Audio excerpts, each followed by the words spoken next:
Yes, please. Anything else, please? Now, what do you got so far?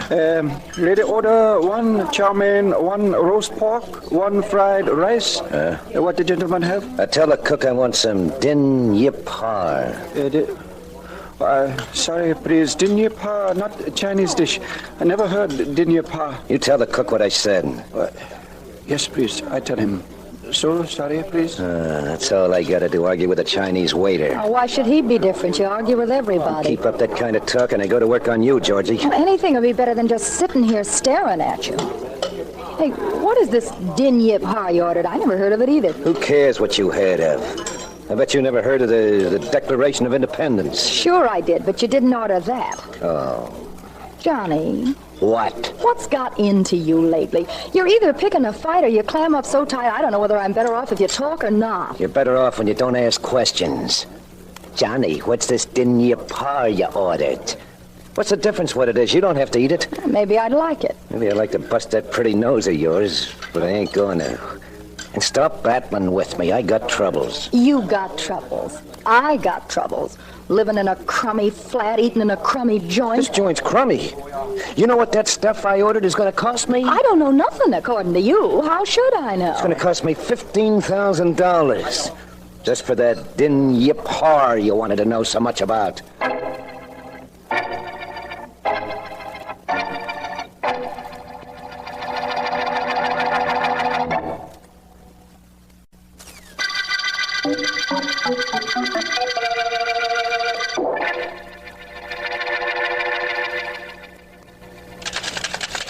Miss Deering. Yes, Mr. Vance. Nothing, just wanted to make sure you were here. America's foremost private investigator takes nothing for granted. He sees me from the door of his private office, but he must make sure it's I by calling me. I hadn't seen you, my dear. Besides, what good's a private investigator if he's not investigating? Ask me sometime after business hours, and I'll answer that. Only the way you've been working, there's no such thing as after business hours. Doesn't look like any relief is in sight, Ellen. That fellow Markham mentioned call yet? No, and he hasn't shown up. What's this case, Vance? The district attorney called to tell me there was a jewel robbery in Chinatown last night. Oh? A man was murdered during the course of the theft, and the police have no idea who did it. And so Markham has asked you to help? Yes, but he's given me an assistant. Some bright young Chinese fellow the district attorney uncovered. I'm taking him with me when I go investigating the crime. I'll wear my hair in a queue if you take me. I'll take that matter under advisement. Let me know, will you? Hi, Gates. Boss man around? I'm Lee Wong. Got my boots laced and ready to travel. He's expecting me. He was expecting somebody, but I doubt whether you're what he expected. Come in, Mr. Wong. In here to my private office. Reed. Thanks, lady. Be seeing you. At least he didn't whistle at me. Well, I guess I'd better get back to work. Well, Vance, here I am. Markham sent me. I'm supposed to take orders from you. Slip them to me, boss man. Well, Mr. Wong, You can skip that Mr. Wong stuff, Vance. Name's Lee. I'm Chinese, but I was born, raised, and educated here, so I talk like a real American. I'd hate to believe that. Lee, do you know what I'm going to work on? Natch, that robbery and murder down in Chinatown. That's why I'm here. I know the section backwards. Well, that's hardly the way to approach a case, but I have an idea we'll do all right together. Would you like to visit the scene of the crime with me now? Sure, only there isn't much sense to it. The cops have kicked around anything that we might pick up. Perhaps you're right. Lee, why don't you meet me in Chinatown tomorrow night? Tomorrow night? Well, what goes with tonight? With right now? I have a plan about tomorrow night. In fact, if I'm not mistaken, it's a plan that will bring us the murderer. What? You haven't been to the scene of the crime, don't know the dead man, don't even know what jewels were stolen, and you think you can drag in the killer? I think so. Darn clever, these Americans.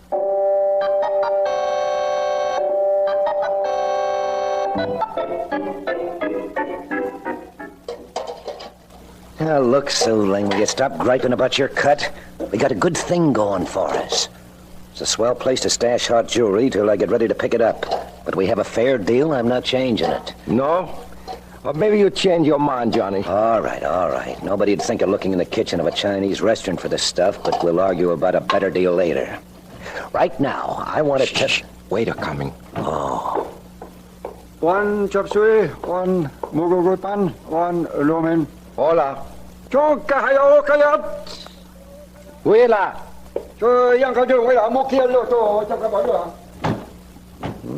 Get rid of him in a hurry.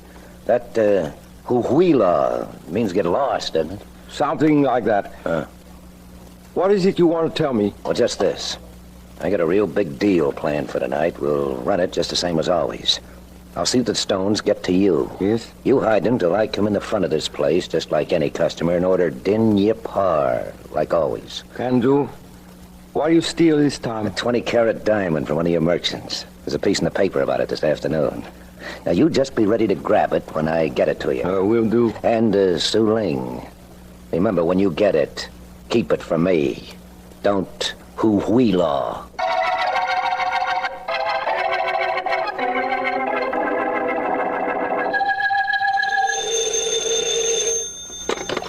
District Attorney Markham speaking. This is Vance, Markham. Well, hi, Vance. How'd you like the job I did in the newspapers for you this afternoon? Excellent. That's what I'm calling about. Thank you very much for your help. Don't thank me. It's you that's trying to help me solve that Chinatown murder. Oh, by the way, how was that Lee Wong chap I sent you? He's quite a young man, Markham. That he is. Refers to himself as a hep Chinese. It's kind of a perfect description, I'd say. I imagine it'll be of help to you. I imagine so. I'm meeting him late tonight in Chinatown. With the assistance of the story you planted in the newspapers, and a venerable old gentleman named Lo Si, plus whatever help your young friend can give me, I hope you wrap up this case of yours as tight as an egg roll.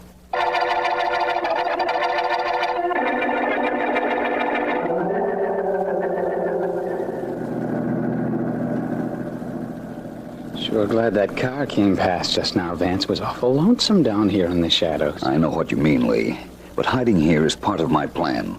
If the thief we're looking for rises to my bait, we'll be out of here very soon. What kind of bait are you talking about? I persuaded Lo Si, who owns that house across the street, to bring out of its hiding place a 20-carat diamond, which he placed on exhibition in his home after announcing the fact to the newspapers through the district attorney. Hey, you're pretty hep yourself, Vance. That'll bring the thief out into the open, all right. But why do you figure it'll bring him out tonight? 2 reasons. One of them is that after his robbery and murder of the other night, he'll want to leave town. But he'd like to leave with Lo Si's diamond. Oh, and the second reason? That car parked across the street. There's a girl in the driver's seat, and the engine's running. I think we're on the right track. That means we get some action. Good. Only what? Holy cow. I was supposed to help you on this case, and so far I haven't done anything. I'm sure if I needed help, you'd have been very valuable. Oh, gee, thanks for that. Sometimes Hey, Vance. I see what you mean. A man just leaving Lo Si's. What are we waiting for? Let's go. All right, you are. We gotta get him before he hits that car. Hey, you, stop! At least we scared off the dame in that car. I'll catch that guy, Vance. I'm a track man. I'm right with you. We ought to get him before he hits the bottom of that stoop. Leave him to me. He's my meat. You ain't going anywhere, brother. Oh, no. No! Give me a chance to get in this, Lee. Turn him around this way. Come on, Vance. Close in. I'm holding. You're holding nobody, and as for this, Vance, I'm making him a present of you. Oh, ow. That's right. Almost knocked the wind out of me. I'm sorry, Vance. He shoved me into you. Come on, let's get after him. No point in that, my young friend. What? Are you kidding? After all these gimmicks you cooked up, you're going to let him get away? Not at all. The police have this block surrounded. I venture to say the young lady in the car is in custody by now, and so is the fellow you were battling with. Well, knock me down and call me Flatso. You really do things right, don't you, Vance? I'm not sure yet. I planned this so that the thief could steal Lo Si's diamond. I'm pretty certain he did, judging by the fact that he was coming out of Lo Si's house at this hour, and the fact that he had a getaway car already. But what? But I still won't know if my plan is successful until the police find Lo Si's diamond on him. Yeah, I get what you mean. Sure would make you a schmo if the diamond was stolen. The police did pick up the guy, and he didn't have the stone. That would make you a schmo, Vance. Yes, I imagine it would. But let's not anticipate that possibility right now. If Markham and the police have done their work, they'll have our friend and his getaway girl safely at headquarters very shortly. That's where I'm headed, to find out a couple of things. One of them, of course, is to find out whether they have Lo Si's diamond. What's the other? To find out whether or not I'm a schmo.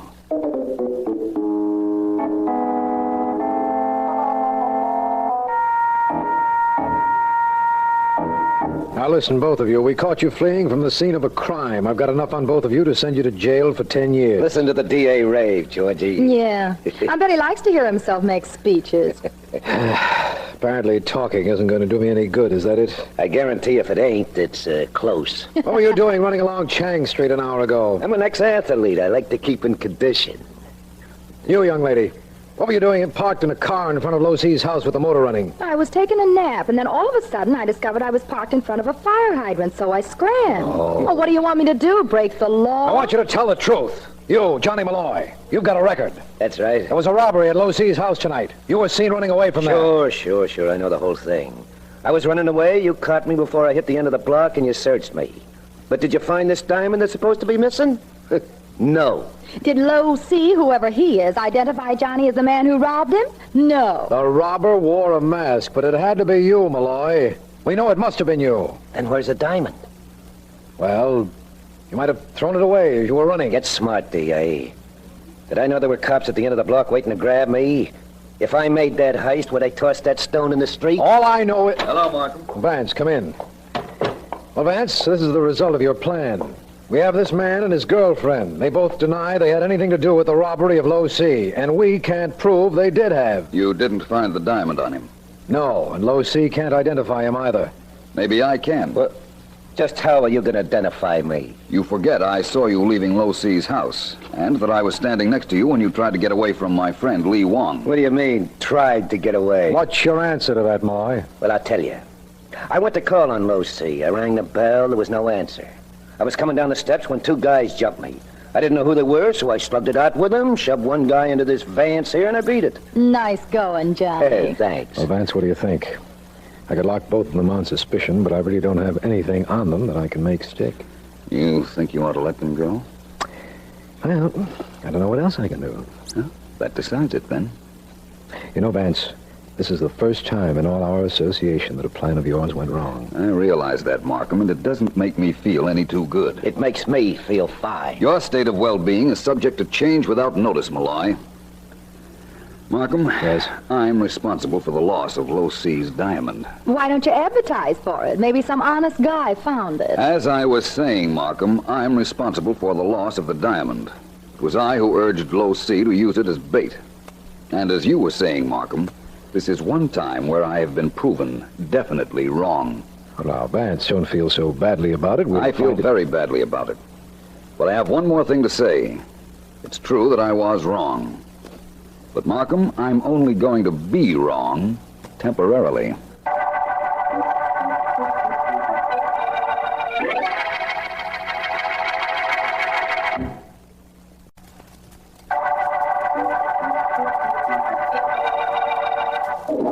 This is District Attorney Markham.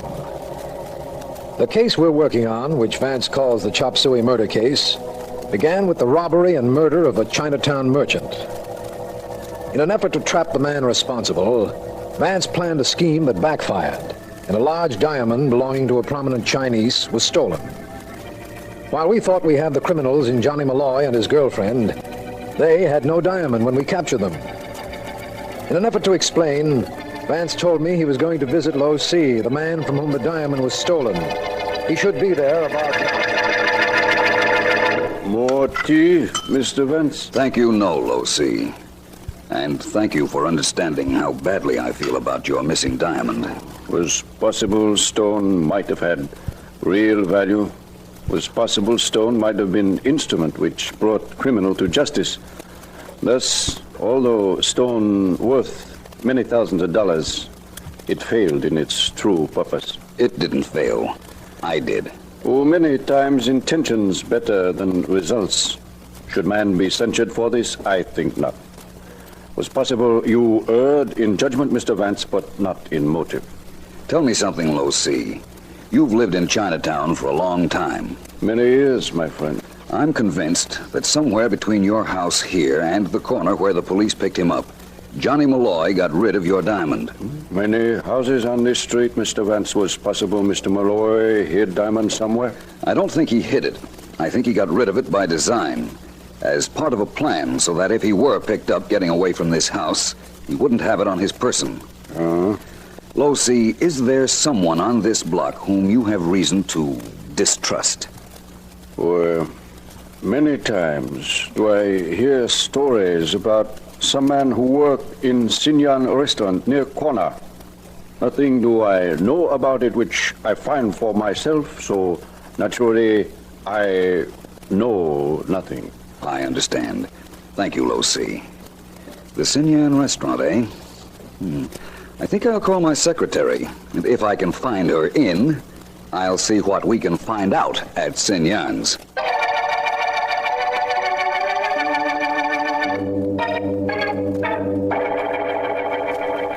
Must you order chow mein every time you come to this Chinese restaurant, Georgie? Must you? I don't must, I just do. And what's with you, Johnny? Can't I order what I like? Well, always the same thing, always the same. Oh, how about you? Don't you always order that din yip har? How about that? Well, that's different, that's business. Johnny, What's the matter? duck down in the booth. Yeah, that's good. I'm facing the door. You know who just walked in? Who? That Philo Vance guy who came into the district attorney's office when the DA had us on the grill. Philo. Yeah, Vance has a dame with him this time. Wonder what he's doing here. Maybe just came for some Chinese food. Maybe, but why'd he pick on this plate? Georgie, maybe that Vance knows something. I got an idea, better take care of that Joe. Shh, the waiter. Yeah. Our food, good food, you eat, you like? Yeah, okay. Hey, where's that din yip har I ordered? Oh, it not ready yet. I bring soon new customers. I see what they want. Well, don't bother hurrying back. I back when you finish. Hello. Good evening. We'd like some roast duck, Chinese style, some chicken fried rice, and some lobster Cantonese. Very good, very quick. I get. Ellen, Yes, Vance. take out your compact mirror, pretend to be fixing your makeup, and describe the people 2 booths in back of you. Well, you're facing them, Vance. No, but I don't want to be obvious. Go ahead, please, Ellen. It's important. It is if you say it is. That's all I know. Well, Well, the girl is attractive, blonde, and her eyebrows are dark, which means... Ellen. All right, so I'm catty. All I can see is the back of the man's head. But there's a scar on the base of his neck just above his collar. What is all this? this is what we came in for. O.C. was right. Whoever he is and whatever that means. I've got this thing, Ellen. Low C's diamond was thrown up here by Johnny Malloy. That's the man you described. He was running from Low C's house when he must have seen the police blockade. Well? Now he's back to pick up his diamond. Probably has an accomplice in the kitchen who hid it for him until he called Wait a minute, for it. Vance. The waiter's bringing that table something with a silver cover on top of it. Ellen, this is it. Stay here a minute. I want to see what that is. Unless I'm going to be wrong on this case all the way through, I'll tell you now that Low C's diamond ought to be under that cover. Be right back. All right, Vance, but if you need any help... I won't. Oh, Malloy. Well, look who's here, the great Philo Vance. Georgie, say hello to Mr. Vance. Hello. Got her trained good, huh, Vance? Now, what can I do for you? You can let me look at that plate the waiter just brought you. Oh, this one with the cover on? I ain't looked at it myself yet. I'm sure of that. I've been watching you. I'll take the cover off it myself. What? Why, there's nothing here. There isn't. Oh, I mean, what did you expect? Okay, Vance, you want anything else here?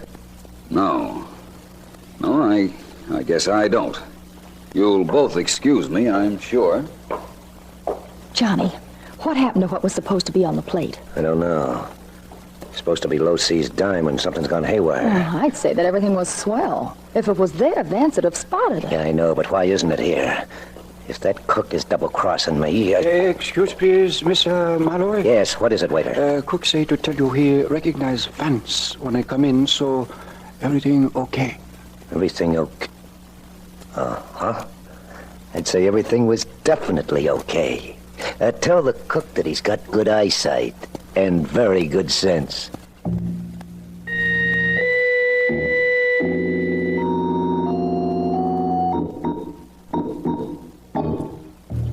When did Lee Wong say he'd call, Vance? I like your office, but not enough to want to stay in it all night. I didn't talk to the boy, Markham. I left a message for him.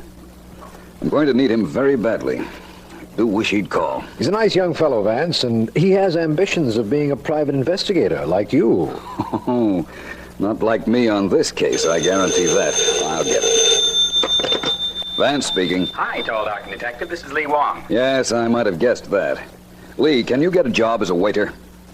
I don't know. I never did any waiting in my life, except for my girl. Why, what's up? I want you to get a job as a waiter in the Sinyan restaurant. Work there this evening and come back to me with anything you find out about the cook there. And also if Johnny Malloy goes there regularly. Check. Is that Malloy the character I tangled with in front of Low C's house? That's the one. And Lee, I'll meet you at Low C's at midnight tonight. And I'm sure you're going to have something to tell me that I want to hear.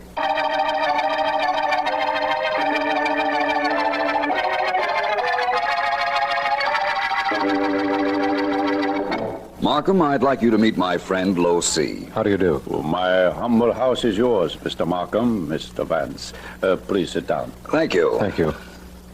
I hope you don't mind our using your home as a meeting place. It is my honor to have a home you care to use, Mr. Vance. I hope I can reciprocate by getting back the diamonds stolen from you, Low C. I know only that you are trying. It is quite enough. As you told me on telephone, we wait for Lee Wong. Yes, Vance asked him to get a job in that restaurant you believed might have an employee who was a little, shall we say, shady? Is possible. Man only knows what he himself knows. What others tell him, he merely suspects. Oh, my doorbell. Also, my concession to old China, the gong. Excuse me, please. Certainly. It's probably Lee Wong. If it is, I hope he has something to tell you, my friend. Hello? Hi, old pal. I'm Lee Wong. I'm supposed to meet... Please to come in. Oh. Hi, Vance. Well, I got news. I want to hear it, of course, but first, may I present you to our host, Low C. Low C, this is Lee Wong. It is a privilege to meet one who aids Mr. Vance. Thanks. Well, Vance, I did what you told me to. I got a job at that chop suey joint, watched the cook like you said, and saw him grab a gander at a certain teapot in his kitchen every once in a while. And? I knew I had to get him out of the kitchen, so I faked a phone call for him. He came out, I went into the kitchen, got into that teapot, and look what I found. My diamond. What? You found the diamond, Lee. You did a wonderful job. We're all indebted to you. Oh, most certainly I am. And I, too. Thank you very much, Lee. And although this is most ungrateful, I'm going to have to ask Mr. Markham to arrest you for robbery and murder.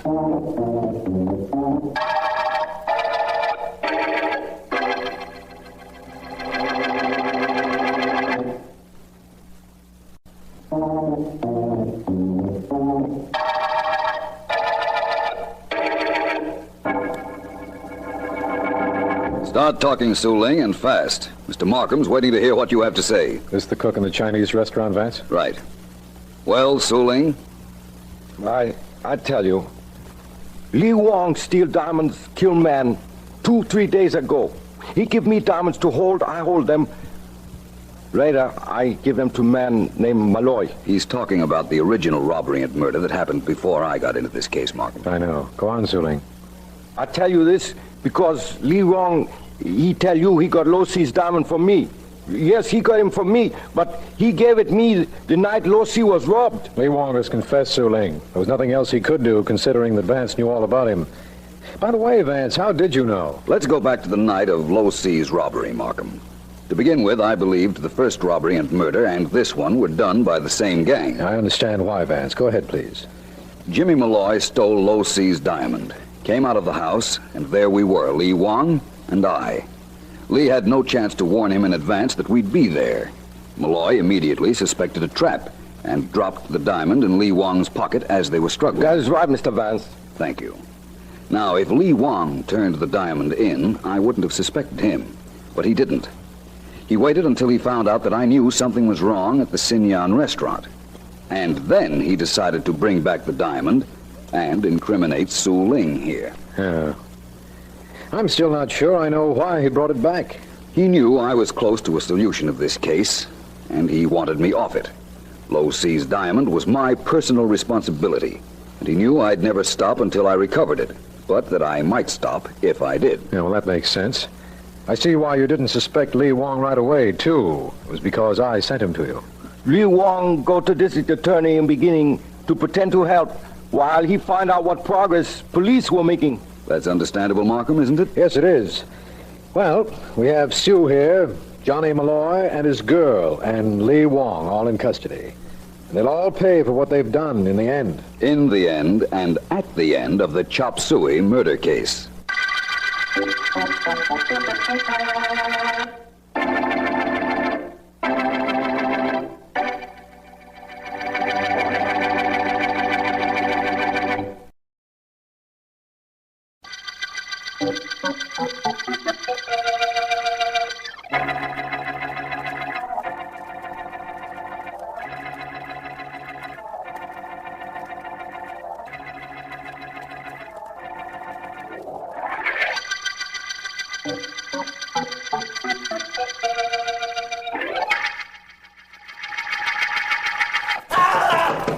Edgar, open up.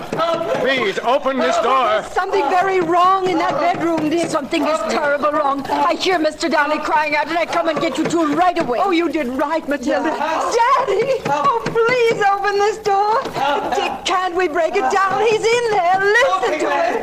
I can't break down this door. It's solid oak. When I had this house built, I insisted on it. I'm sorry about that now. Why don't the police get here? You did call them, Matilda. Oh, yes, Mr. Staley. I call as soon as I tell you what I hear in this room. Good. I can't stand listening to this. We've got to do something. Wait, I look through the keyhole. Oh, yes, Matilda, do that, please. Well, what do you see? What do you see, Matilda? I see Mr. Downey. He stands there in the middle of the room. I see his face, his neck. What about it? His neck, Mr. Staley. Yes? It is being choked by a gray glove. A gray glove is at his throat. Just one glove. It's choking him. What, a gray glove? Yeah. Well, who's wearing it? I do not know. I cannot see any arm, any body, just a glove. Hey, let me look. Get away, Matilda. Yes, certainly. Well, Dick, what is going on in that room? But whatever it is, Ruth, it's all over now. Oh. Your father's lying on his back in the middle of the room. Oh. And there's a gray glove lying right next to him.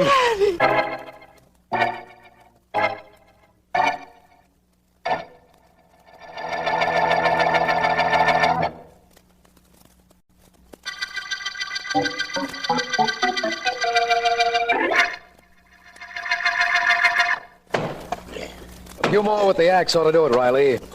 Okay, T.A. These oak doors are sure tough. Stand back, Markham. Right. I'm glad I called you to come down here with me, Vance. From what I was told on the telephone, what happened in this room is pure fantasy. I'm glad you called me too, Markham. And I'm glad I got here in time to break in the room with you and our police friend here. Where are the owners of this house? I've asked them to wait in their room. That does it, Mr. Markham. I can reach in and turn the key from here. Okay, fine. Vance, look there. Just as Mr. Staley described it to you. Yes. A dead man and a gray glove lying next to him. Look at his throat. It's been clawed. Somebody choked him to death. But there's nobody in this room, and that door was locked. Take a look at the windows, D.A. Bard? Yeah, okay, Riley. Take a look around the house. See what you can find. Don't bring the family in here, though. Right. Be seeing you, D.A. Yeah. Well, Vance? Let me understand something. Mr. Staley looked through the keyhole and saw this gray glove on the floor choking the dead man? That's what he told me. The maid, Matilda, saw it, too, and all three of them heard this man here repeating, "It's choking me, it's choking me." Well, this is something. A man is choked to death by a gray glove. A glove that was obviously on the hand of somebody who couldn't possibly be in the room.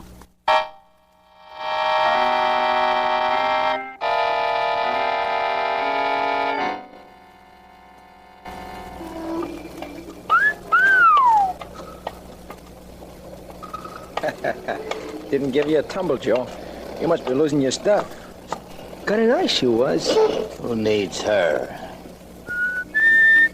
Ain't the fellas inside the store. You want to go in and shoot a fat? Who needs it? Besides, Sammy, I got a date. Who with? My girl. Oh, Marge? Who else? Hey, good thing she didn't come along when you were whistling at that dame. So if she came along, so what? So she'd see me. What is that, a crime? Not to me, it ain't. Hey, tough break about her grandfather. The guy who got choked to death in this room? Yeah. Yeah, tough break. He didn't like you. Who needed him? Marge likes me, that's all that counts. Hey, scram, Sammy, here she comes. Okay. I just want to stick around, say hello. Okay. Hello, Joey. Hi. Hello, Sammy. Nice to see you. Thanks, same to you. Joey and I were just talking about your grandfather. Joey, let's Shut go. up. I didn't say nothing.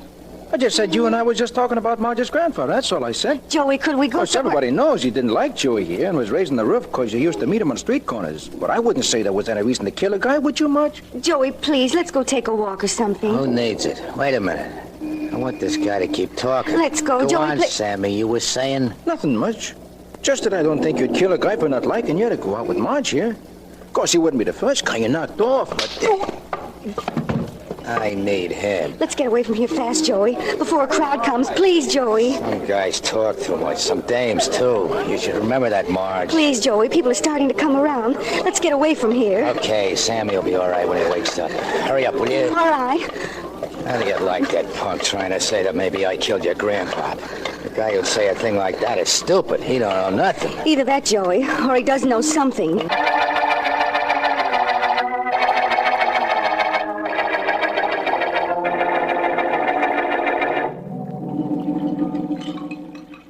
I've never known you to question anybody in the kitchen before. There's a first time for everything, Markham. Matilda. Yes? You don't have to stop washing those dishes to answer some questions. No, I don't stop. Good. How long have you worked for Mr. and Mrs. Staley? 30 years. Mm-hmm. I come with them when they first get married. I stay with them ever since. They're very fond of you. I was talking to them right after the body of Mrs. Staley's father was found in his room, and they told me how highly they regarded you. They are good people. Were they happy, Matilda? Oh, yes. So happy. Well, Vance, I guess that tells us nothing. What did you want it to tell us, Markham? I was hoping your questions might shed some light on the ridiculous situation in this house. How a man could be choked to death with a gray glove, which we found on the floor. Oh, that? Yes, definitely that. Mr. and Mrs. Staley heard her father cry out that the gray glove was choking him. Yet after looking through the keyhole, they could see neither body nor arm attached to the glove at his throat. There was a slight inaccuracy in your description of what happened, my friend, but it doesn't matter. You see, I know how that was done. What? Yes, you... Oh, I'm so clumsy. I'm so sorry to drop the dishes. I picked them up. Nervous, Matilda? Oh, no, I don't think so. It would seem to me that you were. You knocked over those dishes when Vance said he knew how Edgar Downey was murdered. Well, I'm sorry. I know. But about what?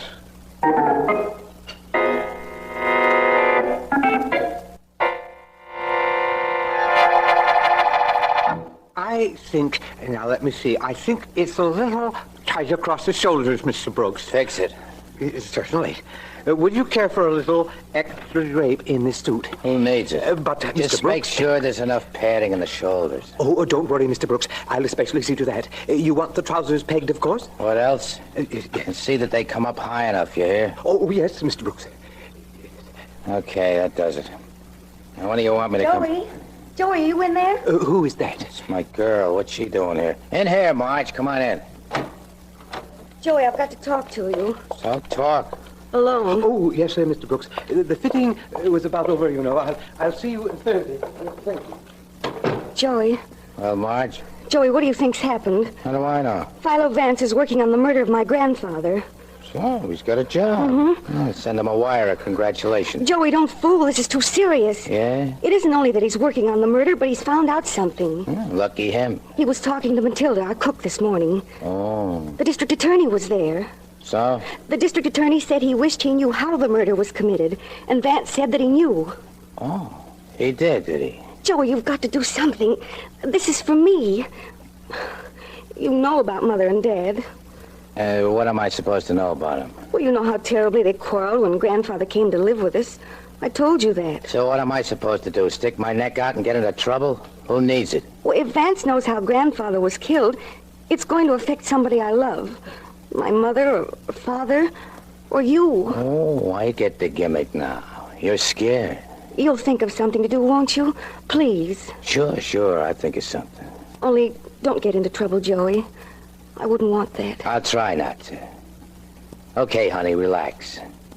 I won't be the one that gets into trouble. It'll be Philo Vance.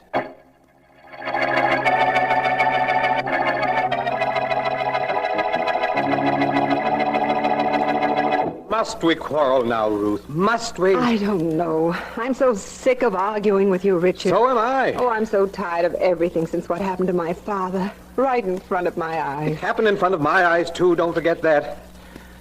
Ruth. What is it? We were so happy before he came to live with us. I'm sorry about what happened to him. You know I am. But can't we go back to our lives of a year ago? I don't know. I just don't know. Who is it? It's me, Mrs. Staley. Matilda. Come in. What is it, Matilda? Oh, if you're busy, I come back later. Come in now. And what do you want? Please, I would like perhaps to take off this afternoon, Mrs. Staley. All right, Matilda. If you like, why, it's You're all taking another afternoon off? Yes. You're away more often than you're here. Where are you going this time? I know where she's going, Richard. Oh, you do? What's happening in this house? Why all the secrecy? Don't you think I'm entitled to know things, too? I tell you, Mr. Staley. No. Now, look, Richard. We're still finding things to quarrel about. We shouldn't. No? We have no real reason. Why don't we stop? Why don't I have a right to know where Matilda's going? Well, what difference does it make where she's going? It's personal. Very personal. Apparently.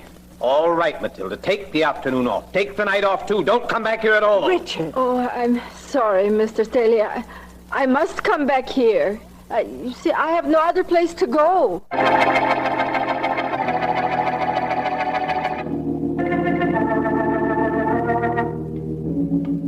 Midnight edition of the morning paper's just out. Paper, mister? No, thanks, Jimmy. Oh, it's you, Mr. Vance. Hey, what's cooking? Nothing much. Just out for a little exercise before going to sleep. Oh, well, okay. If there's anything I can do for you, you let me know, will you? All right, Jimmy. I'll remember that. Hey, buddy. You mean me? Sure, you got a match? I think so. I think I have one here. Freeze, fella. Don't make a move. Oh. Stick-up? Don't you wish it was? Frankly, no. No, this ain't no stick-up. Stick-up would be over nice and quick. I'm going to be with you a long time. Unless... Unless what? Unless you leave the murder of that old Downey guy up to the police. If you do, you'll never see me no more. That, I assure you, is a great inducement. That probably means something, but not to me. Look, Vance, get smart. You're stepping on somebody's toes. That somebody don't like it. Sent me around to work on you if you wouldn't scare off. And I'm gonna do just that. You're going to work on me, are you? Yeah. Well, I assure you, it's a very interesting project. You'll have some fun. You're telling me? I'm not only telling you, I'm showing you. See if I'm mindful of. Hold on, Mr. Vance. I'm going to help you. Thanks, Jimmy, but I don't think I need you. You're going to need a doctor when I... Here I am, Mr. Vance. Oh, wow, look at him. He's out cold. Yes, Jimmy. I was out for some exercise before going to sleep. Looks like I got the exercise all right, but he got the sleep.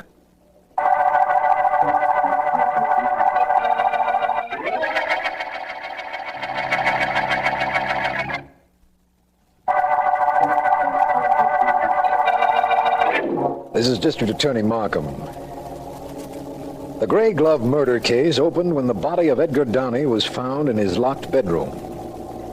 His daughter and her husband and their cook heard him cry out that something was choking him, and through the keyhole saw a gray glove at his throat, but with no body attached to it. This, Philo Vance insists he can explain, but he doesn't know who on our suspect list is the killer. Vance is in my office now, and I have several things to tell him. This isn't the right time to tell you how the gray glove strangled Mr. Downey, Markham, but believe me, I will, and very soon. I'll wait, inasmuch as there isn't anything else I can do.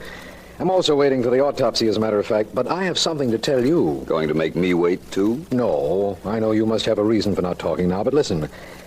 Did you know that Mr. and Mrs. Staley were having serious quarrels about her father coming to live with them? No, I didn't. But it's true.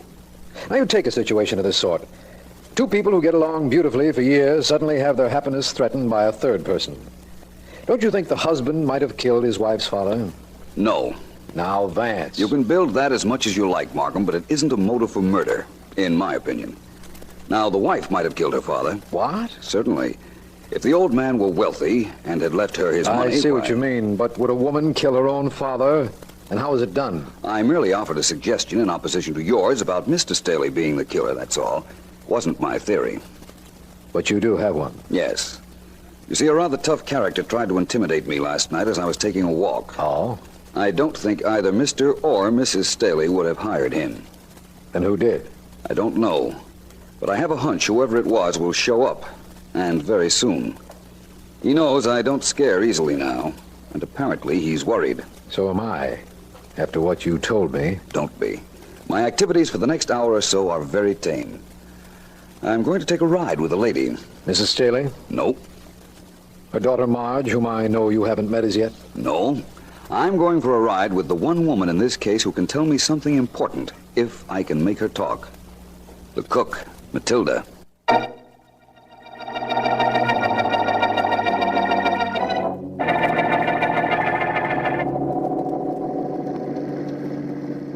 Enjoying the ride, Matilda? I like automobiles. I'm glad. You know, I like mysteries, but I don't like murders. Nobody likes murders. I suppose that's true enough. Matilda, don't you want to know how I came to pick you up in this car as I did? No. I came down from the building. You were there. You say to get in. I get in. I had followed you to that building. It was a hospital, wasn't it? If you say so. Who's ill in there, Matilda? You don't know? No. I don't tell you. Matilda, don't you see what you're doing? You're obstructing. Hey! Oh, the car! It almost pushes off the road there. Yes, so it did. Oh, my. Somebody wanted to talk to me and did it the hard way. Oh. Here he comes. My. How Hi. do that? You're Philo Vance, ain't you? Yes. What's the big idea of cutting in front of me just now? My own idea. I get things like that all the time. The name is Brooks Vance, Joe Brooks. I have a little information for you, my friend. Who needs it? Look, Vance, a friend of mine stopped you on the street last night. Only you stopped him. He was more of a friend of yours last night because he was giving you a little tip. I thanked him, in my own way, of course. Sure you did. Anyhow, he came to warn you to lay off this murder case. You said you wouldn't do it. Now, I think you will. How wrong can a man be? You mean me? Yes. Cut the sarcasm. Who needs it?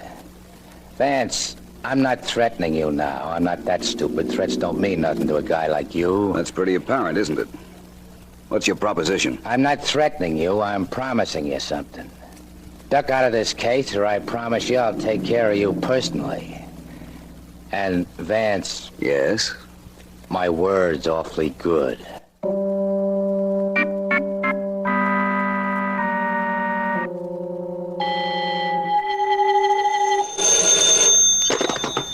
District Attorney Markham speaking. Markham, this is Vance. Hello. What are you doing for dinner tonight? Nothing special, Vance. Well, you are cordially invited to eat at the home of Mr. and Mrs. Richard Staley. Dinner is at 7. I'll expect you. Well, I'll be there, of course, but what's the big idea? The big idea is to get this case over with in a hurry. And tonight at dinner is when that's going to be accomplished. Oh. Who else is invited? Mr. and Mrs. Staley, their daughter Marjorie, a boyfriend of hers named Joe Brooks, who introduced himself to me in his car this afternoon, and, that's all, I guess. One of them is our murderer? Someone who'll be there tonight is, I assure you of that. And that's when you'll tell me how somebody could have gotten in and out of a locked room and choked a man to death with a gray glove? I promise. I'll be there.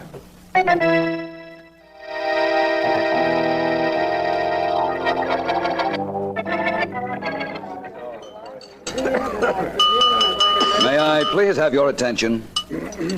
As you know, this dinner was my idea. Oh, Matilda. Yes? Please stay here. You can serve the dessert later if you will. Oh, very well. Mr. and Mrs. Staley, I wish to thank you for allowing me the use of your home, your cook, and your food for this dinner.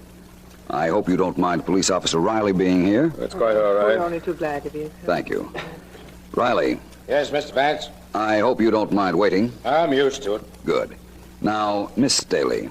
Well? You're probably wondering how I knew about you and Joe Brooks, who's sitting next to you. It's very simple.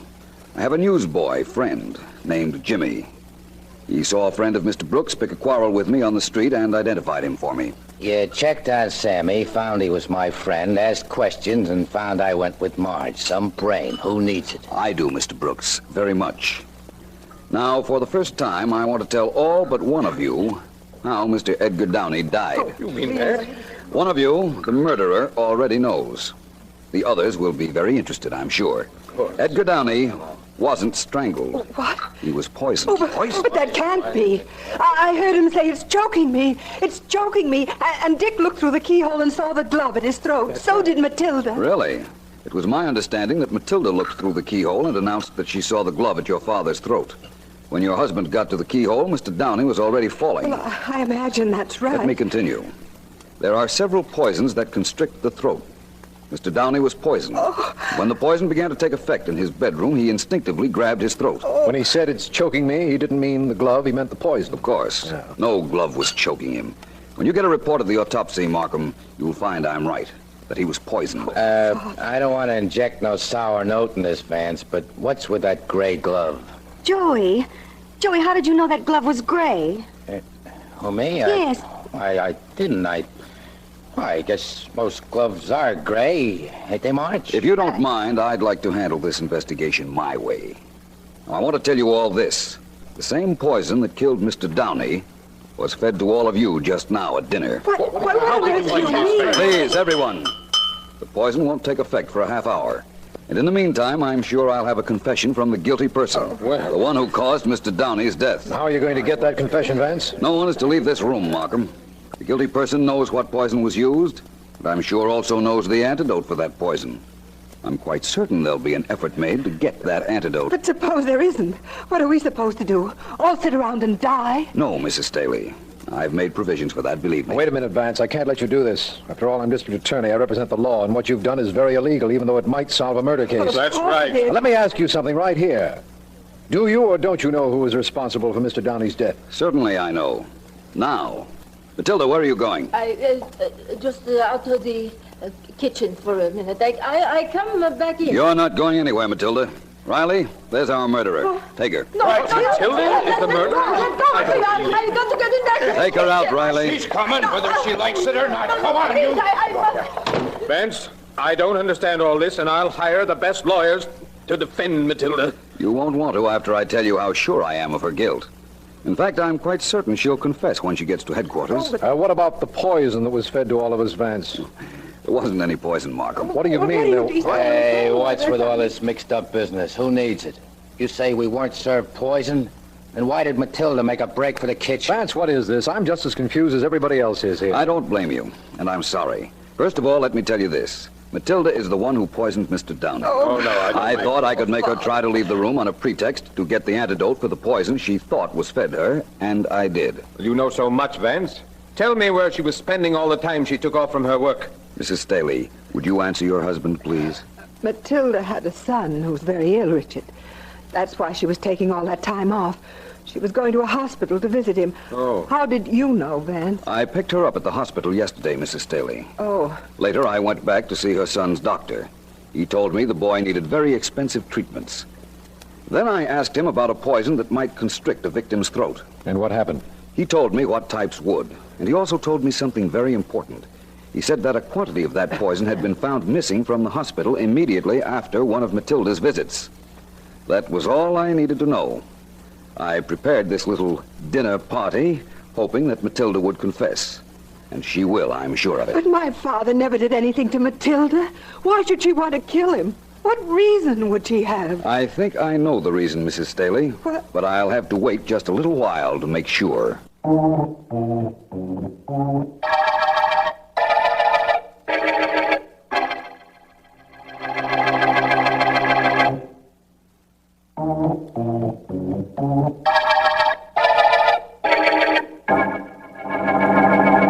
Vance, now will you please explain what actually happened in Mr. Downey's bedroom when that gray glove was seen clawing at his throat? Certainly, Markham. The glove was never at his throat. Matilda said she saw it when she looked in through the keyhole. Staley looked in just in time to see the old gentleman fall over dead. That's right, come to think of it.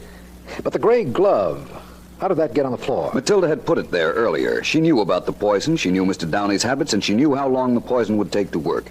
So she went to Mr. Downey's bedroom, dropped the glove on the floor, and went out, after which he locked the door in back of her. Oh, I see what happened. The poison started taking effect. Matilda got the Staleys to the door and pretended to see the gray glove at Downey's throat. The power of suggestion was so strong that when Staley looked through the keyhole, he was willing to swear that he, too, later saw the glove at the dead man's throat. Mm-hmm. Well, now that that's explained, let's go to the motive. What was it? You'll read it in Matilda's confession. Mr. Downey had left her $10,000 in his will. She needed that money for her son's treatment and begged him for it. He refused her, so she killed him. What about those attacks on you by this Joe Brooks and his friend? Joe thought he was being a gallant in protecting his girl's family by threatening me, forgetting that he, too, had a motive for the murder. The fact that the grandfather didn't approve of him. Who would? You're perfectly right, Markham. In the words of Mr. Brooks himself, who needs him? Well, I guess that does it, my friend. Of course, we should have known the clawing marks on Downey's throat weren't made by a gloved hand at all. Yes, we should have realized that at the beginning. It might have helped. However, it doesn't matter now that we're at the end of the gray glove murder case.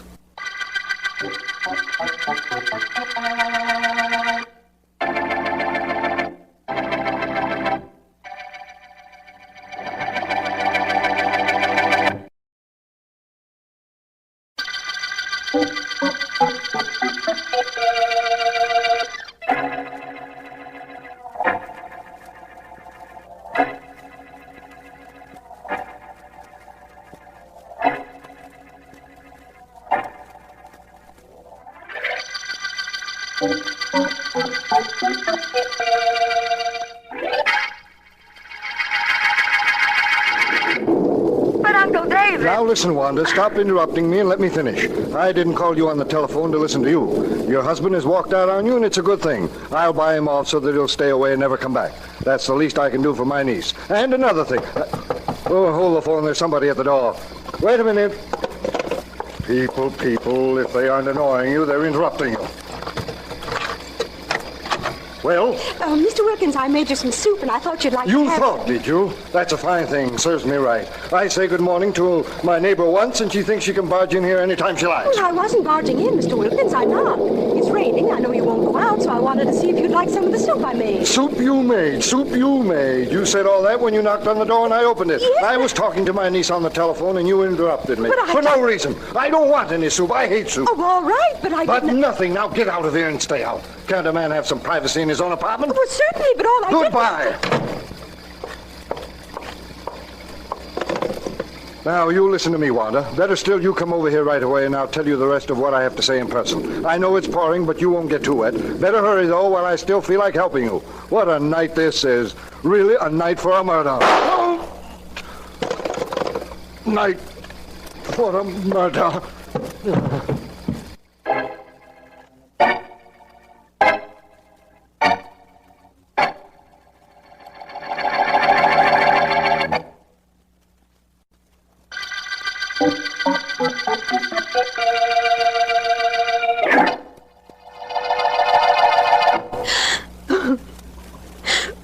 Mr. Markham, you know all about my uncle's death that I can tell you. I called the police when I heard the shot over the telephone as he was talking to me. I know, Mrs. Taylor. Sometimes my job as district attorney isn't so very pleasant like now. Now, there are several things you can tell me about your uncle that might help us find out who killed him. Well, Oh, Vance, come in. Vance, this is Mrs. Wanda Taylor, niece of the man who was murdered. It was his death I asked you to come down and help investigate. Hello, Mrs. Taylor. My deepest sympathies. Thank you. Vance, this is the situation. Mrs. Taylor's uncle, David Wilkins, was talking to her on the telephone when he was interrupted by a neighbor, a widow living next to him. She had made him some broth, but he didn't want any, and he returned to the telephone. We have her testimony to that effect. I see. Have you anything to add to that, Mrs. Taylor? No. I was talking to my uncle when I heard a shot over the telephone, and our connection was broken immediately. When the phone dropped to the floor, Vance, it smashed part of the mechanism. Understandable enough. You called the police from your telephone, Mrs. Taylor? Yes. They said to meet them at my uncle's place, and I did. It didn't take long, and when I arrived, a policeman was already there. The officer on the beat heard the shot, ran up and found Mr. Wilkins was still alive. Wilkins said he didn't know who shot him. All he knew was that he was talking on the phone to his niece when his killer walked in. And that, I imagine, is all we know about the case. Yes. Mrs. Taylor, what were you talking to your uncle about? Well, I don't think that's any of your... Mrs. Taylor? It was personal. Very personal. Let me remind you that so is murder. Well, my husband walked out on me 3 days ago. My uncle was saying it was a good thing, that he was going to buy him off. Your uncle had money? A lot. And I was his only living relative. I'm sorry, but he had 2 heirs. Oh, I told you, I know what you said, but you're still married and your husband automatically owns half of what was left you, unless otherwise specified in a will. Oh. I think the first thing we ought to do is find this husband of yours, Mrs. Taylor. Before we find the murderer, Vance? It's quite possible, Markham, that when we find Mr. Taylor, we'll also be apprehending Mr. Wilkins' killer at the same time.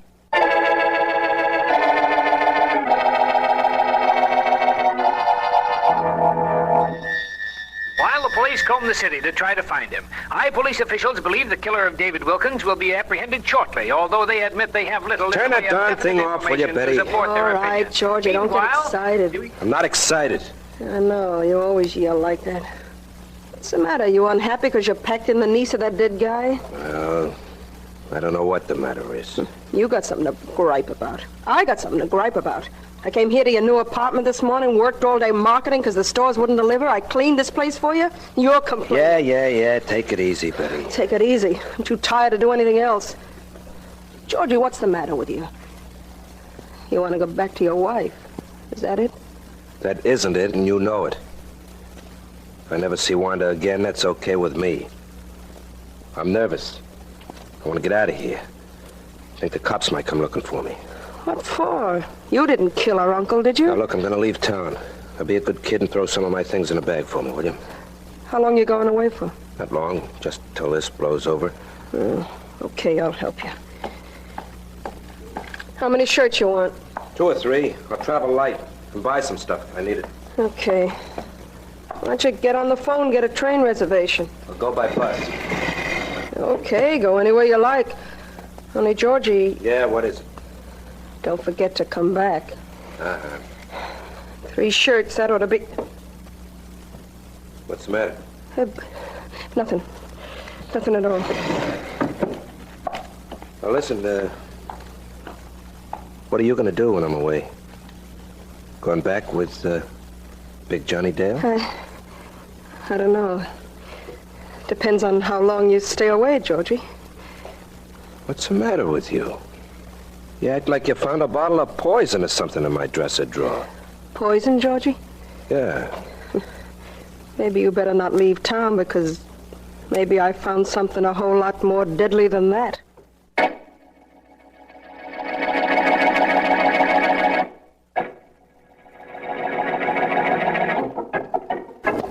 Hey, you're in great shape, Mr. Dale.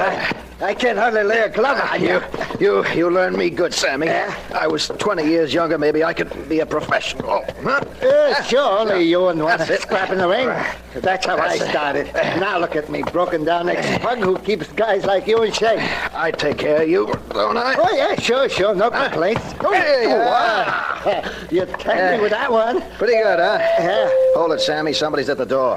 Glad to hold it, Mr. Dale. Glad to do it. Hey, you better throw that rope over your shoulders. When you open that door, it might be a drag. Good idea, Sammy. Very good idea. Hello, Johnny. Betty, baby, come on in. Yeah. Johnny, I gotta talk to you alone. Sure, Betty. Hey, Sammy, scram, will you? Sure, Mr. Dale. What's going on, Betty? What's got you so upset? Johnny, I need help. I want a favor. You're coming back to me? No, Johnny, not right now.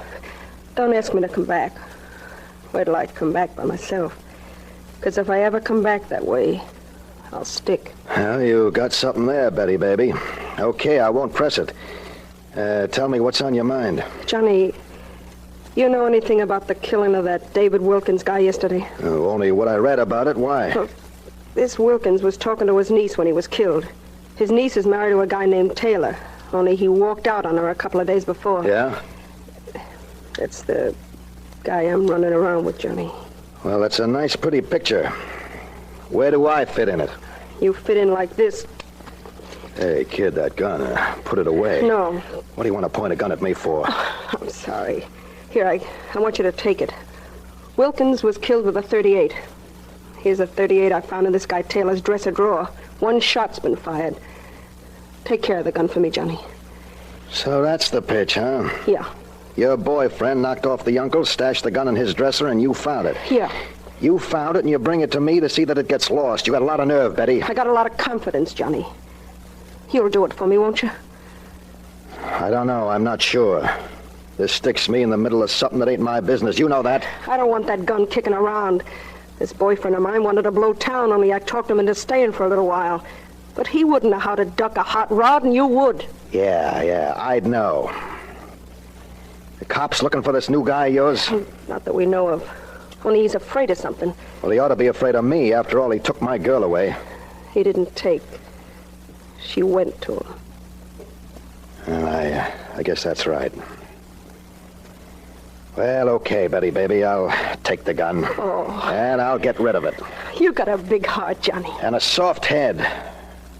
Imagine me making sure a guy don't take a murder rap so that my girl can still have him.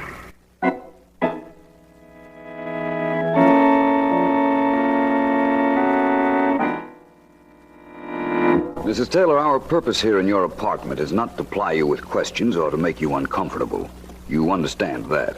I know, Mr. Vance. We haven't announced it to the papers, but we're trying to find your husband. So far, we haven't had any luck. Oh?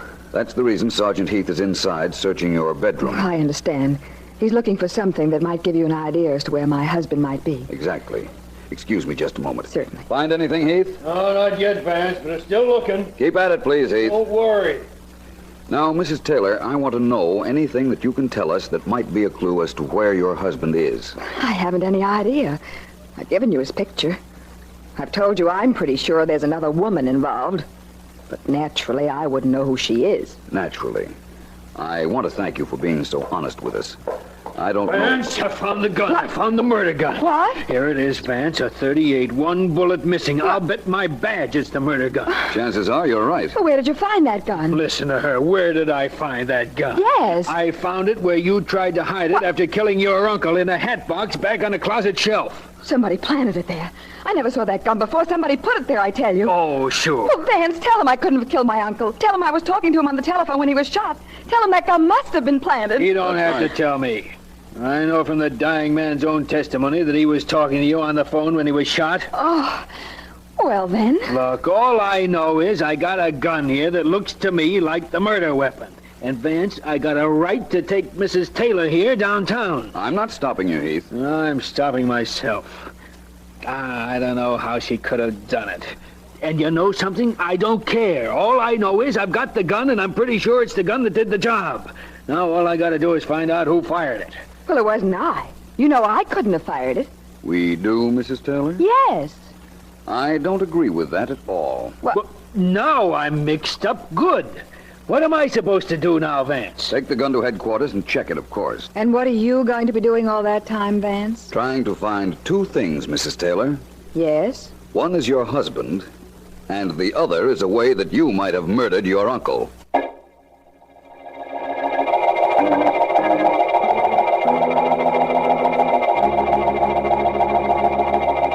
Take a look, Sergeant Heath. Yeah?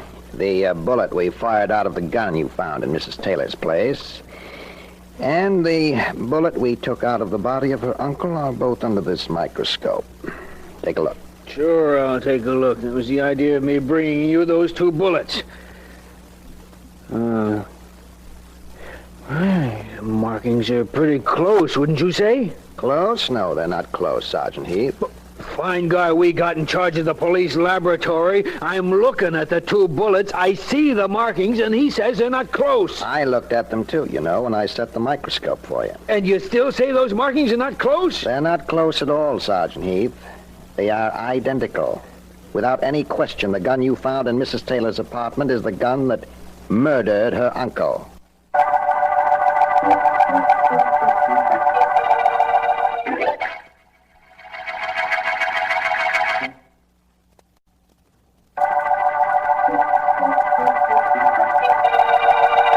This is District Attorney Markham. The thundering murder case opened with the finding of the body of David Wilkins, killed during a rainstorm in his apartment.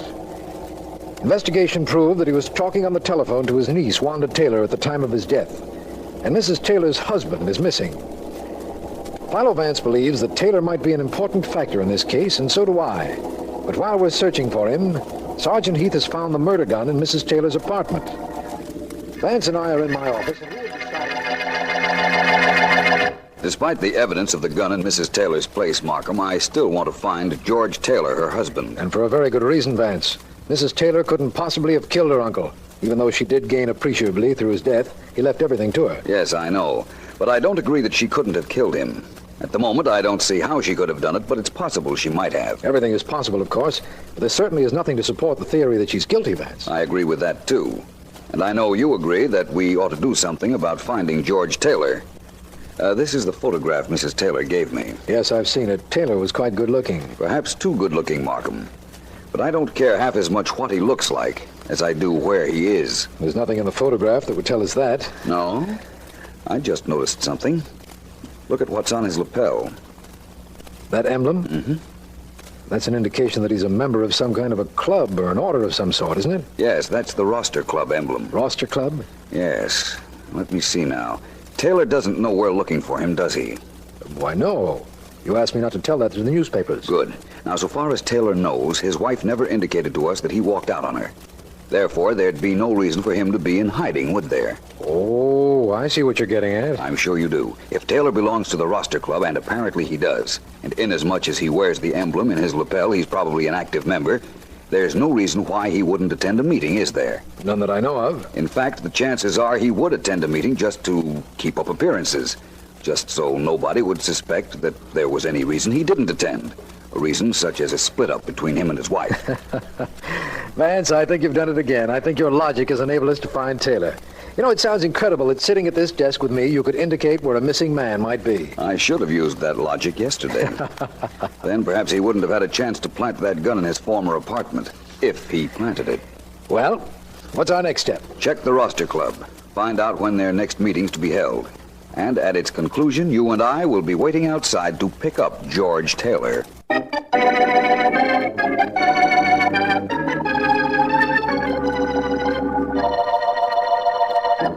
Look, Georgie, everything is all right. I'm sure it is. Oh, you're sure it is? Yeah. Well, that's fine. That's all I need. Thanks, Betty. I'm glad you're sure. I'm not. I still think I should have gotten out of town. But why? Nobody's after you. You could stay here. Oh, sure. But sooner or later, that wife of mine is going to tell the police I walked out, and they'll come looking for me. Oh, no, they won't, darling. Oh, yeah? And if they do, they won't find anything. Why don't we go to the movies, huh? No. Oh, we could take a walk, maybe. I don't want to walk. Then what do you want to do? I'm not sure. You know, there's a meeting in my club tonight. I ought to go show my face. Well, then why don't you? I don't know what I want to do. Can't make up my mind. All I'm sure of is that whatever I decide to do, it's going to be the wrong thing.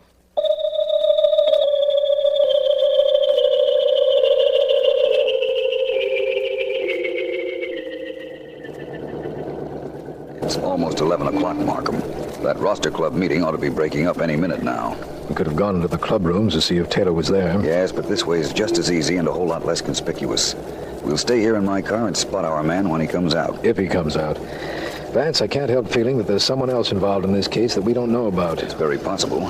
The one thing you know about a murder case is that anything is liable to happen. A murderer kills and does his best. Vance, look. There are men coming out of that building now. Look closely, Markham. We don't want to miss our man. Maybe we better get out of the car. Might be advisable. Let's... Wait. There he is. You're right. What do we do now? Call his name. He'll come over here. Very well. Oh, Taylor! George Taylor! He's looking around. Over here, Taylor. Here we are. Oh, me? So far, so good. He's headed this way. Did you call my name? Why, yes, we did. Get in, Mr. Taylor. Who are you? I'm District Attorney Markham. This is Philo Vance. We want to talk to you. Oh, no, you don't. I'm kidding. Wait a minute, Mr. Taylor. Running away won't do you any good. Now, look. The police would pick you up in a few hours. Right now, this is not an official invitation. But don't you think you ought to take a ride with us?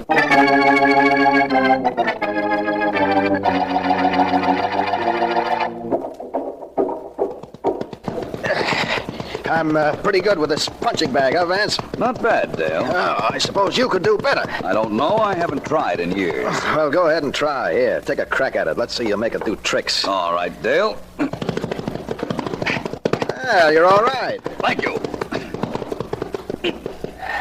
Now let's see how all right I am at finding out what I want to know about you. I knew this wasn't a social call, but if it's business, Vance, you better talk to my lawyer. That's what I pay him for. I want to talk to you, Dale, not him. And I want you to listen. Oh, you do, huh? Yes. What happens if I don't? If I were you, I wouldn't try to anticipate that possibility. You're tough, aren't you? Yes. Vance, remember, maybe you're pretty good with a punching bag, but a punching bag can't hit back. That's one of the reasons I gave up using it. Now, Dale, look. I think you're mixed up in the killing of David Wilkins. What's more, I'm going to... Oh. What were you saying before I rudely interrupted you? Never mind what I was saying before. Let me say one thing right now, and that's thanks. Thanks for giving me reason to do something I've wanted to do ever since I saw you. Oh, what's the matter with you? Oh. Get up, Dale. I'm pretty comfortable down here. Stay there then, but tell me this.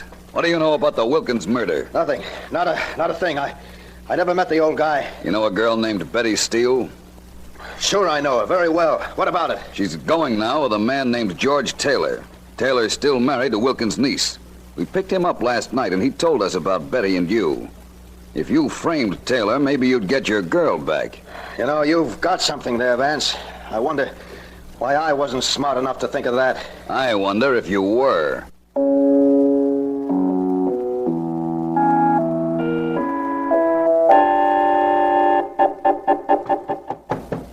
Who is it?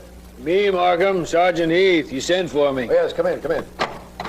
Hello, Heath. Hi, D.A. What's up? I just heard from Philo Vance. Here's a list of people he wants you to round up and bring to his office this afternoon. Okay. Mrs. Taylor, Betty Steele, Big Johnny Dale, George Taylor. Where do I find Taylor? I'll give you his address. He gave it to us after we met him outside his club last night. Okay, Markham. I'll get the boys right on this. That all? Yes, Heath. Only according to Vance. That'll be enough.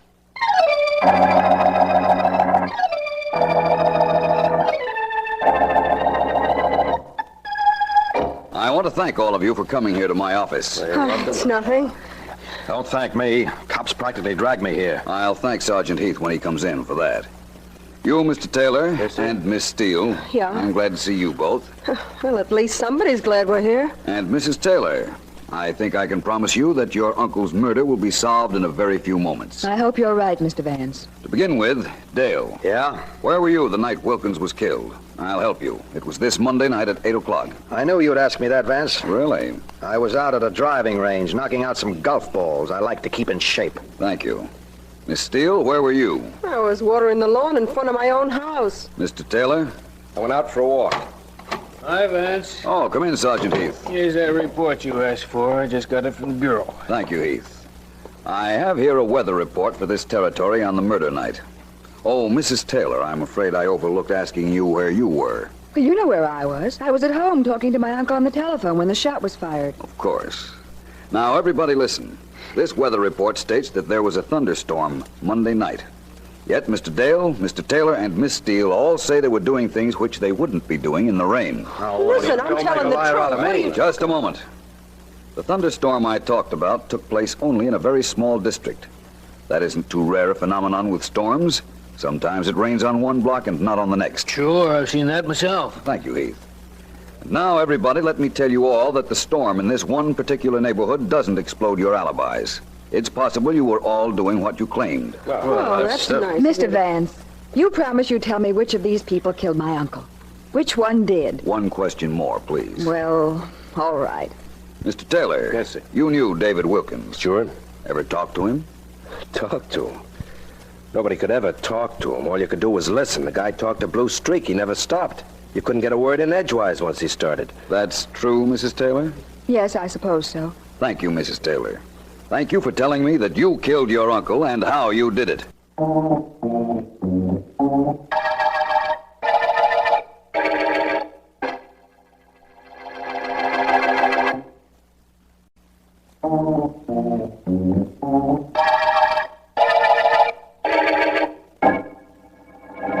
First of all, Markham, I got all our suspects together so that I could hear their alibis. None of them mentioned rain, therefore none of them was in the neighborhood of the murder when Wilkins was killed. Unless they were lying. People don't lie about their alibis, Markham. It's too easy to explode a lie, and a lie is much too definite an indictment against a suspect in the event that we prove his story false.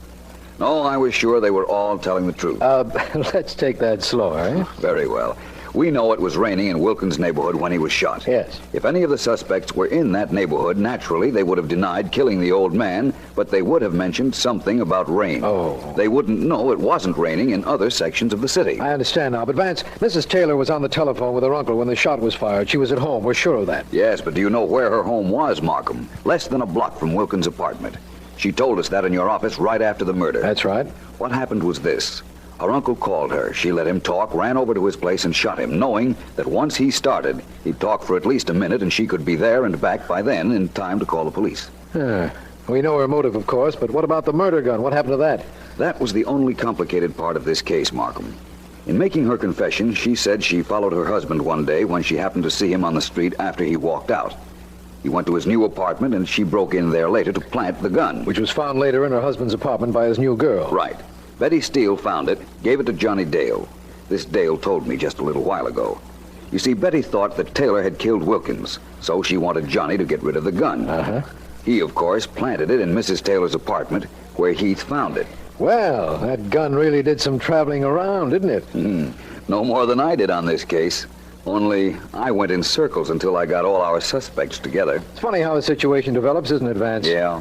After all, this seemed like such an ordinary murder at the beginning. Yes, it did. And it turned out so unusual at the end of the thundering murder case.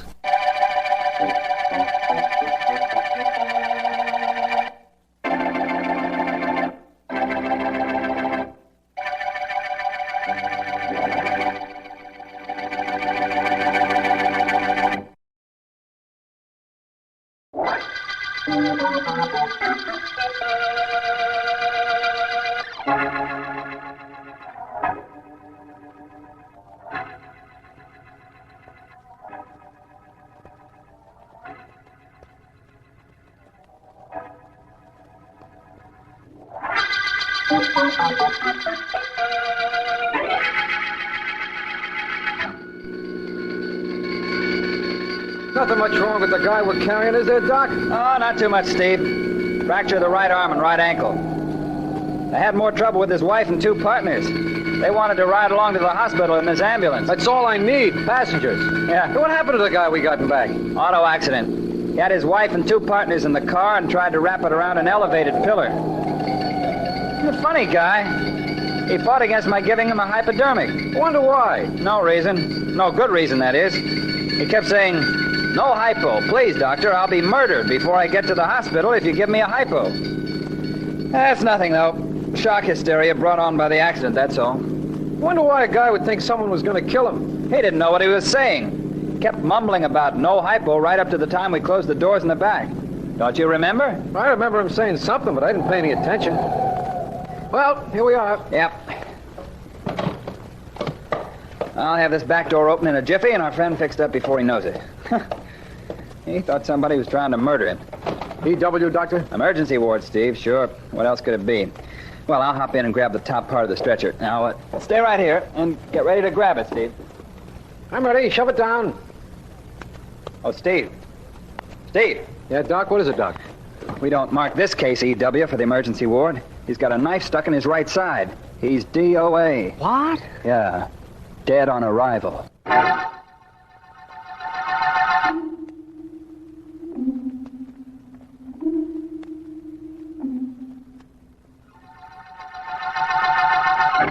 Sergeant Heath, that's all I can tell you. I could swear he was alive when we put him into that ambulance. Nobody could have got in when we were en route here, and yet that knife was sticking in him when I opened the door. That's what I like.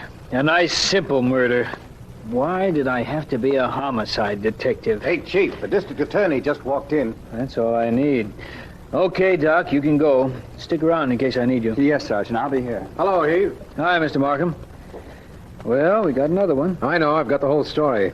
Only it's not possible that a man with nothing more serious than a couple of fractures is alive when he's put into an ambulance and dead when the ambulance reaches its destination. Don't I know it isn't possible?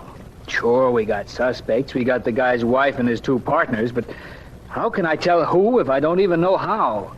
I think maybe this might be a case for Philo Vance. Oh, now, wait a minute, D.A. We don't need Vance snooping around here. That's what you said in the Bishop murder case and the Green murder and the Canary murder cases. But he was the one who solved them. Oh, he was lucky. Look, D.A., give us 24 hours. Then maybe I won't mind Vance. You won't mind Vance? I'm going to ask him to work on this case. Maybe he won't mind you.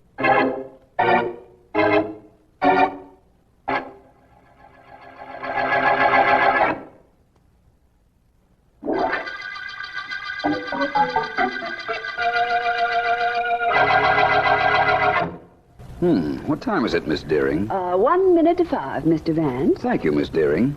Are you through with the letters I dictated? They're on your desk, Mr. Vance. Will that be all? For the next 30 seconds. And then? And then, Miss Deering, it'll be 5 o'clock, and a coach and four drives up. I remember to call you Ellen, and you forget to call me Mr. Vance. Well, 30 seconds are up. I'm glad, Vance. Now we can be ourselves. Where are you taking me tonight? Well, to dinner for one thing. I never starve my women. No good private investigator would.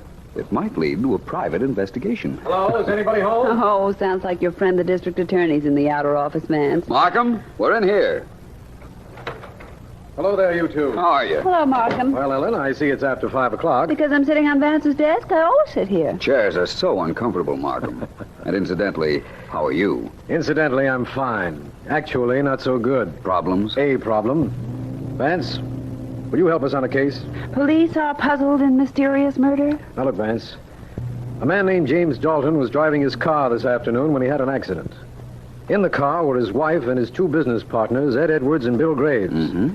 Dalton was the only one injured, and an ambulance was called. That's easy. The butler did it. Go on, please, Markham. My secretary will be applying for unemployment insurance if she interrupts again. Well, the ambulance doctor says Dalton was alive when he gave him a hypodermic and put him in the ambulance. But he was dead with a knife in his side when the ambulance arrived. I don't suppose it could have been suicide or anybody hiding in the ambulance. You know better than that, or I wouldn't be here, Vance. No, suicide is out because the man's right arm was fractured and the knife was in his right side. There were no fingerprints. That's all I can tell you because that's all I know. You said this Jim Dalton's two partners were with him. Partners in what? A costume jewelry firm, the Eagle Manufacturing Company. What do you think, Vance? Sounds intriguing, doesn't it? What about your police? How does Sergeant Heath feel about your coming to me? Or doesn't he know? What he means is, can he expect the usual non-cooperation from the sergeant? Miss Deering, haven't you a letter to type or something? The name is Ellen, and the answer is no. Filing, perhaps, Miss Deering? Oh, ganging up on me, eh? Vance? Yes? If the doctor gave Dalton a hypodermic just before he placed the poor fellow in the ambulance, and then the ambulance doors were closed, how could the man have been murdered? Well, it certainly sounds intriguing, Markham. And you might be interested to know I'm working on this case as of this minute. Oh, he doesn't fool me. He's taking this case because he knows already who killed Dalton. On the contrary, Ellen. I'm taking the case because I haven't even the slightest idea of how it was done.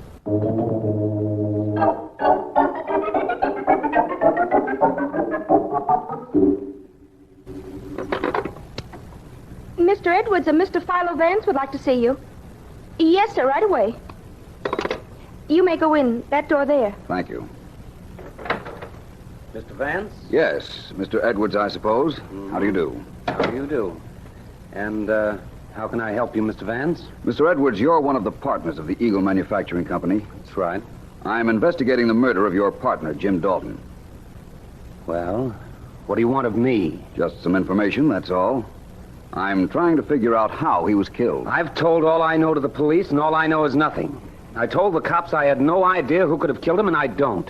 The police inquired about partnership insurance. Sure, and we had it. A lot of it. But Jim had life insurance, too, and, Mrs. Dalton gets that. And I didn't tell this to the police, but the Daltons haven't been getting on for years. Well, it seems I'm getting somewhere. I hope you are. Do you mind telling me just where you're getting? Not at all. I'm getting myself out of your office and over to see Mrs. James Dalton.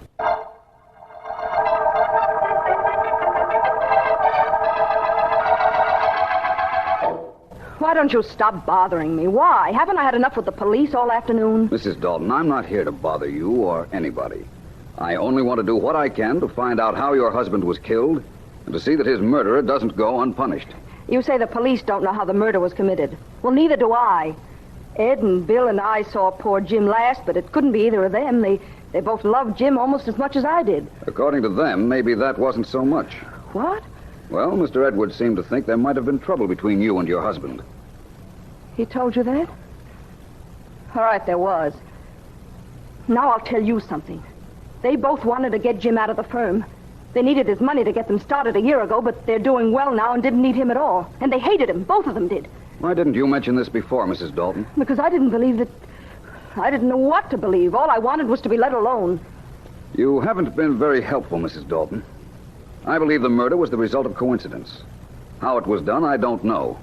But somebody wanted to murder your husband and saw his chance after the accident. But how could he have been murdered inside an ambulance? I don't know. I wish I did. Do you drive a car, Mr. Vance? What? A car. Do you drive one? Why, yes. What about it? Nothing. Or something. depending on how clever you are. I drive. I'm a very good driver. I'm good at a lot of things. Does what I've just said mean anything to you? Frankly, no. I think you're trying to tell me something, but I don't get it. I know only one thing, Mrs. Dalton. That somewhere along the line, your husband's murderer made a mistake. All murderers do. And my job is to find out what that mistake was.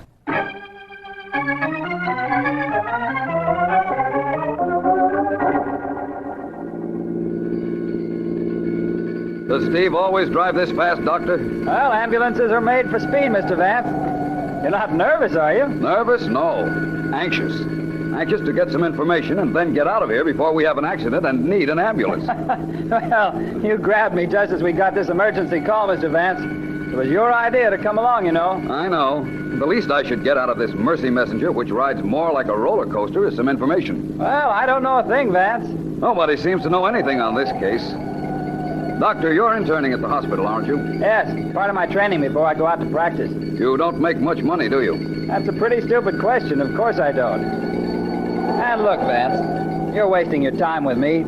All right, you don't know how this murder was done. Well, neither do I. Nobody knows except the murderer, and you've got 3 pretty good suspects, if you ask me. I wasn't aware that I had asked you, but go ahead. Well, there's those 2 partners, Edwards and Graves. All you have to do is take a look at either one of them, and you'll know he'd think nothing of shoving a knife into somebody. And they're both smart enough to have figured out a trick way, too. Agreed. Then take Mrs. Dalton. I watched her when she came down there to the hospital. She's a manic depressive if I ever saw one. Or has all the symptoms, anyhow. Psychopathic? Definitely. Intervals of exaltation and depression, clever mind, superiority complex, changes from one subject to another without reason. And maybe you don't know this, but manics are potential murderers. That's very interesting, Doctor. Thank you very much. But getting back to your not making a lot of money and that question I asked you, which you thought was stupid. Yes? Maybe it isn't so stupid, Doctor. Jim Dalton's death meant a lot of money to several people. One of them might have been willing to spend a little of it on you to make sure Dalton died.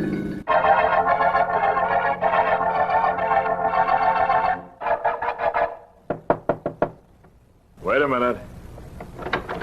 Hello, Bill. Surprised to see your partner after business hours? Yeah, Ed. Kind of. Come in. Thanks.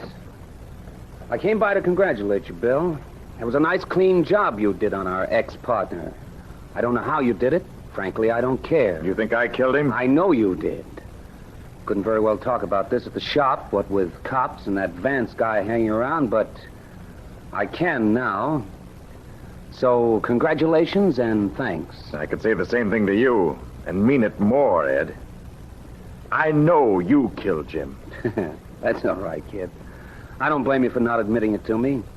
We don't like each other, and we never did, but, I still say you did a good job. Look, I don't have to stand for you accusing me of murder. No, that's true. You don't. Suppose we sit down and you tell me how you did it. You get out of here. And if I don't, what'll you do? Murder me, too? Well, you dirty... I'll fix you. Keep your hands off me. Yeah. Get them off! I'll take care of you later, Edwards. Who's there? Anybody mind if I come in? Who are you? Oh, hello, Mr. Vance.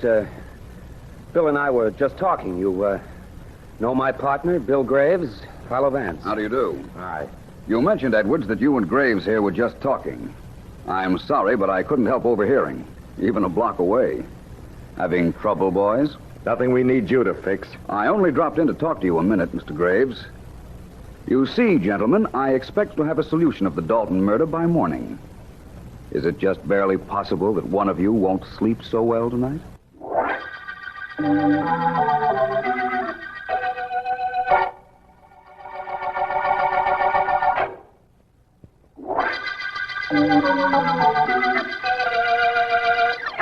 This is District Attorney Markham. The Eagle murder case is proving one of the most baffling crimes in our records.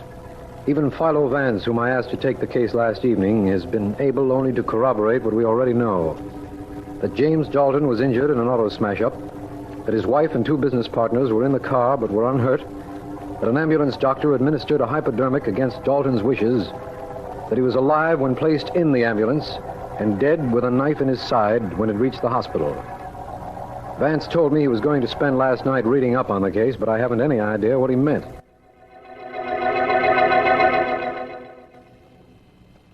No, Miss Deering, I haven't seen Mr. Vance this morning yet. He must have overslept. Fine boss expects his secretary to open the office for him. What will bosses think of next? Your floor, Miss Deering. Thanks, Johnny. When Mr. Vance arrives, kindly tell him to go home and not to come back without a note from his mother saying why he was late. I sure will.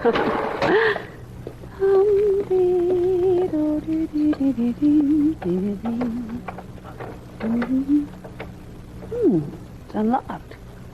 Oh, Vance must be getting forgetful. Wow!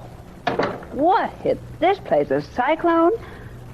And fast asleep in my chair. Mr. Vance? Vance? Darling. Oh, hello, Ellen. Good morning, Mr. Vance. I trust you slept well in my chair all night.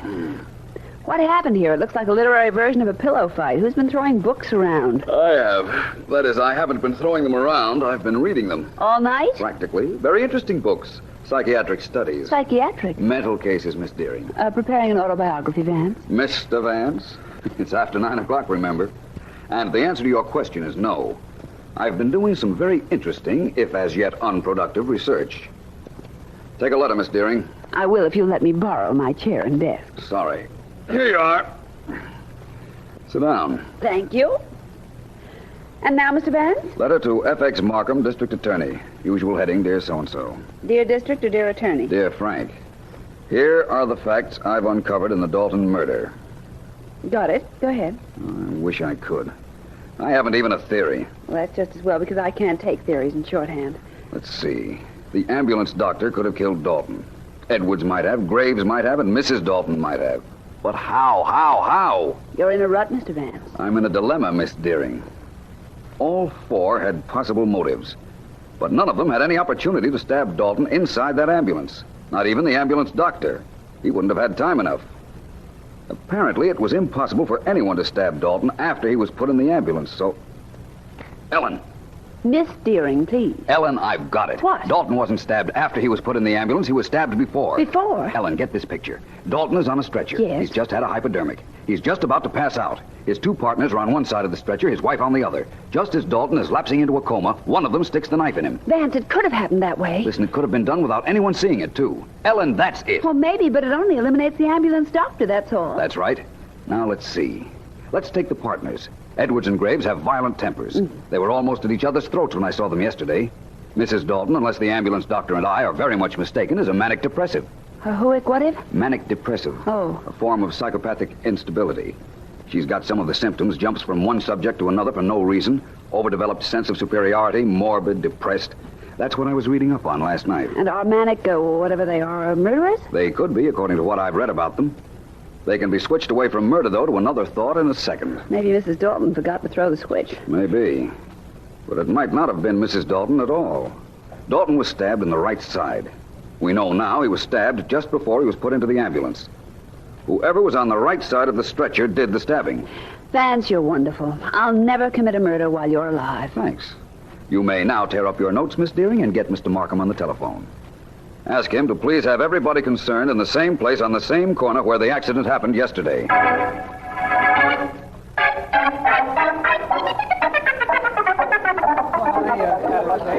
Sure, Mr. Vance. This is just the way it was. The ambulance was parked right there where it is now. Only there was a crowd around. The doc and the driver had the stretcher in their hands just the way they have now. Thanks, officer. Look, Vance, you know this is a lot of nonsense, don't you? Maybe you're going to wish it was, Mr. Edwards. Maybe you're going to wish you hadn't started any of this, Vance. Somebody's going to wish that, but it won't be me, Mr. Graves. Mrs. Dalton? I'm here, Mr. Vance. Now listen, all three of you. I want you to take the positions alongside the stretcher that you were in yesterday. Now, please. Doctor. Oh, yes, Mr. Vance, I'm here. You were carrying the back end of the stretcher just as you're doing now? Exactly, sir. Okay. Now, Mrs. Dalton. Yes? And you, Graves and Edwards. Yeah? Is that the position you were in yesterday while the stretcher was being carried to the ambulance? Mrs. Dalton on the right side and the men on the left? Yeah, I believe that's right. You'll remember Mr. Dalton was stabbed in the right side. Did you get that? The right side. Wait, Wait, I wasn't on the right side at all. I was on the other side of the stretcher. I walked alongside the stretcher on the other side, where Edwards and Graves are now. That dame's crazy, Vance. We were on the left side, Bill and I, weren't we, Bill? Don't listen to them. They're trying to make it look like I killed my husband. I was on his left side, I swear it. Doctor, please, you must remember, you must believe me. I swear to you, I was standing on the left side of the stretcher. What about it, Doctor? I think she's right, Vance. Yes, I'm sure of it. When we were putting Dalton into the ambulance, Steve had the head part of the stretcher, and I had the foot part, and yes, I remember Mrs. Dalton on my left. You're sure you were there, on the left side, Mrs. Dalton? I'm positive. Edwards and Graves were on the right side. And that proves they murdered my husband. On the contrary, Mrs. Dalton. It proves that you did. You know what, Mr. Vance? So you figured that out, did you, Mr. Vance? All right, nobody move. Nobody, I said. That gun of yours might go off. I'd be careful if I were you, Mrs. Dalton. I'd be more careful if I were you, Mr. Vance. Or any of you. Turn around. All of you, turn around, I said. She ain't kidding. That's better. I'm getting away from here, and I'll shoot the first one that turns his head. Remember, I'll shoot the first one that moves. What'll we do, Mr. Vance? You can make your own plans, officer. Personally, I'm not moving.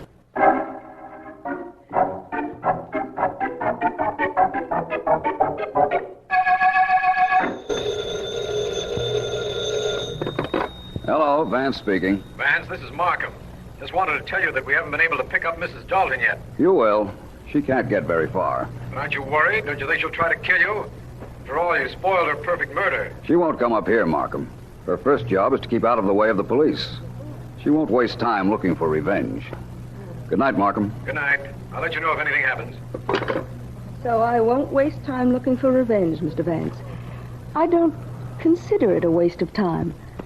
I don't know a better way to spend the next few minutes than to use it killing you. Hello, Mrs. Dalton.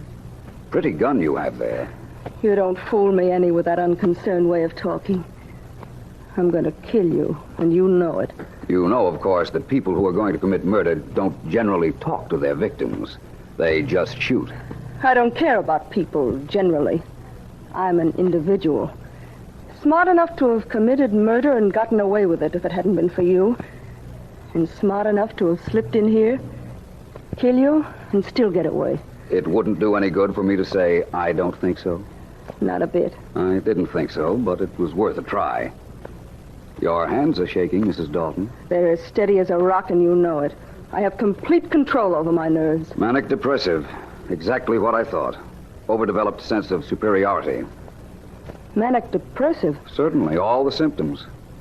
You're insane, you know. What? Oh, it's true. Manic depressive. Singleness of thought on one subject. Can't get it out of her mind.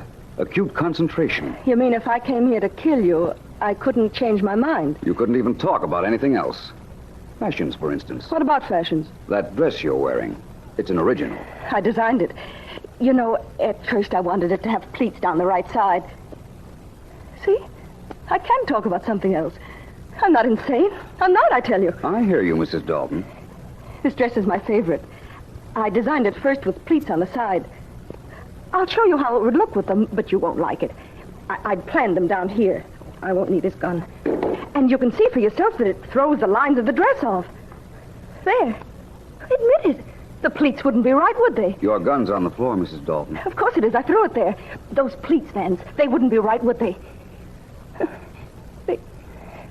They wouldn't really be right, would they? Mr. Vance, those pleats wouldn't be right, would they?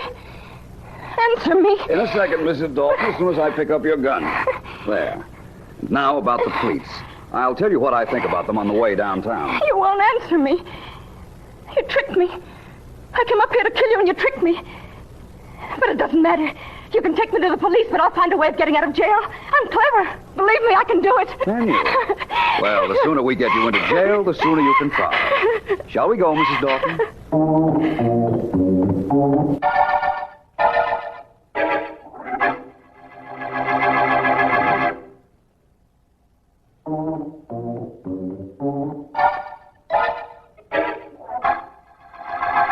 It's still a few minutes to 9, Van, so before we get down to business, will you clean up a point or two for me? About the Dalton murder, Ellen? Mm-hmm. Well, if I can before 9 o'clock, I will. Well, let's hurry then.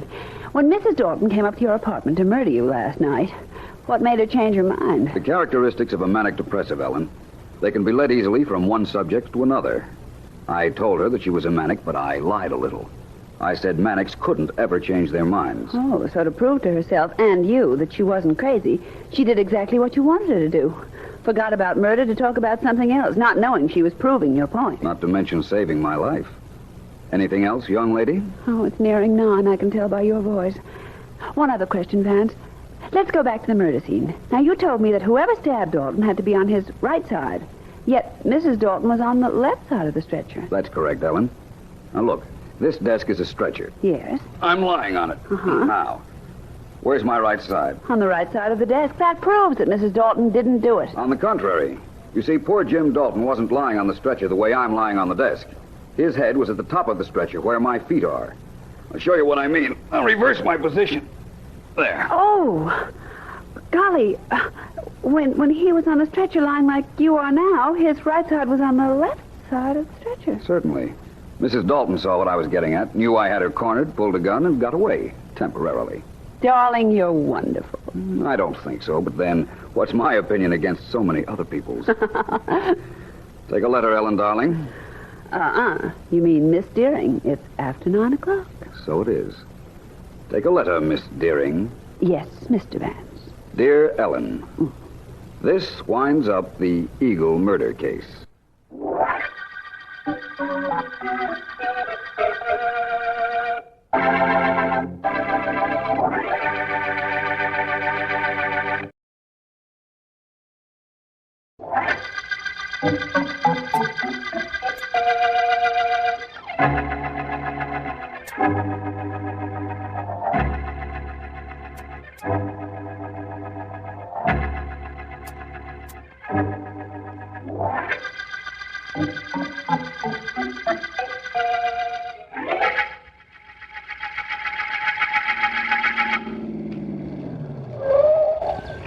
That'll be $4.20, lady. Here you are, driver. Please keep the change. Thanks, lady.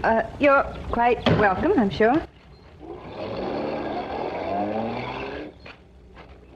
Grace! Oh, Grace! David! What in the world are you doing here at this hour? Rather early, isn't it? You see, I have an appointment to interview your husband for my magazine this morning.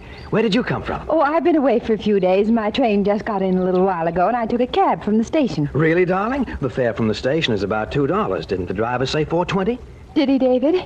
He must have come the long way. Come on to the house. Oh, I'm supposed to meet your husband out by the pool. He's going to demonstrate some tricks on trout fishing, which our readers will positively drool over. Oh, that magazine of yours gives you a good living, David. I wouldn't belittle it if I were you. Come on, I'll walk to the pool with you. Well, if it gave me a good enough living, you'd be married to me. Instead of Morton? Instead of J. Morton Zachary.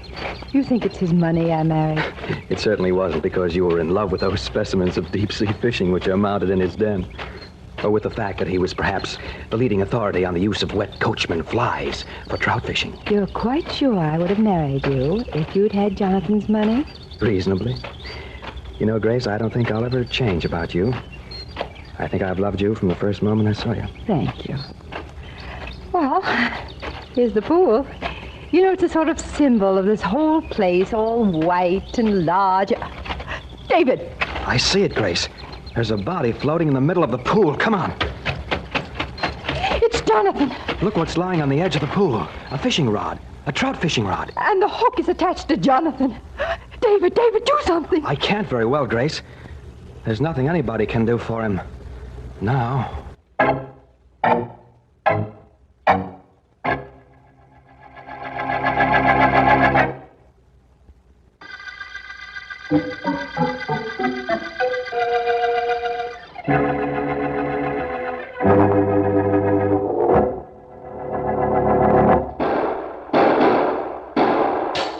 Did you get him, Chief? Did you? I don't think so. Maybe winged him, but he got away through that window. Casey will pick him up downstairs. I put him under the fire escape. If I remember Casey, it's more likely the killer got him. Well, Morrison, we almost had our hands on him. Almost caught the phantom killer. Now, let's go downstairs and either grab our killer or revive Casey. Pretty corny, isn't it, Vance? I don't know, Ellen. Plays like this are relaxing. That they are. They practically put me to sleep. Oh, Vance, look, that usher seems to be looking for somebody, and you left word at the box office where you'd be sitting. Boy. Are you looking for Philo Vance? Yes, sir. There's an important phone call in the office. It's District Attorney Markham. Markham? Ellen, will you excuse me a moment, please? A moment? I might as well say goodnight right now. If it's Markham, it's a murder. And if it's a murder, I know I won't see you until morning.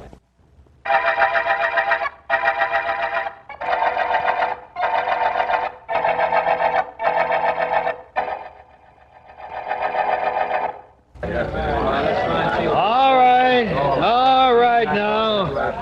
I want you men to go over every inch of the grounds. Somebody got in here early this morning and murdered Mr. Zachary and left some kind of a clue before he scrammed. Okay, now go out and find something for me. Rather excellent performance, Sergeant Heath. Resourceful homicide detective orders his men to bring him a clue. What do you expect they'll find? Nothing, D.A. Absolutely nothing. But I can't have him hanging around here at the pool either, can I? Hello, Vance. Hello, Sergeant. District Attorney Markham and I just had a look at the late J. Morton Zachary. Pretty ugly knife he had in his chest. Any knife in any chest ain't pretty, Vance. Well, all I know so far is his wife and that magazine editor, David Douglas, found him. What about that fishing rod that was on the edge of the pool with the hook in Zachary's clothing? Yes, please, Heath, something about that. A prominent fisherman found dead in a pool with a rod and reel as accessories before the fact. Rod, reel, and hook, complete with coachman fly as bait. Intriguing. I don't know about it being intriguing. All I know is I'm working on my day off. Well, the hook was attached to him, all right, and the rod lying on the edge of the pool. Why, I don't know. Or who killed him, I don't know. Glad you came, Vance. Certainly, Markham. I admire mystery plays. Ellen and I were seeing one when you phoned me. But I'm more partial to unusual real-life murder cases. No, I gotta go to work. Hey, Morgan. Here? Get in that overgrown bathhouse and see what you can find. Okay. These articles on the ground here, the ones in the sergeant's handkerchief. I imagine they were found on the dead man. So I understand. A handkerchief, wallet with nothing unusual in it, and these keys. Oh, funny thing about these keys, Vance. Wonderful example of colonial architecture, Markham. The house, I mean, and beautifully kept grounds. Vance, I was saying there's a funny thing about these keys. Yes, I know. One of them doesn't open any lock belonging to Zachary. Do you know there's a definite resemblance between colonial Now, wait a and minute, Southern... Vance. How could you possibly know that about that key? It's true, isn't it? Yes, it is true. Heath tried every one of them. Each one is for some different door or Zachary's office or car. But that shiny one in the middle, that's the one that opens nothing. Only how did you know? Because it's the shiny one, Markham. Either it's a new key to an old lock, or it fits some door that was just constructed. Neither of which is very likely. Or it doesn't belong to any of Zachary's locks. Where's Mrs. Zachary, Markham? In the house. Sergeant Heath asked her to hold herself available for questioning. He wasn't thinking of my questioning, I don't suppose, but I'm grateful just the same. If you don't mind, Markham, I think I'll join the lady.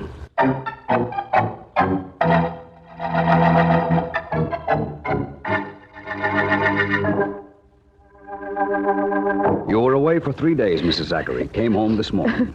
Took a cab from the station, found Mr. Douglas here on your arrival, and the two of you discovered your husband's body? Yes. Yes, Mr. Vance. How long had Mr. Douglas been here? I don't know. He said he'd just arrived. Then it's possible that he might have killed your husband. Oh, no. Not David. He couldn't do anything so brutal. Oh, it's David, is it? Know him pretty well, Mrs. Zachary? Yes. Yes, I know him quite well. I was engaged to him once. Well, that's quite interesting. What time did you arrive here this morning? About 9 o'clock. 9:15, maybe. What time did your train get in? At 8:50. Well, it's about a 20-minute cab run from the station. That would bring you here at about 9:15, as you said. Mrs. Zachary, you inherit all your husband's estate? Yes, I suppose so. It will be considerable, judging from this house. Was he retired? No.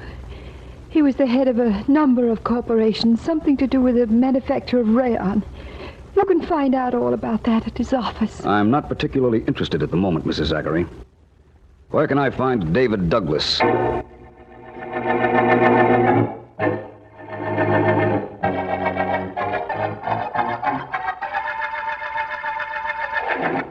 If you've come to arrest me, Vance, arrest me. Only don't just sit there staring at me. I'm not a police officer, Mr. Douglas. All I want to know is, did you kill Zachary? No, I didn't kill him. I told you I had just driven up to his house a moment before Mrs. Zachary arrived. I was there, standing there, when she got out of the cab. I paid the driver. How much did she pay the driver? She gave him a bill, a $5 bill. Told him to keep the change. That's quite a sizable tip. I rode out to the house from the station, and the meter only read $2. What's the difference how big a tip it was? Besides, the fare wasn't $2. It was $4 something. I heard that. Get through with me, Mr. Vance. Please get through with me. You're awfully nervous, Mr. Douglas. I won't be too long now.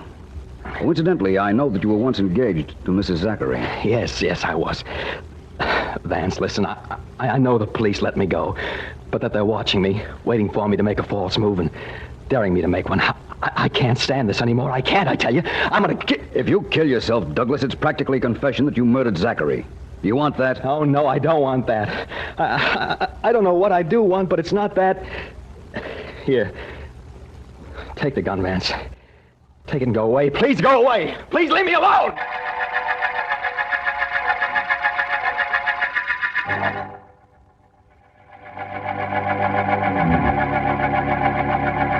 Thank you very much, sir. Goodbye. Well, Ellen? Well, Vance, you were right in your hunch. The railroad information just told me that there is no 8:50 train that Mrs. Zachary could have taken. There was a 7:50, though. So she arrived at her house an hour before she said she did. And she gave the cab driver $5 for a $2 run. Well, let's see now. She could have arrived at her home about 8, killed her husband, had the cab driver wait, then drive her around a while and back to the house in time to meet Douglas. Oh, got yourself a prospect, Vance? 3 prospects. Mrs. Zachary, David Douglas, and a certain Hastings. What, may I ask, are Hastings? They're people. And this particular one is George Hastings, assistant to the late Mr. Zachary. Have you seen him yet? No, I tried to, but he sent out word that he was too busy. I think I have an idea how to talk to him, though. It seems important to find out just what Zachary's rayon business means. Well, when you get that certain look on your face, you mean business yourself. A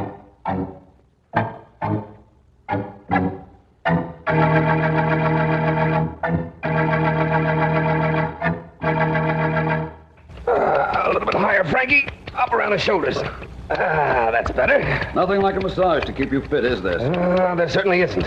Oh, waiting for Frankie to get finished with me? Yes, but there's no hurry. Always said I wouldn't know what I'd do if I couldn't run over to the gym a couple of times a week to get a workout and a rub down. Oh, I haven't seen you in here before. It's my first visit. Well, you'll like it here. Okay, Frankie. You can hold it up. I'll just lie here and relax a minute. You can think better when your body's in top condition, I've always thought. Oh, you sure can. And I've got to be able to think. Think fast. I'm in rayons. Hastings, the name. How do you do, sir? I'm Robert Williams. Rayons, did you say? Right. Read about that fellow named Zachary who was murdered? Mm-hmm. Well, I was his assistant. I'm taking over the firm now. Oh, is that so? Oh, yes. That murder ruined the biggest merger ever attempted. Secret merger. Zachary representing the East and a fellow named William Bartlett the West. Wow. What that would have done to the industry. We'd have monopolized it. Had to keep it secret. Didn't want anyone to know. It doesn't matter now anymore, I gather. Nope. The deal was dead when Mr. Zachary got killed. Really? Mr. Hastings, I'm not Robert Williams, as I said. My name is Philo Vance. Oh, I see. I tried to make an appointment with you, but you wouldn't see me. So I followed you here to the gymnasium. You did? What for? To find out what you might know about Mr. Zachary's death. It seems to me that you know a great deal about Mr. Zachary's business. Why shouldn't I know about it? Mr. Zachary never did anything without my help. No, Mr. Hastings? Not even die?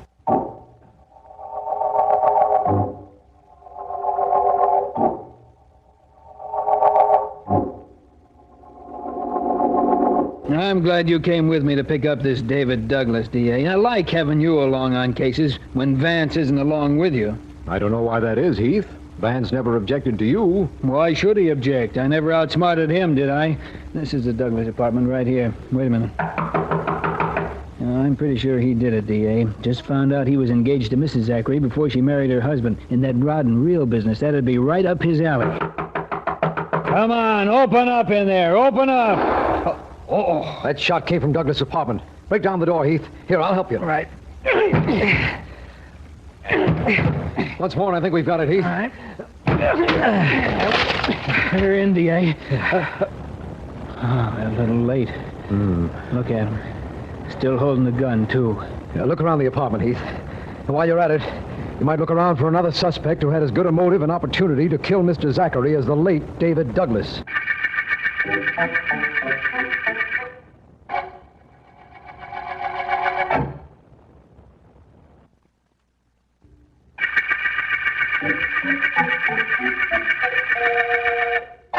This is District Attorney Markham. The Coachman murder case opened when millionaire sportsman J. Morton Zachary was found dead in his swimming pool, a fishing knife in his heart, and a rod and reel and hook complete with coachman fly attached to him. Philo Vance has been to see both Zachary's widow and a Mr. Hastings, who has taken over the murdered man's business interests, and who told Vance of an impending merger between Zachary and one William Bartlett, whom Zachary had never met. One of our men, Sergeant Heath, has just reported that Mrs. Zachary, who has not been detained by the police, has just had a visitor. This information has led us to... Miss Zachary, I'm sure sorry I never got to know your husband. From what you say, he sure was a grand man. He was. He was, Mr. Bartlett, the finest. It was nice of you to come down, especially since you'd never met either of us. You had to come, ma'am. Was going to be your husband's partner. I beg your pardon. Oh, shucks, ma'am. Nobody knew about it except him and me. We was going to have our first meeting up at my place, a meeting set up for today, and get real organized. Sure was a shame. Well, now, ma'am, if there's anything I can do... This is terribly rude of me, I know, but may I please come in? Mr. Vance. I apologize deeply for this intrusion. I did knock on the door, but nobody answered, and the door was open. Mr. Vance, this is Mr. Bartlett. How do you do? Hi, son. Glad to meet you. I wished it was under different conditions, but I'm glad to meet you. I was just going in case you got something to talk to Miss Zachary private, like. I'd like to talk to you, if you don't mind, Mr. Bartlett. Me, son? About what? About that merger you and Mr. Zachary were planning. Well, how'd you hear about that? I didn't even know about it until just now, Mr. Vance. A private investigator makes it his business to find out things that people in general don't know. In this case, it wasn't very difficult. Well, son, what do you want to know about the merger? Oh, I guess just why you were merging and some of the details. Well, why? Because we've been cutting each other's throats, Zachary and me, for years. One way to stop being competitors was to become partners. But we never did get to meet on account of, well, asking your pardon, ma'am, on account of what happened here yesterday.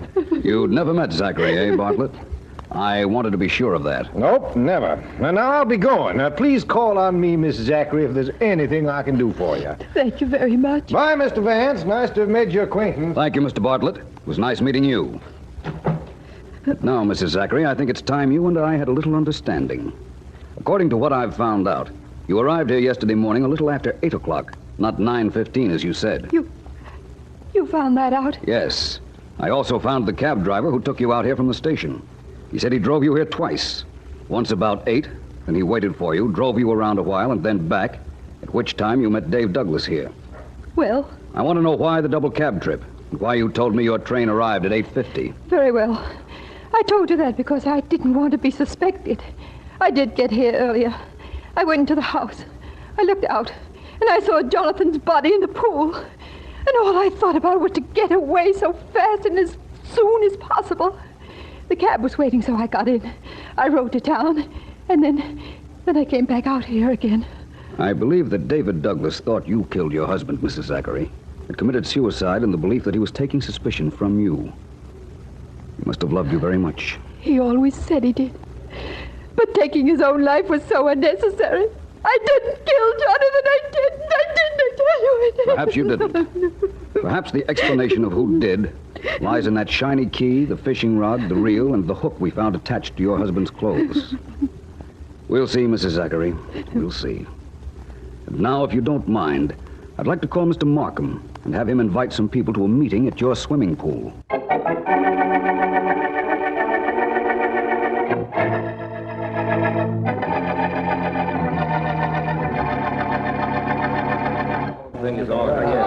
Please, everyone, may I have your attention? Want me to keep him quiet, Vance? No, Sergeant Heath, thank you just the same. Now, we are in what I imagine was a combination bathing cabin and trophy room. Is that what it was used for, Mrs. Zachary? Yes, Mr. Vance, that's right. All of you can see that there is fishing equipment, mounted fish, and fishing knives in this room. And that one of the fishing knives is missing from the box on my right. That is the state's Exhibit A. It's the knife that killed Mr. Zachary. Vance, must you go into all the terrible details? I'm sorry, Mr. Hastings. Now, you'll notice that there's a door leading from this cabin to the pool. It's only a few short steps. Mr. Vance, I sort of wish you'd stop wasting time and get down to cases. I will, Mr. Bartlett, all in good time. Now, it is my theory that Mr. Zachary and his murderer met out here early on the morning of the murder. There was a quarrel, and in the heat of anger, the murderer seized a knife from this box and stabbed Mr. Zachary. Stop that, Mr. Vance, stop it! Vance, stop. Mrs. Zachary is fainting. Somebody run into the kitchen and get a glass of water for Miss Zachary. Thanks. The kitchen's right in there. Thanks very much, Mr. Bartlett, but it won't be necessary. Thank you just the same. I apologize again to you, Mrs. Zachary. I'm sorry, but I must continue. The murderer stabbed Zachary. He staggered back, as I'm doing now, and through this door. Well, please follow me, all of you. That's fine. Thank you. Zachary staggered through this door. Teetered a moment at the edge of the pool, like this, and then fell in. Vance, look at him. He's floating face down out to the center of the pool. Vance! I'm all right, Ellen. Don't worry. Oh, dear. Give me a hand, will you, Markham? Right here, old boy. What in the world did you do that for, Vance? Because I already know who killed Jonathan Zachary. And now I know the reason for that fishing rod and reel. You can go now, everybody. Thank you for coming here. And the murderer, well, I want to thank him for giving himself away.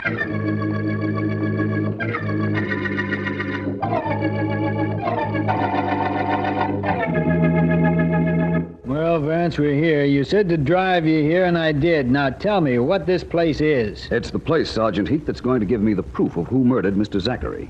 It's a hunting lodge. Look, you said after you fell in the pool that you knew who did it. I still know, but I need proof. You brought the key, Sergeant? The shiny one we found in Zachary's pocket? Sure. Only what makes you think it's going to open a door you never saw before? I'm the positive type. Come on, let's try it. Come on, Heath, if you want to watch. I'm coming, Vance. Okay, there's the front door. Go ahead. One key, one little lock, one little turn. Having trouble, Vance? It doesn't seem to fit. Can't understand this. Wait a minute. This lock is brand new. So? So, maybe it's been changed since the murder. Heath, drive me to the nearest town so I can find the nearest locksmith. I refuse to admit a little luck can make me so very wrong.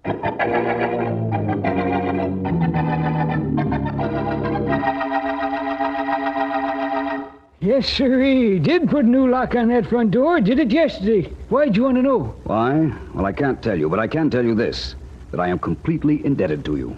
Please accept this $5. Yeah, sure, I'll take it. Tell you what, I'll give you the lock I took off that door. Got it right here someplace. Well, that'll be very nice.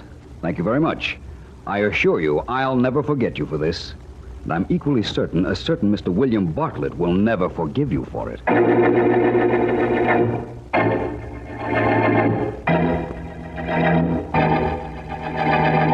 Now, look, Bartlett, it's 4 hours since we've held you here at headquarters. We've told you how we know you killed Zachary. Now, you tell us why you did it.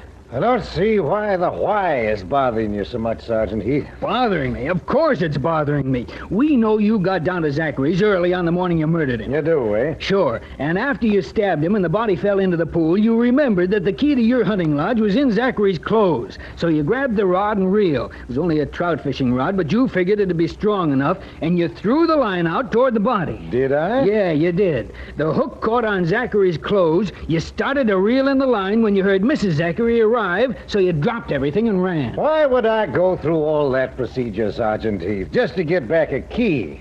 Why shouldn't Mr. Zachary have a key to my hunting lodge? Because according to your own story, you were never supposed to even have known him. That's why. And that key tied you up to the corpse, but good. That little description I gave you just now, that's the way it happened, wasn't it? Who saw me? I can't tell you that. Why did you kill him, Bartlett? He tried to trick me with a frame contract. I wasn't to be a partner, just an employee. We fought about it, and that's how it happened. He had the key to my hunting lodge because we had to have a secret place to meet before anybody in the industry thought we even knew each other. I had to get the key back, just like you said. Heath, tell me.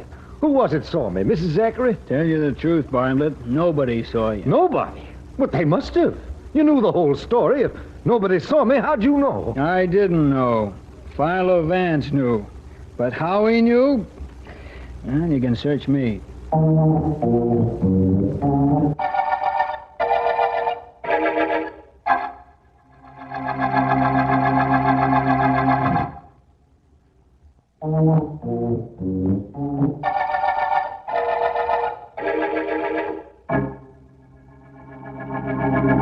Vance, please, can we play 20 questions? You need 20, Ellen? I'm not sure yet. Let me start with 1. How did you know it was Bartlett? Well, Bartlett said he'd never met Zachary. Yet he knew where the kitchen of the Zachary house was. Remember his telling Heath where to get a glass of water when Mrs. Zachary almost fainted? Yes, but did that prove that he murdered her husband? No, but it made it obvious that he and the murdered man had been meeting here. And if they had been meeting here, it might be that they'd met at Bartlett's lodge. It might still further be that the shiny key Zachary had was the key to the front door of the lodge. It was, even though Bartlett tried to throw me off with a new lock. And that's all the proof you needed? Well, I helped a little. I stayed away when you went to Bartlett's lodge, didn't I? Yes, you did. You know, someday, Ellen, our little enterprise here will be reading Vance and Deering, private investigators. I can see it just as plain. I can see something even plainer than that. I can see that we're at the end of the COACHMAN murder case.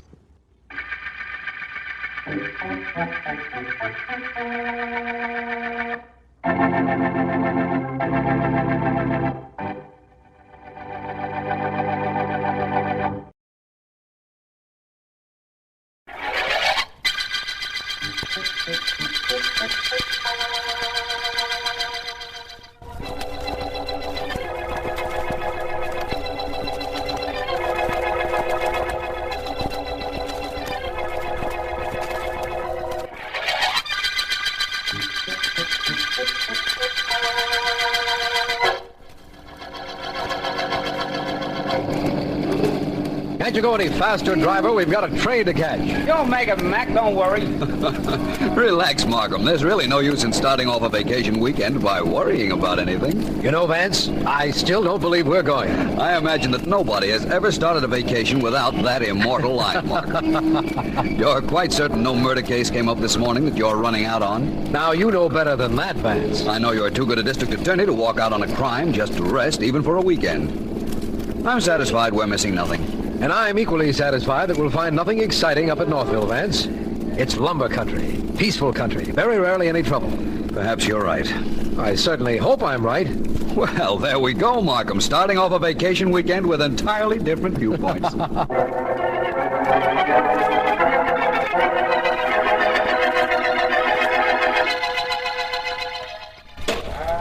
Couple more ought to do it, Johnny. Right, Frank. I'll take it from here. You just stand by. Check. That did it. She's starting to splinter. Out of the way, everybody! Timber!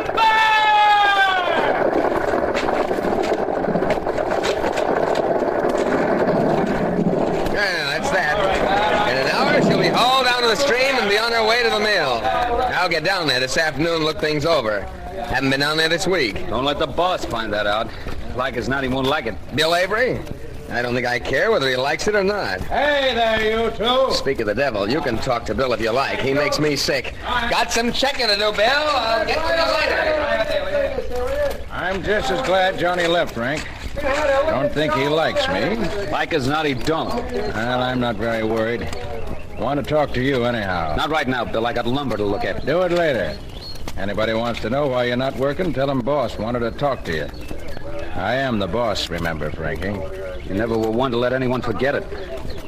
Don't it bother you none that I got this here axe in my hand? You wouldn't do anything about me, Frankie. You were going to do something, you'd have done it a couple years ago when I took over this mill. Like as not, you're right. Only don't get no ideas that I forget things. Like the fact that this mill was your dad's, till I produced a deed to it after he died? I bought the mill and all this ground in Northville from him just for his death. And you know it. Do I? I'm glad you told me.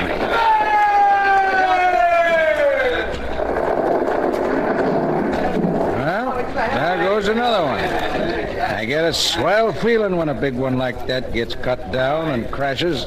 I know what you mean. Like as not, I'd get the same kind of feeling if a big one like you was cut down and crashed, too.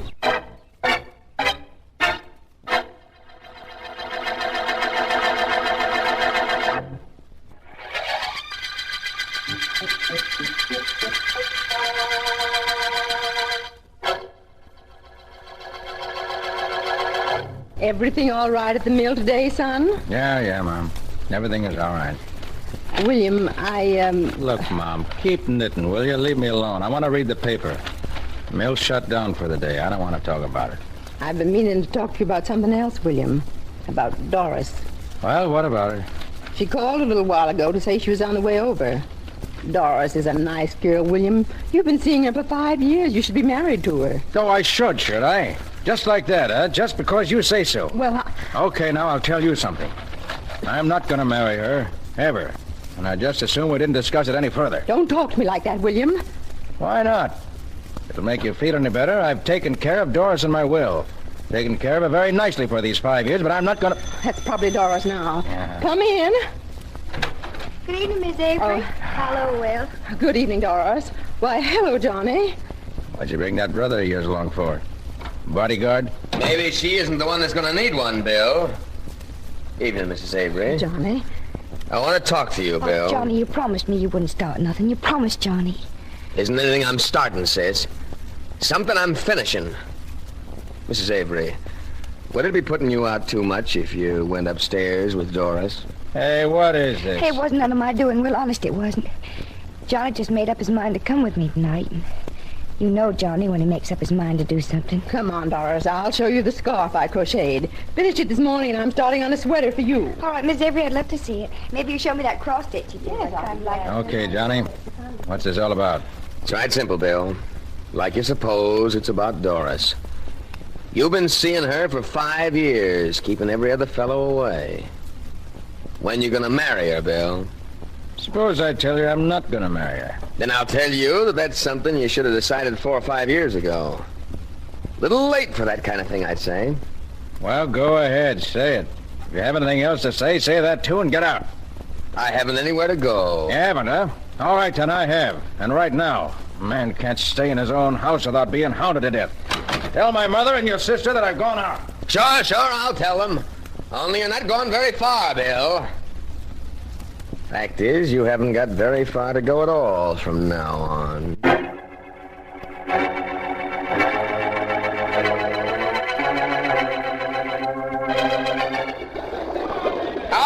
men, keep those logs from jamming. Roll them and keep them straight. Hey, Mike, take care of that one. It's going down Belly's side. Keep them moving now. Keep them pointing toward the mill. Morning, Johnny. Hiya, Frank. Just want to straighten out the boys on that timber we cut yesterday. Keep those logs rolling now. Keep them going downstream. What's going on? Oh, nothing much. I thought maybe you'd like to knock over a couple of big ones with me this morning. Brought your axe here in case you did. Okay with me, come on. There's a big baby just waiting for us yonder. Uh-huh. Glad you brought that axe of mine. I know what I'd really like to do with it. I was over to Bill Avery's house last night. Well, like as not, I know what you mean. Johnny, look. I'm looking. It's Bill Avery. Looks like he got caught under this tree just as he was falling. He's dead, Johnny. That tree did it, all right. Yeah. Landed right on top of him. Hey, this thing here wasn't no accident, Johnny. No, I reckon it wasn't. Only as far as anybody else is concerned, it was an accident, wasn't it, Frankie? Yeah, that's what I thought.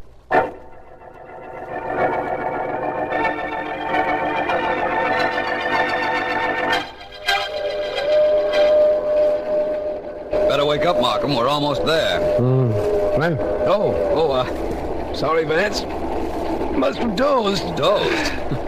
You've been fast asleep for the past 2 hours. Fine way to start our weekend vacation. Oh, I don't know. Vacations are for doing things you don't get a chance to do while you're working. Like sleeping. Well, don't tell me this business of being a district attorney keeps you up every night. No, Vance. It only seems as if it's every night. Did it stop Northville? That's what the conductor said.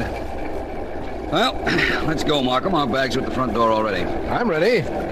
2 whole days with nothing to do but play and fish. Oh, it sounds beautiful. I didn't even let the office know where I was going. Neither did I. Well, this is it. This is Northville. I'll hop down and take the bags, Markham. Hand them to me, will you? Here you are. 1. Yep. 2. Right.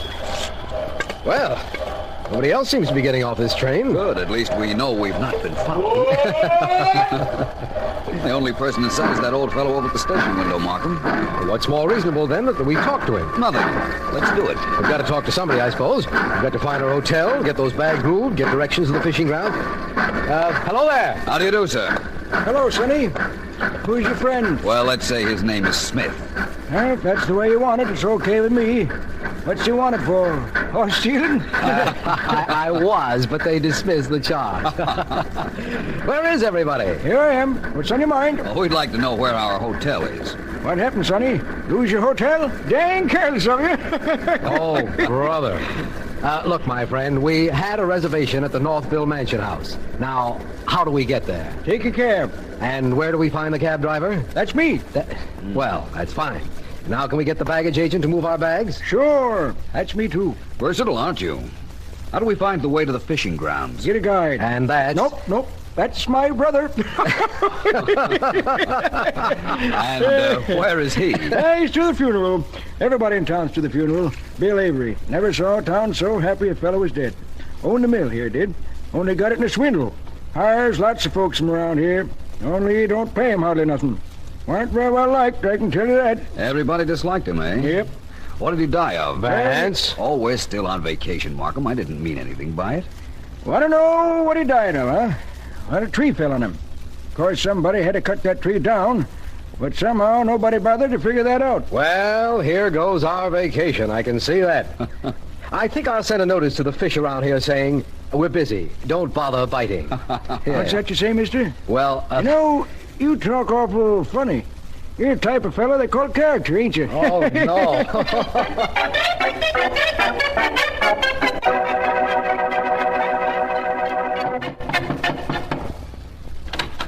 I beg your pardon. Is Mrs. A... Well, hello there. Hi. You're baggage agent, cab driver, and also butler for Mrs. Avery? Nope. Just happened to be town sheriff, that's all. Say, mister, you asked a lot of questions at the station a little while back.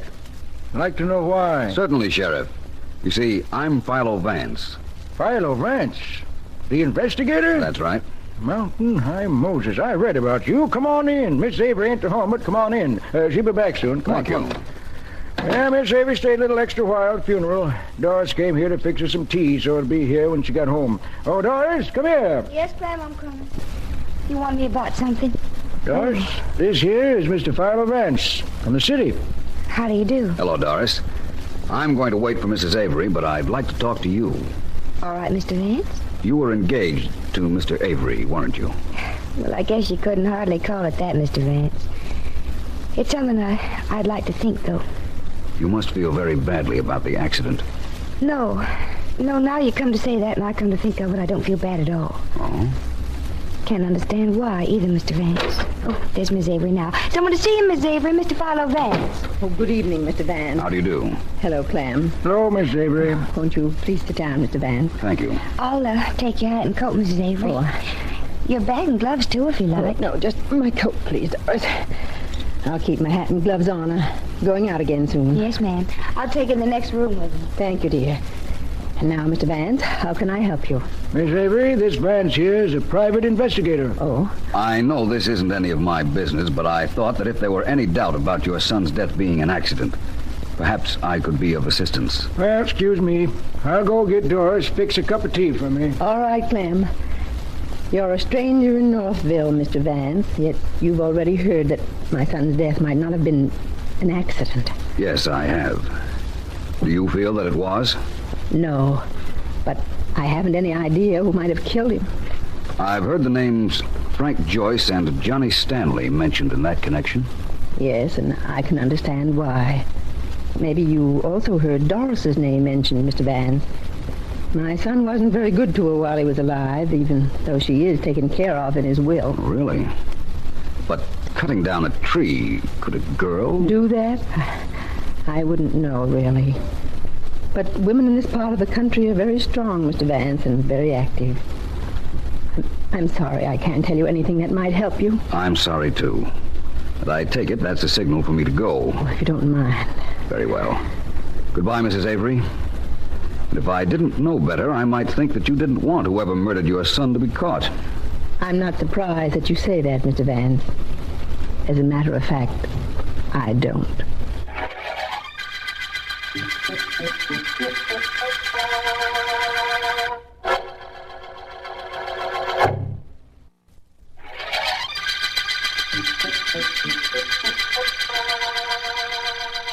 This is District Attorney Markham. The tree trunk murder case opened with the finding of the body of mill owner Bill Avery underneath the trunk of a freshly hewn tree. Vance and I, on vacation in the town of Northville, found, after talking to Avery's mother, that suspects are Frank Joyce, from whose dad Avery is suspected of swindling the mill, Doris Stanley, Avery's girlfriend, and Johnny Stanley, her brother. Vance has decided to interview Johnny Stanley and finds him at work cutting down a tree. It seems the I got work to do here, Vance. Talking and working don't go too good together. You're very adept with that axe, Mr. Stanley. Why not? Been handling one since I was 14. It strikes me as being singularly appropriate that a lumberjack with a grievance, such as you had against Bill Avery, would find some sort of poetic justice in making sure he died the way he did, pinned under a fallen tree. That the way it strikes you? What do you know? Oh, I haven't any proof, Mr. Stanley, but I think I'm going to postpone the end of my vacation until I do find some. Sorry. The axe slipped. My foot isn't sorry. Another inch or two and that axe of yours would have done quite a job on it. Yeah, I know. Too bad. Now I gotta take time to clean the dirt off before I go to work on this tree again. Well, take a good look at that axe if you like. And at my back, Vance. Want to see how the logs are moving downstream. Interesting young man. Vance, I've been looking for you. Oh, hello, Markham. Well, this is quite a vacation we're having, isn't it? Personally, I prefer our original intention, fishing. Well, this is relatively the same thing. We have a murderer to catch. That's the principal difference. If our bait is right and our technique correct, we'll land him.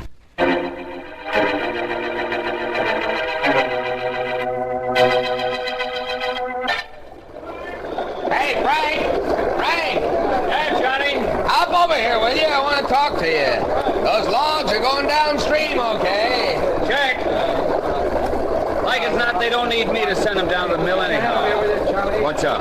Walk up here a little way with me. I got to talk to you. I know what about, too, don't I? That's right.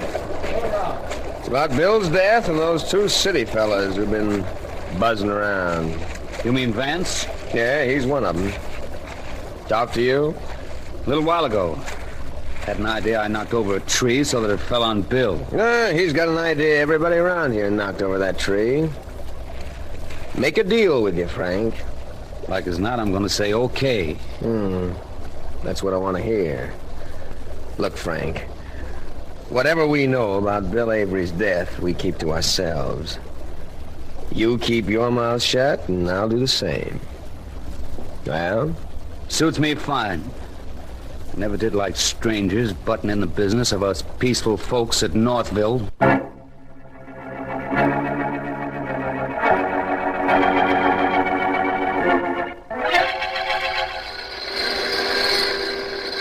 Hello, Johnny. Afternoon, Mrs. Avery.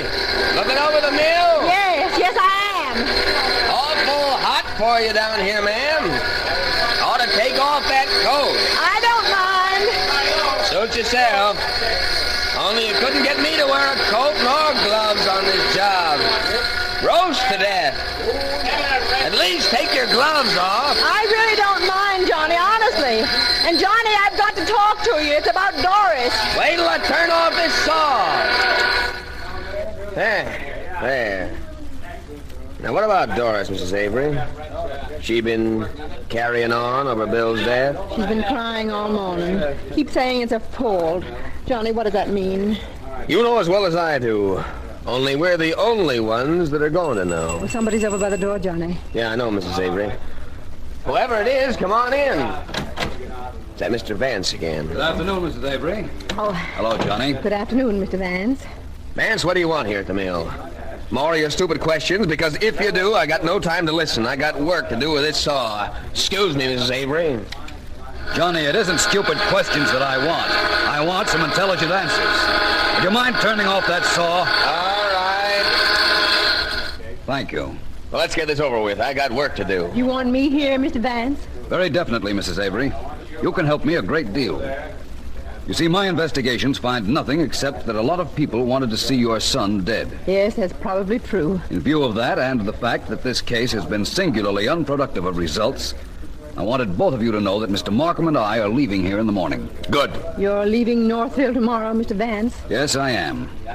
That means that if I don't find your son's murderer tonight, that will leave only the sheriff to look for whoever it is. And somehow I don't believe the sheriff is going to look very hard.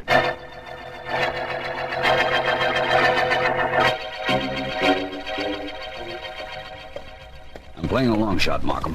When we get to the Avery house, I'll know if it worked. As long as I'm in this race somewhere, Vance, perhaps you'll tell me what it is you're betting on. Certainly. I had Doris Stanley call her brother and Frank Joyce over to Mrs. Avery's. I wanted the four of them and the sheriff there when we arrive. And what's the long shot you spoke about? If they're there and things work out the way I plan, I think I can prove to you who murdered Bill Avery. Now, that's what I like about you, Vance. We work side by side in a murder investigation, and you come up with a statement like that. Personally, I haven't found anything yet that points to any one of the suspects. I have. Points rather definitely, too, I'd say. You'll find what I mean when we get to the Avery house.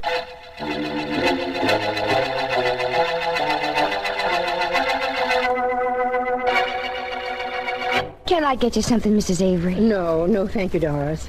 I'm glad you're starting to feel better. Oh, yes, ma'am. I feel better now. I'm glad you do, Doris. Glad you do. Hey, sis. What's this mystery all about? Why did you call me? I can't tell you. I promised not to. Like as not, that means you promised to call me here, too, and promised not to tell why. Yes, Frank, I did. Well, who'd you promise, sis? I can't tell you that. I promised that nice Mr. Vance. So that's what it is. I thought this was something I could do for Mrs. Avery. Well, that settles it. Come on, Frank. I'm with you, boss. Wait a minute, boys. Have either of you anything to hide from Mr. Vance? That's a mighty sharp question, Miss Avery. Should have thought of that one myself. They got nothing to hide, nothing. That is, not that we know of. Well, then why not wait? Doris, I believe I will have a glass of water, please. Oh, sure, Miss Avery. And then while we're waiting, would you show me how to make that crochet stitch? You promised. I know I did. I'll show it to you in a few days, Doris. Oh, thank you, ma'am. I'll go get you that water. Look, Johnny, like as not, you're going to stick around here and wait for that Vance, but I'm not. Okay, Frank. If he wants us, let him come get us. Mrs. Avery? Yes? Tell Vance when he comes that we've got no... Good evening, everyone. Oh. Come in, Markham. Oh, good evening, Mr. Vance. I see that Doris did as I asked her to. I owe her a debt of gratitude. You don't owe me nothing, Mr. Vance. And here's your water, Mrs. Avery. Thank you, dear. Well, those are very fine lace gloves you're wearing, Mrs. Avery. Make them yourself? Yes, I did. They match this collar and the cuffs. So I notice. Miss Avery's going to show me how to crochet in a couple of days, Mr. Vance. I wouldn't be surprised. Now, you two men, Johnny and Frank, this meeting was arranged for your benefit. We don't need any benefits or anything else from you. Look, Johnny, I don't think I'd talk to Vance like that if I were you. No? Who's going to stop me? But if I were you again, I wouldn't try to find out. I don't know what anybody else is going to do, but I'm getting out of here. Please don't go yet, Frank. I want you particularly to be here. Yeah, for what? To hear me tell all of you who murdered William Avery. Maybe I don't want to hear that. Maybe you already know. Mr. Vance, may I ask what we're waiting for? That is, if you do have something to tell us. Of course, Mrs. Avery. Oh, Sheriff. Yep, that's me. Ain't had nobody to arrest in 3 years, but I'm sheriff. I'm afraid that record of yours is due to be broken momentarily. That's what I don't like about strangers. Always starting something new. Oh, thank you, Sheriff. Before I name the murderer of Mr. Avery, I'd like to say that Johnny here and Frank and Doris all had motives for killing him. What if we did? What does that prove? Nothing. I also would like to look at Mrs. Avery's glove, if she doesn't mind. Why a glove, Vance? What'll that tell you? Nothing, actually, Markham. It will merely convince me. Please, Mrs. Avery? You want to see my glove? Which one? Either of them will do. Well, I have a pair just like these in this drawer. Please, Mrs. Avery, I want to see the glove that you're wearing. Very well. Here you are. Thank you. Markham, would you look at Mrs. Avery's hand? The back of the hand is very interesting, isn't it? Yes. Yes, strong hand, Vance. Yes, it is. And now I want you to see the palm of Mrs. Avery's hand. Look at it, Markham. Look at it, everybody. Blisters? Oh, no. Yes, What blisters. And the blisters got there when Mrs. Avery wielded the axe to fell a tree on top of her son so his death would look accidental. You killed him, didn't you, Mrs. Avery? Yes. Yes, I did. But I had good reason. He was hurting everyone he knew. He was mean. He was dishonest. But I still wouldn't have done it if I hadn't found that he wanted to have me put away in a mental institution. I would have died there. I'm not crazy. I'm not crazy. No, Mrs. Avery, I'm sure you're not. Now I know all of you have resented Mr. Markham's and my presence in Northville. You felt that you can best run your own lives without interference. That's right, Vance. We did feel that way. Very well. I leave you with an officer of the law, your own sheriff, and a confessed murderer, Mrs. Avery. I'm sure you'll see to it that justice, whatever it may be, is served. Come on, Markham. We're due back in the city in the morning.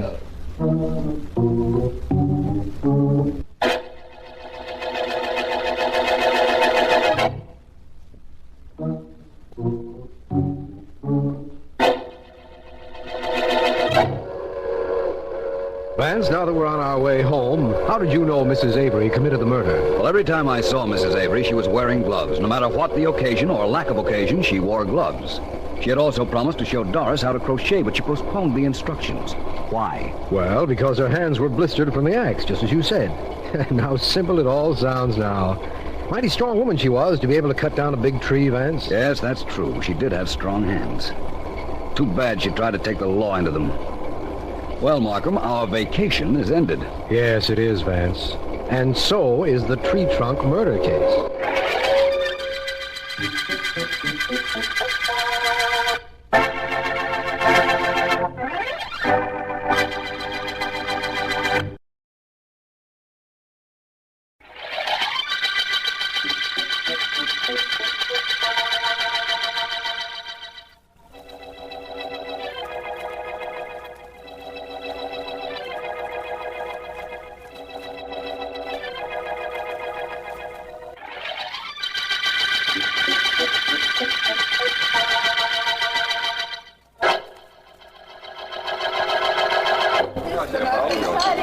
Well, Dr. Kent, here's where you get your medal. Yes, Lloyd, I know. You mean you know that I'm the one who should be getting it, and that you stole my notes? Lloyd, be quiet. They'll hear you. That would be terrible, wouldn't it? For you. Lloyd.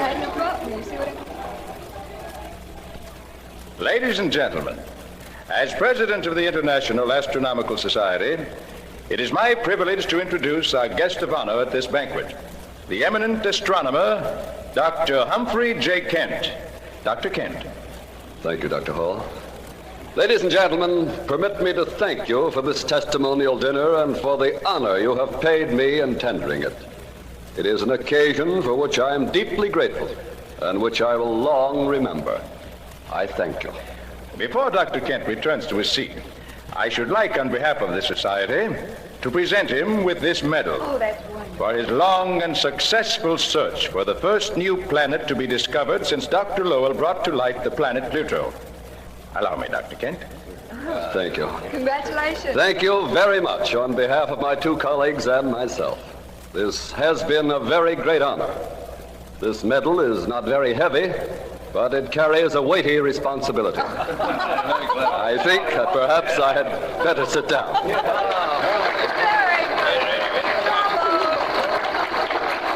Quite a speech, Dr. Kent. Thank you, Lloyd. For 2 years, you and Diane and I worked together.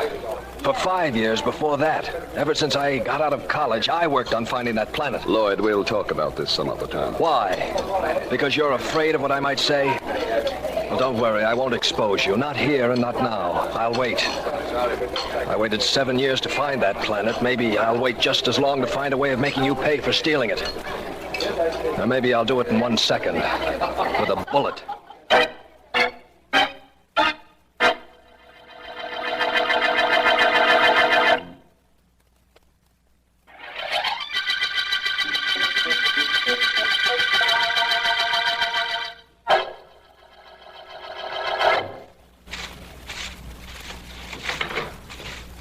Oh, good morning, Dr. Kent. Good morning, Oscar.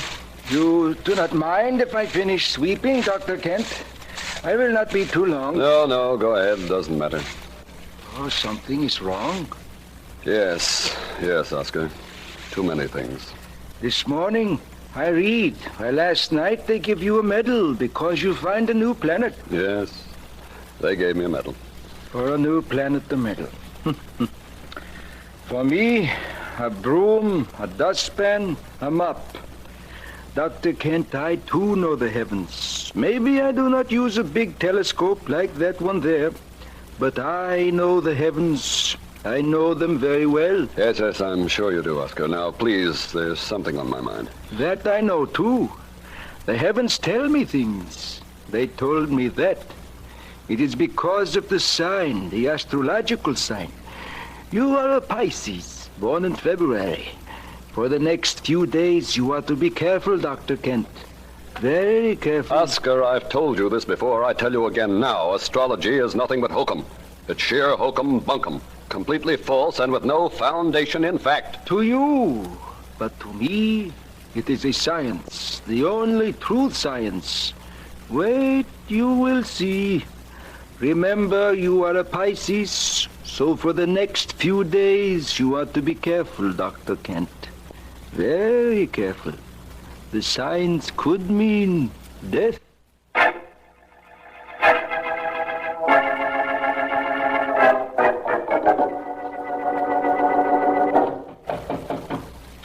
Busy, Lloyd? No, I'm not, Diane. Come in. Well, better not let the indoors of this observatory see the learned Dr. Devons with his head on the desk. What's the matter, Lloyd? Plenty. I went to that dinner they gave Dr. Kent last night. Watched them give him a medal.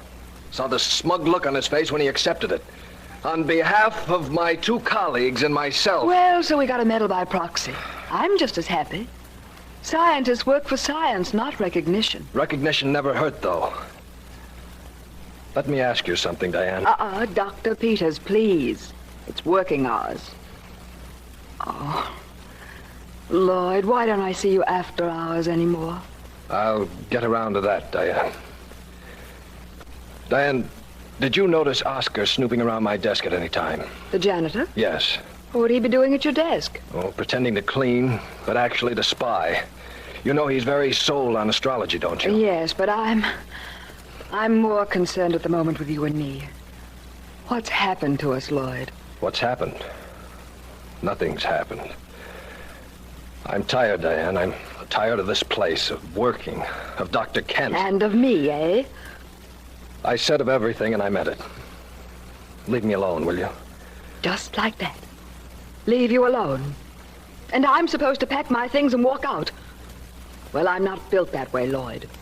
You're not walking out on me, oh no. Try it and you'll be the sorriest man that ever... Oh, I'm sorry, Dr. Devons, Dr. Peters. I just came in to clean. I come back. Oh, come on in, Oscar. I'm leaving. But, Lloyd, you and I have to talk a little bit more about the subject we were just discussing. There's nothing to talk about. No? Maybe I can induce you to change your mind.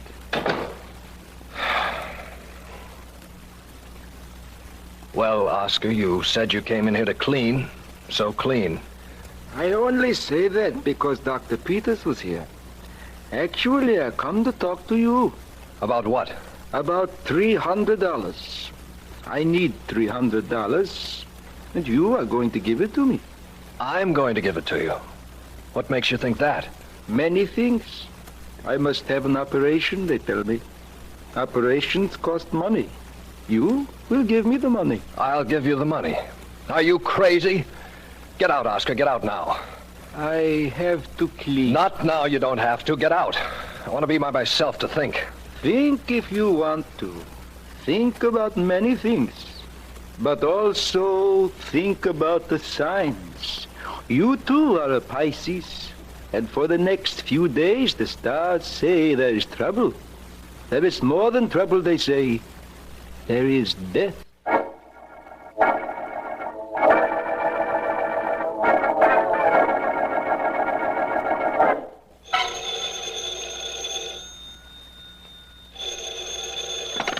Hello. Vance, Markham. Well, how is my friend, the district attorney?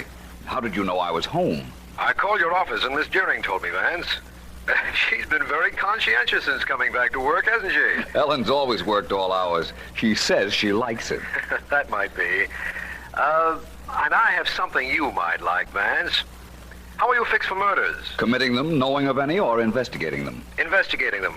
I've got a wonderful one for you, Vance. Happened a little while ago up at the Kent Observatory.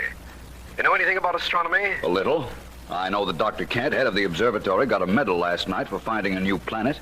And to astronomers, getting medals is the highest possible honor they can receive. That's undoubtedly correct, but did you know that he has two assistants, Dr. Lloyd Devons and Dr. Diane Peters, a very attractive young lady? No, I didn't. If Dr. Kent was murdered, when can I see them? Oh, it wasn't Dr. Kent, Vance. It was young Dr. Devons. He was killed in his office a little while ago. Oh? I'm up at the observatory now, and the body hasn't been removed yet. Can you come up? I'll be right up, Markham. Apparently, astral bodies aren't the only things to be found there.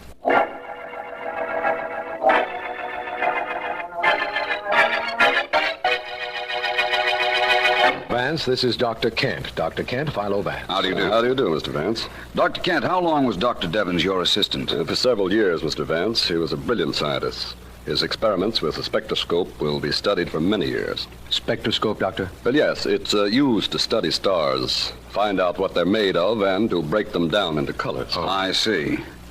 I understand you discovered a new planet recently, Dr. Kent. Yes, I did, but I'd rather not discuss that right now. It can't possibly have anything to do with the murder of Dr. Devons. Oh, it might, Dr. Kent. In fact, you have no idea how many times it is the apparently irrelevant factors that lead us to crime solutions. Right, Vance? Yes, of course, Markham. Tell me, Doctor, how are new planets found? I understand there hasn't been one discovered in 10 or 15 years. Well, that's quite true, Mr. Vance. The last one prior to my discovery was predicted and located by Dr. Percival Lowell of the Lowell Observatory in Flagstaff, Arizona. Really? You say predicted and then discovered? Yes. You see, planets are not always seen through telescopes such as that huge one over there. They're found after years of mathematical calculations, noting the formation and motions of the other planets, trying to rationalize their movements. If I understand correctly, when extragravitation of other planets becomes apparent, there must be something to cause that. And sometimes the something is an undiscovered planet. That's precisely right, Mr. Vance. But it has no bearing on Dr. Devons' death, as you can see. Perhaps after I see Dr. Peters, I might agree to that.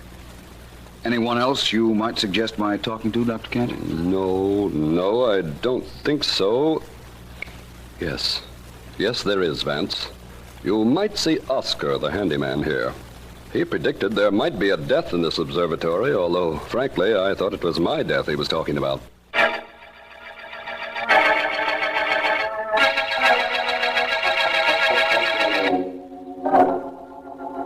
Help me carry these photographic plates over to the table, please, Oscar. Yes, Dr. Peters, I do it gladly. Oh, I've got to keep working. I've got to stop thinking about Lloyd. Yes, Doctor, I know. You want the plates right here? Please. Yes? How do you do? I'm Philo Vance. May I come in? Oh, yes, please come in. I've been expecting you. Mr. Markham said you might want to question me. I do, very definitely. And this is Oscar? I am Oscar. I wish you'd have a seat, Oscar. I'll want to talk to you, too. Very well. I sit down. Well, Vance? Dr. Peters, may I start by saying that I think you're a very attractive scientist? What are you going to finish by saying? I really don't know yet. How well did you know the dead man, Dr. Devons? I knew him very well. We worked together for years. I see. You and Dr. Devons were merely scientific companions? Not exactly. Except that he was very busy recently. Doing what? Trying to compute the location of the planet Dr. Kent found.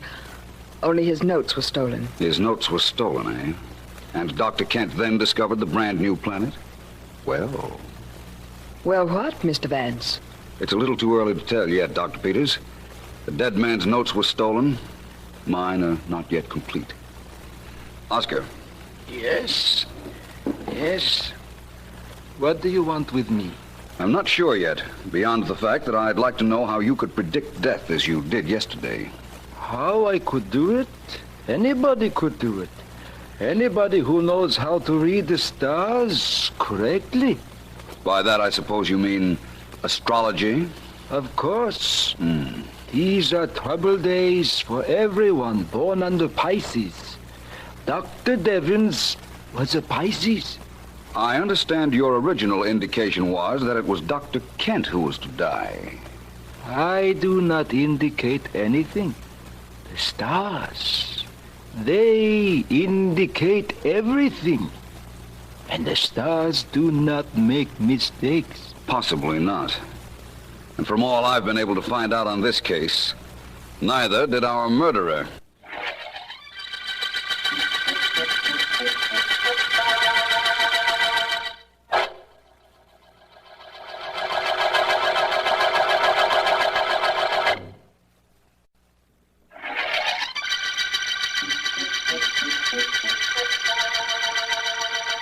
This is District Attorney Markham. The star-studded murder case began the night Dr. Humphrey J. Kent, famous astronomer, was rewarded for discovering a new planet. He was threatened then by Dr. Lloyd Devens, his assistant, who subsequently was found murdered. Vance knows that at one time, another assistant, Dr. Diane Peters, had been friendly with the dead man, but had had little time for her lately. Vance's other suspect is Oscar, general handyman at the Kent Observatory, where the murder was committed. As we return to our story, my men report that Oscar has just gone into Dr. Kent's office. What do you want here, Oscar? Your cleaning is done. This time I do not want to clean, Dr. Kent. From you, I want money. Money? You want money from me? What for? Well, Dr. Kent, Dr. Devens, he talks to himself when he is alone. Sometimes he only thinks he is alone. Well?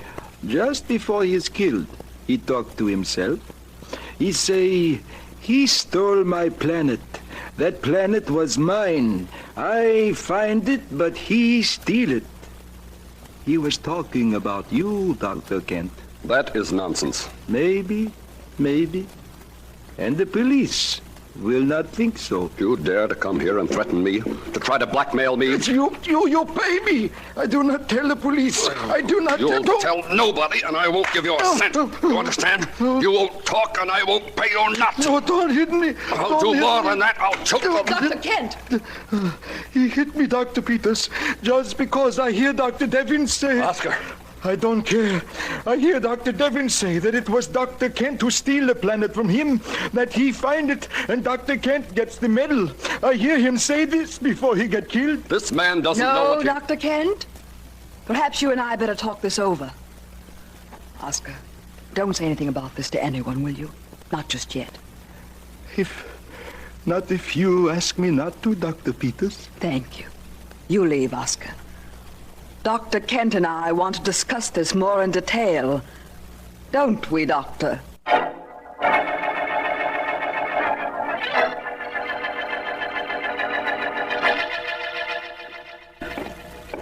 This place looks like a tomb, Vance, doesn't it? Scientific libraries aren't built for splendor, my friend. Markham, listen. After I was through questioning the suspects at the Kent Observatory yesterday afternoon, I came here. I found the scholastic records of Dr. Kent, Dr. Devens, and Dr. Peters. Did they indicate anything interesting? I'm not sure yet. Now, I also found out several other things. For instance, in this book here. Here it is. Class of 1940, Midwest University. Let me see. It's page 131, I believe. Yeah, here we are. Here's the dead man's record. L.R. Devens, graduated with honors, received fellowship, later appointment to endowed Kent Observatory, school award for astronomy, born Dantown, Ohio, mother E.B. Devens, father O.R. Devens. I want to make a note of those names, Markham. I remember them, Vance. Now let's look up the scholastic careers of Dr. Kent and his pretty assistant, Dr. Peters. There are some notes I want to take on them, too. Well, that's what we're here for. Where do we begin? That, at the moment, is secondary in importance to a much more vital factor. Where do we end on this case?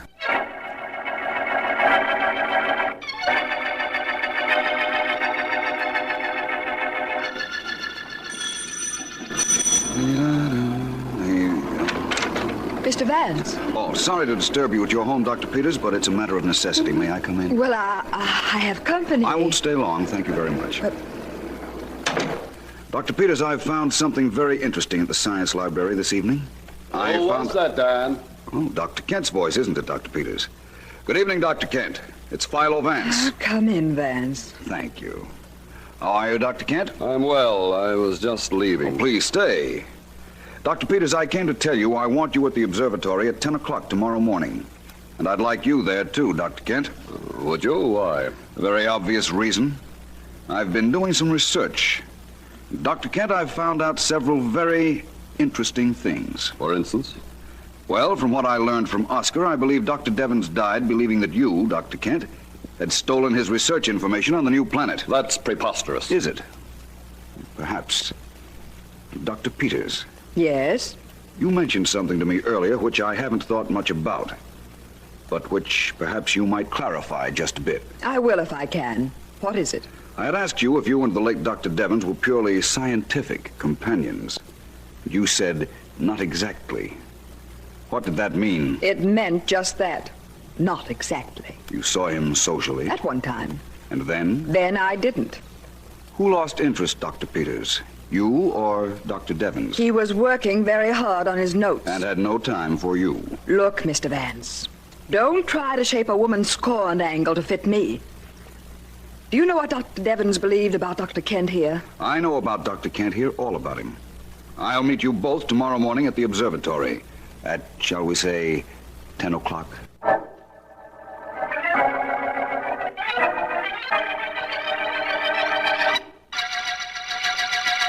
Dr. Kent, why must I be here too? I have my cleaning to do. Mr. Vance wanted you here, Oscar. He'll be off the phone in a minute to tell you why. This is a little ridiculous, you know. From what I've seen of him, nothing Vance does is ever ridiculous, Dr. Peters. Any word yet, Vance? Not yet, Dr. Peters.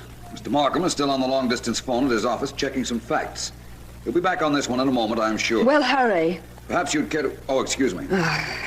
Yes, Markham, I'm here. Go ahead. He listens now, Dr. Kent. Yes? Yes, I see. Yes, I have that, Markham. Well, thank you very much. Yes, it's fine, thank you. Goodbye. My apologies to you all. There was some information lacking, and I've just gotten it. Now, before I make any definite statements, I wonder if there's anything any of you would like to say. I would, Mr. Vance. I've been thinking over what you said last night, and I'm going to tell you the truth. When Lloyd Devens broke our engagement, I was angry enough to have killed him. Dr. Peters. I'm sorry, it's true. Only, Mr. Vance, I got over that feeling. Very possibly. Dr. Kent, it is true that you stole Dr. Devens' notes, that he threatened to expose you. You couldn't let that happen, could you? So you think I killed him? I didn't say that. Dr. Peters here could have killed him for doing what he did to her. Then it's me you suspect. I didn't say that either. Now listen, all of you. Oscar, come here.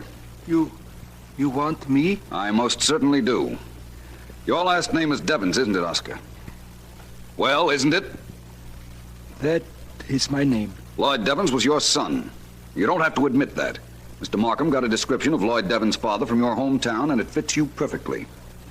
Yeah, it is true. I was his father. He did not like it to be known that his father was a janitor. A ridiculous concession to false pride. When your son's college record showed his father's initials were O.R., I thought the O might stand for Oscar, and Markham's telephone call corroborated that. My boy did not want it known that I was his father, but he was a good boy, Mr. Vance. Boys born under Pisces are brilliant, alert, resourceful, a little selfish. Was Lloyd really selfish, or is that astrology stuff all bunk? Bunk?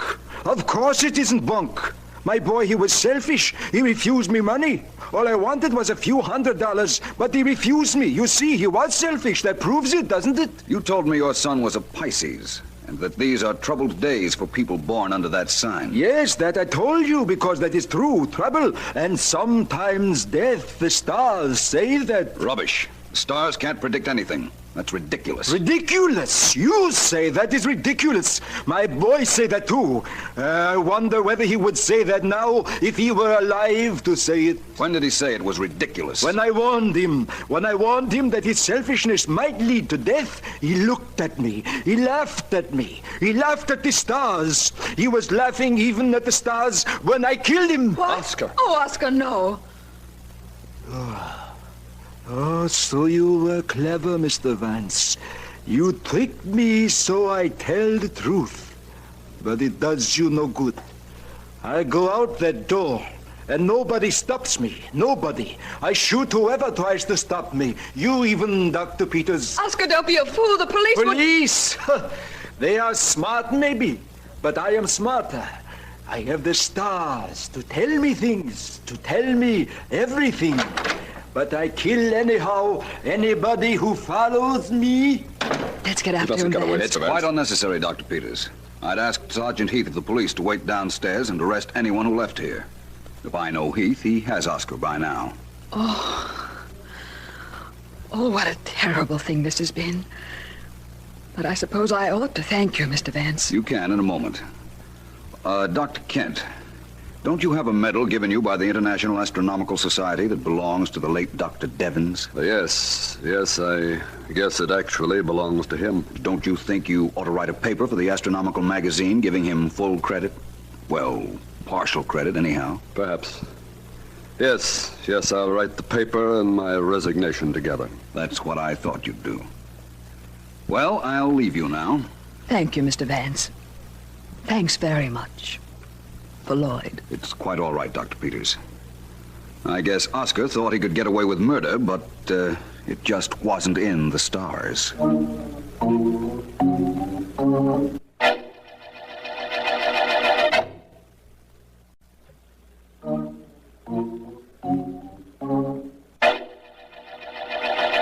Well, Vance, thanks for cleaning up the murder of Dr. Devens for us. And incidentally, I think you did quite a brilliant job on this case. Well, don't sound so surprised. I'm really a very brilliant person. Vance? Oh, absolutely, Markham. I'm so brilliant that I had 3 suspects for the murder of Dr. Devens, all with motive, all with opportunity. I'm so brilliant that I didn't know which one of them actually did it. That isn't exactly true, Vance. You did know, ultimately. Yes, I suppose so. But I had to make Oscar break down and admit it. If he weren't so sold on astrology, I don't know how I could have done it. You'd have thought of something, Vance. You always do. And I'll tell you a little secret. I knew you'd solve this case. Knew it from the very beginning. Did you, Markham? I didn't. I guess I'm not so brilliant after all. I had to wait for the end. The end of the star-studded murder case.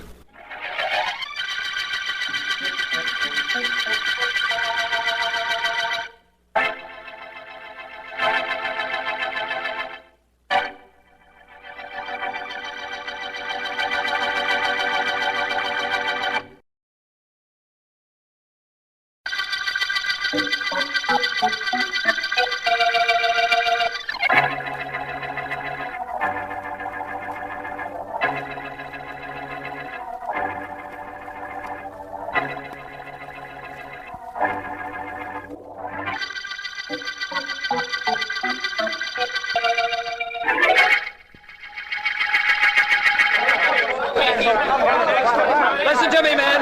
Please, listen to me. I don't have to stand here on a street corner and talk to you. Nobody pays me to do it. Okay, then why do you do it? Because I'm a citizen. I'm a citizen the same as all of you, and I want you to know the same things I know about Jonathan Graves and his political gang who is trying to steal your votes. They're crooked men, completely crooked. They're in politics for their own personal good, not the good of the community. That's right. Now be sure you remember that when you go to the polls election day. That's all I've got to say. Thanks for listening. Wait a minute, Masters. I want to talk to you. Oh, it's you, Graves. Well, what could you have to say to me? That was quite a speech you made. Thank you. You seem to be able to influence people very nicely. Well, I read that book you've heard about. Don't get cute, Masters. You're a very honest, upstanding young fellow, and I'm sure we could use you in our organization. What you mean is you could use me so that I don't fight against your organization. That's your interpretation. Of course, there is an element of logic in it. The truth is that if you keep up these street corner talks, you're going to get a lot of people disliking us. That's the best news I've had all day. So long. Wait a minute, young fellow. Don't be in such a hurry to get away. It might be very valuable to you to stick around and listen a few minutes. I doubt it. The only thing I'd consider valuable would be if you and your crooked colleagues withdrew from the election. No, we can't do that, my boy. You know that. We've got too much at stake. It's cost us a lot of money to build up our candidates. We can't just withdraw them just like that. In that case, we've nothing to talk about. Oh, but we have. We have something to talk about that should be very near and dear to you. You. What about me? You have your choice at the moment, Masters. A choice of being a quite wealthy, silent young man, or a very definitely dead one.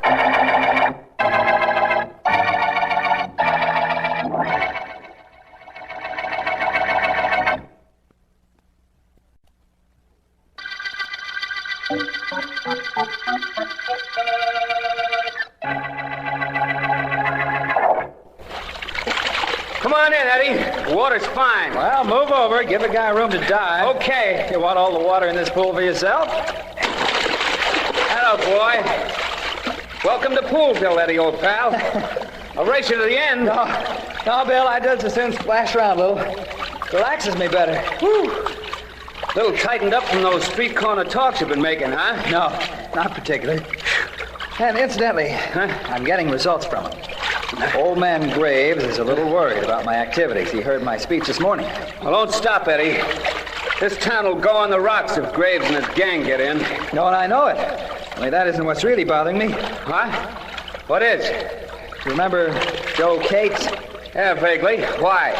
I'm worried about Joe. He doesn't like me. He doesn't like you because his girl does. That's nothing, Eddie. Lots of guys have fallen in love with another guy's girl. Come on, let's make the end of the pool. I'll give you a couple of yards start. Well, I'll swim there with you, but let's not race. Okay.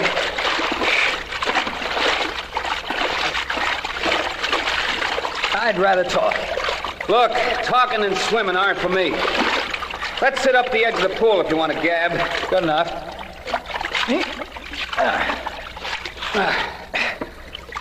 Okay. What's with this Joe Gates business? He came to see me last night, Bill, and he warned me to stay away from Dorothy, or else. You think he was serious? Yes, he certainly sounded it. I don't scare easily, Bill. We wound up in quite a battle. I finally had to clip him. Went that far, huh? Further. In fact, it went so far that I sat down and wrote the district attorney a letter saying that if anything happened to me, they ought to grab Joe Cates right away. Where's the letter? In my desk. I told Joe I was going to write it, but I didn't tell him where I put it. Naturally. Well, I hope this thing's only in your imagination, Eddie. I do too, but I'm afraid it's not. Well, want to hop in for a swim now? Getting that thing off my chest kind of made me feel better. All right, now I'll race you to the end of the pool and back, and then we'll get dressed, okay? You got it, Eddie. Here we go. Yep.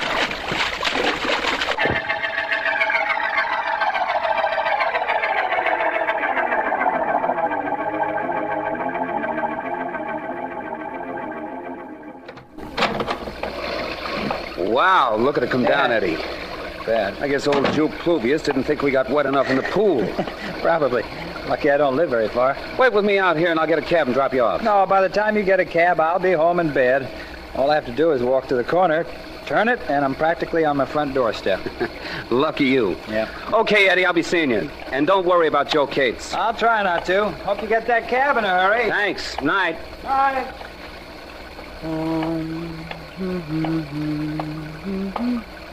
Oh, good evening, officer. Well, awful night, isn't it? It ain't good. Waiting for a taxi? That's right. My friend is Lucky. He lives just around the corner. That's him walking down the street now. Well, he doesn't seem to be too much in a hurry. He's got a lot on his mind. Hey, officer, look. What is it? That fellow with a slouch hat and his coat collar turned up. Came out of a doorway and followed Eddie around the corner. I don't like that. Come on. What the? That was a shot, officer. Hurry. I know it was a shot, and I'm hurrying as fast as I can. Who was this, Eddie? Eddie Masters. Guy I've known for years. We were swimming together just now, and he was worried Here's about... the corner. Let's see if he had something to worry about. He sure did. Is that him on the ground over there? Sure is, and that guy bending over him. Grab him, officer. He's starting to run. He ain't gonna get very far. Stop, you! Stop or I'll shoot! No, don't shoot, don't. Okay, you! Eddie, what happened? I saw you throw your gun away just now. You're coming to headquarters with me. No, officer, no, I didn't do it. I didn't shoot him. No, huh? Well, you just happen to be out for a stroll in this lovely weather, huh? Eddie, Come on, back with me. I'll go pick up your gun and take you downtown. I didn't do it, officer. I swear I didn't. Why'd you run away when you saw us coming around the corner? I was going to chase the guy who did shoot him. That's all I was going to do, honest. Stop your lying. Let's see if your victim's friend knows who you are. How is he, my boy? He's dead, officer. That's what I thought. Recognize this guy I grabbed? Hold your head up, you. Sure, I recognize him. He's the guy I saw sneaking around the corner after Eddie. He's the fella Eddie was afraid would kill him, and he did. He's Joe Cates.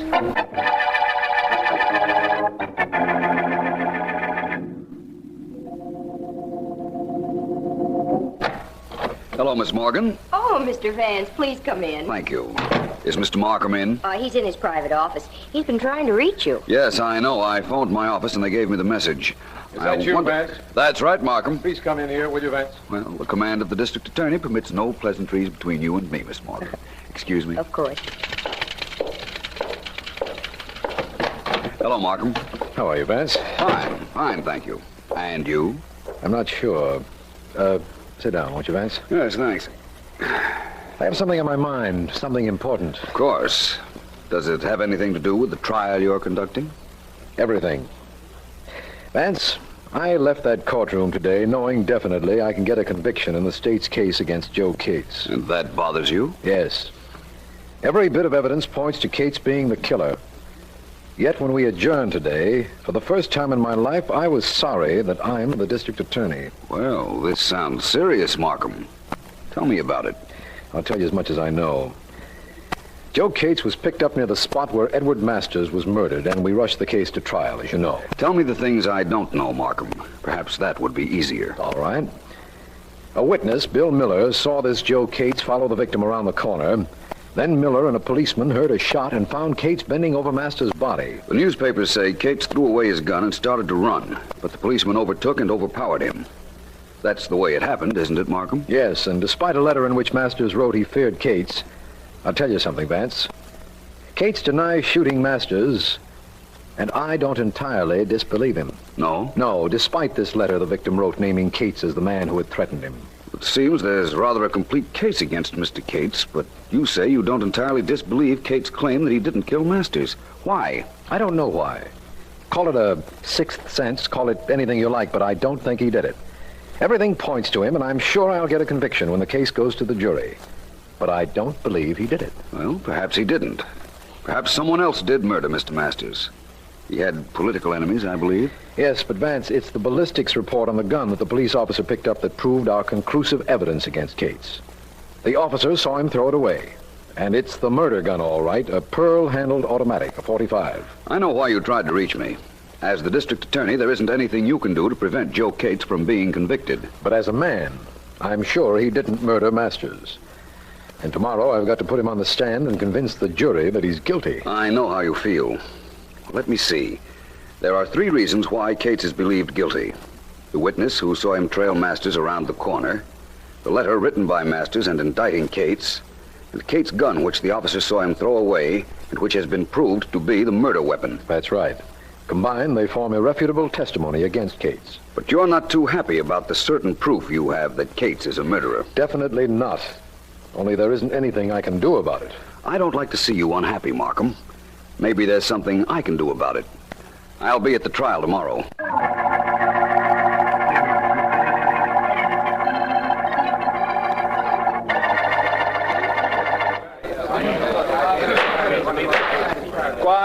Quiet in the courtroom, please. Continue with your interrogation of the witness, Mr. Defense Attorney. Thank you, Your Honor.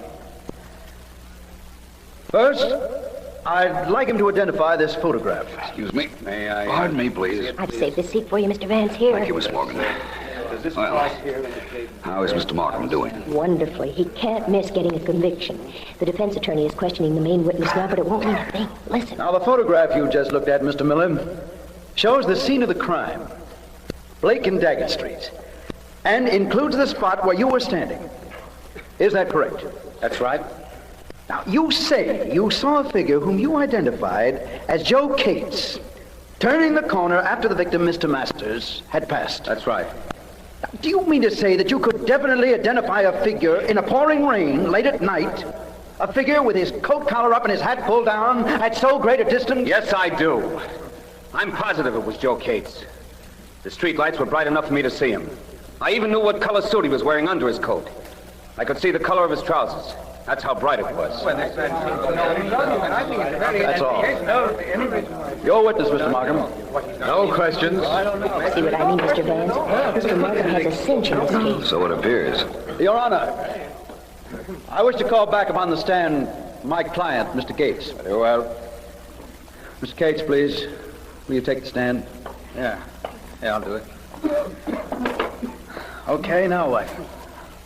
Mr. Cates, the state declares that a police officer seized you a short distance from where Mr. Masters' body was found lying on the ground. Well? A witness, Mr. Miller, says he saw you turn the corner shortly after Mr. Masters had passed. That's right, I did turn the corner. I was following Masters to protect him. From what? I knew he was in danger. I knew I'd be blamed. I was following him to see that nothing happened to him. Mr. Cates, a police officer says he saw you throw your gun away.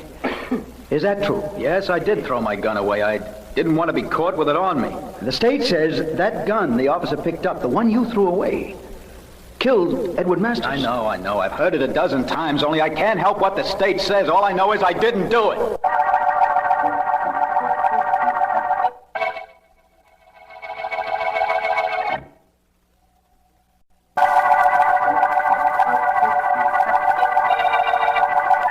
This is District Attorney Markham. The Masters murder case began with the finding of Edward Masters' body, with Joe Cates discovered bending over the body seconds later. Cates had thrown away his gun when the officer approached, and later it was found to be the murder weapon. Cates is on trial, and I'm prosecuting him, but I have a strong feeling that despite the evidence, he is not the killer. Because of my misgivings, Philo Vance is in the courtroom as the trial continues with the defense attorney questioning the prisoner. Mr. Cates, I want you to tell the court. Now, you admit throwing your gun away when the policeman approached. Tell the court, where did you get that gun? Down at Henry's pawn shop. I paid $20 for it. How many times had you fired that gun, Mr. Cates? I never fired it, never in my life. Quiet in the court. Thank you, Your Honor. You never fired it? No, I tell you, never. Once when I was cleaning it at my place right after I got it, it went off accidentally, but I never fired it at anybody. The police established definitely that it was the gun you threw away that fired the shot that killed Mr. Masters.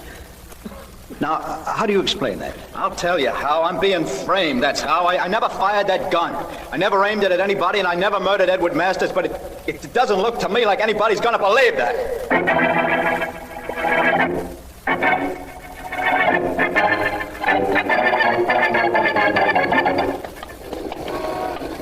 Well, this is Henry's pawn shop, Vance. Do I go in with you? No, Markham, please. I want to do this alone if you don't mind. Wait for me, will you? Of course. After the trial this afternoon, I don't mind being alone, believe me. The trial isn't over yet, Markham. Tomorrow's another day. And by tomorrow, we may have some hope for Cates. I hope so, Vance. I won't be long.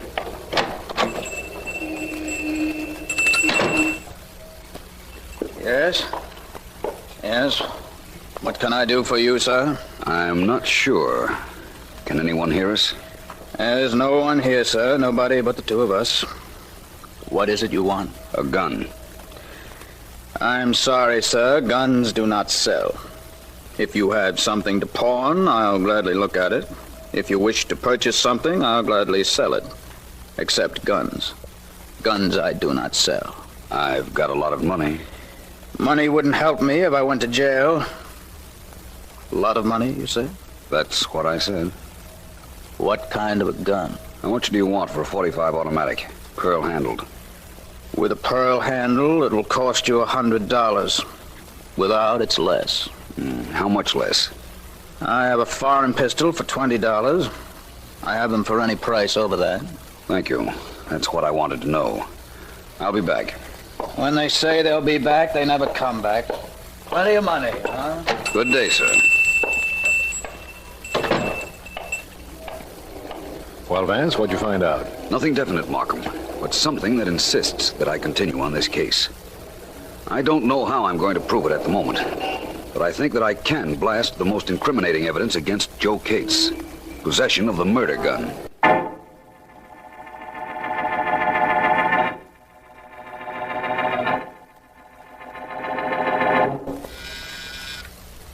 Yes, Miss Burke? There's a Mr. Akins to see you, sir. Who? Mr. Akins. I don't know any Mr. Akins. You sure he wants to see me? He said he wanted to see you, Mr. Graves. He asked if you were the political leader, and I told him yes, and then he said he had something very private and personal to discuss with you. What could that be? I'm sure I don't know, sir. Well, send him in. Then if you like, you can leave. Oh, thanks, Mr. Graves. Private and personal. What could that be? Mr. Graves. Come in, Mr. Akins. What can I do for you? I rather think it's something you can do for yourself. Yes, Mr. Graves, that's exactly what I'd rather think. And what does that mean? Mr. Graves, I live at the corner of Blake and Daggett Street, above the drugstore. Well? Remember that rainy night when that fellow, what's his name? Oh, yes, Eddie Masters was shot? Yes, what about it?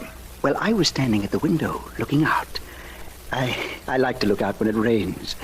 I think streets are prettiest when it's raining. Forget the streets. What's on your mind? Well, my windows face the corner where Masters was shot.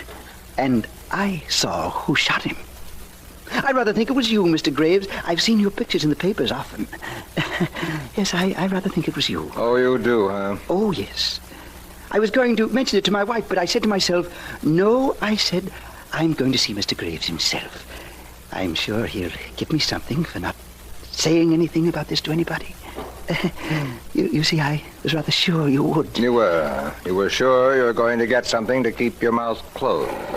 I was rather certain of it. You're going to get something to keep it closed, all right? Keep it closed for good. Oh, no. No, please, no.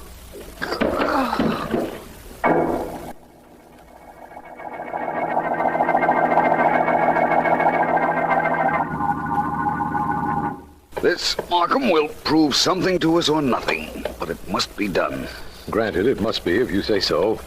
But what is it, Vance? This is Joe Cates' apartment. He told the court from the witness stand that he had a gun and had fired a bullet from it accidentally the other day. Yes. The bullet apparently entered into the woodwork about here. I'm getting it out. And what do you want with that bullet, Vance? Support of a theory of mine, for one thing, Markham. Should we answer that, Vance? Why not? It's for you. For me? Phone rings in Joe Cates' apartment and you know it's for me. Vance, how's that possible? Relatively simple. It can't be for Cates. Everybody knows he's in jail. And I did call your office and leave word you'd be here. Well, it could also be a wrong number. Don't forget that. Hello? Mr. Markham, Riley. Riley? Vance was right again. Right? Nothing, Riley, nothing. What is it? There's been another murder, Mr. Markham. Quiet fellow named Akins, George Akins. Yes? Lived at the corner of Blake and Daggett Street. We picked his body out of a lot. Shot through the head. Where are you calling from? The morgue. Akins' widow just identified the body. Thought I'd let you know. Well, I'm glad you did. Thanks, Riley. Bye. Well, Vance, just to make matters worse, there's been another murder. A fellow named Akins lived at the corner of Blake and Daggett Streets. Shot through the head. Well, rather unfortunate for Mr. Akins. But it doesn't make matters worse for us. Why not? It's just another murder the police will have to solve. Perhaps. Where did the murder of Edward Masters take place, Markham? At the corner of Blake and Daggett. Vance. You see what I mean, Markham? I think perhaps our Mr. Akins might have seen the Masters murder, tried a shakedown, and got himself killed for his efforts.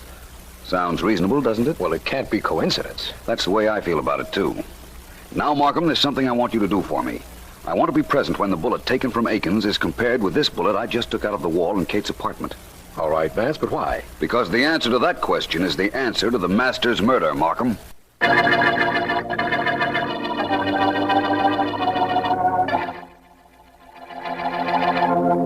Okay, Mr. Vance, I've looked. No doubt about it. The two bullets are identical. Thanks, Riley. Satisfied, Markham? I'm completely satisfied that the bullet we took out of the wall in Cates' apartment came from the same gun as the bullet that killed Akins. But what does that prove? Everything. Everything to my satisfaction. I'm convinced now that Cates did not kill Masters, satisfied beyond the shadow of a doubt. And I understand that Masters was particularly active against a political organization trying to get into power. That's right. He made street corner speeches against the organization every day. The head of that party is a Mr. Jonathan Graves, I believe. Yes. Get him in your office, Markham. I'm going to see Aiken's widow. With half a break, we'll clear up this case in an hour.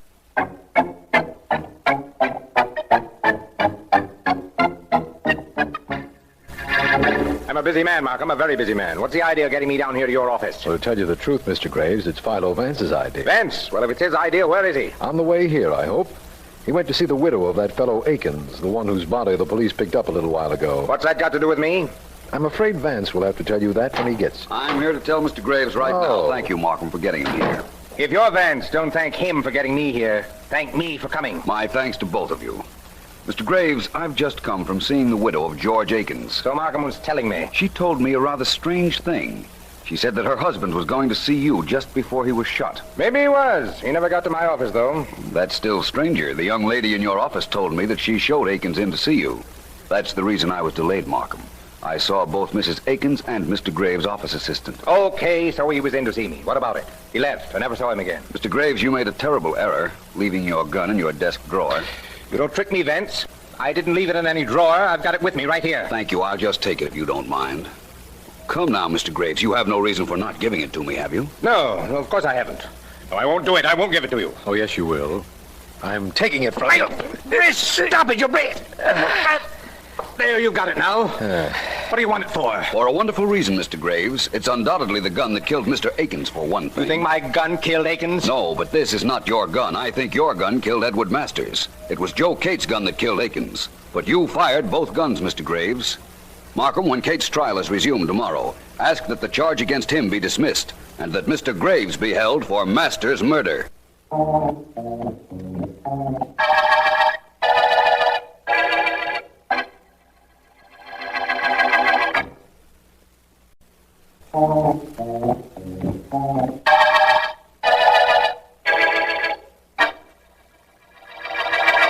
Vance, would you explain to me about the murder gun? That's what's been bothering me. It will bother you no longer, Markham. The gun that killed Masters was a pearl-handled automatic, right? That's right. Cates' gun, the one that he bought from the pawnbroker, was a foreign pistol.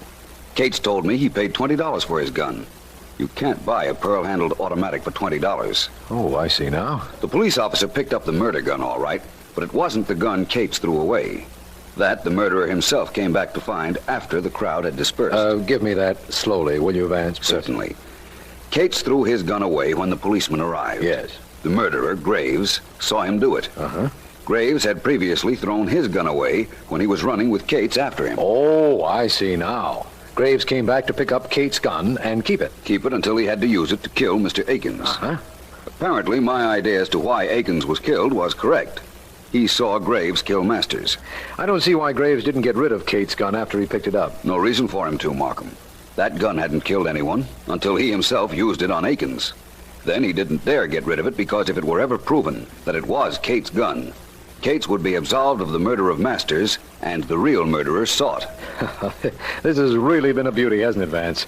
Every possible element seemed to point to Cates as Masters' killer. But you found a way of breaking all of them down. Well, Markham, I was glad to do it for a number of reasons.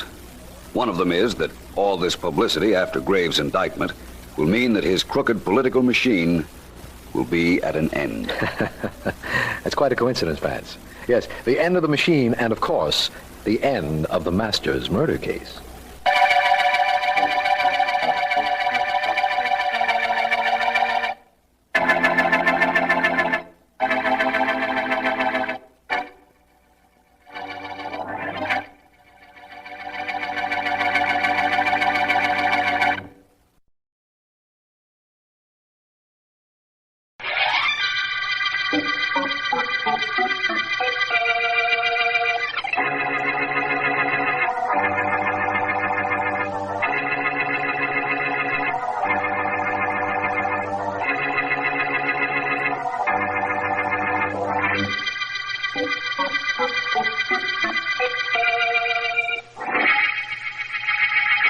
My niece wants to see me, does she?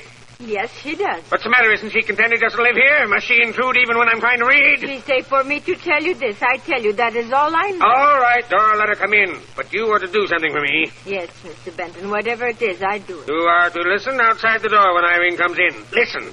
And remember everything she says. Many years I work for you, Mr. Benton. Never do you ask me to do something like Never that. mind whether you ever did it before. Do it now. And get her in here right away. Do you hear me? Right away. Yes, Mr. Benton. I hear you right away. Miss Benton, go in here, please. Thank you, Dora. Well, what is it, Irene? Uncle Walter. You what? Confound it, girl. What is it? Uncle Walter, I want to leave this house. I'm going away. Good. Goodbye. I've come to ask you a favor. I'll need some money, just enough to get started in another city, just until I get a job. You'll need some money, will you? And you think I'll give it to you? Haven't I done enough for you? Haven't you lived here with me for 10 years ever since your father died? Yes, that's true. Well, what's the matter? Isn't this house good enough for you? Does everybody starve you? You work too hard around here? Uncle Walter, you don't want me here. You've only kept me with you so you could have me near enough to hurt every time you wanted to. You hated my father, and you've never done anything but make me pay for the way you felt about him. No, I'm cruel, am I? You're the meanest man in the world. I can't stay here any longer. I've become a good textile designer. I can get a job, but I don't want it to be anywhere near you. I'm afraid of being near you. Afraid, are you? You're afraid of what I might do to you? No, Uncle Walter, it isn't that. I'm afraid of what I might do to you.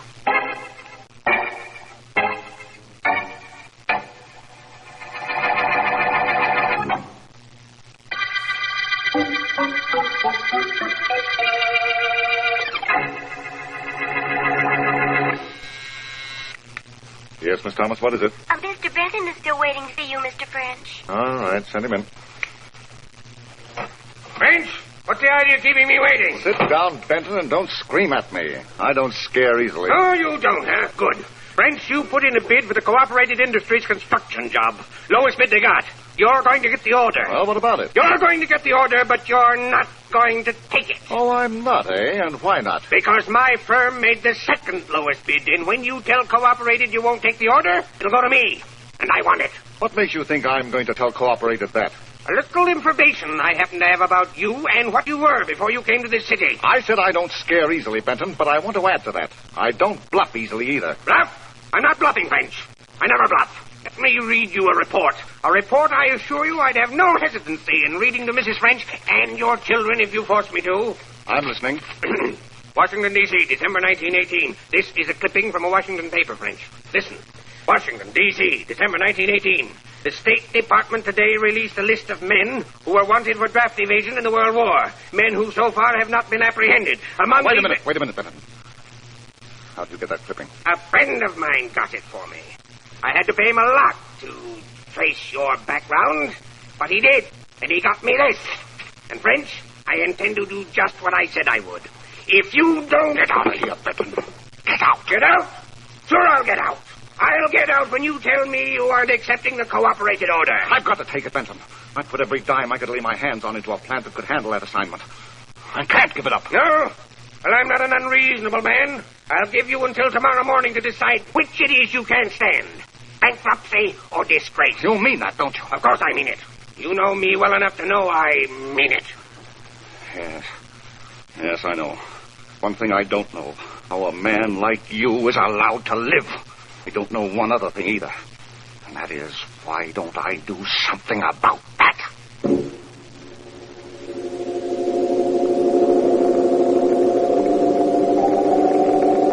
Well, Doctor, well... You can put your shirt on, Mr. Benton. The examination's over. I know it's over.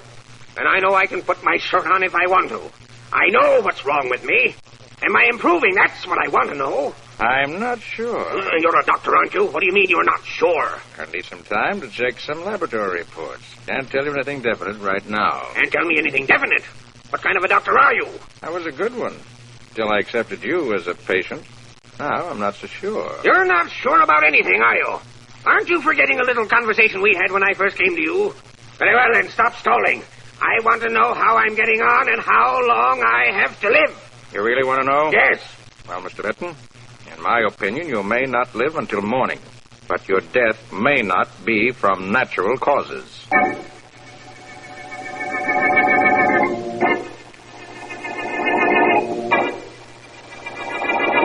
Kind of quiet here at the station, huh, Sergeant?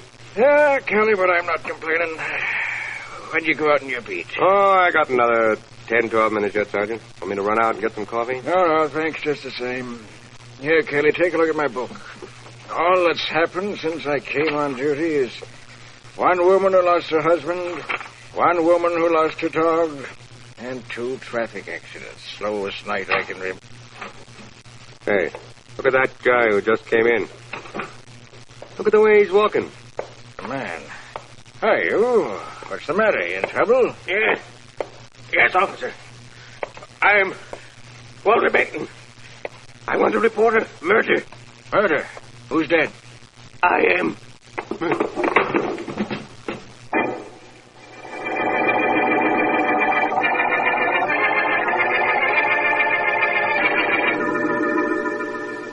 Where did Mrs. Markham say she'd meet us, Markham? She said she'd come from the theater, and if we got through at the club early, we were to meet her on this corner, Vance. That sounds to me like she really didn't think you'd make it.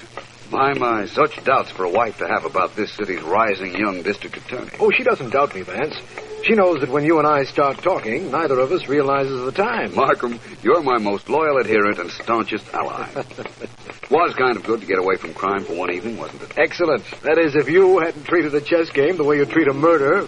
I don't think I know what you mean. Don't you? Vance, when I play chess with you, I'm the murderer. Everything I do or intend to do, you seem to know. And furthermore, you know how to checkmate it. Murder of Rick's construction man. Walter Benton found dead. Read Hear that, Markham? I certainly did. Here, boy, I'll take a paper. Right, Max, here you are. Gee, thanks. Extra, read all about it. Murder of Rick's construction Murder, eh? man. Funny that you weren't notified at the club, Markham. I can't understand it. I can now. I left word that I wasn't to be disturbed, and so the club attendant figured that meant you weren't to be given any calls either. Yeah, it must be. Read this with me, Vance. The most unusual murder in police history took place tonight when a man identified as Walter Benton, wealthy head of the Benton Construction Company, staggered into the West 80th Street station, announced that he had been murdered, and fell dead at the feet of Sergeant Michael Hoskins, Patrolman Gustav Kelly. Well, the rest is to tell. Unimportant, I'd say, at a rough glance. Well, Vance? I'm afraid Mrs. Markham is going to miss us on this corner, Markham. But then she didn't really expect we'd be here, I suppose. No, she didn't. I'm going to headquarters right now, Vance. You like to come? I think not. I think I'm going to visit Walter Benton's house. Perhaps murder, like charity, begins at home.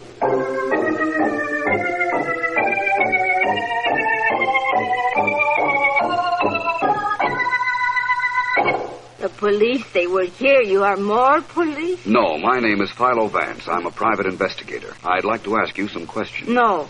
You ask me nothing. I do not know anything. So you ask me nothing. You know how long you've worked for Mr. Benton, don't you? 12 years. 12 years I've been here. But I don't do anything. The police, they ask me many questions, but I don't do anything. I can tell them nothing. Who else lived here? You must know that. Who else live here?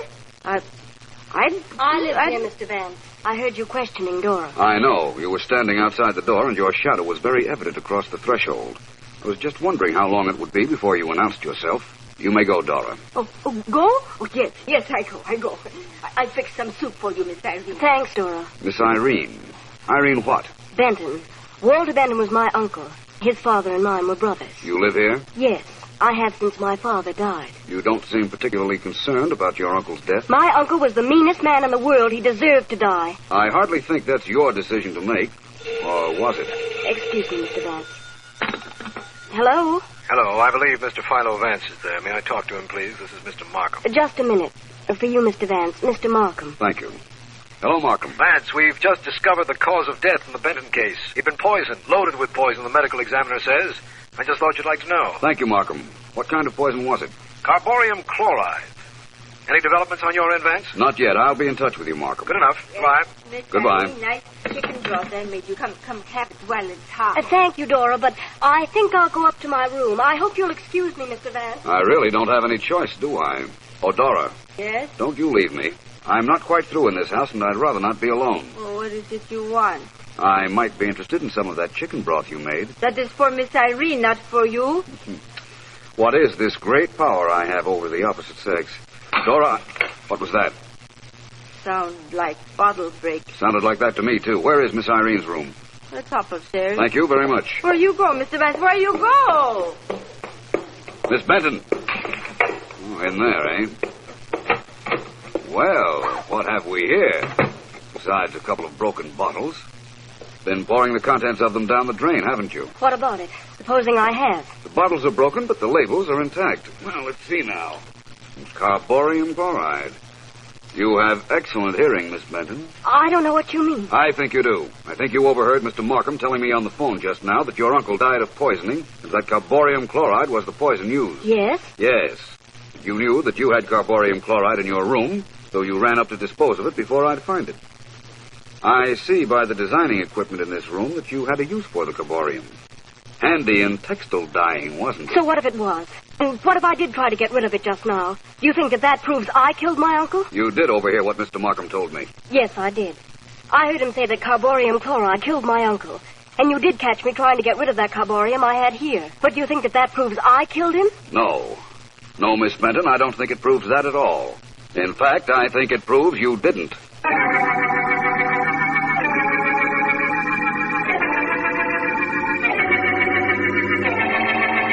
No, Markham, I'm in my own office. I'm quite sure we won't be overheard, so don't worry. But, Vance... I'll listen to what you have to tell me in a moment. But it's important. So is what I have to tell you. Listen, Markham, I know for a fact that Irene Benton can be removed from our suspect list. She didn't poison her uncle, despite the fact she broke several bottles of carborium chloride that were in her room. How do you know she didn't? She tried to destroy them after you told me it was carborium that caused Walter Benton's death, Markham. If she had poisoned her uncle, she'd have known what killed him. Would have destroyed the poison long before I got to the house. Vance, that's the most logical explanation of a completely contradictory act I ever heard. She tried to destroy the poison because she believed that if we found it, we would suspect her. That's right. Uh-huh. Now, Markham, now that I've removed one suspect from this case, tell me your news. I have a suspect to replace the one you took away. In a secret pocket in Walter Benton's clothes, Sergeant Heath found a clipping from a Washington, D.C. newspaper. A clipping dated December 1918. Yes? It named a group of men wanted for draft evasion in World War I. And one of the men is in this city now. And what's more, he was a business rival of Walter Benton's.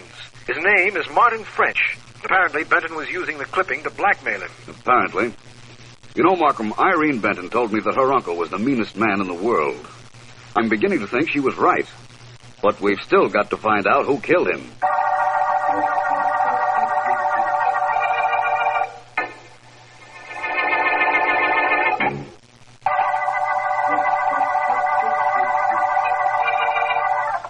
This is District Attorney Markham.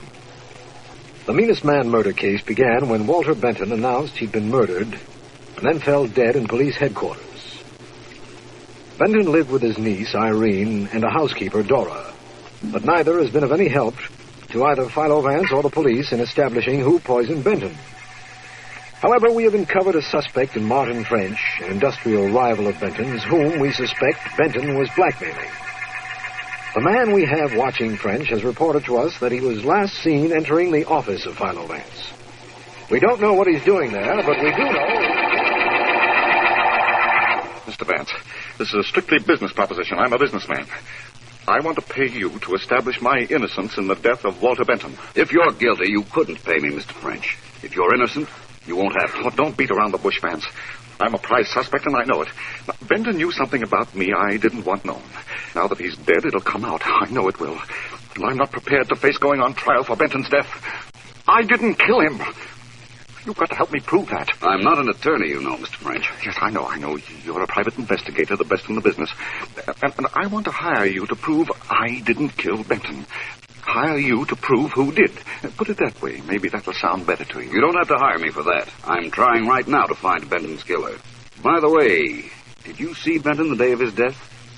Why, yes. He was in my office. You didn't have lunch with him? He didn't drink any water in your office? No. All he did was threaten me. Threatened me and left. I see. Well, Mr. French, it's only fair to tell you that the police do know about your past. Benton found a way of letting them know even after he was dead. Just like the man. Just like him. From what I've heard of him, it certainly was. You've given me an idea, French. Dead man told one tale. Maybe he'll also indicate who killed him.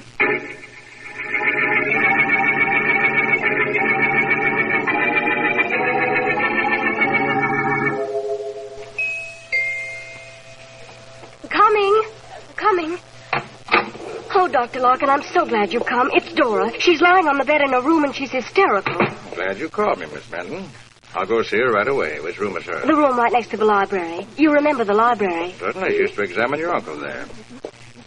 This should be Dora's room right here. That's right. Shall I go in with you? No, that won't be necessary. I'll go in myself. I'll call you if I need anything. Miss Very Benton. well, Doctor. I'll be where you can find me. Dora, stop crying, please. This is Dr. Larkin. I'm to help you. Go away. Nobody can help me. Go away. You've got to stop that crying, Dora. Stop it. You're making yourself sick. Sick. I'm not sick. Doctor, I am too well. But he is dead, Doctor. He's dead. Mr. Benton? Yes, Dora. But he's been dead a whole day now. You weren't like this when you heard the news of his death. Oh, what different, Doctor. It takes time, maybe, before I realize no more he's here. I wanted to come back, Doctor. I wanted to come back. You can bring him back, Doctor. Nobody can bring him back, Dora. Somebody poisoned him. You know who poisoned him, Doctor. You know who do this. The police are trying to find out. I know who do it, Doctor. I know. You do, Dora? I know. Doctor, you know too. Only the two of us know. And the two of us, we don't talk. Ever. Do we, Doctor?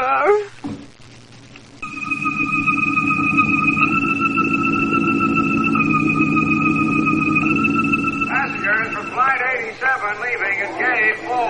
Passengers... Going somewhere, Mr. French? What's that? I imagined you'd be surprised to see me. Actually, I was surprised to see where you were heading when I started to follow you. I have a business trip, Vance. Only a day or so. Really? With all the luggage I saw you check? Why, no. May as well tell you. I was running away. I have to get away, Vance. I don't think you do. If you were wanted, you'd be picked up no matter where you went. Don't you realize that? Running away won't solve anything. What am I going to do? Go back to your house. There are some developments pending in the Meanest Man murder case that I don't believe you will want to miss. In fact, I wouldn't want you to miss them.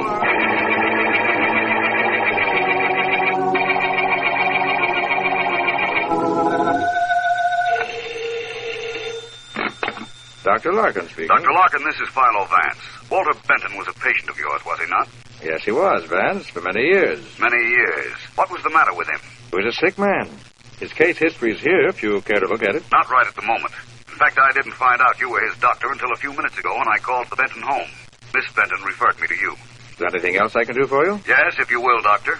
If Mr. Benton hadn't been poisoned, how long would he have lived? That's hard to say. As I told you, he was a pretty sick man. Did he know that? There wasn't anything that man didn't know, Vance.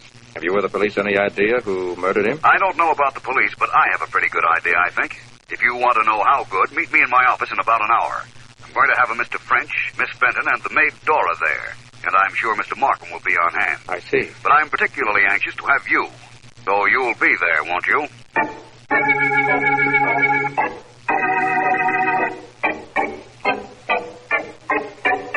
Markham, this is one of the strangest cases we've ever come across. There are 4 people in my office who wanted to see Walter Benton dead. Yes, Martin French, Irene Benton, Dora the maid, and Dr. Larkin. But why Dr. Larkin? Benton had an uncanny faculty for making enemies, Markham. When you called this case the Meanest Man murder case, you weren't far from wrong. No, I think I was quite accurate in that. I wouldn't say quite that. There's a startling inaccuracy in that title, but we won't go into that right now. My private office, Markham. I see. That is something we'll go into right now, eh? Mm-hmm. I'm with you, Vance. Right. Thank you, all of you, for being so patient, for waiting for us. All right, Mr. Man. Dora, I understand you had a nervous breakdown yesterday. You collapsed. I do not know anything. I do not say anything. You don't have to now. Dora, according to what you told Dr. Larkin when he visited you yesterday, you knew who killed Mr. Benton. And you indicated that he knew, too. Who tell you this? I told him, Dora. But I also told him you were hysterical and couldn't be responsible for what you said. I loved Mr. Benton very much. So I imagined from your reaction to his death. You cooked for him, Dora. You, one of the only people in this world who cared for him, could have poisoned him most easily. The only one who could have poisoned him. I do not poison him. Shall I take her in, Vance? Not yet, Markham. Dora, you're fond of Miss Benton? Miss Irene?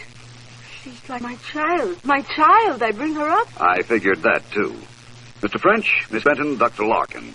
You all had reasons, I imagine, for wanting to see Mr. Benton dead. But none of you killed him.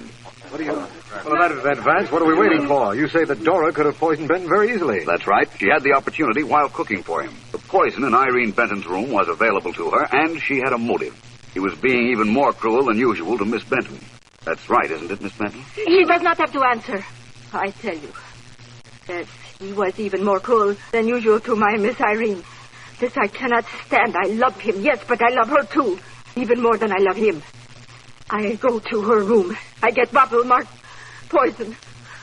I poison him. I do it. That's that apparently, Vance. I'll take it downtown. We'll close up shop on this one. I wouldn't if I were you, Markham. There's no question but that she fed Mr. Benton the carborium chloride, but she didn't murder him. Well, if she didn't, who did? Nobody murdered him, Markham. Carborium chloride was the one poison that couldn't kill Walter Benton.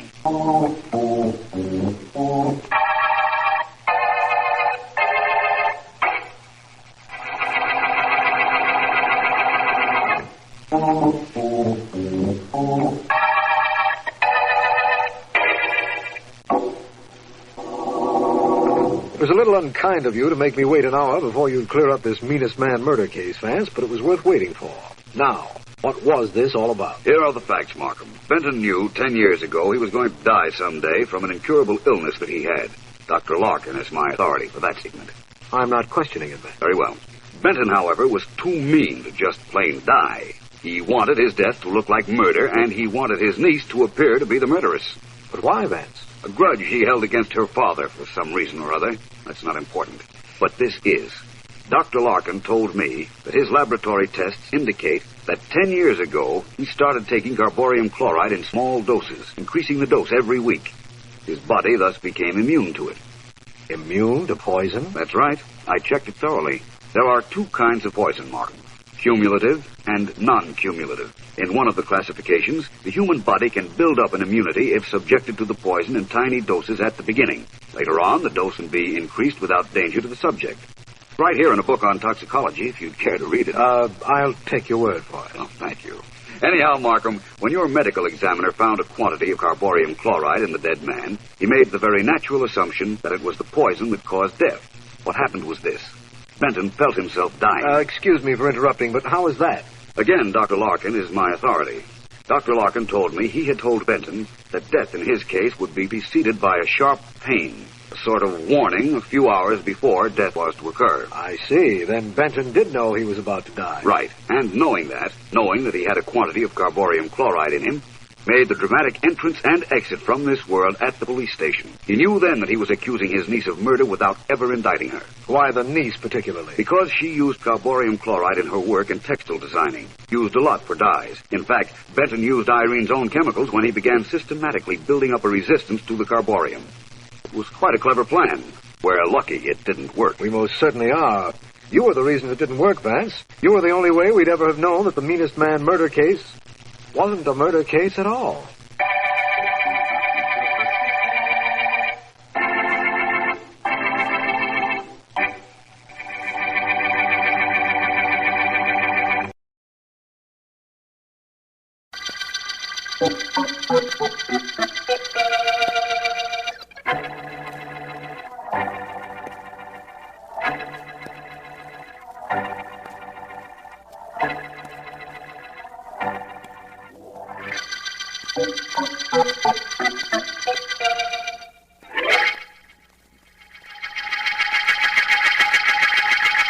Don't you ditsy, don't you dare! Laura, it's for your own good. He's no good. Everybody knows he's no good. I don't need a nursemaid, and if I did, it wouldn't be you. Laura, don't you see? I happen to like Eddie Mills. I like him very much, and I'm going to see him as much and as often as I want to, and I'm telling you right now, that's going to be an awful lot. Laura, be reasonable. Reasonable?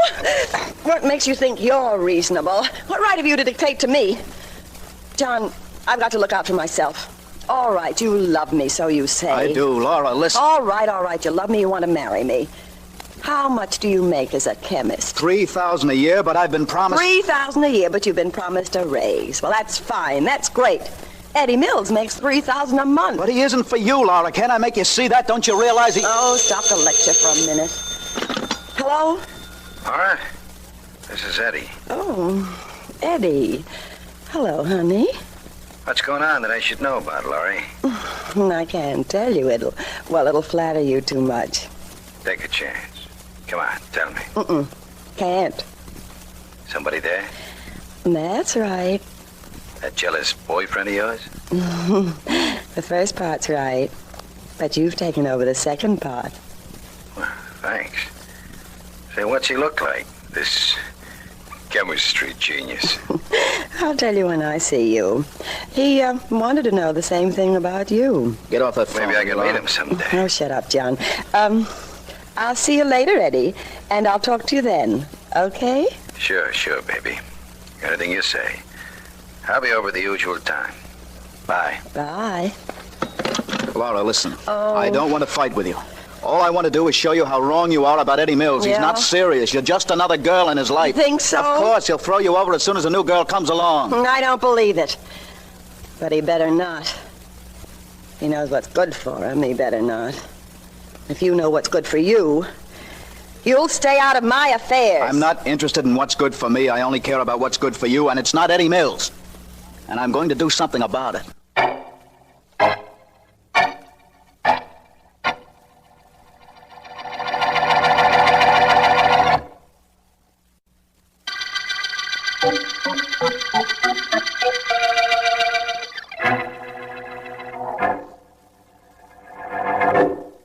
Well, Mr. Mills, you sent for me. I'm here. Let's get down to business. Suits me, Joe. You've got quite a reputation, I understand. I do a job, I get paid, and I get things done. That's why I sent for you. I want something done. But I want it done carefully. If I wasn't careful, Mr. Mills, I'd be in jail long ago. I'm careful, I'm quick, and I'm expensive. How much? How much is it worth to you? Let's not go into that kind of routine. How much do you want to do a big job for me? How important is the guy? Very important. The guy is me. You want me to kill you? No, not exactly. I want you to see that nobody else does. I got a lot of enemies. I'm hiring you as a bodyguard. Oh, I get it now. I'm to be with you all the time, huh? That's right. Except for the times when I'm out for a social evening. Like tonight when I'm going to see a girlfriend of mine named Laura Waite. Okay. You got a deal, Mr. Mills. Only when you're fooling around with dames, that's the time you need a bodyguard most.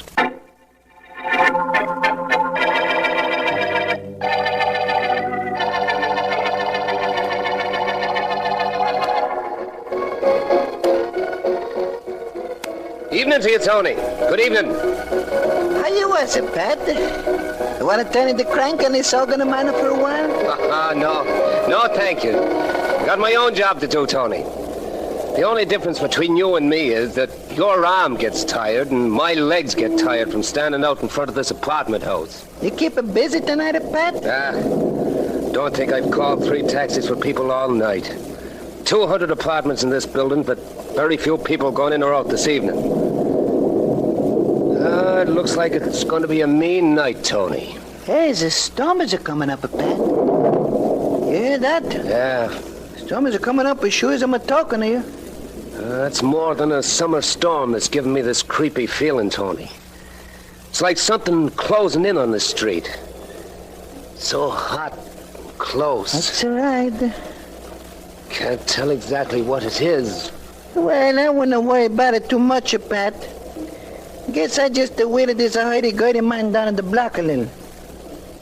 See you on the way back. See you later, Tony.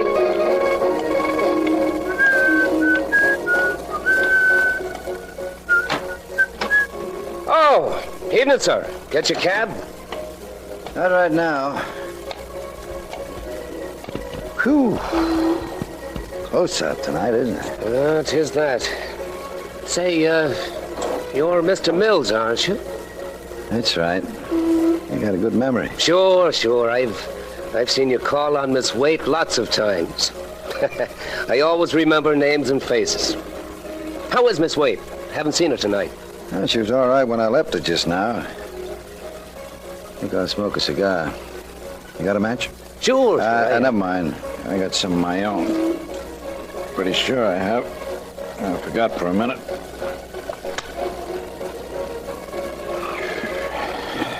You know, it's a funny thing about tonight. Tony, that's the fellow with the HURDY. Oh! Get a doctor! Mr. Mills. Somebody get a doctor! Mr. Mills. I've been shot. Help! Help! Somebody help! There's been a murder! Help! Police! Help!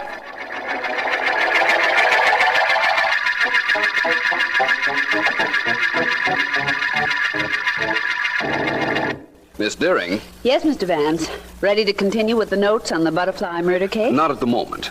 I've been asked to write a paper on trapping criminals from the private investigator's viewpoint. Think I ought to do it? I don't know why not. Good publicity. Perhaps, but in citing case histories, I might give someone with a criminal mind a good idea of what to avoid if he wants to get away with murder. That sounds logical, Vance. On the other hand, if I point out how the most carefully planned crimes have been exploded by deduction and reasoning, it might serve as a warning. Look, Vance, stop switching logic on me. You're making it impossible for me to agree with you. I'm sorry, Miss Deering. However, I didn't hire you as my secretary assistant to agree with me. I rather thought that... Well, hello, Markham. Come on in. Hi, Mr. Markham. Glad you're in, Vance. Hello, Miss Deering. How are you? Fine, I think. I'll have to ask Vance to make sure. How am I, Mr. Vance? You are excellent. I am excellent. Good. Vance, may I talk to you for a moment? I don't have much time. District attorneys are always in a hurry. What's on your mind, Markham? A murder, Vance, a mysterious murder. A gangster named Eddie Mills was killed last night. The story will be in the afternoon papers. Let me have it now. I'd rather listen than read. All right. He was coming out of the Darling Apartments. It was a dark night, you remember, and as I understand it, the streetlights were out.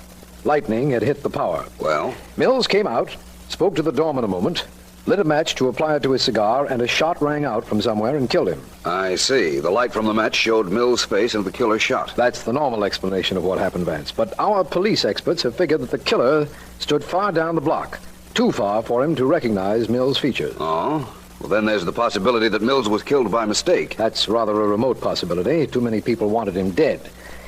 In addition to his underworld enemies, we happen to know that he was seeing a girl named Laura Waite, much to the displeasure of her boyfriend, Johnny Martin. As I understand it, there was no way for the killer to know it was Eddie Mills that was lighting his cigar. None whatsoever. Unless the doorman signaled somebody. The doorman was standing next to Mills when he was shot. You can forget that. The doorman wouldn't be fool enough to risk being hit by a bullet that you say was fired from down the block. If he had identified, or rather put the finger on Mills, he'd have gone inside the lobby or out of range in any event. Yeah, well, that's true, of course, now that you mention it. One other angle, Vance, and then I'm through with information. A hurdy-gurdy man had just passed the apartment door and was standing down the street a bit when the shot was fired. You have a description of him? They have down at headquarters, but I was in such a hurry to come over here, I just glanced at it. About 45, dark, and his name is Tony. Well, that will do as a start, Markham. Thanks for letting me in on the case. Oh, Miss Deering. Yes, Mr. Vance. I'm going out. Have you anything to do while I'm gone? That all depends. How long will you be gone? Until I find the killer in the hurdy-gurdy murder case. Look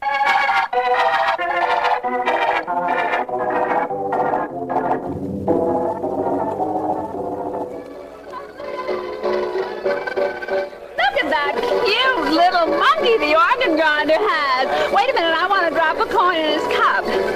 Thank you. Thank you very much. Oh, look, Bill. Look at the way the cute little monkey lifts his cap. I'm going to give him another dime. Do as I like. I want to see him do it again. There. All right, maybe stop it. Give me your hand. Look at him. Isn't he cute? Thank you, hey. Thank you very... Look at the organ grinder. Help somebody. Look at the organ grinder. He's got his knife stuck in his leg.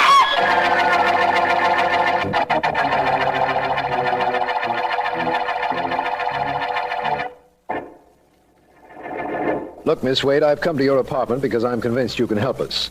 There have been 2 murders in the last 24 hours, and you are the key to both of them. Well, I'm sorry, Mr. Markham. I know Eddie Mills had a lot of enemies, but that poor organ grinder, I've never seen him, and I don't know why anybody should have wanted to kill him. Let's get down to cases. Maybe we can get something that way. You quarreled with your friend Johnny Martin about Eddie Mills. That's right, isn't it? Yes. We're looking for Martin now, but I want to establish one fact first. Did Martin know what Mills looked like? No, they'd never seen each other.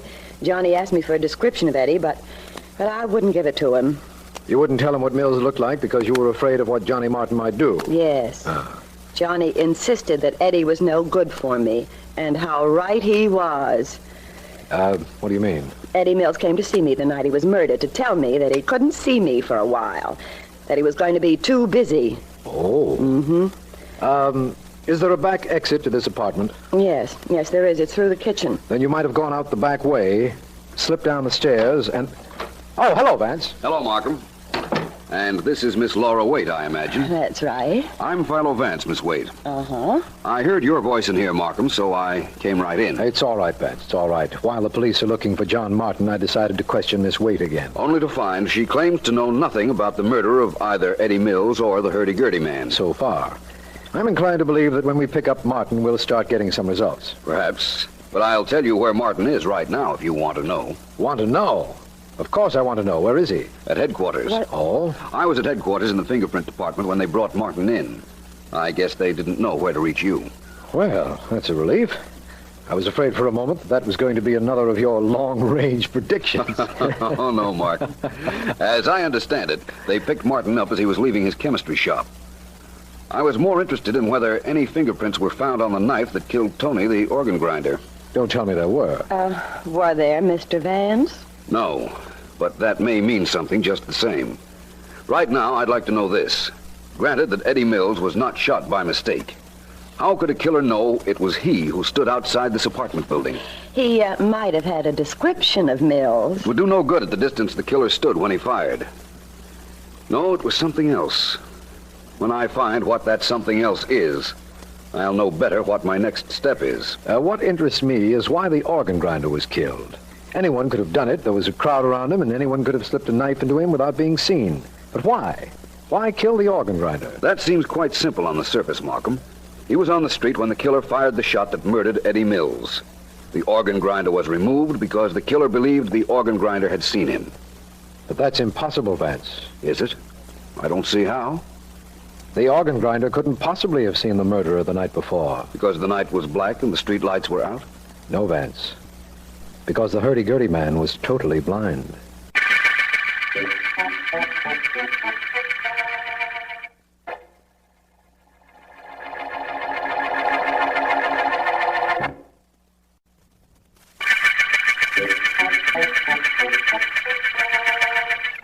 This is District Attorney Markham.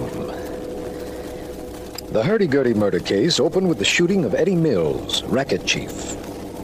Mills, we have learned, had incurred the enmity of Johnny Martin, sweetheart of Laura Waite, when he took Laura away from Johnny. But then, according to Laura herself, decided he'd be too busy to see her for a while. Mills was killed from a distance on a dark street on a dark night, just as he attempted to light a cigar. And an organ grinder on the same street was murdered the next day. I have left Vance with Laura Waite while I've gone to investigate a report that a hired killer was gunning for Mills. There's a little later. What am I supposed to do, Vance? Break down and confess just because you sit there staring at me? No. And although I'd like to compliment you, Miss Waite, I wasn't staring at you. I was thinking. Oh, you would like to compliment me, though, hmm? Well, that's something. I imagine there's quite a good deal I could say. Your color scheme, for one thing, very admirable. Oh? You like green? When it isn't overdone. Excellent contrast for your black hair, Miss Waite. I didn't think you'd notice anything personal about me. Oh, please, Miss Waite, let's understand something. I was a man long before I was a private investigator. You're very attractive. That's funny. You know, I was thinking the same thing about you. Maybe you and I ought to do something about that, Vance. Any suggestions? What's on your mind, Vance, hmm? Right at the moment, my mind is being completely uncomplimentary. Oh? It wants to know whether you knew the organ grinder who was murdered. No, I never saw him in my life. I liked the subject we were discussing much better than the new one, Vance. Couldn't we just... Oh. Johnny. Johnny, I thought you were at police headquarters. I'm out on bail. They had nothing to hold me on. I came straight here, Laura. Oh, this is Mr. Philo Vance, Johnny. John Martin, Philo Vance. How do you do? You're quite tall, Miss Waite. I've been meaning to comment on that. How tall are you? Oh, 5'10". Almost as tall as Johnny. He's about 6'2", I imagine. And I also imagine you'd like to know what that has to do with the solution of the hurdy-gurdy murder case. That's not our business. It's yours and the police's. Tony, the organ grinder, was a big man, too. I should say he was at least 6 feet tall. Well, what about it? Nothing. Nothing right at the moment. Miss Waite, I have to apologize again for this mind of mine. It goes off on tangents with little or no provocation. Anytime it goes off on a tangent that includes me, Mr. Vance, come back. I'll be delighted to see you.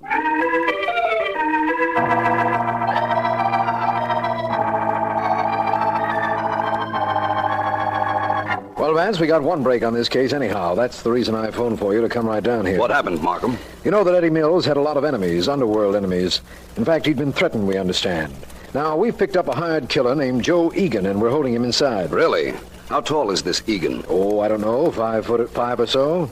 Well, in that case, I don't believe he had anything to do with our murders, Markham. I don't understand. I'm positive that whoever killed Eddie Mills killed the organ grinder. A knife was used on the organ grinder. It was found slanted downward, high on his back, between the shoulder blades. You think only a tall person could have stabbed him? Suppose he was bending over. Ever see the handle on a hurdy-gurdy, Markham? It's placed so that the right hand can turn it when the operator is in an upright position. No, Tony wasn't bending over when he was stabbed. Tell me one thing, and I'll wait until you're ready to explain the rest. Why was Tony murdered? Because the murderer didn't know he was blind. The killer thought Tony might have seen the shooting of Eddie Mills. That's what I thought, but I just wanted to make sure. Well, what's our next move, Vance? I'll tell you what I want you to do, Markham. As soon as it gets dark, meet me in front of Laura Waite's apartment house. You'd rather I didn't ask why, of course. Not at all. I'm going to prove something to you. I'm going to prove how a murderer recognized Eddie Mills when he couldn't possibly see his face.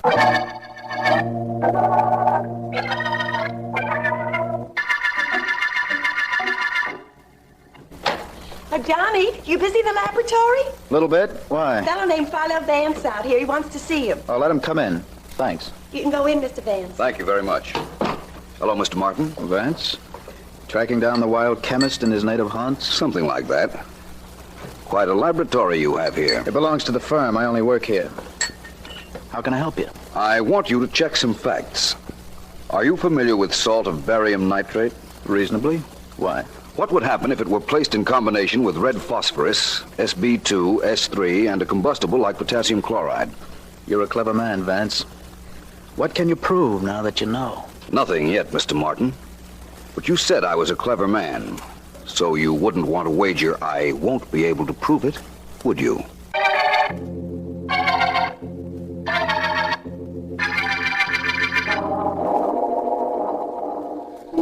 No, sir, Mr. Markham. I've been at the door here all evening like always, and I ain't seen a sign of Mr. Vance. That's odd, Pat. He said he'd see me here as soon as it got dark, and that's been over a half hour.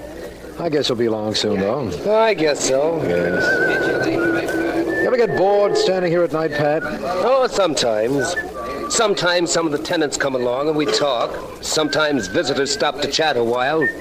Tony, the hurdy-gurdy man, he and I used to talk quite a bit evenings. He sure was a nice fella. Favorite around here? Oh, with everybody that knew him. Take that Miss Laura Waite's boyfriend. What's his name? You mean John Martin? Ah, that's the fella. Yes. He used to talk to Tony a couple of minutes every time he saw him. But I sure hope you find out who killed Tony, Mr. Martin. I say there's a cab stopping out front. I'll go open the door. That's Vance and his secretary, Miss Deering. Oh, Vance. Hello, Markham. Finally got here, eh? Sorry I'm late. Hi, Mr. Markham. We're both sorry. It's all right. I had to see John Martin at his laboratory and then go back to my apartment to do some elementary chemistry. Miss Deering will demonstrate. Now? That's right. You go up to the doorway of the Darling Apartments. Yes. Stand there, wait 50 seconds, and then do as I told you. Right, Vance. Now, Markham, come with me and we'll take care of the elementary part of the hurdy-gurdy murder case. All right. In other words, I'll show you how a killer recognized Eddie Mills without seeing him. I have the street lights out, just as you asked. So I noticed. The situation is the same as it was the murder night. We're walking to approximately the same spot where the police experts believe the murderer stood. Yes, it's not much further down the street. I know. As soon as we get there, we're both going to watch the doorway where Miss Deering is standing. Although we can't see her now because of the darkness. Yes, I know. Oh, Vance, Pat, the doorman, was telling me what a favorite the dead organ grinder was with everybody, including John Martin. Really? Well, that's very interesting. Well, now let's see. This is about the spot where Eddie Mills' killer must have stood. I'd say so, yes. And it's just about 50 seconds since Miss Deering walked through the door. Watch, Markham. All right, but I don't see... Vance, a match was just struck at the doorway. Notice anything peculiar about it? Yes, it burned with a green flame. What is that? That is the way the killer knew it was Eddie Mills who stood outside the doorway, Markham. That green flame. I only want to know one more thing before I turn our murderer over to you. Just one more thing. And Joe Egan, the hired gunman, can tell me that. Let's go see him.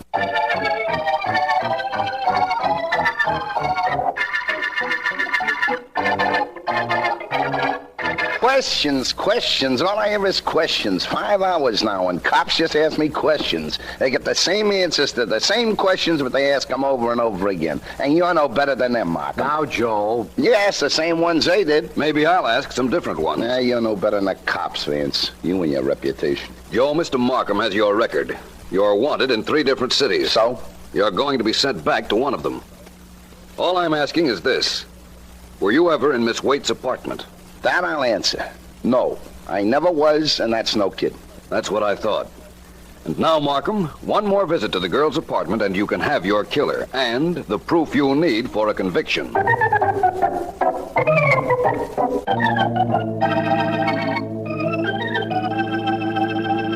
Miss Waite, you quarreled with Eddie Mills, didn't you? What if I did, Vance? Just asking in passing, that's all. Oh. And you, Mr. Martin, you had strong reason for disliking Mills. Well? All right, go on. Don't be belligerent, Mr. Martin. I'm merely being factual. I'm making no accusations. Yet. I want to describe why and how Tony, the hurdy-gurdy man, was killed. And in so doing, prove who our double murderer is. Go on, Vance. Well, Tony was a tall man, about 6 foot. Yet a knife was plunged high in his back between the shoulder blades. You're tall, Mr. Martin. 6'2", you once told me. That's right. You were a chemist. You knew you had mixed a curious combination of combustibles for the matches in Miss Waite's apartment. You knew they burned with a green flame, so that it would flatter her coloring. She probably asked you to do that. Well, what if I did? What does that prove? Nothing, except that anybody using those matches outside of this apartment would reveal himself as having been inside this apartment. In order to get the match, of course. Exactly, Markham. Yes. When Eddie Mills lit a match outside the door downstairs, the killer saw the green flame and fired. Then, lest the organ grinder had seen the shooting, it was necessary to dispose of him the next day. But the organ grinder couldn't have seen the shooting. He was blind. We found that out after the murders, Markham. And so did the murderer.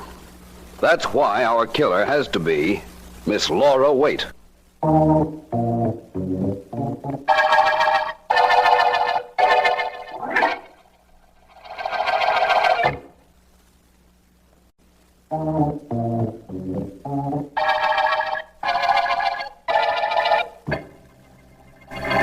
I'm not as puzzled as I generally am when you wind up a case, Vance, because I went through most of it with you, but there are some things I'd like to know. What, for instance, Markham? Well, I realized that Laura Waite was the only person concerned in the murders who didn't know Tony was blind. That's what you said. But don't forget that Joe Egan, the hired killer, couldn't have known that either. Egan had never been in Miss Waite's apartment. I believed him when he told me that. If he'd never been there, he couldn't have known about the green flame on the matches, could he? In fact, the only other person who could have known about the matches was John Martin. And of course, it was I who told you that Martin used to talk to the organ grinder the nights he came to visit Miss Waite, so he knew Tony was blind. You helped me a great deal with that information, Markham.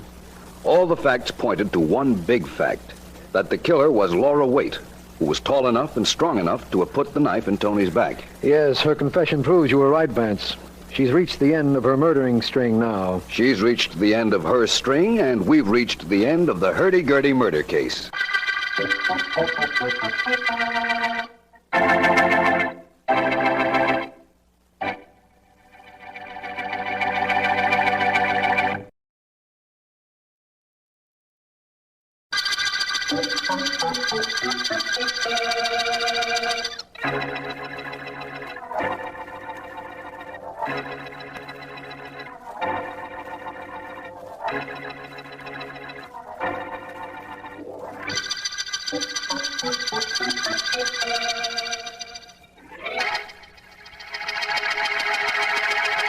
Stop twirling that keychain. You're making me nervous. Easy, Joe. You're blowing your top, kid. Don't call me kid.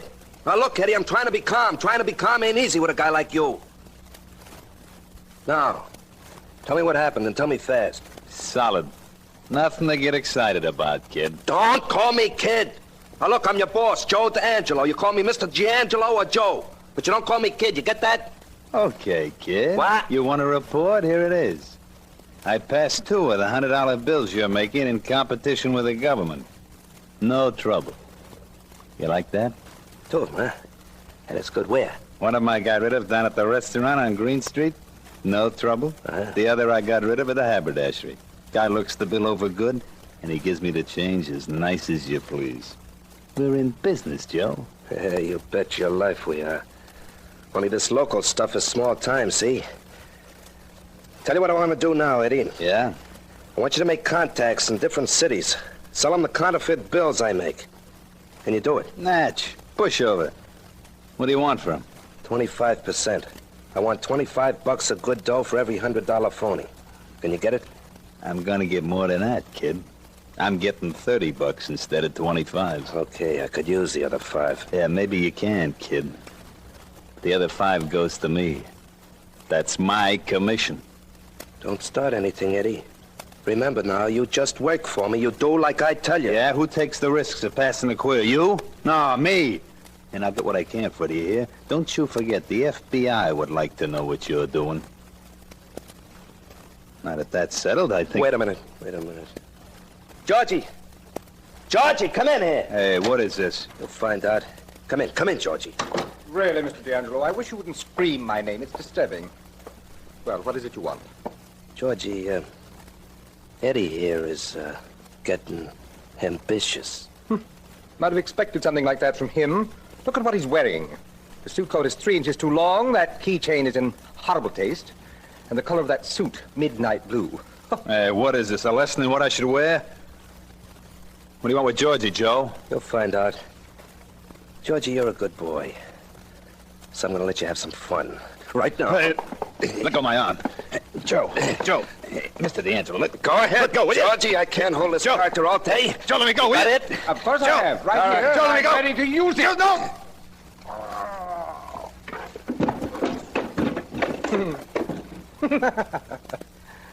Done, Mr. D'Angelo. You won't have any trouble at all from him from now on. Oh, dear. What's the matter, Georgie? Nothing. It's all right. I thought for a moment I'd gotten a bit of lint from his shirt on my suit.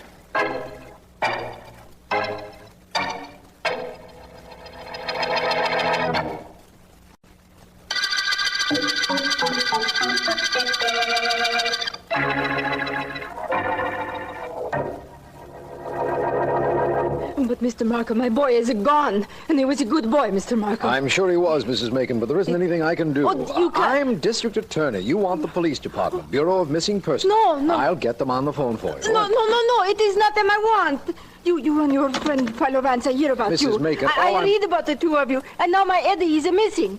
You can find him, Mr. Markham. He's a good boy. Well, if it'll help you any to tell me about him, Mrs. Macon, go right ahead. I'll turn the information over to the proper authorities. And Mr. Markham, last night, Eddie, he does not come home. All the ways he comes home. Every night. Last night, he does not come home. 3 weeks ago, he quit his job. It's a good job, Mr. Markham. He was a shipping clerk. Go ahead, Mrs. Macon. After he leave that job, he have more money than when he work. And I said to him, Eddie, I said, where you get this money? But they won't tell me. And now he's gone. Something has happened to him, Mr. Markham. You have got to find out what it is. You and Mr. Vance. I hardly think this is a matter for Vance, Mrs. Macon, but I can promise you this. I have a description of your son Yes. and the photograph you brought me. Yes. I'll do what I can to find him. You can depend on that. I'll do what I can.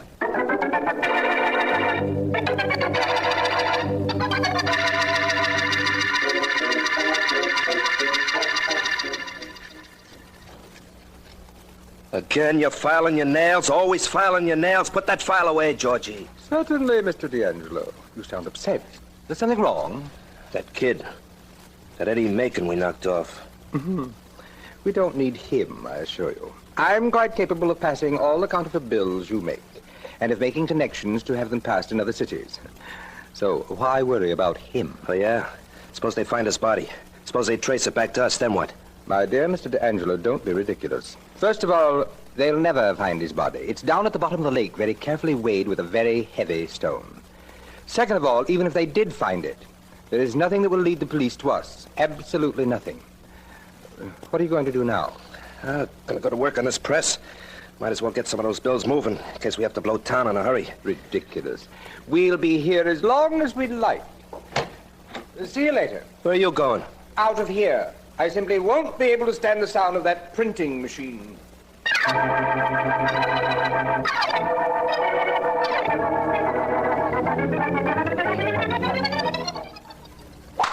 Beautiful drive, Vance. Thank you, Markham. Beautiful drive, beautiful day for golf. What more could a man want? What's wrong with a beautiful dame? That wouldn't hurt me. A caddy has something there, Vance. Yes, he has. But a beautiful girl might lead to trouble. And this is no day for trouble. I'll get out of your ball, Mr. Vance. I'll be there by the time Mr. Markham shoots. I hope I hit one long enough so that I have to really walk for it. I need the exercise. Well, here goes. Well, not bad, my friend. It's right up there with mine. Come on, let's go. Right. Oh, by the way, Vance, there was a woman in my office to see me this morning. Uh-oh. Quite an old woman. Her son had disappeared. From what I gathered, he was a good boy who met a wrong crowd. She was terribly worried. That's one of the things you can always depend upon a mother to do. Worry. Did you turn it over to the Missing Persons Bureau? Yes, but they haven't uncovered anything. Oh, well, I don't imagine we should concern ourselves with it. After all, it is a beautiful day. Wonder where my shot landed. Our caddy is standing down the fairway a bit. One of us is there, no doubt. Probably both of us. Both shots were headed in the same direction. We'll see. Oh, by the way, Vance, this is a course you've never played before. There's a stream running through the fairway about 300 yards from the tee. That should be about 100 yards from where our shot landed. Water hazard in the middle of the course, eh? Definitely unfair. Natural hazard, I believe. But a good brassy shot will carry it over onto the green. Well, here we are. And both together, as I imagined. Boy, Brassy, please. Yes, sir, here you are. Thank you. There's water about 100 yards down, sir. So Mr. Markham was telling me. Water comes from Lake Ralph. We go ice skating in the wintertime. Boy, fun. So I'd imagine. Swimming in summer, skating in winter. Oh, not much swimming, Mr. Vance. Couple of boats and ducks in the lake all the time. Funniest ducks you ever saw. What's funny about them? Well, this morning I seen them on my way here. They got red feet. Red feet, eh? Yeah. That is strange. Well, here goes a try with this Brassy. Hope I get enough carry with it. I'm betting on you. Well, thanks for your confidence. There it goes. A beauty, Vance. Now, if I can only duplicate that shot. If I were you, I would, Markham. Principally because this is the last hole we'll have time to play. Nonsense. We're playing all day. I don't think you'll want to play after what I have to tell you. Oh, what is it, Vance? You see, in the event that the missing Eddie Macon was stabbed, I think I know where his body is.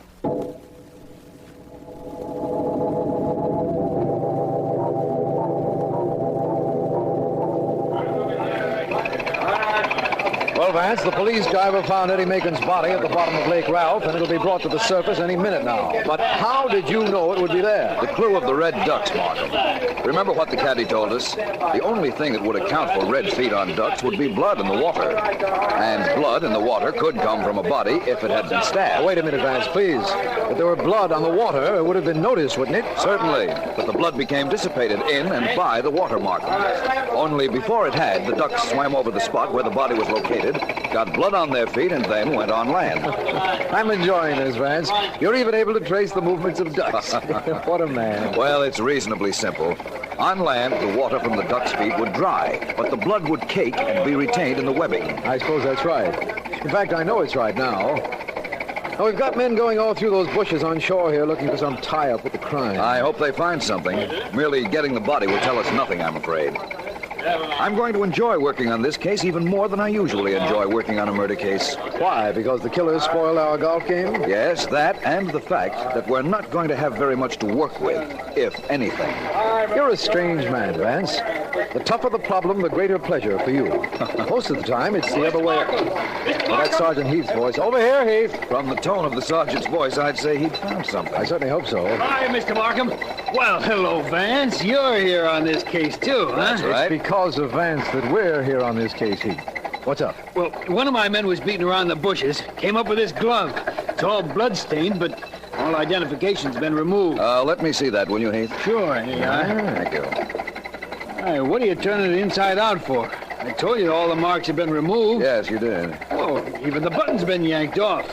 Guess it had the name of the maker on it. Well, that's true, of course, but this glove is very informative just the same. What do you mean, Vance? Well, for one thing, it hasn't lain in the bushes very long, which means it probably was thrown away by the murderer of Eddie Macon, who's only been missing 24 hours. Well, so what? What good is that if we can't tell anything about the murderer? We can tell a lot about him from this glove, Heath. Huh?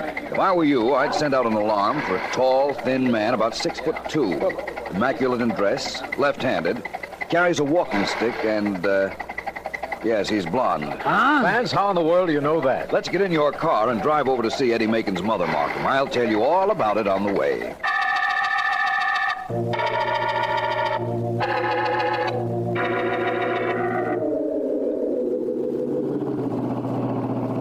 Well, I'm waiting, Vance. Sorry, Markham, I was just thinking of something, but it doesn't matter now.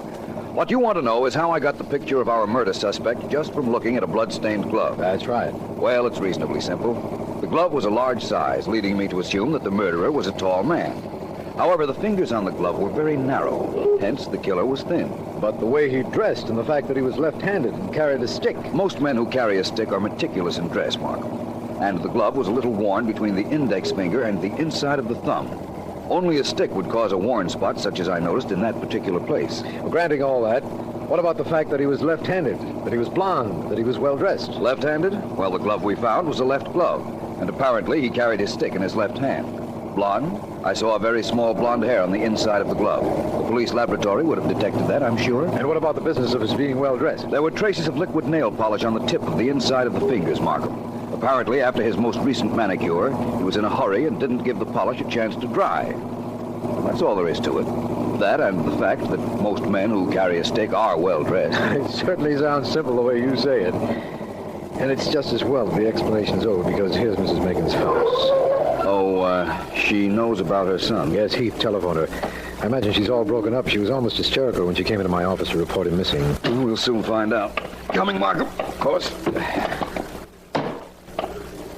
What do you expect to find here, Vance? If we're lucky, Mrs. Macon will be able to tell us which of her son's friends answers the description I feel fits the murderer. That'll certainly simplify this case. Yes, it will. And it's one reason that I don't believe we'll find anything. The bell, Markham. Right. There's one thing I hate. It's dealing with hysterical women, Vance. We may have a surprise in store for us there, too, Markham. Yes? Oh, it is Mr. Markham. Yes, hello, Mrs. Macon. This is Philo Vance. You remember you asked me to get him to help find your son? Yes, and you would not do it. It wouldn't have done any good, Mrs. Macon. Your son was already dead when you came to see Mr. Markham. Perhaps. What is it you want? We have a description of a man we believe might be your son's murderer. We'd like to know if you knew such a man. What does he look like?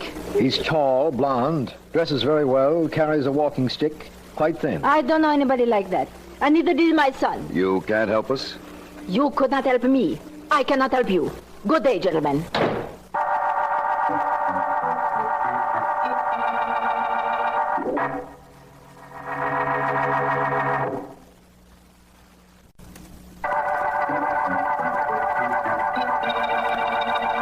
This is District Attorney Markham.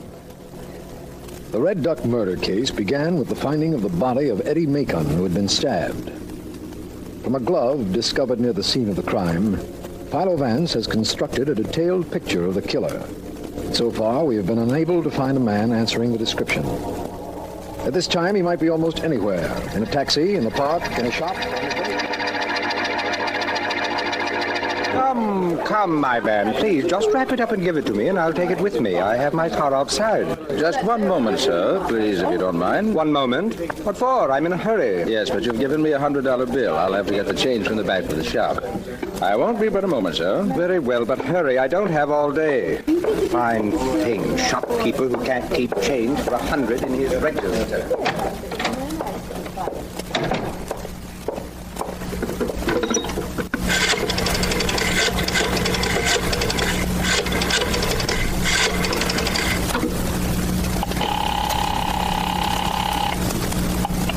Police headquarters. Hello, this is Bailey at Bailey's Men's Shop on Main Street. A man is in the shop, tall, blonde, and he's carrying a stick. He just gave me a $100 bill. It's one of those counterfeits we were told to watch out for. Good. Stall him there a few minutes. We'll be right over. Right. He's so particular. I hate to make him enjoy this bar. I ought to make him come down. Sorry to have kept you waiting, sir. But I'll have your change in just a moment. Very cute, weren't you? But you don't trap me. I'm getting out of here. What? Hey, you, stop! Stop! What's going on? Excuse me, please. Pardon me, please. Stop him, somebody! Somebody stop that man on the roadster there! Hey, you in the car, stop! Okay. Get off, you fool, get off. Oh, no, my friend, I'm hanging under this door. I warn you to get off. This gun will change your mind. Oh, get off or I'll slam it down on your other hand. There. Oh, now,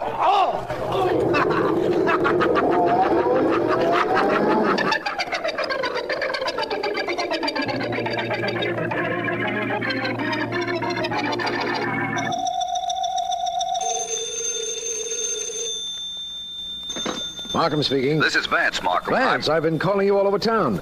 We're hot on the trail of the blonde killer. He's tied up with a counterfeit ring. Did you know that? No, tell me about it. He tried to pass a counterfeit bill, and the shopkeeper almost grabbed him. He answers your description perfectly, by the way. Good. Well, it isn't so very good. We still don't know where to locate him. Well, that's why I called you. I can tell you where he lives. What? Sergeant Heath and I made a very thorough canvass of custom tailors, better type haberdashers, and barber shops, and finally found our blonde friend's manicurist. I asked Heath to let me take it from there. Well, that's fine with me, but do we grab our blonde counterfeiter now? No, Markham. We're not ready for that yet. You meet me at the address I'll give you in a moment, and we'll make plans to break up the whole counterfeit ring. We'll break that up and get our murderer at the same time.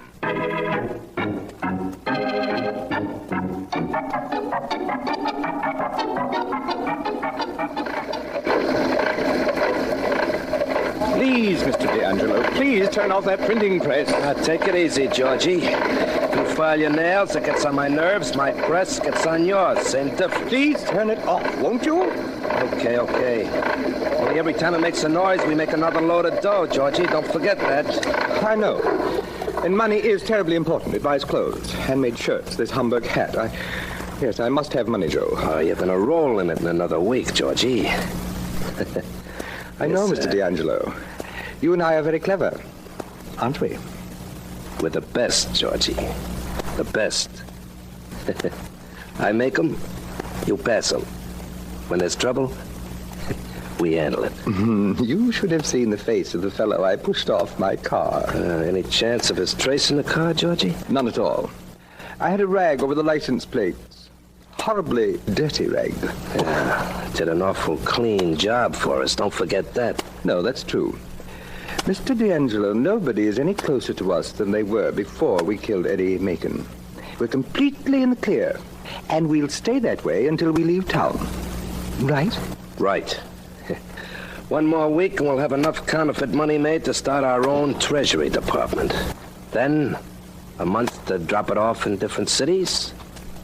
And then you know where I'm going, Georgie? No. Where? I'm gonna spend the rest of my life on Easy Street.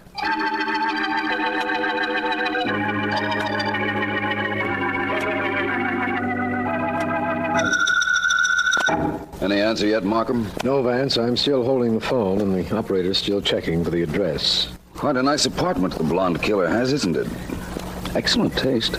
I'm still not quite sure how you found it, Vance. Well, Markham, his type of man had to have his nails done very often, usually by the same manicurist. Sergeant Heath and I found a manicurist at one of the better hotels who had a customer answering our description. She once had to go to his apartment to do his nails and remembered the address. It was as simple as that. Vance, everything is simple once you set to work on it. Oh. I sure wish this operator would answer. I wish our blonde friend had been here when we broke into his apartment. All we found was that telephone number on his pad. What happens after the operator gives us the name and address belonging to that number? It all depends on who the number belongs to. If we think I'm sorry to keep you waiting, Oh, wait a minute, sir. Vance. It's all right, miss. I'm still here. The number is listed under the name of Joseph D'Angelo, printer, at 484 Jean Street. D'Angelo, printer. Thank you very much. Vance? I know, I heard. Well, it's all starting to tie up now, Markham. You get Heath and a squad of men. I'm going to 484 Jean Street.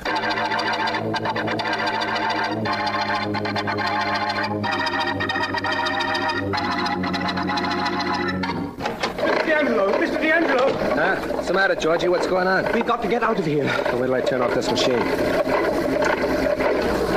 What is this? I just called the shop where I have my nails done. I have to make an appointment. You see, never mind all that. What happened? The girl told me a man was asking questions about me. Said he was a friend of mine. She told him where I lived and... Joe, I have this phone number written on a pad. Oh, you jerk. Well, come on. Let's break all this stuff and throw it in the melting pot. Yes. Anybody comes here 2 minutes from now won't find a thing. All that lovely money, too. Every hunk of paper in the joint. Now, come on, hurry. Right. Guy who asked those questions might be here any minute now. Yes. Take the lid off that stove down there. All right. This money lying around isn't dry yet. I'll get ink all over my hands. So what? Take off your coat. We got work to do. I'll get ink on this beautiful shirt. I just had it made. Take that coat off and step on it. Now, here. Dump these bills into the fire. All right. I'm going to take the press apart and note down those plates. Oh, my beautiful shirt. It'll be ruined. I'll get the money out of the way. More trip. Ought to make it. I'll bang this press into so many pieces nobody will know what it was. Couldn't we save the plates? Those beautifully engraved plates on the table. They go next. Right into the fire, pretty boy. How you doing? I destroyed all the money. Good. I gotta go to work on these. I wouldn't work on anything if I were you. Georgie, this must be the guy who asked questions. The knife, Georgie, the knife. I mean, how'd you get in? The door was open and I walked in. The knife, Georgie, use the knife. The knife, Mr. Oh, no, you D'Angelo. don't. Get him, Georgie. I'll hold his arm. No, you don't either. Oh.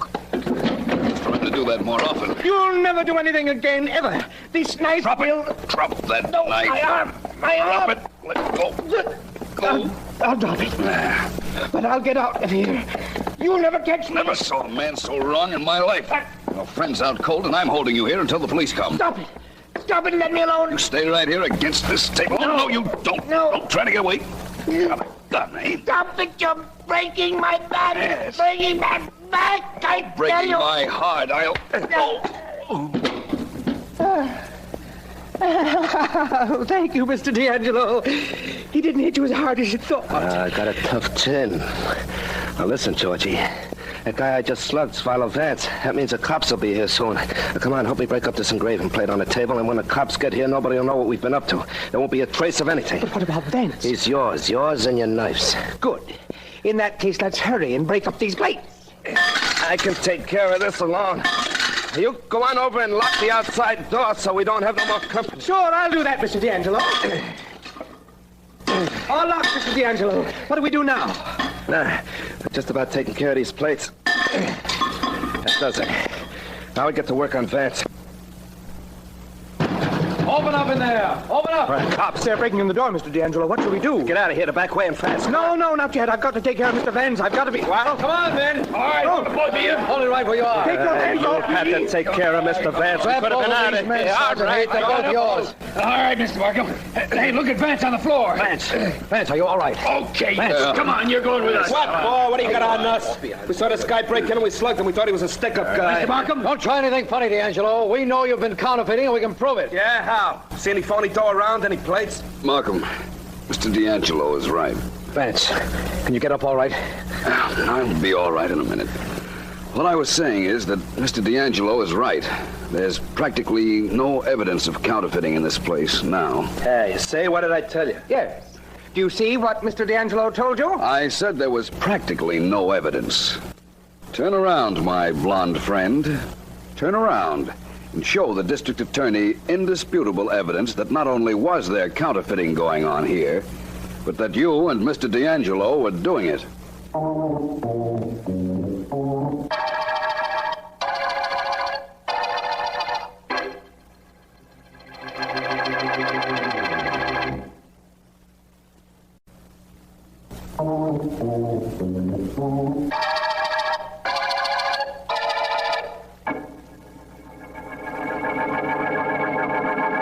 Not much to discuss in this case, is there, Markham? Just one thing, Vance.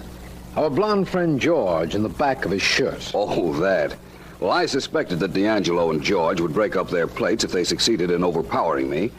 So, before they did, I forced George in his clean white shirt up against the engraving plate. So, when he turned around, you saw several counterfeit impressions of $100 bills on it. Yes, we did. And I don't mind telling you we needed that evidence to make sure that that was the end of the two counterfeiters. George confessed rather easily, I understand. Yes, his type always does, Vance. He admitted he killed Eddie Macon. Well, then, that little device of mine not only meant the end of the two counterfeiters, but also the end of the Red Duck murder case.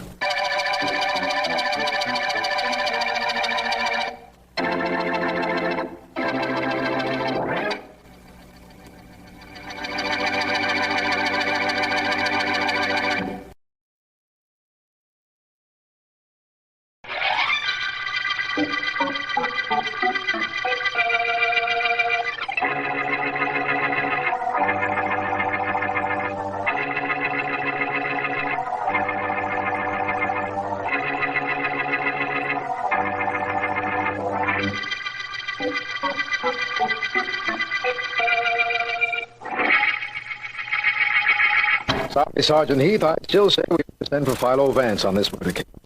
Hey, why? Homicide department work, haven't we? And if that isn't enough, the guy ought to have a man here by tomorrow at the latest. I know all that. I still say this is a case for the maestro. The maestro. Philo Vance, the murder maestro. Oh, sure, he's helped on cases, but we don't need him on this. What's so tough about it? A millionaire named Simon Joyce is walking along a road. Mistletoe Road. All right, Mistletoe Road. A hit-and-run driver clips him. So maybe it's murder. And because the thing happened so close to the state line and chances are the car crossed it, we get the FBI. Well, what else do you think we need? I'm not discounting either your department or the FBI, Heath, but I still would feel better if Vance were on this case. Look, Mr. Markham, I'll be reasonable. Maybe this was a planned murder. So if it was, we got 3 suspects. The dead man's niece and nephew who lived with him, and his bachelor brother. Wait till we're through with them before you yell for Vance. According to the dead man's will, neither the niece nor nephew inherited a dime, so they had no motive. No monetary motive, that is. And as I understand it, the 3 were very friendly. Sure, that's right. I questioned the servants and found that out. But the brother, Mr. Markham, the dead man's brother, he gets the business all for himself. He and the dead guy were partners, and it was an awful good business. He's the one I'm going to work on. Take it easy with him, Heath. I've questioned him myself, and he's a sick man. He'll be a whole lot sicker after I get through with him. If he killed his brother, believe me. One other thing, Heath. Yeah? Apparently you didn't object to the FBI being called in. Why object to Vance? First of all, I don't even get a chance to call the FBI. James Evans, the dead man's nephew, brought them in. But I welcome the FBI, DA. I'd take them any time rather than work on a case with Philo Vance. Now, Heath, Vance never takes any bows for the cases he helps us on. You always get the newspaper credit for the cases he solves. That's just it, DA. Think what that does to my morale.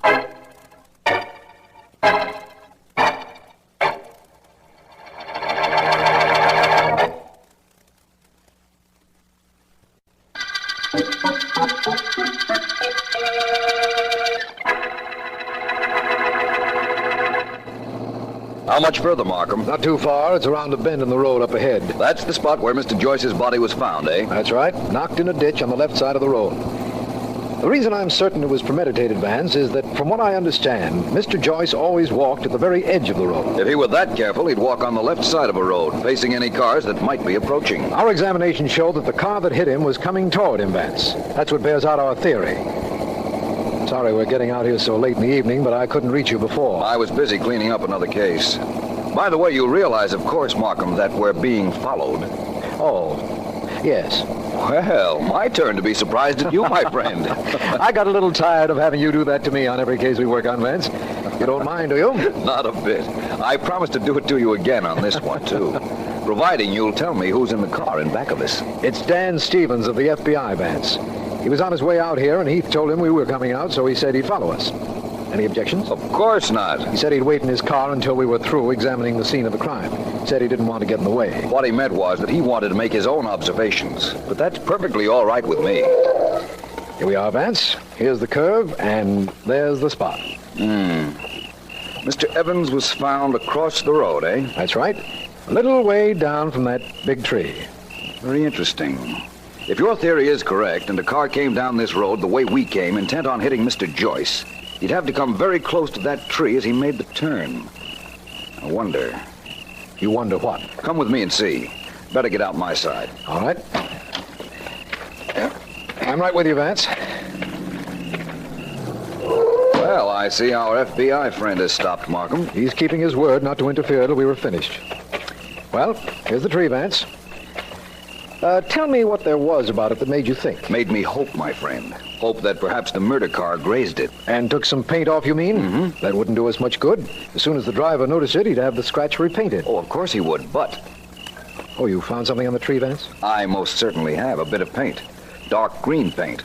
Markham, we may have something here. Signal to Mr. Stevens of the FBI to come over here, will you? Certainly. Oh, Stevens! Stevens! Yes? Would you come over here, please? Of course. He's coming, Vance. Why do you want him? Markham, do you know the FBI can take that little bit of paint on the tree trunk and tell you what make of car it came from and what year and what model? Yes, I've heard that. It's true.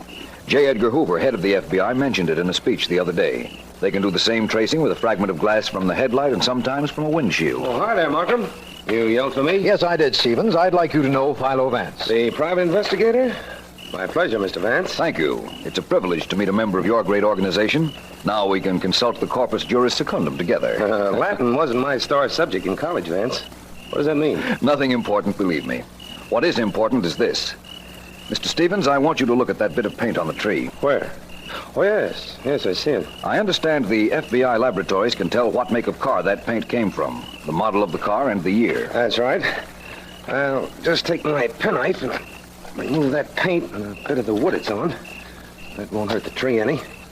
By what process does your FBI determine all the details from just a bit of paint, Stevens? Well, it's pretty long and involved, and it isn't necessary for us agents to be familiar with the details, Markham. Being cagey, Mr. Stevens? No, not at all, Vance. I honestly don't know. I know enough to believe we've got a very valuable clue here, though. I think we have. Will you rush it back to town for analysis? I most certainly will. I'll phone Mr. Markham a report as soon as I get one. Oh, where will you be the first thing in the morning, Markham? They've fixed a spare room for me at the Joyce main house. I'll call you there. Where will you be, Vance? With Markham. I haven't met our suspects yet, and after a good night's sleep, I'll start on that niece and nephew first thing in the morning.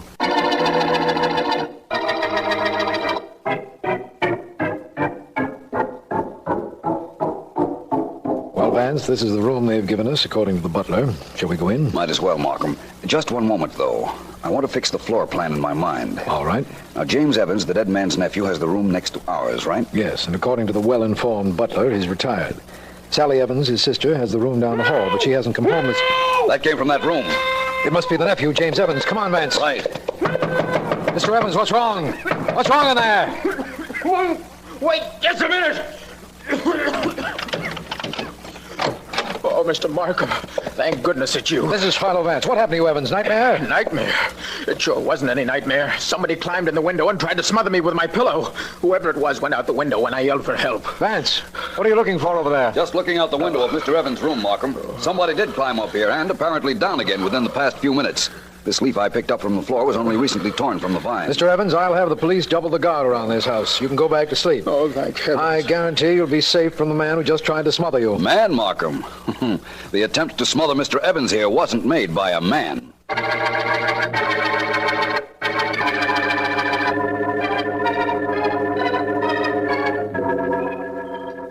Is that you who just came in, Sergeant Heath? Yeah, Vance, it's me. Enjoying your breakfast? Yes, very much. Care to join me? I had breakfast hours ago. Where's Mr. Markham? I left him upstairs sleeping. So you caught the girl who tried to smother Mr. James Evans last night, eh? Well, how do you know that? Oh, you're a good police officer, Heath. And the men who are guarding this house know their business. When I told Mr. Markham last night that the person who tried to smother Mr. Evans was a girl, I knew you'd pick her up. Well, we did. But how did you know it was a girl? Even if you caught a look at a figure running from the house, it was too dark to see whether it was a man or a woman. That's true, but the figure climbed through the fence surrounding this house, Heath. A man would have climbed over it, inasmuch as it wasn't very high. That much I could see. Ask me, there isn't anything you can't see. Anyhow, I got her outside. She's the murdered guy's niece. You want her in here? Yes, I'd like to talk to her while I'm waiting for Mr. Stevens of the FBI to phone in his report. Please, Heath. Okay. Hey, Murdoch, bring that Evans girl in here, huh? All right.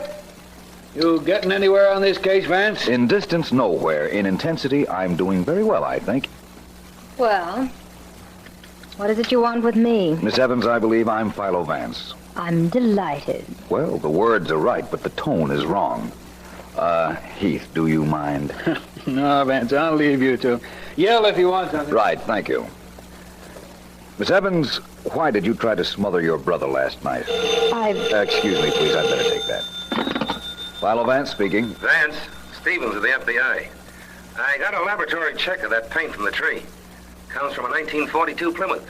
Probably a convertible. Well, that's excellent, Mr. Stevens. Thank you very much. Do me one more favor, will you? Well, sure, Vance. What? The dead man had a brother, the only individual in this case who benefits from the will.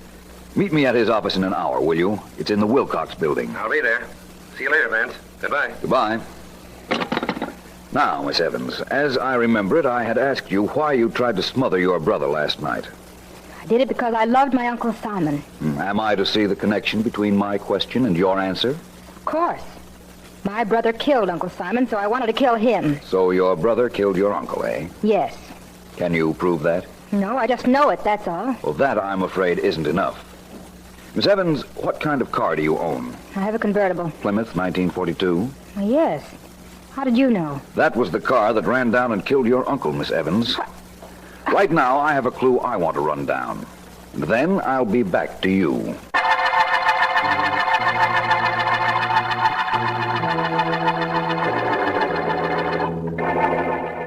Oh, Vance! Vance! Hello there, Mr. Stevens. I've been waiting for you. I got here as soon as I could. So, old man Joyce's office is in this building, huh? On the ground floor. While I was waiting for you, I was looking around. Take a look at this car parked at the curb. 1942 Plymouth. Convertible. With the initials BJ on it. That could mean Bernard Joyce, the dead man's brother. Well, let's go in and find out. Right. Mr. Stevens, in the event that Bernard Joyce, who was the partner of the dead man, was stealing from Simon Joyce, could you tell from looking at the books? No, but we have expert accountants over at the FBI. That's what I imagined. After you, sir. Thank you. Why do you ask about the books? Because everything points to the brother as Simon Joyce's killer. Oh. The entire business now goes to him. The car parked outside, which we now know was the same make and model as the murder car, is his. And it would be a plus motive if Bernard Joyce had been stealing from the firm. Well, we'll find out. Joyce and Joyce. Architectural consultants. This is the office, Vance. Let's go in, Mr. Stevens.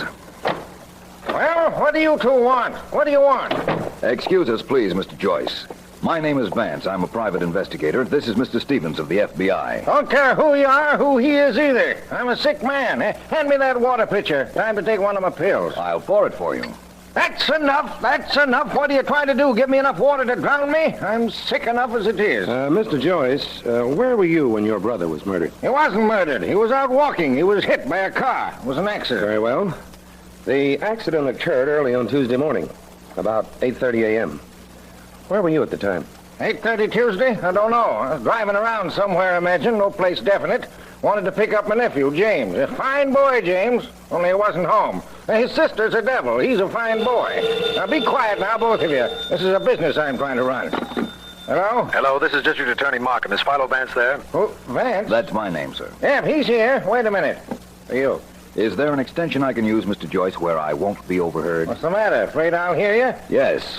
Now, go in that office there and close the door. Thank you. Stevens. Don't worry, Vance.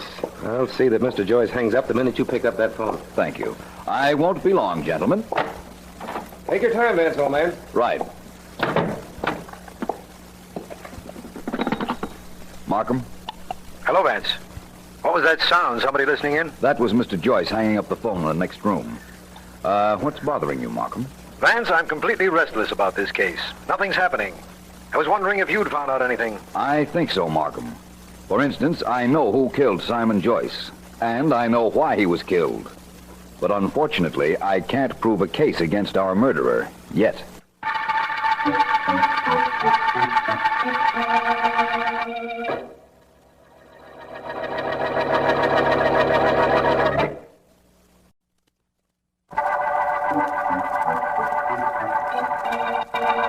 This is District Attorney Markham. The Mistletoe murder case began with the finding of the body of Rich Simon Joyce, victim of a hit-and-run driver on Mistletoe Road. Philo Vance is working on the case, as is an FBI representative named Stevens, called in by James Evans, a nephew whose sister, Sally Evans, later tried to smother him.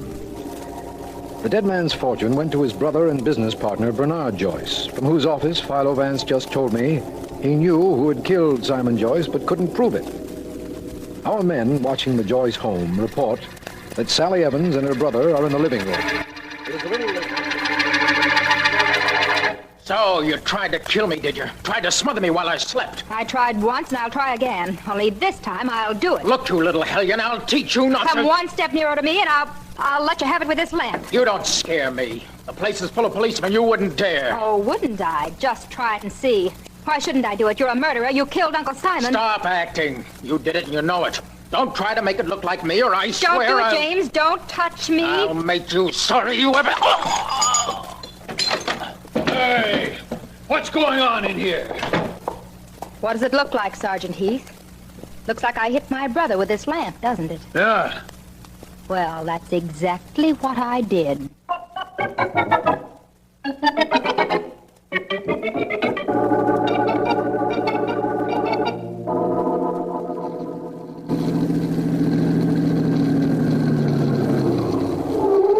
Vance, is that you in that car? Yes, it's I, Markham. Just drove here from the city. Been interviewing Mr. Bernard Joyce. Vance, what did you mean by telling me you knew who killed Simon Joyce but couldn't prove it? Tell me who it is, and we'll find a way of making the guilty one confess. Sorry, my friend, not yet. Is that the garage where the family kept its cars? Yes.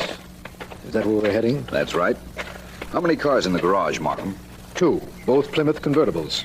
Belong to the nephew, James Evans, and the niece, Sally. What year Plymouth, Markham? I'm not sure. 41, 42, I'd say, as a guess. Why? I'll tell you when I see them, which should be now. Well, there we are. Now, this car on the left, initials S.E. That must be Sally's. Yes, that goes without saying. And the other one is James' car. May I repeat what you just said? That goes without saying, too. This model of Miss Evans is a 1942. That's interesting. Help me look for a scratch on the fender somewhere, will you? Of course. While we're looking, I'll tell you that Simon Joyce's brother has a 42 Plymouth convertible. I saw it. It had a scratch on the fender, newly painted. Oh, I see what you meant when you told me you knew our murderer. No, I don't think you do. Now, look here, Markham. Look, a newly painted spot on the girl's car. Of course it is. Well, Vance, that complicates things somewhat. Think so? Let's inspect her brother's car. I guarantee that has a newly painted spot on it, too. What? Our murderer is very cute, Markham. There was undoubtedly a scratch on the murder car, so he scratched and painted over the cars belonging to our other 2 suspects. Vance, here's the scratch on James Evans' car. Newly painted over, too. There's a phone over there. Want to call the FBI and report this to Stevens? He has a right to know. I believe he's questioning Miss Evans in the house now. I would like to call Mr. Joyce, though. That's a coin telephone, and I don't have any change. Let me have a nickel, will you? Certainly. I'm sorry, Vance. All I have is $2 half dollars. No, it doesn't matter. We'll call from the house. We can use the room we had last night. Vance, wait a minute. Why? I can be of a little help on this case anyhow. The FBI report said that the paint from the tree came from a 1942 Plymouth convertible, right? Yes, of course. Well, look here at James Evans' car. It isn't a 42 at all. It's a 40. He could have been driving Miss Evans' car, Markham. That's right, I suppose. No, I'm sorry, my friend. I didn't mean to confuse you, but it's wrong. Miss Evans' car can't be driven. I inspected the motor last night. The carburetor's been removed, and the dust around it indicates it's been out for some time. But Miss Evans could have been driving her brother.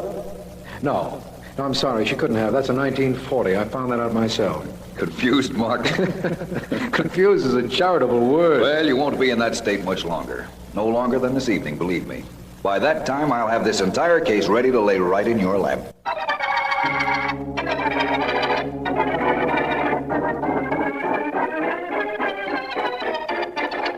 Any more questions, Mr. Stevens? Because if you have any, you'll get the same answers. I don't know, I don't know, I don't know. All right, Miss Evans. I'm through with you, I imagine.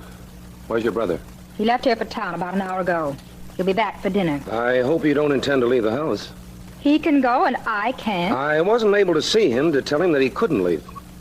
Now, I'm going upstairs to chat with Vance and Markham. I hope you'll... sit still, please. I'll take it. Hello? Stevens speaking. Stevens, this is James Evans. Yes? I'm calling in to report. I intend to remain here in town, and I won't be back at the house till morning. I'm sorry, Mr. Evans, but I'll have to ask you to come back. Come back? Yes, I have something very important to discuss with you. Very important. Oh, really? Well, when do you want me to come back, then? At once. Okay, I'll drive back, but it'll take an hour. Goodbye. Bye. Your brother's on his way back. For my part, he can stay away forever. Look, Mr. Stevens, I know he killed Uncle Simon. I can't prove it, but I know it. I assure you, Miss Evans, I'll investigate him thoroughly. And I'm sure Mr. Markham, Philo Vance, and Sergeant Heath will do the same. You might be interested in knowing that we do have a very definite clue.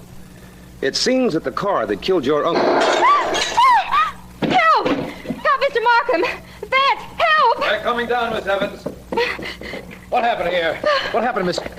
How did this happen, Miss Evans? Stevens. I don't know. I was talking to him, and a shot came from the window, and he fell right here, right in front of me. How is he, Markham? He's dead. Bullet got him in the heart. My brother was in town. He just called up, and Mr. Stevens told him to come back. And then Mr. Stevens came over here to talk to me, and then there was a shot. No. Take it easy, Miss Evans. You won't be under this strain much longer. Philo Vance has promised to name your uncle's murderer. There's no question that whoever killed him killed Stevens. We'll have him in custody by this evening. Right, Vance? That's correct. But first, I want to pay another visit to the garage and then to the police laboratory. Come with me, please, Markham.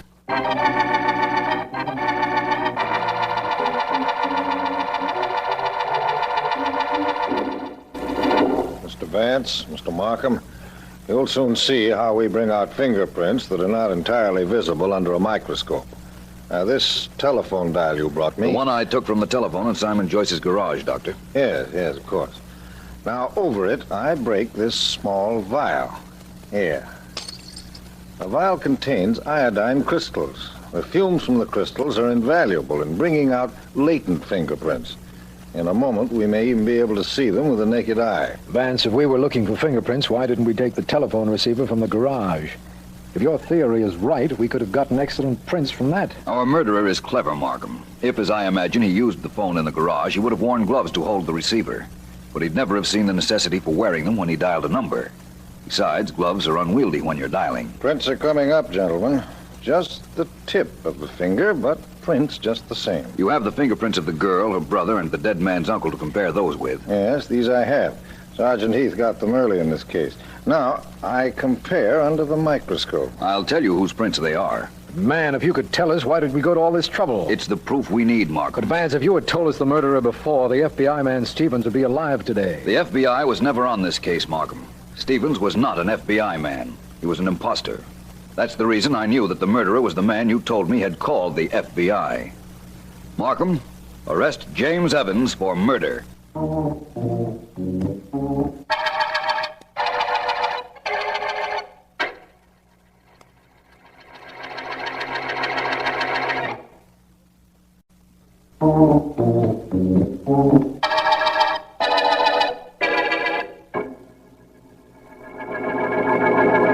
My nephew, James, my favorite nephew. I find it hard to believe. Please, Mr. Vance, the water pitcher. Certainly, Mr. Joyce.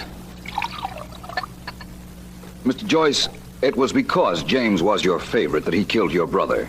He knew the entire state would go to you, that you were sick, and that you would eventually pass on and leave everything to him. A poor, misguided boy. He thought he was very clever, didn't he, Vance? In a way, he was, Markham. That business of calling in the FBI was very cute. We've never had that happen before. Vance, how did you know that Stevens wasn't an FBI man? And that as a consequence, James Evans never called the Federal Bureau? That was my lead to him almost from the beginning, Markham. In the first place, according to the FBI manual, the federal investigator must either be a lawyer, a linguist, a scientist, or an accountant. Early in the case, I mentioned a very well-known law book, Corpus Juris Secundum. It's in every lawyer's office. And Stevens had never heard of it. That's what he said. And he didn't know that the Latin words meant second body of the law. Therefore, he wasn't a linguist. When we were on the way to visit Mr. Bernard Joyce here, Stevens told me that if there was a discrepancy in the books, he couldn't find it. He'd have to take it to the FBI offices. Proving he wasn't an accountant. Exactly. Yes. And when he couldn't explain the process by which the paint from the murder car was checked and analyzed, I knew he wasn't a scientist. Well, if he wasn't a lawyer, an accountant, a linguist, or a scientist, he couldn't have been an FBI man. Simple? That's true, of course. But Vance, what made you think to take the dial from the garage telephone? If my logic was correct up to there, it was James who killed Stevens. He had called Stevens on the phone a moment before, saying he was in town. Yet a moment later, Stevens was shot. This even I understand now. If my nephew was in town, he couldn't have been near enough to kill Stevens a moment later. No, but if he called from the garage, he could have. And I believed he did call from the garage. And laboratory tests prove he did. Vance, I know now what started you on your original line of reasoning. If, as you suspected, Stevens wasn't an FBI man, then Evans never called the Federal Bureau, but devised this scheme of supplying us with the false clue of the 1942 Plymouth car. His own car was a 1940, removing him from suspicion. And the scratch on the fender, he cunningly duplicated on his sister's car and on your car, Mr. Joyce. He wanted it to look like I killed my brother. He didn't care who was blamed as long as he got away with it. The reason he killed Stevens was because he knew Stevens could blackmail him forever after the masquerade was over. Well, Vance, it seems that the masquerade is over now. And so, incidentally, is the Mistletoe murder case. Put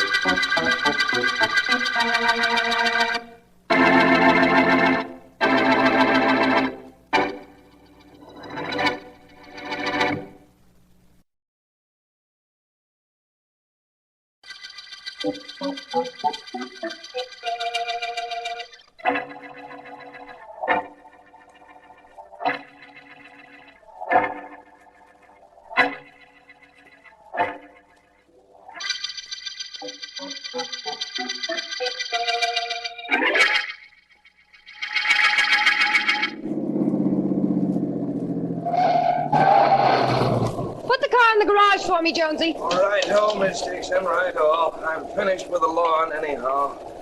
Oh, Miss Dixon, that young David Allen is in the house. He's been waiting for you. I saw him come in. Let him wait. Doing good. That was a young fella. Gal didn't treat a fiancé like that, no, sir. Fiancé? You mean ex-fiancé? Well, in that case, I guess it's different. I didn't know. Neither did he till this morning. Where's he waiting? Inside somewhere, miss. I'll just put the car in the garage. Good enough. Take over, Jonesy. Yes'm. Been pushing a lawnmower all day. Now I get to have something push me.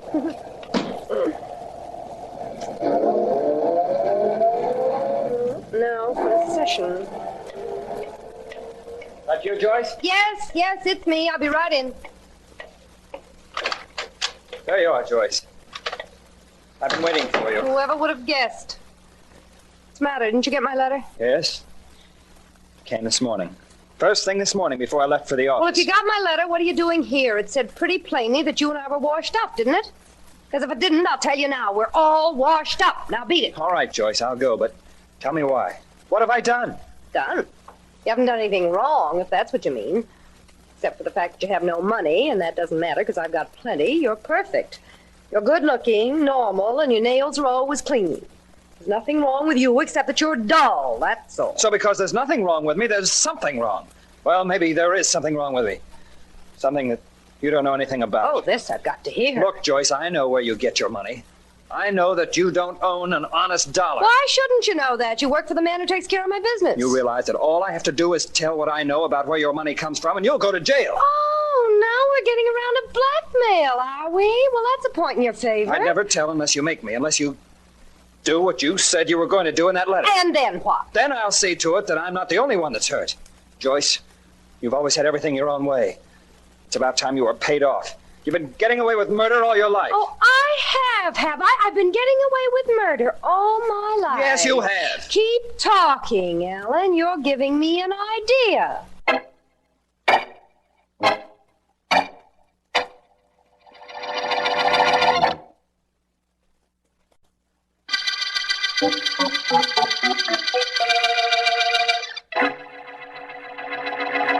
Good heavens, my boy, stop sitting at your desk mooning.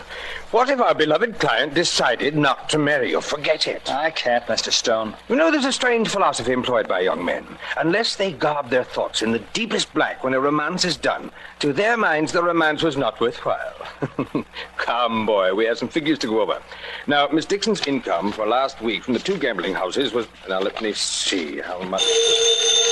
I'll answer, Mr. Stone. Oh, sorry, lad. Can't have any of my clients hear that voice of yours on the phone this morning. They'll think things are desperate in this office. Well, aren't they? That, my boy, we shall discuss in a moment. Hello. Bartley Stone speaking. Mr. Stone, this is Jones, Miss Dixon's gardener. Well, what is it, Jones? Mr. Stone, I've been gardener to the Dixon family for 20 years. If Miss Dixon's parents were alive, I could go to them, but now I don't know what to do. Come, man, what is all this? Well, Mr. David Allen, the young man who works for you, Mr. Stone. Yes? Last night, he and Miss Dixon had a terrible argument. After I put the car away, I heard them threaten each other, and, well, Mr. Stone, they both sounded as if they meant it. Oh, they both did, eh? I kind of would like you to do something about that, Mr. Stone. I definitely will. Thank you for calling, Jones. Goodbye. That was Miss Dixon's gardener, Allen. So I gathered when you mentioned his name. He said there was rather a serious quarrel at the house last night. I'm surprised that you lost your temper, my boy. Look, let's not pretend any longer. Of course, you realize I know Miss Dixon owns a string of gambling houses. But I also know how you've been stealing from her. So, don't you try to be the big white father to me. Allen, my boy, you surprised me. Yes? You surprised me greatly. And in the light of your remarks, perhaps I might relieve poor Jones' mind. He begged me to do something about your threatening Miss Dixon. You know, Allen, I think Jones has something there.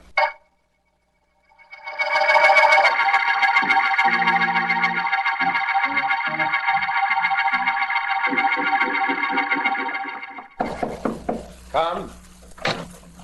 Mr. Markham, That's right. Please come in. your secretary said it was all right to come in. Yes, she let me know you were coming. You're Miss Dixon. That's right, Joyce Dixon. All right, sit down. Please do. Allow me. Look, Markham, let's you and I not kid each other. You're the district attorney and you know a lot about me, only you haven't been able to prove anything, right? Go ahead, Miss Dixon. I came up to tell you a couple of things. One is that I'm selling out. I won't be operating after this week. And the other things? I'll take them in order. My money is being handled by a guy named Stone, Bartley Stone. You know him? Vaguely. Well, that's all anybody ever knows him. He's been stealing from me every week for I don't know how long, but I don't mind that. You don't? No, why should I? He runs my business, and he's stealing less than the next guy would, so what's the difference? Mm-hmm. But he's got a young kid working for him, kid named David Allen. I was engaged to him till yesterday. Nothing you've said sounds like a matter for you to come to me with, Miss Dixon. I don't want any matter concerning me to come to you, Markham. Especially, I don't want you investigating my murder. See what I mean? Oh. I wish you could stay a few minutes longer, Miss Dixon. My friend Philo Vance is expected here any minute, and there's nothing he likes better than to meet an intended murder victim. Think I'm kidding, don't you? No, I don't think so. But I think you know you've caused my office a great deal of trouble in the past, and, well, you're not exactly one of our favorite people. That means it's okay for somebody to murder me? Not at all. But the point is that... Well, hello. Vance, come in. Thank you. This is Miss... Joyce Dixon. How do you do, Miss Dixon? I'm Philo Vance. How do you know my name? We've never met. No, that's right, we haven't. But your initials are on your handbag, the name Joyce is on that pin you're wearing on your blouse, and besides, Mr. Markham's secretary told me. What are you upset about, Miss Dixon? Who says I'm upset? You say it. No, not in words, but there's a bit of polish peeled from the index finger of your left hand. Women generally do that when their nerves are acting up. Not only that, but you undoubtedly left your home in a hurry. Now, wait a minute, Vance. If there were anything obviously wrong with the way Miss Dixon is dressed... Look, both of you, stop taking me apart. All right, so I'm nervous, I'm upset. I did leave my house in a hurry. Who cares? But how did you know, Vance? A woman's curiosity finally triumphing over her sophistication. Miss Dixon, your makeup is very revealing. You neglected to use mascara on the eyelashes of your right eye. The other eye is made up perfectly. Either you were too upset to realize what you had missed doing, or too much in a hurry to leave, or both. Okay, so it was both. Now let's stop this before you tell me what I had for breakfast. Look, Vance, I came up here to see Markham, but now that I get a look at you, I'd rather talk to you. Well, How'd you like to be my bodyguard? professionally? What else? I'm sorry, but I'm not interested. Now, Markham, Let's say my escort. Well, I'm on a spot, Vance. Markham will tell you all about it. There are at least 2 guys who'd be happy to see me dead. And I've got an idea they're not the patient type. Miss Joyce, if what you really want is protection, the police will supply that. Skip it, Markham. I don't only want protection. I want Vance.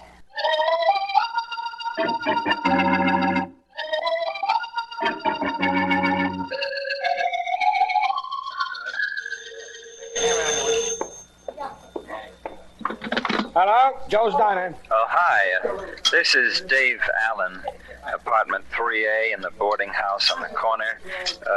Can you deliver some food up here? It's a little late, Mr. Allen, 10 o'clock. Well, it won't take you a minute. Okay. What do you want? Get me some tomato juice, a sandwich of some kind, and a bottle of milk.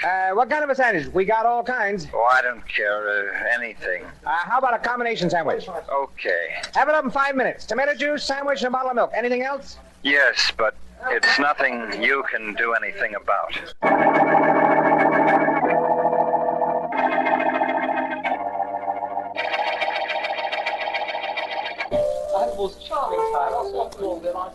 I will have your table in just one moment, Monsieur Vance. Thank you, Jacques. Well, Miss Dixon? Having wonderful time. Glad you are here. Thank you. The show you picked out was real good, Vance. And this joint is real classy.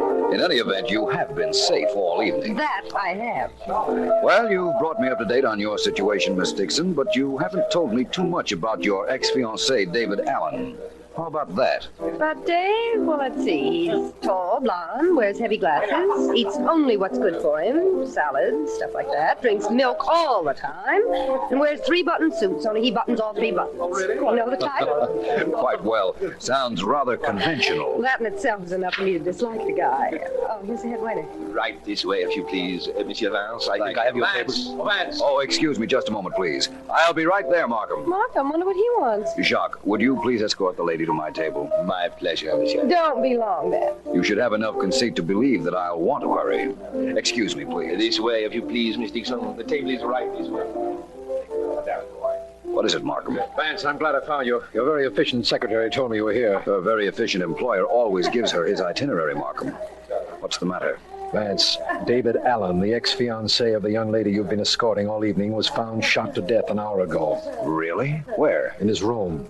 From what we can gather, he came in at 10 o'clock and immediately ordered something from a place called Joe's Diner on the phone. At 10:15, the man from the diner found the door open and Allen dead. Well, this started out as a pleasant evening. Now it's becoming an interesting one. I'm going to go to work on this case at once, Markham. And perhaps I'll get some food for thought at Joe's Diner.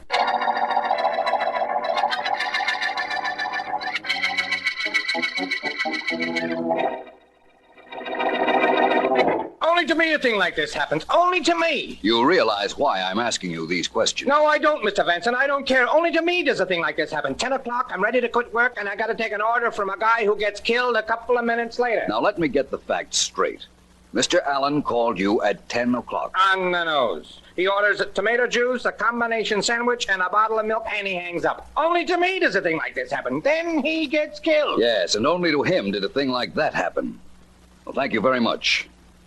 I have an idea that what you've told me is very important, which makes it exceptionally important that I find out what it means.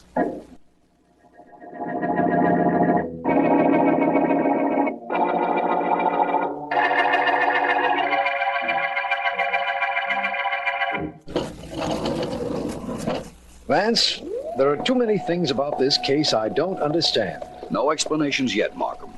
That is, none that would satisfy you. Well, we'll find out in a moment about Mr. Stone. He's Miss Dixon's business manager, and David Allen worked for him. Yes. Now, let's hope he's at home. There's one way to find out. That's his apartment door. I see what you mean.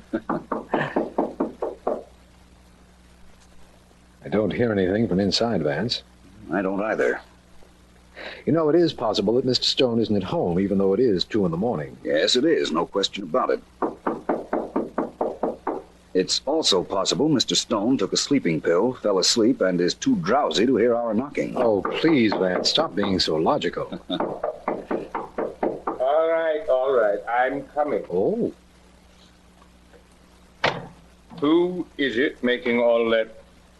Oh, the district attorney. Hello, Stone. This is Philo Vance. How do you do? At some other time, under some other circumstances, meeting the great Philo Vance would indeed be a pleasure. Gentlemen, I've been asleep. I've taken a sleeping pill. Vance figured as much, Mr. Stone, but we've got to come in and talk to you. Very well. Come in. But if I fall asleep, it won't be the company. You understand that, my friends. Neither the company nor the hour. Merely the pill I took. And please come in. Thank you. And now, gentlemen, what is it that I can... That undoubtedly must be for one of you. It can't be for me at this hour. Why not try answering it, Mr. Stone? Excellent idea. Hello? Hello, Bartley. Aunt Joyce. What is it you want at this time of night? Bartley, come over to my house at once before the police get here. My gardener, Jonesy's been murdered, and I've got to talk to you. Oh, I see. Well, I'll call you later. You can talk to her now, Mr. Stone. We could hear Miss Dixon very plainly. The police are here now, Joyce. I'll be right over. Goodbye. Goodbye. So Miss Dixon's gardener has been murdered. I'll get Sergeant Heath on the phone at once. Do that, Markham. Oh, by the way, Mr. Stone, how long had you been sleeping, would you say? Well, I don't know. I'm not sure. I guess I stopped reading about midnight. What time is it now? 2 a.m. Well, what about it, man? Why the question? You were reading in bed, of course. That's right. I put on my pajamas, took a pill, and got into bed. Did you now? Mr. Stone, do you always put your pajama coat over the shirt you wore today? You ought to be a little more careful. The collar's quite visible. You'd been out. Only came in a few minutes before Markham and I knocked. Where had you been? Wouldn't you like to guess? Yes. And wouldn't you like to know what I've guessed?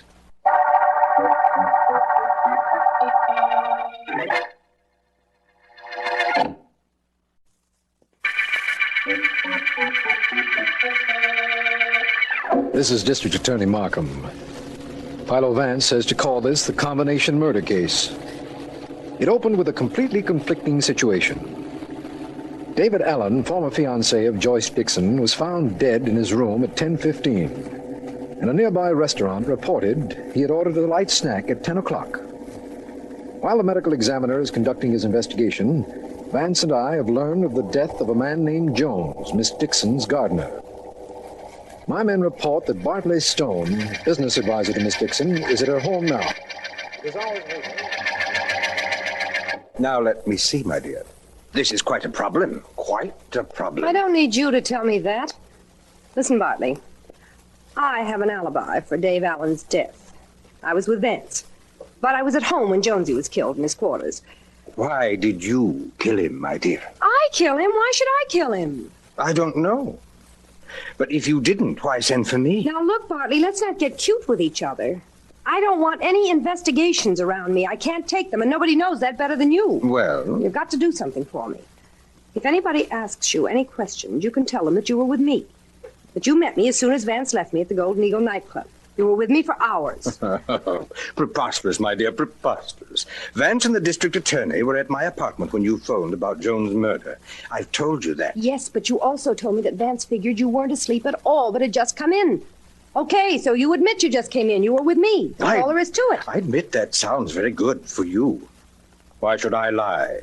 For you. For a very good reason, because I can send you to jail for mishandling my money if you don't. You can send me to jail, my dear. Where do you think you'll be when you do?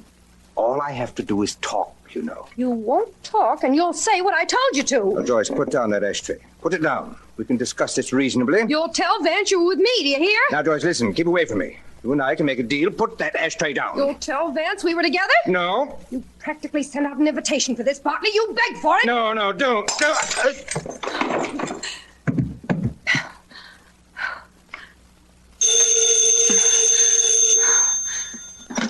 Hello? Miss Dixon, this is Philo Vance. Oh, hello, Mr. Vance. Rather late for a social call, and much too late for a business call, isn't it? I'm just trying to make an appointment for breakfast with you. Can Markham and I pick you up at, say, 9:30? I don't know. Why not? No, but I'll wager you'd like to know what for.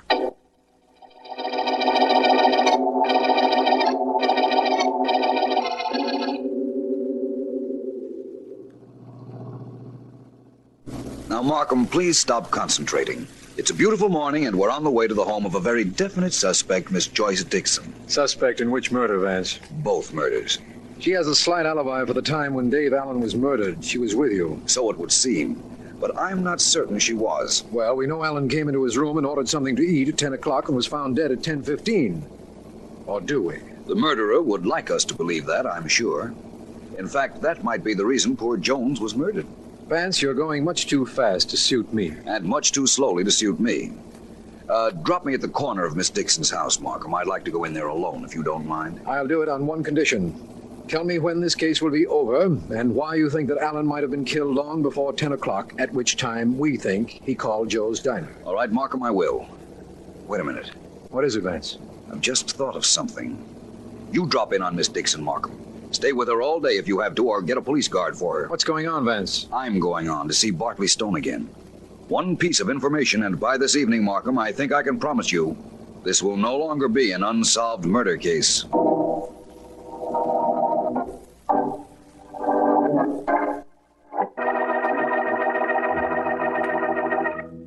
Nasty cut on your head, Mr. Stone. What happened to you? An accident, Vance. I hardly imagined you'd done it on purpose. Mr. Stone, there's only one question I have to ask you. By all means, sir. By all means. I'm quite at your service. Thank you. You see, Mr. Stone, I believe that David Allen and the gardener were killed by the same murderer. And I think I know who that is. Oh? Oh. Tell me this one thing. Did you ever have dinner with Allen? Did you know anything about his personal habits? I didn't associate with my employees, Vance, but I did have lunch with Allen several times. Did I tell you what you want to know? Not yet. Tell me a little more about him. Things you do know. He was quiet, reserved, conservative. He was a vegetarian, and he never drank anything but milk. Very healthy young man, sir. You'd think he'd have lived to be 100. Now, have I told you what you want to know? You most certainly have. And now I'll tell you something you might not want to know. By midnight tonight, you'll be in jail.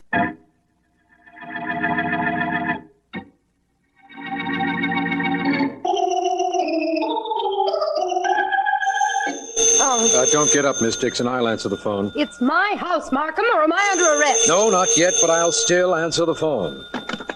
Hello. That you, Markham? Yes, Vance, what are you? I've just left Bartley Stone. Listen, Markham, is Miss Dixon there with you? Of course. Why? Ask her this question. I'll hold the phone. Ask her if Jones, the gardener, was ever in the house when David Allen was being served anything to eat. Just a minute, Vance. Oh, Miss Dixon. Well, what is it? Vance would like to know whether your gardener ever saw your ex-fiancé, Dave Allen, have dinner at this house. No, he never did. I didn't allow the gardener in the dining room. All right, so what does that make me, a snob? I don't know yet. Oh, Vance. Yes, Markham, I heard Miss Dixon. Tell her it doesn't make her a snob. Tell her it makes her a murderer.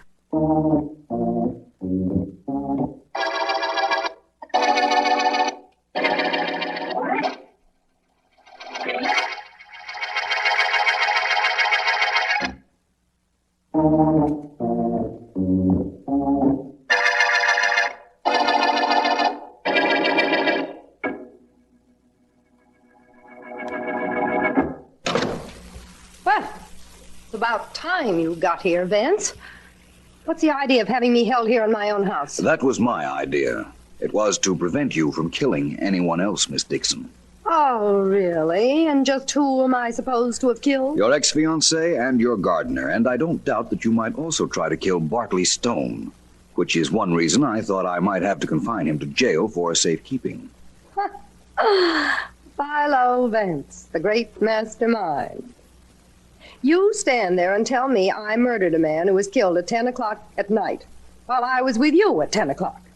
Oh, brilliant deduction, Vance.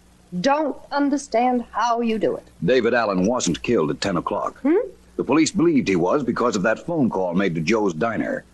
Only Mr. Allen didn't make that call. Your gardener did. Oh, you were there and saw him, I suppose. I didn't have to be there. You see, your gardener picked up the phone at your orders, and he told Joe's diner to send him some food. But he included in that food something that told me the whole story. He included a combination sandwich. Very interesting. And that proves conclusively that I killed Allen. It doesn't sound as if it would, but it does. You see, a combination sandwich consists of ham and cheese. Allen was a vegetarian, but your gardener didn't know that. Allen would never have ordered a sandwich with meat in it. So Bartley Stone could have been the man making the call, establishing an alibi of his own. No? No. Stone knew that David Allen was a vegetarian, and he isn't the kind of man who'd forget. I'm not the kind of girl who forgets.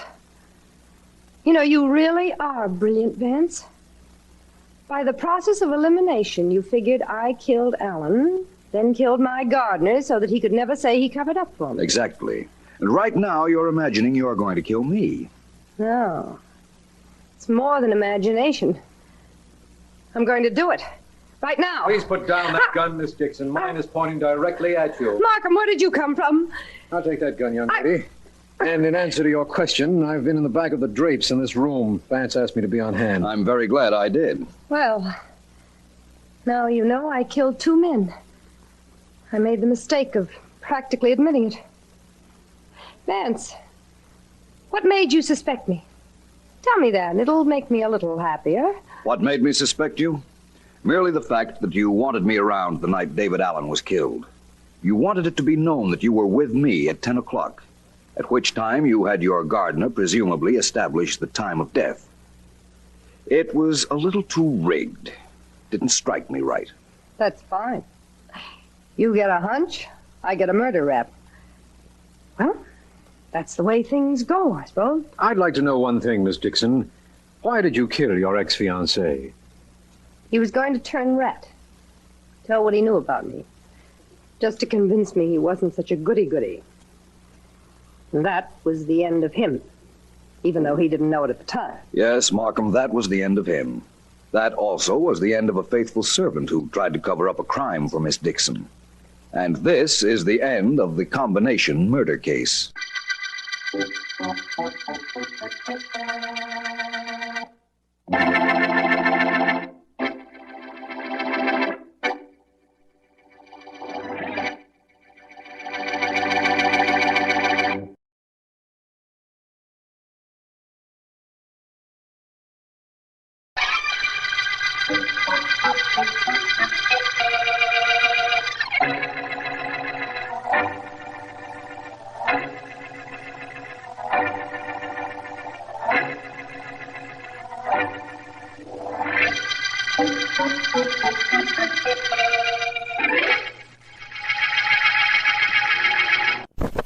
Yeah, come in. Hello. Are you Philo Vance? Yes, I am. Rather exhausted, Vance. You see, I've been working in my office all night. Really? Where's your secretary? Neither of my secretaries is in yet. They have a more lenient employer than I. You're easier on them than you are on yourself. Is that what you mean? Something like that. Now, what can I do for you? I don't know yet. I'm just looking around. Oh, shopping? Mm-hmm. For bargains. Got any? Right at the moment, I don't have anything except a definite desire to go to sleep. Perhaps at some other time, this vague type of conversation might be very interesting, but not now, though. Will you forgive me? For that? Yes. Vance, you're a private investigator, aren't you? Well, that's the generally accepted impression. Why? Well, right now you're working for a man named David Peacock. He's hired you to protect him and a strongbox he keeps in his safe. Get him on the phone now and tell him you've resigned from the case. So early in the morning? I never disturb my clients at this hour. Sorry. I wouldn't call him even if I knew David Peacock or what you were talking about. Nice try, Vance, but it won't work. I have a friend outside I want you to meet. Please don't move. Interesting morning. An attractive young lady, a gun, and a friend. This isn't anything you can talk your way out of, Vance. Hold everything. Junior? Yeah? Come on in here. Yeah, I'm coming. Well, here I am, hey? That's Philo Vance, Jr. Oh, that's Vance, huh? Nice-looking fella, hey? Huh? Hey? A curious fellow at the moment. This is a rather unusual visit, I might say. Oh, you don't know how unusual. Vance, this David Peacock you're working for. Are you going to resign as I asked you to? I don't think so. Make up his mind for him, Junior. And remember, Vance, I'm holding this gun. How could I forget either you or it? Don't you know you should be quiet, hey, Vance, hey? No, I don't, as long as you asked. And if I'm not, then what? Maybe that'll teach you, hey? And in case that isn't enough, maybe this will. No! Well, I don't like your method of instruction, my friend. It's time I took a hand in this education course. You wouldn't put that gun down for a moment, miss? Oh, now, Vance. Well, no harm in asking. Well, it's your gun or Junior's fist. You'll have to admit that isn't much of a selection. You get one break. You can make your choice this time.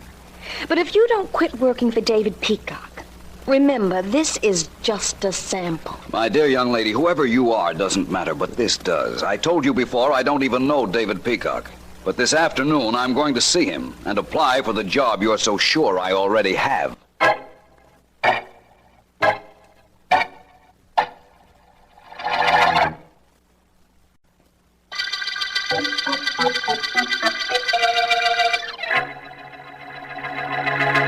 Strange thing you're coming to see me this afternoon, Mr. Vance. Very strange. Why, Mr. Peacock? What's strange about it? Well, only yesterday I was considering engaging your services to protect me. I already have a bodyguard, a private detective named Moran, Jimmy Moran. Do you know him? No, can't say that I do. He can't be a licensed operator, or I'd have heard of him. He's not from the city, and he's very rough and not very smart. That's why I thought I might call you. I see. Perhaps you'd be good enough to tell me why you think you need protection, Mr. Peacock, and why you don't call in the police. Why do I think I need protection? Yes. I'll tell you why, Vance.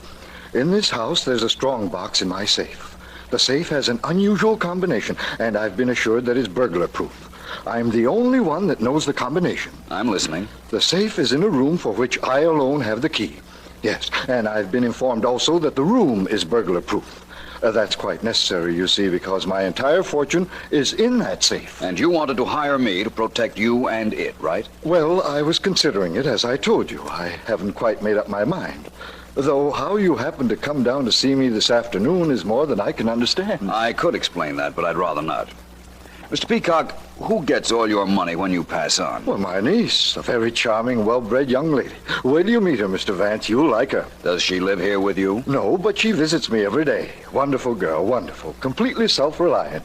And she can protect herself, too. Carries her own gun and knows how to use it. Ought to. She practices enough on the range out and back. A social young lady who carries a gun. She does sound like someone I want to meet. You probably will someday. Vance, I'm sorry you had this visit for nothing. For the time being, I think I'll stick with my present bodyguard. Just as you say. Although I did have a personal reason for coming here. Oh? Uncle David! Uncle David, where are you? Oh, that's my niece now. In the library, Polly. Come in here. I'm on the way. Well, it looks as though I will get to meet your niece, doesn't it, Mr. Peacock? It most certainly does, and you'll find her charming, believe me. Uncle David, Oh. Well, that's all right, Polly. Come in. Polly, I'd like to present the very distinguished private investigator, Philo Vance. Introductions aren't necessary, Mr. Peacock. I've met your niece in my office early this morning.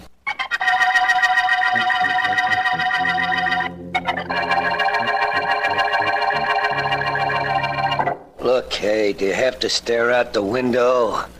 Can't you stare at something in this room, eh, just for a change? Shut up, Junior. I'm thinking. Well, that's why you're nervous. If you'd stop thinking, you wouldn't be nervous.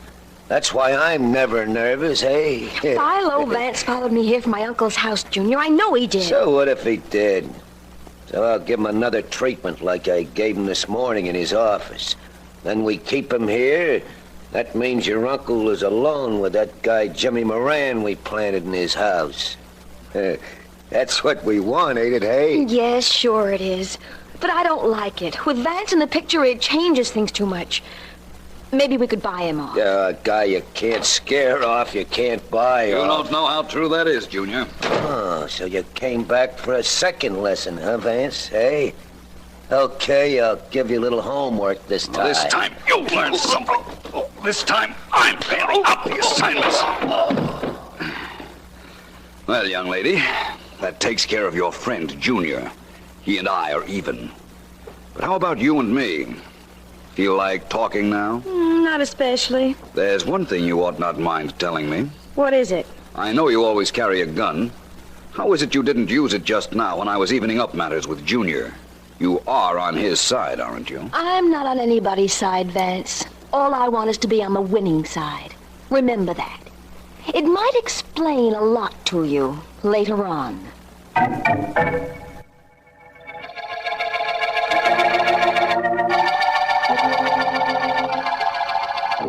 Step back, Mr. Moran, if you please. Okay, Mr. Peacock. I'm back. Go on, open the door. I won't look. You can look if you like. It's a sheet metal door. Absolutely burglar-proof, they tell me.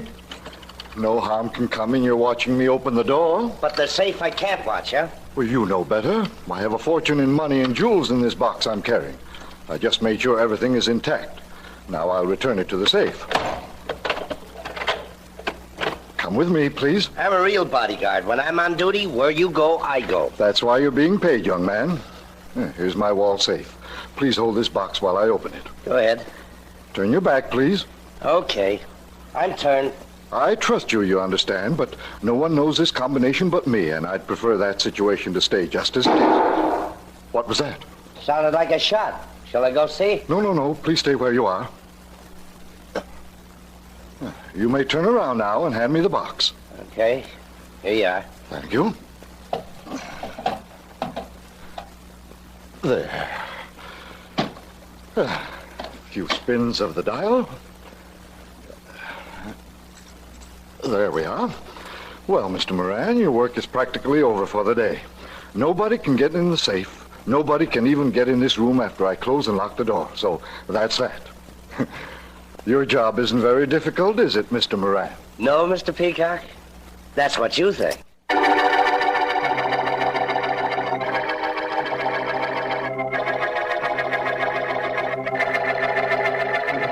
Well, Vance, is there anything else you'd like? I don't think so, Miss Deering, unless you can induce Mr. Markham to invite me in on an interesting murder case this morning. You know, I applied for a job yesterday afternoon, but was turned down by a Mr. Peacock. All I know is he showed bad judgment. Now you want me to use my influence with the district attorney and get him to invite you in on a murder. Mm-hmm. Why don't you commit one, Vance? What? I guarantee you do it so cleverly that even you couldn't solve it. Vance against Vance. Sounds interesting. Whom would you bet on? Vance. Ellen, dear, you're wonderful. Take the laugh out of your voice and those words would sound wonderful. Vance, I found the cutest restaurant. Could we have dinner there tonight? If you like. I'm wearing my agreeable disposition this morning. I'll get it, Ellen. Which phone is it? 1561. Got it. Hello. Vance Markham. Well, my favorite district attorney. Ellen and I were just talking about you. No matter what you said, it isn't true. Well, we were saying some nice things. Oh. In that case, I reserve the right to change my testimony. Motion granted. What's up, Markham? A murder? None that I know of. Oh. Sorry to disappoint you, my friend. This is strictly a social call. I'm surprised, but not disappointed. Vance, It's nice of you to say that, but In a minute, Ellen. Oh, Markham, let me call you back, will you please? I have another call. By all means. Bye, Vance. Goodbye. On 1562, Vance. Right. Philo Vance speaking. Vance, this is David Peacock. I told you yesterday I didn't need you, but I do very badly. What's the trouble, Mr. Peacock? Well, a minute ago, I went in the room where I have my wall safe. I opened it, and everything is gone, Vance. You understand? Everything is gone. That was the safe that couldn't be opened? Well, somebody opened it. Somebody must have worked out the combination. I've told it to no one, and the safe wasn't forced. Vance, you've got to come right out. You've got to go to work for me. I've got to get my money back. Where's that private detective that worked for you, that Jimmy Moran? Well, he's still in the house. I called you even before I called the police. Better call the police, Mr. Peacock. I'll leave now, and I'll be out at your place in half an hour.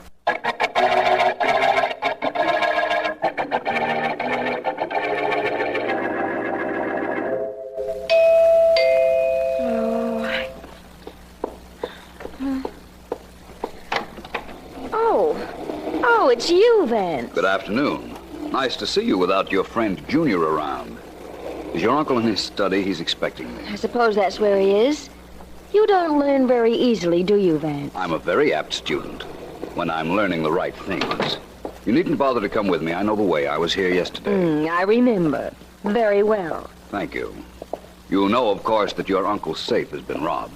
What? That's what I was told on the phone. Everything is missing. He kept his whole fortune in the safe. I'm going in to see him with you. It's all right with me. This is the study, I believe. Yes, come on in. Uncle David. Don't touch anything. Stay right here in the doorway. I'll take a look at the body. Vance, tell me, is he dead? Very dead. Bullet passed right through his throat and is embedded in the woodwork of the wall. The police are on the way here, I imagine. I asked your uncle to send for them. But now I'm going to send for the district attorney.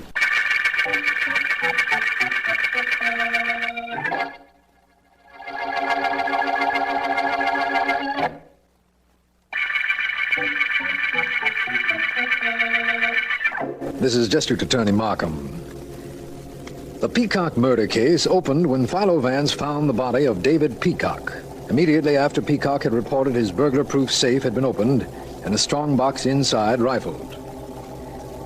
Vance has already met the dead man's niece, Polly, and her friend, Junior, and told me that Polly always carried a gun.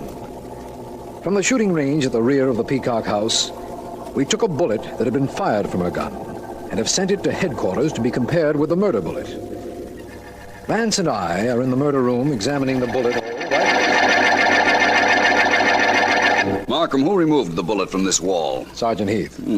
Heath's very careful and very thorough. He wouldn't have made this scratch on the wood next to the bullet hole.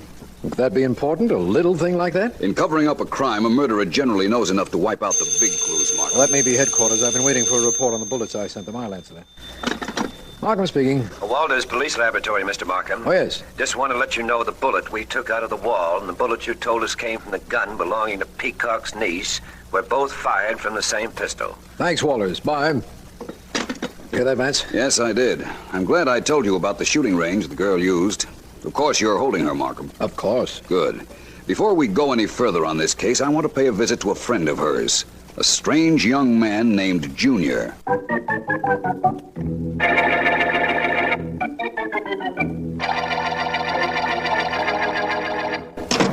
Oh, it's you, eh?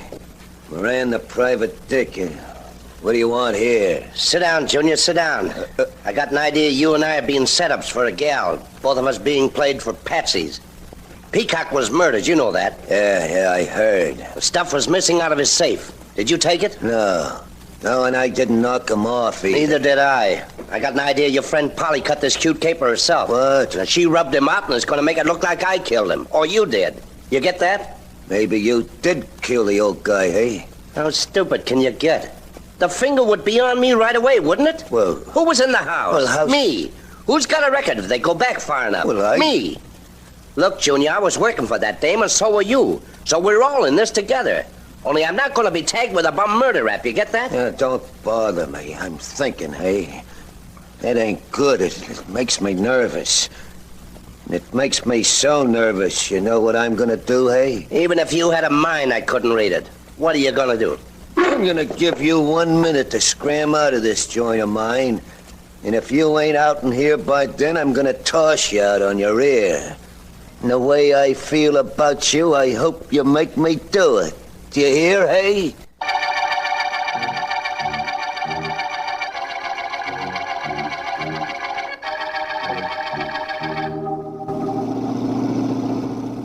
That's his car right ahead of us, Vance. He's the private detective Moran, eh, Markham? Yes. Something tells me I'm glad we followed him after he left Junior's. I think I'll get more out of him than I would from Junior anyhow. Keep following him, please. Vance, I don't follow you. We know Polly must be the murderer. The murder bullet, the bullet we took out of the wall, came from her gun. And she's certain the gun was never out of her sight. Markham, suppose the murderer got a bullet from the target range just as you did. Then, after he killed Mr. Peacock with his own gun, he extracted the real murder bullet from the woodwork and inserted one he knew would be traced to the niece. Yeah. That would account for the scratch on the woodwork next to the bullet, wouldn't it? Of course. His knife might have slipped while removing his own bullet. Yes. And now that I've told you my theory, I think it's time I talk to our friend Moran. Speed up a bit, Markham. Right. Pull up alongside of Moran, let me transfer to his car, and then, if you will, you can do me a favor. You know I will. What is it? Find that Junior who Moran was visiting. Pick him up and bring him to the Peacock house. I'll phone you there, and please be sure the niece is there, too. Vance, you just practically exonerated her with the bullet theory. Not quite. She's a very clever young lady, Markham. I might be thinking just exactly the way she wants me to think. Have her there, will you? I'm a little confused, but I'll do it your way. Thanks. And now that we're practically alongside Mr. Moran, signal to him, will you please? Right. He isn't paying any attention. He's speeding up. So I see. Keep with him. Get ahead if you can and force him to the curb. I'll try. This car's a newer model than his. I ought to be able to do it. Now, Markham, cut your wheel over now. Right. There, that did it. Hey, what's the idea? You two guys crazy or something? You keep going as soon as I get out, Markham, which will be right now. I'll call you later. Good enough. Bye, Vance. Hey, what's the idea of cutting me off? You looking for trouble, Mac? I got a lot of it laying around ready to let loose. I'm sorry we had to cut you off, but you wouldn't stop when we signaled. Why should I stop? Who are you to signal me? Hey, wait a minute. I know you. You're Philo Vance. That's right. And you're Jimmy Moran. You're supposed to be a private detective, they tell me. Go ahead, Vance. I know all about you. Get cute. Get real cute so I know it's you. I'll try. Look, Mr. Moran, somebody apparently opened the combination on Mr. Peacock's safe. That same somebody first found a way to get past the sheet metal door of the room. And what's most important, somebody killed Mr. Peacock. Well? Who could have opened that door and that safe? Anybody with talented fingers could have gotten in the door and the safe, Vance. Such as? I wouldn't know. Well, that's too bad. Now I'll have to find out for myself. That's too bad, too. Now, is it all right if I drive where I want to go and drop you off? Of course. But do me one favor, will you?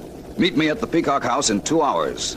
2 friends of yours will be there, and if they aren't glad to see you, I assure you I will be.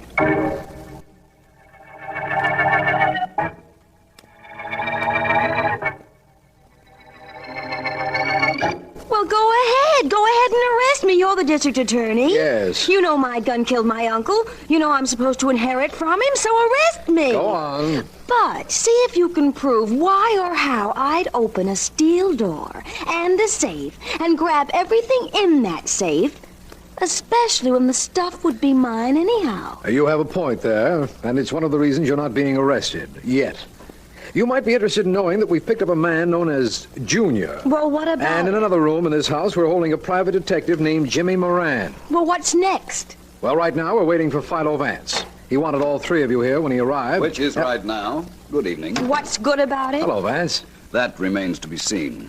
Where's Mr. Moran being held, Markham? In the den, the room where the safe is located. The door unlocked? It is now. The key's in the door, though. I had the police expert who opened it leave it there. Good. Well, Markham, I have one phone call to make, and then I can promise you a break in this case. I think I can tell you who killed Peacock as soon as I find out how a safe that couldn't be opened was opened.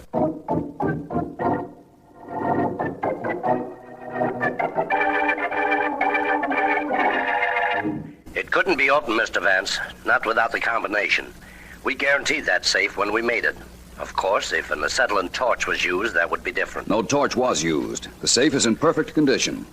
Could somebody figure out the combination? It isn't very likely. I'm sorry, I should have known better. The combination contained 4 numbers, and it would take days, months maybe, to get the right figures in the right order by trial and error. Tell me one other thing, if you will, sir. Anything I can. Did you make the safety box, the one that fitted into the safe? It's about 16 inches long, about 3 inches high. It's possible we did. Well, I wish you'd check, and if you did make it and you sold one recently, I'd like to know whom you sold it to. I'll hold the wire.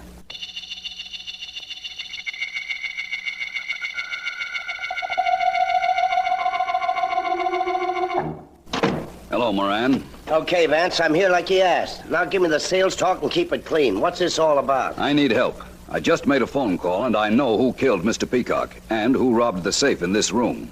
You've got to help me prove it. I do, huh? Well, right now, all I hear is words. I need the music to go with them. Moran, listen. Knowing who the murderer is puts my life in danger. If I don't have a chance to prove my case, I want you to remember this. Hey, what was that? Sounded like somebody locked the door. Yeah? Well, I'll soon find out. Hey, we're locked in here, Vance. Hey, what's going on? Hey, open this door. Open it up! I'm afraid nobody can hear us except the person who locked the door, and I'm quite certain that individual has no intention of opening it. Okay, but what's the gimmick? Why lock us in? Vance, it's gas. Yes. Somebody's feeding it through the keyhole. That's your answer, Moran. Here, stuff this paper in the keyhole, quickly. We're trapped if we don't keep that gas out. Give me the paper. It's no good. It's coming in now through the bottom of the door. That stuff will burn our insides out, Vance. This is a rather sorry way for me to wind up a case. Who cares about a case? I care about getting out of here. Where'd you get that paper you gave me? From the desk over here. Any more there? Any papers clipped together? Look fast. Yeah, here are a few, but we'll never shut out the gas with these. I don't want the paper. Give me the paper clip. Yeah. Give me it fast. Yeah, here you are. Okay. Gotta straighten out this clip and fit it into the lock. If we get a break, maybe I can get us both out of here, Vance. I certainly hope we get that break. Now, if this clip doesn't snap, we got a chance. I think I can catch the lock and turn it. I think I'm getting it. There. Good. I did it. Vance, I saved our lives. What have you got to say to that? I'll tell you in a minute. Markham! Markham! Yes, coming. Well, Vance? What do you mean, well, Vance? Somebody just tried to kill Vance and me, and I saved our lives. Didn't I? Well, didn't I, Vance? That's what you imagined you did. Actually, you really saved nothing but my reputation, Mr. Moran. Markham, you can arrest Jimmy Moran for the murder of David Peacock.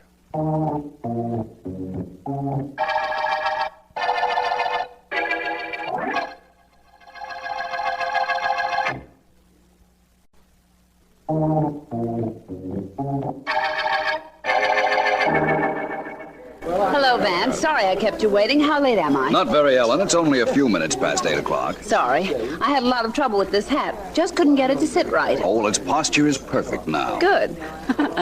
Now let's sit down and we'll order. All right. And you can tell me all about the Peacock murder case. Well, I told you over the phone that Jimmy Moran, the self-appointed private detective, was the murderer. He's confessed, and we've recovered the money. You never told me how you knew it was Moran. Well, let's start from the beginning. Peacock phoned me to say his safe had been robbed, Yes. but that he hadn't given the combination to anyone. And you knew that nobody could open the safe without the combination. Nobody did. Peacock opened the safe himself earlier today. Moran was carrying the deposit box. Peacock made him turn around so he wouldn't see the combination. Then, while his back was to Peacock, Moran slipped the real deposit box into his trouser leg and handed Peacock a duplicate he had ordered. Peacock put that one in the safe. And found out later that it was empty. And called me to report it. Then he must have realized what happened, that Moran must have distracted him momentarily and switched boxes on him. He accused Moran, and Moran shot him. Wait just a second. Why did Moran switch boxes? Didn't he try to open the safe? When he first started to work for Mr. Peacock, he undoubtedly tried, but couldn't get anywhere with the combination. I see. In order to get into the room to work on it, though, he had to get past a sheet metal door. How did he do that? Ellen, that door was my best friend. When I got Moran to open it when he thought we were in danger from the gas which Markham planted, he showed me he could open the door without a key. Tell me just one more thing and then we'll eat. Why did Polly and her friend Junior try to keep you off the case in the very beginning? They had the whole deal set up with Moran as an accomplice. Murder wasn't included, however. It's true that Polly would inherit when her uncle died, but she didn't want to wait that long. So she hired Moran, an expert around safes, to steal the money. But he double-crossed her. And then when Moran killed Peacock, he planted the bullet from her gun in the woodwork after removing his own bullet. That's right. But I figured that out at the beginning. Okay, so let's stop worrying about the beginning and start to eat. After all, this is the end of the Peacock murder case.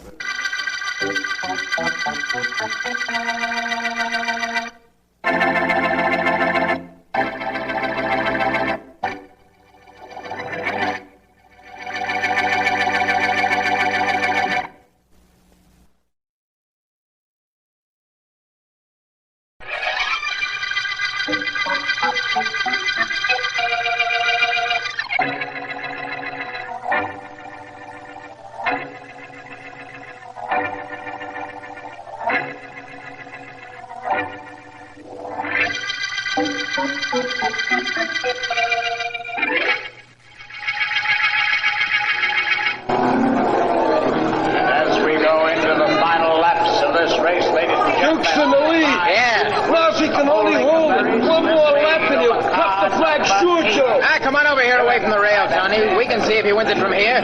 Even if he does, I'll still take him when I get my own crate. I never saw a grease monkey yet who didn't want to be a racing driver, except me. Yeah. Me, I'm happy. I don't crack up. I don't go through no fences. I'm happy. I fix a tire, beat him gas, but I'm just a mechanic, and I know it. Look, I'm not trying to run your life, Tony. You're happy here in the pit. Okay, so you're happy. Hey, there goes number 8 out after Duke. He's catching him. And they're coming around the bend and into the stretch. Hey, did you see that? Sure, Duke tried to push number 8 through the fence. That's Duke for you. That's him all over. Hey, here they come. Hey, look. Number 8's nosing in front. Yeah. Duke's eating top. That's even too good for him. They're heading for the finish. There's a guy with a checkered flag. It's between number 8 and Duke. It's Duke. No, there's a finish. It's number 8. So what? Somebody's got to win, don't they? It don't have to be Duke just because we're here in his pit. I'm going over to the rail. Here he comes rolling toward us. Okay, I'm with you. He'll be fit to be tied, Joe. Now, ain't that just too bad? I'm going to talk to him. Hey, Duke. Yeah? Gee, that was a tough one to blow, Duke. You only lost it by nose. I didn't lose it. It's lost for me. What do you mean, Duke? What do you mean? Yeah, Duke, what do you mean? Which one of you guys checked my tires before the race started? Joe here did. That's right. What up blew on me halfway through the race? Yeah, I know. We put the new one on, didn't we? Tony and me practically broke a track record for speed, too. Oh, you changed it fast enough, but number 8 didn't have any tire changes. That's the reason he got up there in front of me. Gee, Duke, that could happen to anybody. A tire blows, boom. It happens all the time. Sure, but it's generally an accident. Sorry if my checkup on the tires wasn't right, Duke. They tested okay. Sorry if that made you lose a race. You want to be a racing driver, don't you, Joe? Yeah. Figure you can drive for old man Roberts someday, too, don't you? Yeah, I do. What about it? You know what's liable to happen when a tire blows when you're going around a turn beating 100 miles an hour? I said I was sorry I made you lose the race, didn't I? I'm not talking about losing the race. I could have cracked up, gone through a fence. You cost me the race, all right, but you almost cost me my life. It's all right to be ambitious, Joe, but don't overdo it.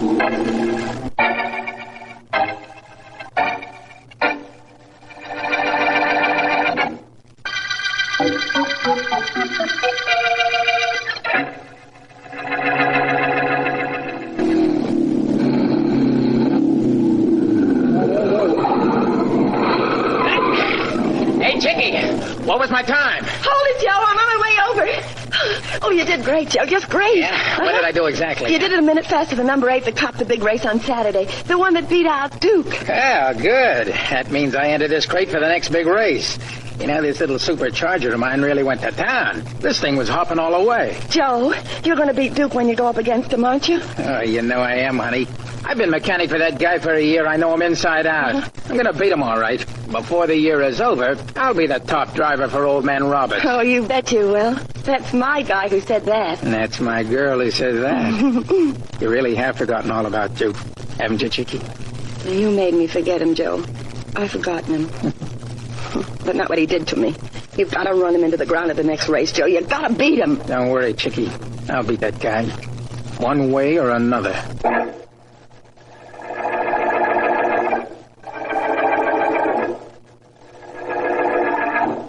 I knock with 9 points. Kings, 10s, and 6, 7, 8 of diamonds. How many do you have, Duke? I don't know, Mr. Roberts. Got to figure it out. There's a king I lay off on you. 10 I lay off. That makes it 3 5s, 3 deuces, 3 and an ace. 4 points, undercut. Well, how do you like that? Tony, did you ever see anything like the luck that Duke has in gin rummy? He's awful lucky, Mr. Roberts. Oh, stop turning around and look at Tony after every hand, Mr. Roberts. That isn't going to help you win, you know. Well, something better helped me. I haven't won a hand all night, and in my own office with my own cards, too. Now, Mr. Roberts, if I was you, I wouldn't hold no hard cards. Maybe that's a way to be Duke in gin rummy. Save the small. Now, wait a minute. Wait just a minute. Tony, how is it every time I play Duke, you're standing in back of me? Well, I just like to watch you play, that's all. I don't open my mouth, do I? I don't say nothing. No, you don't talk. But you can see my hand and you can signal him. Signal me? Now, wait a minute, Mr. Roberts. Wait, nothing. You can signal him, Tony, with that toothpick you always have in your mouth. Yeah, you keep it in one corner. It means I have kings, a little toward the center queens, in the center jacks, and the other corner tens. That's how it could be done. Now, Mr. Roberts, you don't think I'd cheat you, do you? After all, I drive for you. After tomorrow's race, you'll be saying used to drive for me. I've got this thing figured out now. Tony signals with the toothpick, and if he takes it out of his mouth, that shows I need the card he's signaling for in a run. That's what's been going on here. Gee, Mr. Roberts, I don't know what you're talking about. I ain't smart enough to signal nobody. I wouldn't know how to signal anybody. You'd know how to remember what's told to you. Duke, you've won at least $15,000 from me in the past few months. I want that back. Mr. Roberts, that's being unreasonable. You aren't being cheated. I won that money, honestly. I doubt it. I don't think you ever did anything honestly in all your life. Do I get that money back, Duke? I'll see why I should give it to you. You don't, eh? No. I'll explain it to you. I hate losing. But worse than that, I hate being cheated. Something is going to be done about it, believe me. And very soon.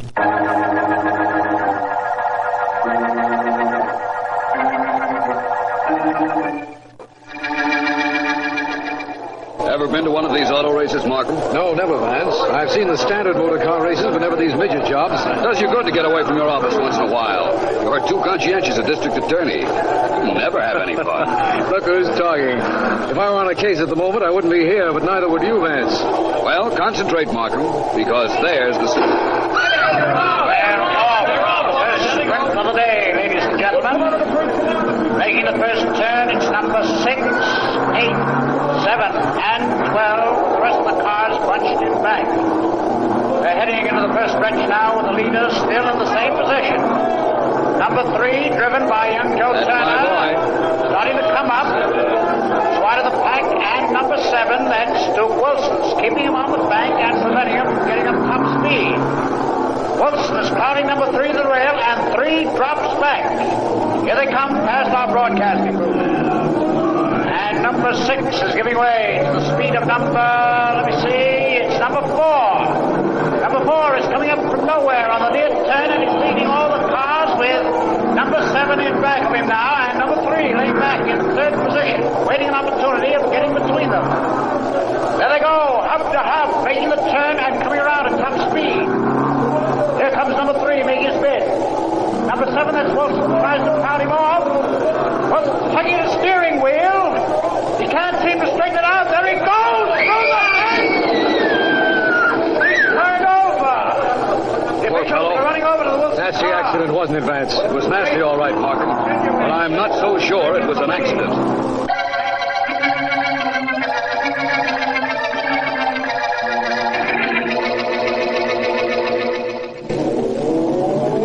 A tough break for you, Mr. Roberts. Your car was leading all the way when Duke went through that fence. It was a tougher break for Duke.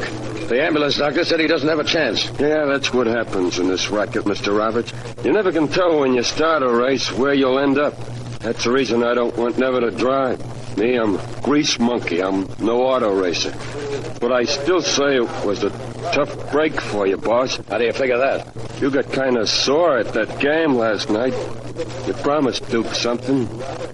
Looks like you kept your promise. Why, you... Not to me, don't you understand, but to other people. If they should happen to be told what you said after the game busted up. Yeah, go ahead. I like working here, Mr. Roberts. Take me out of a pit where I can kick a motor around and fix it, and life ain't worth living. I stay on the payroll, don't I, Mr. Roberts?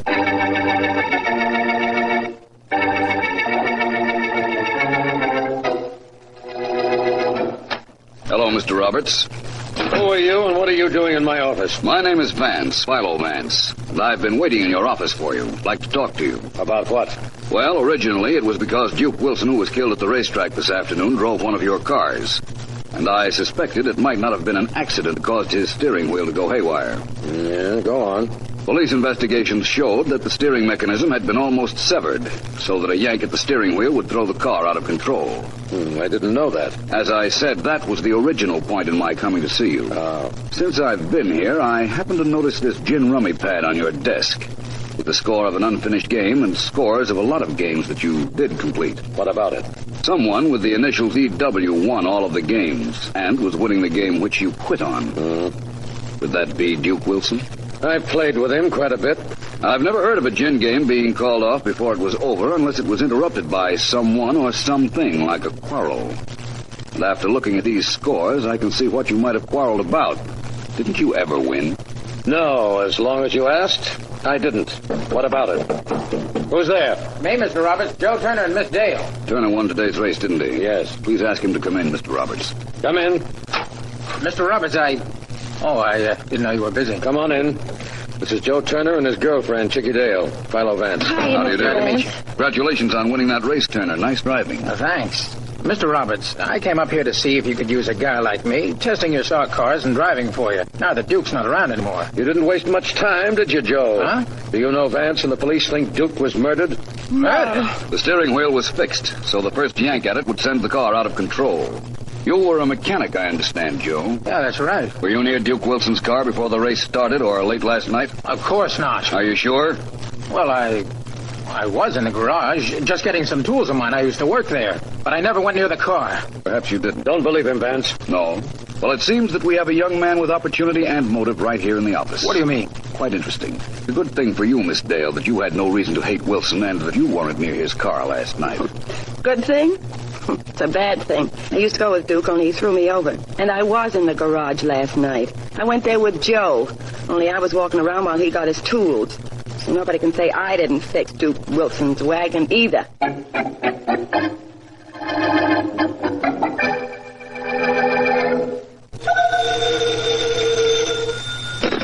Hello? Chickie, this is Joe. Oh, Joe, darling, what happened after I left you in Vance in Mr. Roberts' office? Well, nothing much while Vance was there, but after he left, Mr. Roberts offered me a job. Oh, Joe, that's wonderful. It's great, only I don't understand something he said.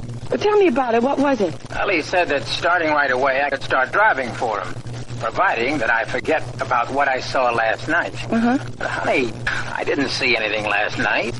Didn't you, darling? Well, no. Well, I did. What are you talking about? When you went into the garage to get your tools, I was walking around like I told Vance. And who do I see right near Duke Wilson's car but old man Roberts himself? He's hiring you to keep my mouth shut.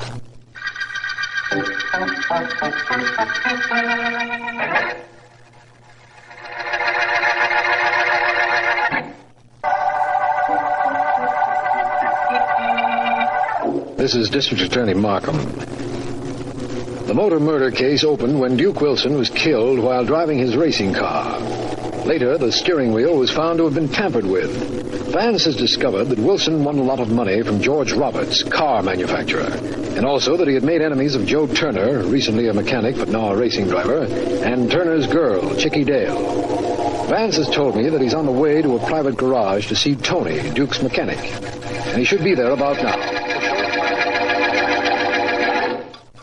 Can you hear me under there, Tony? Sure, Mr. Vance, I can hear you. I can hear you good.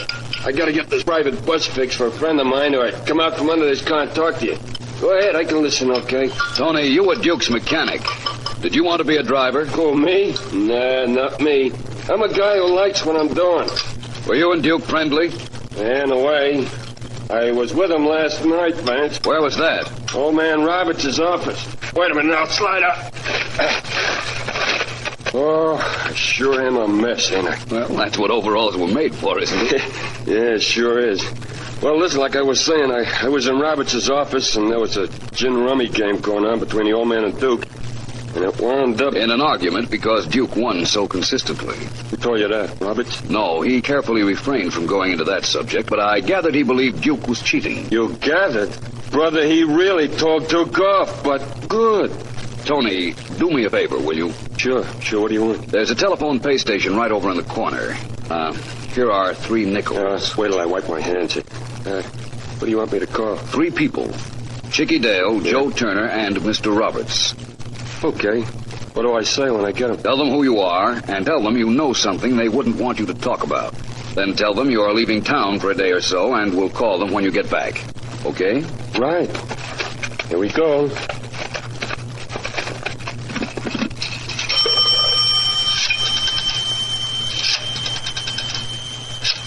Which of the 3 are you calling, Tony? I may be stupid, but I'm polite, Mr. Vance.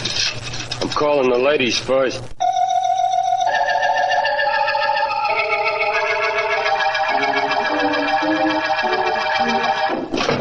You sent for me, Mr. Roberts? Yes, I did, Turner. Sit down. Thanks. I offered you a job last night after Vance left this office, remember? Sure, I remember. Not only did you offer me a job, but I took it. Well, I've changed my mind. There is no job with my company for you. Wait a minute. And now look, you said something about my not talking. I don't care now whether you talk or not. I can't bribe everybody in the world to keep quiet about my fighting with Duke or my being near his car the night before he was killed. I don't want to know what you can or can't do, Mr. Roberts. I got a job with you. You said so yourself. I told you I changed my mind. You can't do that. I counted on that job. It means a lot to me. It means Chickie and I can get married. Who cares about Chickie and you? I care about Chickie and me. They're not going to do anything to hurt us. Do you understand? Well, do you understand? Get out of here. Oh, no. This means too much to me. I'm staying right here till you decided you've changed your mind again, that you do want me to work for you. I said get out of here. Get out or I'll throw you out. Don't try it, Mr. Roberts. Don't... Hey, take your hands off me. Take them off, I told you. Okay, this'll take them off. You'll be a sorry young man for that, Turner. A very sorry young man. You'll never drive another racing car on any track in the country. I'll see to that. Go ahead. See what harm you can do me, especially when the police hear about you being next to Duke Wilson's car the night before it was fixed so as it would crack up.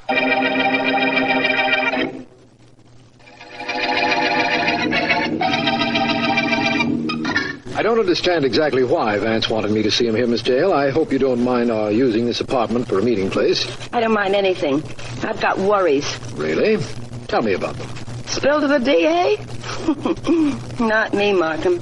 Not while I can think the answers out myself. Oh, that must be Vance now. Well, I've got something to tell him if it is. You'll soon find out whether it is or not. Press that buzzer on the wall, will you? It opens the door. All right. Hello, Miss Dale. Markham. Good evening, Vance. Hi, Vance. I want to talk to you. Something's going on that I don't understand. What's the trouble, Miss Dale? A couple of hours ago, I got a call from that stooge grease monkey, Tony. He says he can louse me up, and he'll see me in a couple of days when he gets back in town. Well, that call came only 15 minutes after I get one from some guy who don't give his name, but says that if I'm a smart girl, I didn't see anything around the garage the night before Duke Wilson got killed. It does sound rather involved, doesn't it, Vance? A little. Miss Dale, did you ever go out with Tony, the mechanic? Me? I should say not. I used to go with Duke Wilson. I know that. How about Mr. Roberts? I just want a point covered. Did he ever try to take you out? Him? He's old enough to be my father. Look, I never went with anybody except Duke and Joe. I never went with anybody else. Nobody else ever tried to date me, call me, or write me, ever. Satisfy you? I'm satisfied. How about you, Vance? Oh, I'm satisfied. I'm satisfied that now I know who murdered Duke Wilson.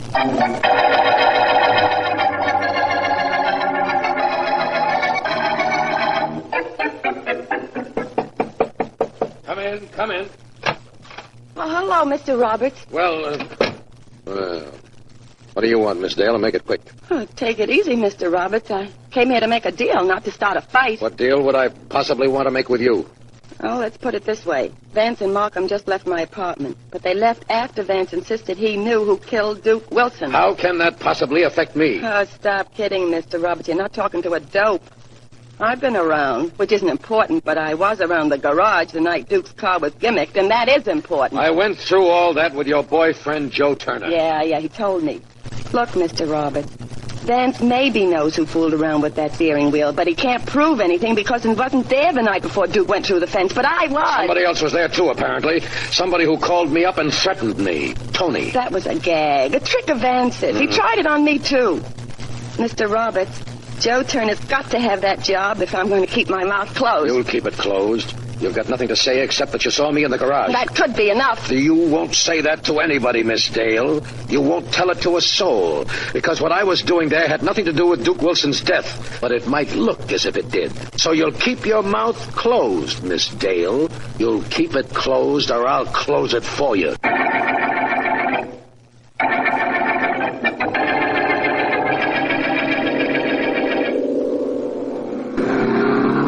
Look at him go, Vance. Turner has a good car, and apparently he's a good driver. And he believes in practicing.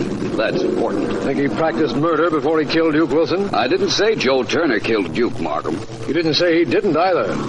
You didn't get me down here to the racetrack just to watch Turner work out. No, that's right, I didn't. Hey, Mr. Vance. Pretty good time Turner's making, huh? Very good, Tony. Tony's checking Turner's time and helping out at the pit. Come on over. You can tell us something we want to know. Right. Vance, suppose you tell me something I want to know on the way. All right, I will. I called Mr. Roberts and asked him to meet us here. Now I'm completely informed. Thank you very much. As if I knew what I was thanking you for. You'll know very shortly, believe me. Well, Mr. Vance, how about that car? I really got it working like a charm, ain't I? I imagine you have. And I imagine Mr. Turner will concur with my imagination. Hey, what a motor, Tony. You're a genius. This thing runs like a clock. Hiya, Vance. Welcome. Hello, Turner. Whose car is that you're driving? I own. The one I won the race with. The race where Duke Wilson got killed. Built it yourself, eh? Yeah, Tony and me. Did Tony and you build the murder of Duke Wilson, too? What are you talking about? Hey, Mr. Vance, I don't like that kind of talk. I don't like it at all. I'm sorry. I apologize. Very well, Mr. Turner. Tony and you didn't kill Duke Wilson. Tony did it all by himself. Me? How did you know I killed him? I'll knock you up. Vance, you got a monkey wrench. I'll shove myself. Well, thank you, Joe. You can do other things well besides drive racing cars, I see. So this is the monkey who killed Wilson. He's the one who gimmicked the steering wheel. That's right. Vance, did you just trick him into making a break, or did you really know? I knew, Markham, believe me. Of course, his admitting it won't hurt your case in court, but I knew. I'll meet you tonight and tell you how I knew Tony murdered Duke Wilson.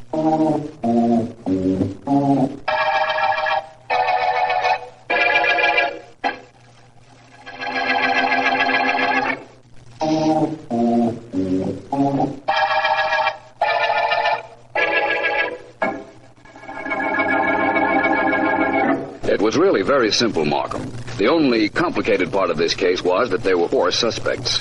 That's quite a few. Most certainly is, especially when 3 of them had motives like Turner, Miss Dale, and Roberts. And it turned out the 4th was the killer.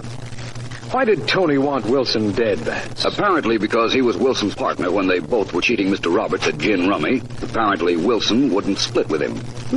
Reasonable. Especially in view of the fact that he knew Roberts and Turner hated Wilson and that he'd never be suspected. What made you think it was he? I didn't think. I knew.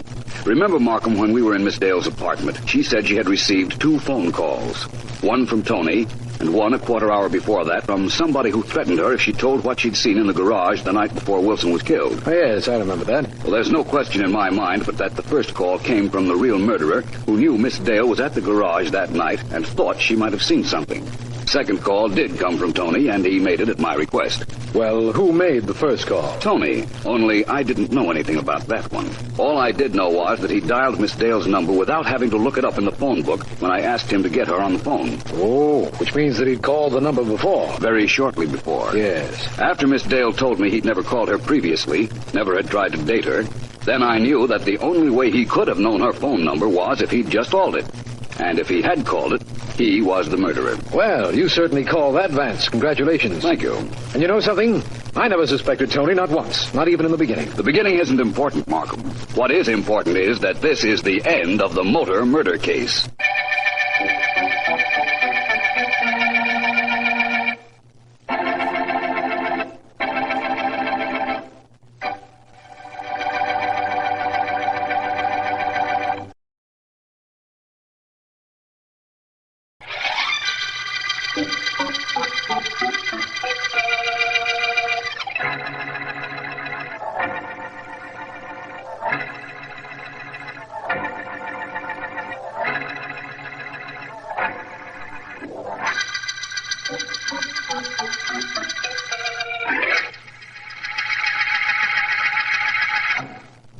Blonde, me, Daddy. It's got to be blonde. Or you don't want it? Well, now, Ricky, let's not go to extremes. But you did promise it to me, didn't you, Daddy? Yeah, sure. And if everything works out, you'll get it. Blonde, to match your hair. In that case, my hair stays the color it is. How'd you like me a redhead, Daddy? Who knows? I want to know where Harry is. Sent him out an hour ago. Should think you'd want to be alone with me. There are lots of men Look, baby, go run away someplace and hide till I look for you. I got a big deal cooking, the biggest thing I ever tried to do. I don't think too good with a dame on my mind or my lap. Get off. Well, I like that. You got me smelling like a beauty parlor.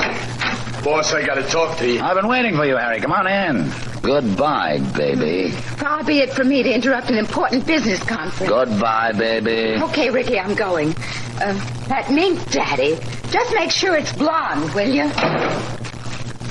Well, Harry, what is it? What goes on? Boss, that extortion we got with Peter White is off. He's hot as a two-bit pistol. I'm listening. I just trailed the guy White like you told me to. You wanted to know everything he did today. Okay, so there I am trailing him, and where do you think he goes? How would I know? He goes right to the office of Philo Vance, that's where. Philo Vance, the private investigator? Well, there couldn't be two guys with that name, and Vance is one guy I don't want to mess with. He's too smart, boss, you know that. Sure, he's smart, Harry. But I've had this racket planned for too long to let any one guy spawn it. We're going through with it, Vance or no Vance. Well, if this guy White has hired Vance, you still think you can put the heat on him? That's right. That's what I think. Oh, but, boss, we're putting our head in a sling. We can't grab Peter White with Vance around. That's just the point, Harry. You and I will see that Vance isn't around.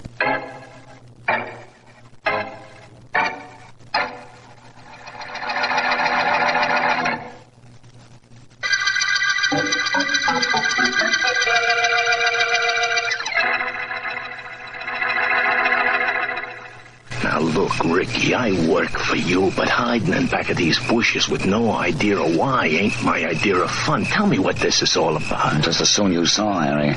You sure this is Vance's house? This is Vance's house. He ain't home. He's due back here any minute. What goes on, Ricky? We don't want him around when we get that dough from Peter White, do we? No.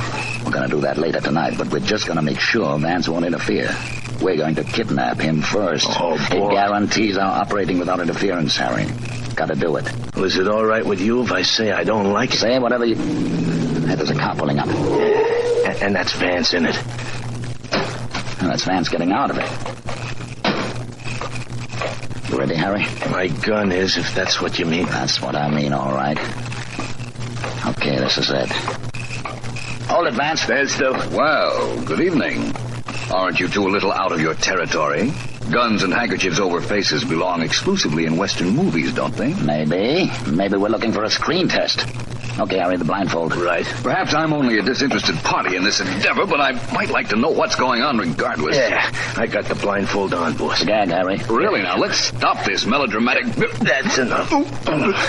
Now, Vance, you're entitled to know this much. We're going to stuff cotton in your ears so you can't see anything, you can't hear anything, and you can't do any talking. Then we're driving you somewhere. Only you won't have any idea where. And we're holding you overnight. And in the morning we let you go with no harm done. Nod your head if you follow us. That's fine. Let's walk back to your car, Vance. You'll never know where you're being taken, so you'll never be able to track us down. But you won't be hurt, so if you're as smart as people say, you won't try to find out who we are. Harry, you drive. Only don't go over 30. All right. Let's not get any speed cop on your trail. You know where to go. Yeah, sure, boss. Let me squeeze in there first. Now you, Vance. Go on in. That's being smart. Now me. And now let's go, Harry. Sure. You see, Harry? No trouble. No trouble at all. Pull it up to the curb right here, eh? Yeah. I'll get the cotton out of Vance's ears. Okay. There you Good. Now, Vance, listen. We're leaving the blindfold on, but I'm jamming your hat over your eyes like this. Now I'll remove the gag. I imagine we might be seen by people, and that's the reason you're doing this. You've got a good imagination. Thank you. What happens after we get wherever it is you're taking me? We're there now. You stay here overnight, and in the morning we'll let you go. But first we'll bandage your eyes, and in fact your whole head, and take you out of here in a private ambulance. After we dump you, you'll have no idea of where you've been. Believe me, you won't. Very well, if you say so. Under the conditions you've outlined, I can't see how I could very well know where I've been. Now, could I? Boss, I don't like the way he said that. This Vance is too smart. I told you he was. I guess he thinks so, too. Well, you'll have all night to figure out how smart he really is.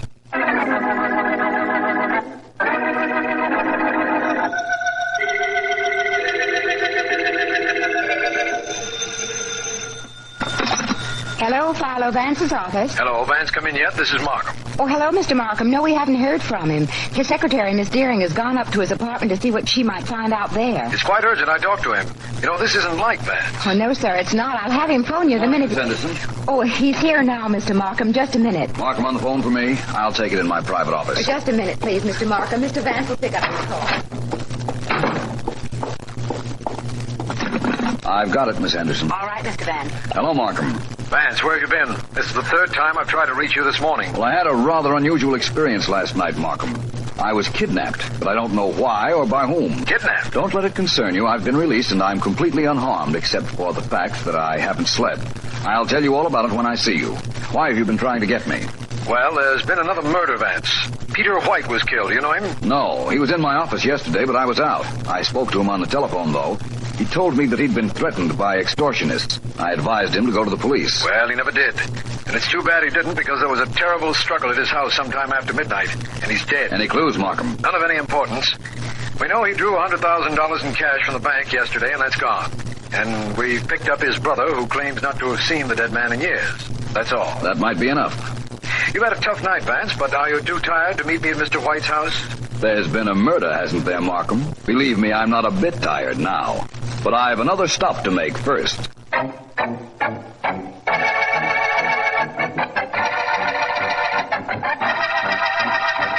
Let me understand something, Mr. White. You and your brother hadn't been speaking for a number of years. That's right, Mr. Markham. He made money, and I didn't. 10 years ago, we had a bust-up. That's it. I see. When were you last here in your brother's house? I've never been here until this morning. Wouldn't be here now, except the police found where I live and got me here. Who gets my brother's money? He had a lot, you know. We don't know yet. His secretary's gone to his lawyers for the will. You'll know soon enough. He probably left her everything. He was always silly for a skirt ever since he was a kid. Bet you that Miss Collins gets plenty from him. Perhaps. But I'd like to know who got him.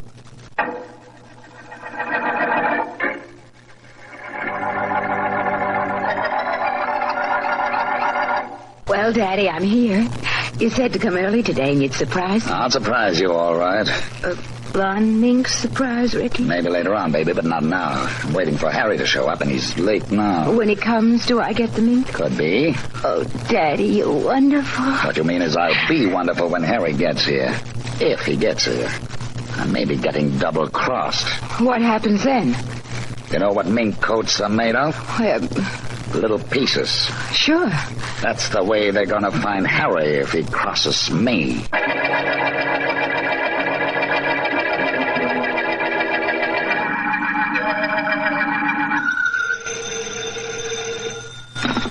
Hello, Philo Vance's office. This is Mr. Vance, Miss Henderson. Oh, yes, sir. Miss Henderson, do you know where to reach Mr. Markham? I could try his office, sir. I just tried, and he's not there. He's not at the home of the late Mr. White, either.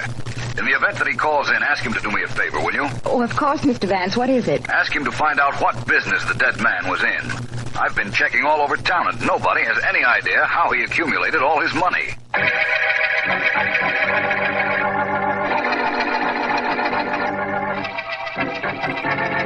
You were a little late, Harry, but you brought the dough, so it doesn't matter. Well, I overslept. Tough night last night, Ricky. But I brought $50,000 worth of doesn't matter, huh? That you did. Did a good job of cooping Vance up all night, didn't we? Oh, sure did. And when I dumped him this morning, he didn't have no idea of where he was or where he'd been. We kept him out of the way good, all right. I kept him out of the way all night while you went to collect from old man White. Well, let's split up this dough. Yeah. Hey, 20,000 for you, 30,000 for me. What? There we are. Hey, wait a minute. What's the matter with 50-50? That's what we were supposed to split. You weren't supposed to kill Peter White, but you did. You do something you're not supposed to do. I do something I'm not supposed to do. Oh, but, boss, Well, apparently I'm here just in time. Boss, it's Vance. Only it can't be. He never could have Shut up, Harry. Vance, this is ridiculous. We had your eyes taped up. You couldn't possibly have known where we took you last night. Which is the reason you thought nothing of renting a room under your own name. That's how I traced you here. Hey, boss, you were so sure he wouldn't know where we were hiding out. How did you find us, Vance? What do you want? Never mind how I got up here, my friend. But you are entitled to know what I want. I want to break even on this case. You two held a gun on me last night and took me where you wanted me to go. I'm doing the same with you. You don't have to, you know, Vance. There's an awful lot of money here on the table. Part of it's yours, if you walk out of here right now. Sorry, I like it here. How much is there? $50,000. Was that all? Where's the other 50,000? What other 50? Well, I know for a fact that Peter White drew $100,000 out of the bank yesterday. What? I imagine it was to pay you two, wasn't it? $100,000, Harry. Don't believe him, boss. He's trying to make us battle. I didn't get no 100 G's. All I got is on the table. All you have to do is call the bank and find out how much White withdrew, you know. I know, and you'd be a sap to come up here with that kind of story if it wasn't true. The other 50,000, Harry? There wasn't any, boss. Honest, there wasn't. This was all he gave. You little double no. Holding out 50,000 on me, was he? Thanks for letting me take that poker then, Vance. He raided it. Holding out on me and knocking off the old guy. That wasn't part of this. You got to know that, Vance. Do I? Yes. Apparently there are a lot of things I have to know. I'm not satisfied I know them all yet. Look, Vance, I'm no chump. You've got us both. So how you found out where we took you last night, so you could trace us here, I don't know. But that guy White was NG.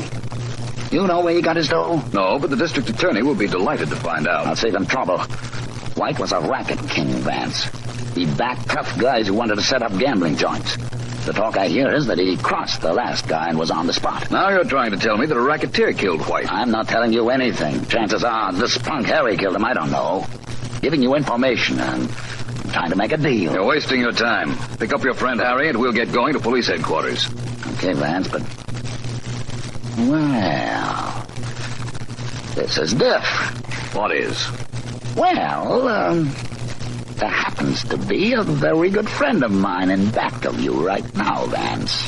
A friend with a gun. It's quite possible. I thought I heard a door open a minute ago. That really earns me my mink coat, Ricky. You were a lifesaver, baby. You sure let Vance have it. Did I kill him? No, he'll be asleep, though, for a long time. Come on, let's blow this place. Suits me. How about that mink coat, Ricky? I'll buy you 2 of them, baby, after this. 2 of them, so you can keep real warm. Okay. The second one isn't to keep me warm. It's to keep me quiet.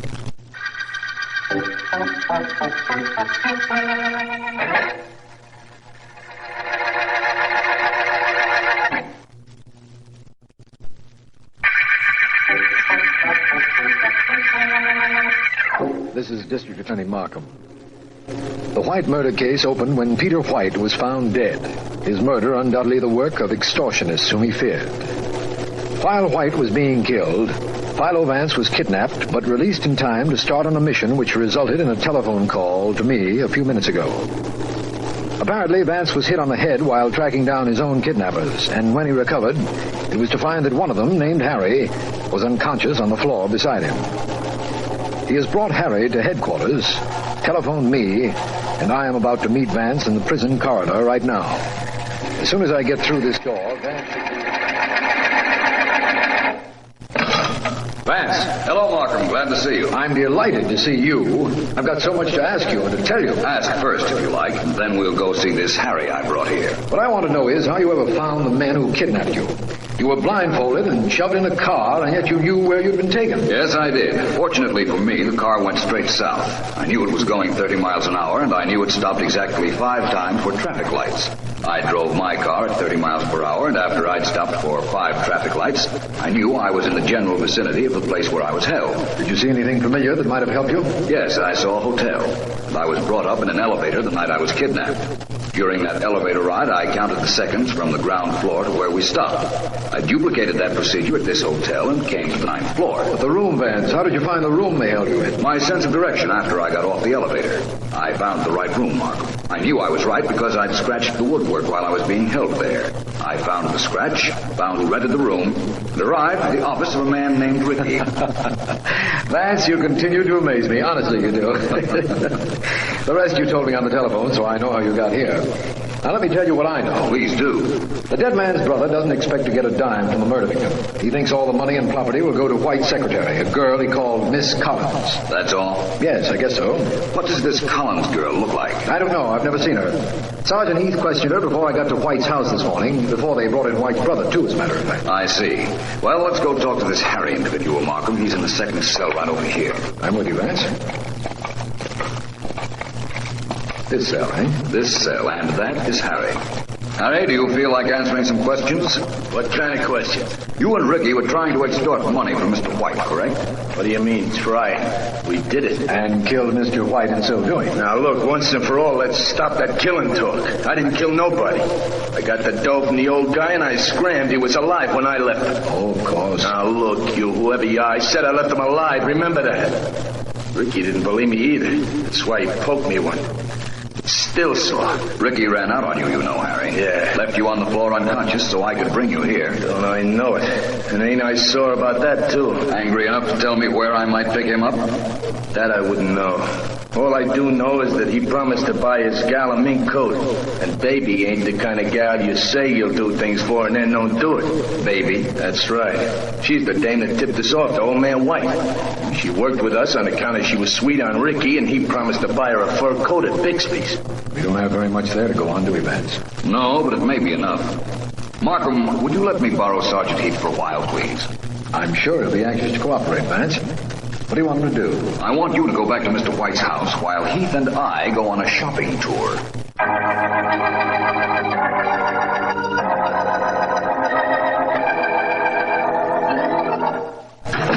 Oh, come on, Ricky, darling. I'm all ready. About time you got here. We've got to move fast. The longer I stay in this town, the hotter it is for me. And the colder it might be for me.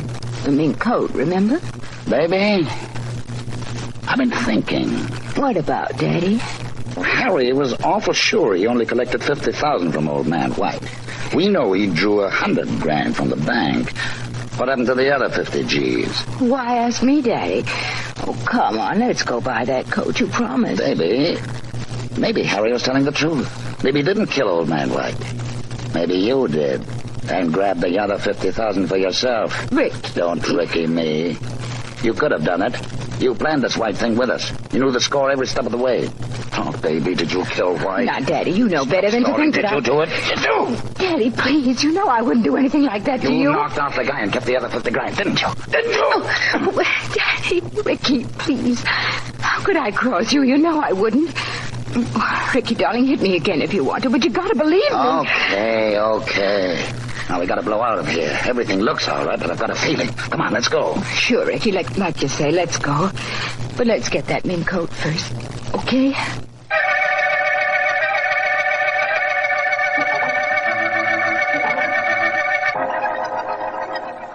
Maybe you've been looking at mink coats for an hour. Make up your mind. I want to get out of this store and out of town fast. Daddy, darling, you just don't walk in and buy a fur coat just like that. You gotta look at it and blow on the fur like this. Make sure it's a good mink. I don't care if it's a good or a bad mink. Get what you want and let's get out of here. Daddy, you're so silly. Now step away from the mirror a minute. Okay. That's better. Kind of like the way this one looks, don't you? Sure, I like it. Take it, have it wrapped, wear it out, do anything you want, but let's do it fast. Oh, you're so impetuous, Ricky. Okay. I think I'll take this. I don't think either of you will take anything except a walk with me. Vance, not you again. This is getting to be a habit. Yes, isn't it? Look around you, Ricky. You'll see Police Sergeant Heath and a dozen men, so don't do anything foolish. We're surrounded, Ricky.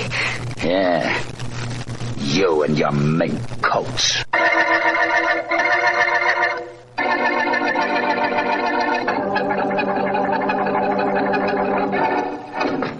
Hello, Mr. White. Hi, Markham. Come on in. Don't be bashful.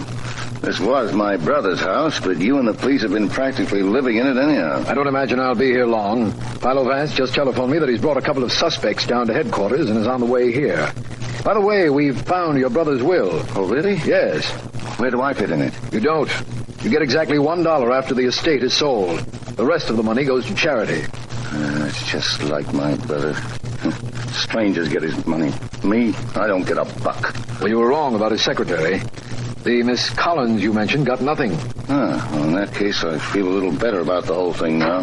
Hello, Markham. Hi, Vance. Oh, this is Mr. White, the dead man's brother. How do you do? Hiya. Well, Vance, I guess our case is about closed, isn't it? You picked up the head man, Ricky, and his girlfriend, I understand. Just as I told you on the phone, Markham. Surprising thing happened. Sergeant Heath recognized the girl. That's not so surprising. Heath knows practically every criminal in the city, male and female. He didn't recognize her as a criminal, Markham. The girl with Ricky was Miss Collins, secretary to the late Mr. White. Well, so this whole thing was a frame-up, eh, Vance? She was on the inside tipping off Ricky and Harry. So it would seem. Seem like that to you, Mr. White? Yeah, sure does. Only goes to prove no blonde is any good. There's something in their blood, I guess. I've never heard that opinion expressed before. Mr. White, I've been meaning to ask you this when you and I met. Where were you when your brother was murdered? Sleep in my room in the other part of town. Why? When had you seen him last? 10 years or so ago, he told me, Vance. Yeah, that's about right. And when you got here the morning of the murder, whom did you see and talk to? Me? Well, nobody. They brought me in a room and held me there practically all morning. Only person I saw was Sergeant Heath and a couple of cops until Markham got here. Are you sure? Look, I don't know what you're trying to do to me, but of course I'm sure. Markham, who identified the body of the victim as Peter White? This man here and the secretary, Miss Collins, as I understand it. But not at the same time, of course. You're sure Peter White had a brother? Positive. We checked on this man's story. Why do you ask, Vance? Well, all I can tell you is that he is not Peter White's brother. Now, wait a minute, Vance. Vance, if he's not Peter White's brother, who is he? He's Peter White. What? You can arrest him for murder, Markham.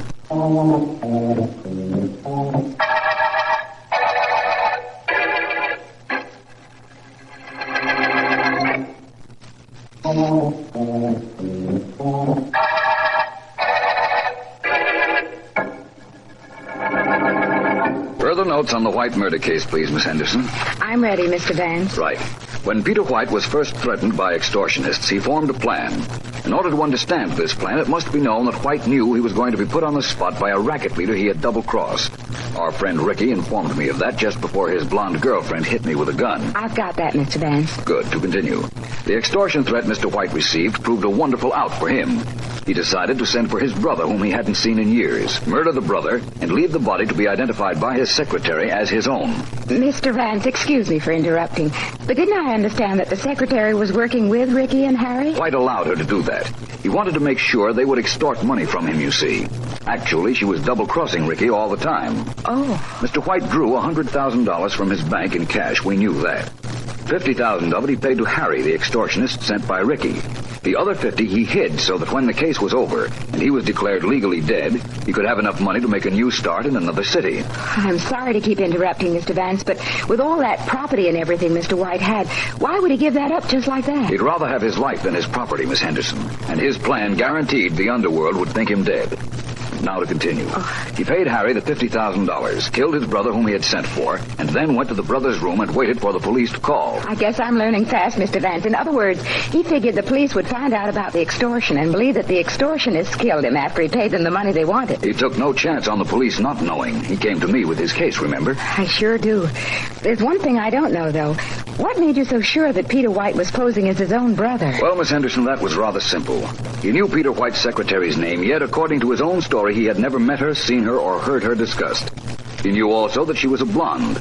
Peter White's brother wouldn't have known those things, but Peter White would. No doubt about it. When I learned that Peter White worked from his home, was rarely seen out anywhere, that he was in trouble with a gang leader, and that $50,000 was missing from the money we know he took out of the bank, I needed only the mistake he made in naming and describing his secretary to round out my theory.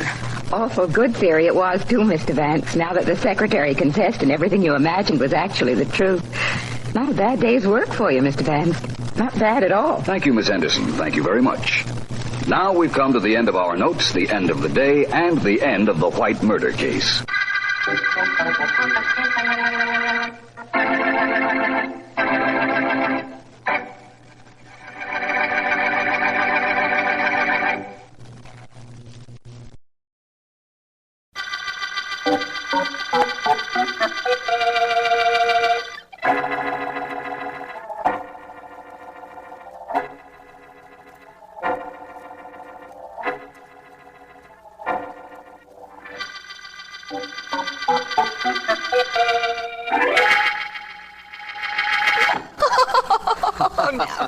Now, Billy, stop. Stop teasing or I won't give it to you at all. Oh, yes. Yes, you will. And right now. Oh? Come on, Jenny, you know I'm dying to see what you made me. Oh, it must be important to you if you left that piece of cheesecake. What's the matter? Don't you feel well, darling? I feel very fine and very curious. Oh, sorry. You're going to have to wait, and you're going to have to stop pestering me while you're waiting, and that's all there is to it. Pestering? You think I've been pestering you? Oh, yes. Well, wait till you find out what a pest I can be. Jane Ashley, you made me a present. I want it. At least I want to know what it is. Yes. Cheesecake. You made me a cheesecake. Oh, you think I'm that silly? Cheesecake has been my rival for your affections ever since I've known you. No cheesecake. Uh-huh. Pair of socks? What? So I'd have another pair of socks to wash after we get married? Oh, nope. No socks. Well, a sweater. That's what it is, a sweater. Oh, you're not even lukewarm. Oh, All right. You little imp. I've taken enough of this. Are you going to tell me or aren't you? Depends on what you have to tell me. I love you, darling. Very much. Well, in that case, I've got your present right here in the drawer. Good. Here it is. You like it? Hey, that's swell, a mask. That's right, Billy. Oh, I get awfully worried when you go out to do a job. Somebody might recognize you sometime. Wear this mask I made you. Sure I will, honey. And thanks. Pretty good idea, too. That guy last night could have identified me, sure, if he'd lived. With my record, they'd have grabbed me in an hour. I'm glad you like your present, Billy. And that's pretty, and it's practical. Shows you think of me when I'm not here. I like that. I like thinking about you when you're not here. It's the next best thing to having you here, Billy. Uh-oh. Oh, what's the matter? Matter? Look at the time. Mike's waiting downstairs for me in the car. I got a job to pull right now, Jane. Oh. A photographer who's working bright and early in the morning and keeps all his cash in the studio. Oh, well, call me right afterwards, darling, and darling, wear the mask for luck. Sure. But I won't need too much luck, honey. If that photographer resents being robbed, he's the one that's gonna need it.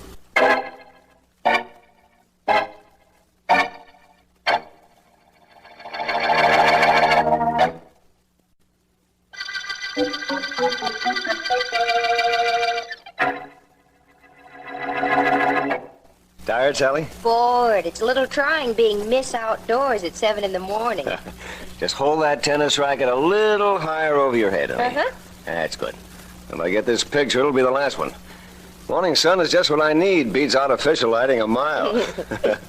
Now, last one if it's good, kid. Oh, pleasant words, Mr. Merton. Very pleasant words. How's this?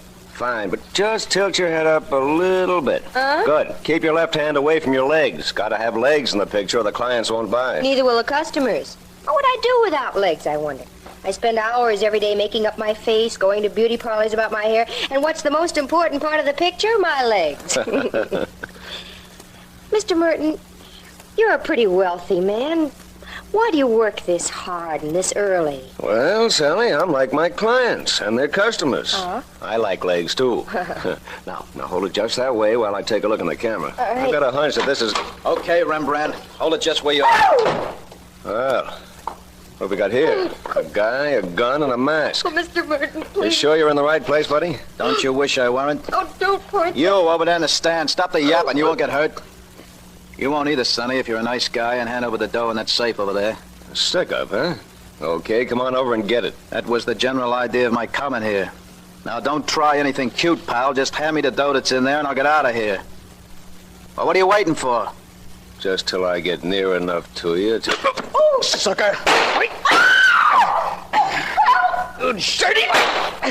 Shut up, sister! Police! Shut up! Haven't I had trouble enough? Shut up, I said. All right, I'll shut you up. I gotta get out of here. Gotta get that telephone. God. Hello? Call the police. Man here wearing a mask killed Mr. Merton. Shot me. Stop him. Stop him.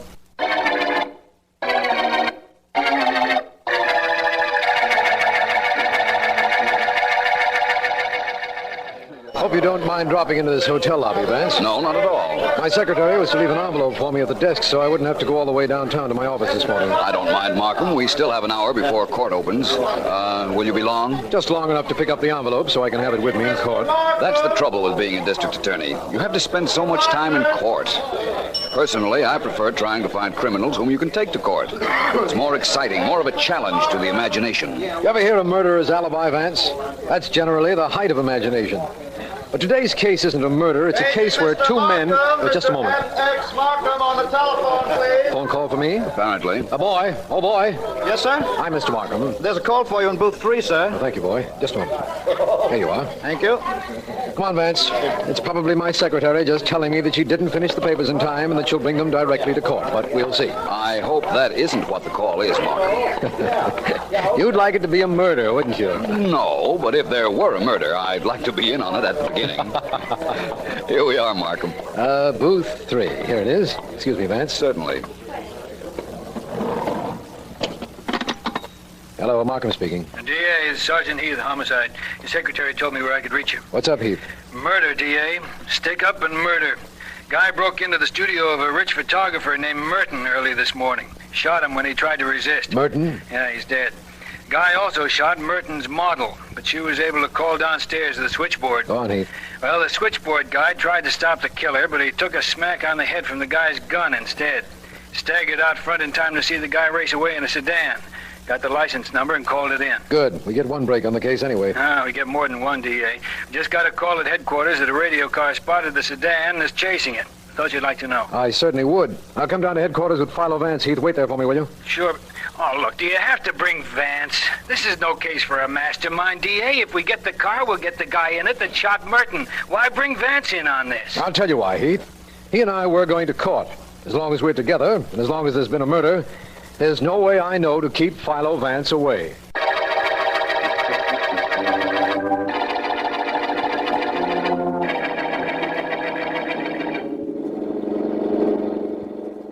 Step on it, Mike. We gotta get more speed. That prowl car's picking up on us. I can't help it, Billy. I got my foot on the floorboard now. We're doing better than 70. Keep going and stop slowing up for those curves. That's what's holding us up. We gotta slow up for 'em, Billy. This crate'll crash if we don't. They ain't banked too good. Keep close to the inside. We'll pick up a little time their way. The cops are taking the turns wide. Now, whatever they're doing, it's working for 'em. I don't like this. I'm scared. Keep going, dope. Keep your foot down on the gas. I'll stop those cops. When they get close enough, maybe I'll throw a shot at them just for luck. Better wait till after we get around this bend, Billy. Hold on. This is a tough one. The wheel, Mike.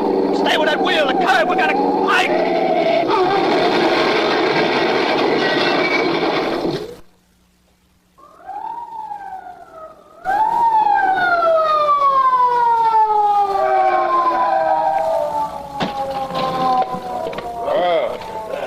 Well, we finally caught up to it, eh, Tommy? Yeah. Take a look. That's what I call a real crack-up. Sure is, Pat. It sure is. And the guy we were chasing is still inside nice and pretty. Just waiting for us to show up. Of course, he can't very well do anything about being hospitable or nothing on account... Yeah, he's dead. That's a good morning's work for us. Sure. Guess I'll go back to car and radio headquarters, huh? Why not? Just tell him that some guy tried to stick up and we chased him. Of course, we didn't catch up to him, but that doesn't matter. On account of death, did.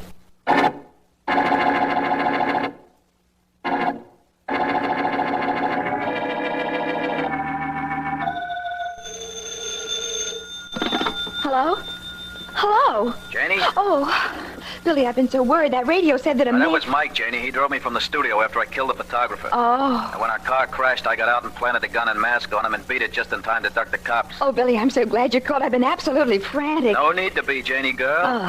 The only trouble with this morning was the fact that I didn't get what I wanted at the studio. Shucks. Be over at your place in a couple of hours. Wait for me. You know I will. Oh, that present you gave me, that mask? Yeah? Well, it's been picked up by the cops, naturally. Only they think that Mike was alone in the car and that he killed the camera guy. Well, good. Very lucky present you gave me. Oh, I'm glad, Billy. And I'll make you something else. A surprise. Do that, baby.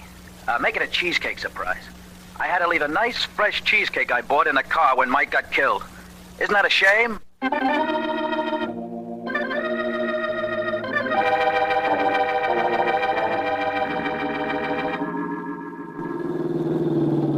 You're quite a good driver, Sergeant Heath. You got us out here to the scene of the crash very quickly. Right, Markham? Right, Vance, although I don't know what you can expect to find out here. Except a wrecked car used for a getaway after a stick-up and a killing. The dead killer's body has been removed, Vance, but nothing else has been touched. Why did you want to take a look at the car? I'm not sure yet, Markham. Perhaps I had no reason. But I'll know that better after I take a look inside it. Coming, Markham? Yes, of course. Heath? No, not me, DA. I've been out here once this morning. It's too hot in the sun for me. You two go ahead. I'll wait in the car. We wrapped up this stick-up murder in short order, don't you think, Vance? Well... And we got a hospital report that the model the killer shot will recover. All in all, it sounds like a good morning's work. Even though you didn't get to court. I have several capable assistants, Vance. They took care of matters there for me. Well, here we are. The car's not wrecked as badly as I'd thought. It crashed into that tree with enough force to kill the driver. And the driver was the man who held up and killed Merton, the photographer, so I guess that's all that could be asked of it. I suppose that's right. Markham, there's a folded topcoat on the back seat of the sedan. Next to it, a package. There's a cheesecake in that package, Vance, and that's where the police found it, and the coat. They went through the coat, but there were no means of identification in it. Fingerprints told us nothing either, by the way. Something is telling me something, Markham. What are you doing with that sunshade, Vance? Putting it back up to its normal position, my friend.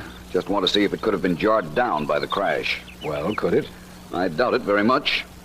In fact, Markham, I'm not even sure whether you've got your killer or not. Now, Vance, please. The man was seen running out of the studio building. He was chased by the phone operator who got this license number. Police cars picked up the trail almost immediately, and one of our cars was chasing this one when it crashed. The murderer wouldn't have had a chance to get out and turn the car over to a Confederate while the chase was on. Oh, that's right, but I still think there were two people in this car. And it's very possible that the murderer got away. I don't know why you think that, but as long as you do, what are you going to do about it? Up until this minute, we thought we had a complete case in the killing of Mr. Merton. We found the murder gun and the mask here in the car. We have what we want. I doubt whether you have. And I doubt whether I'm going to be of any help to you till I find the other man that was riding in this car when it crashed early this morning. And that, Markham, is going to be a man-sized job.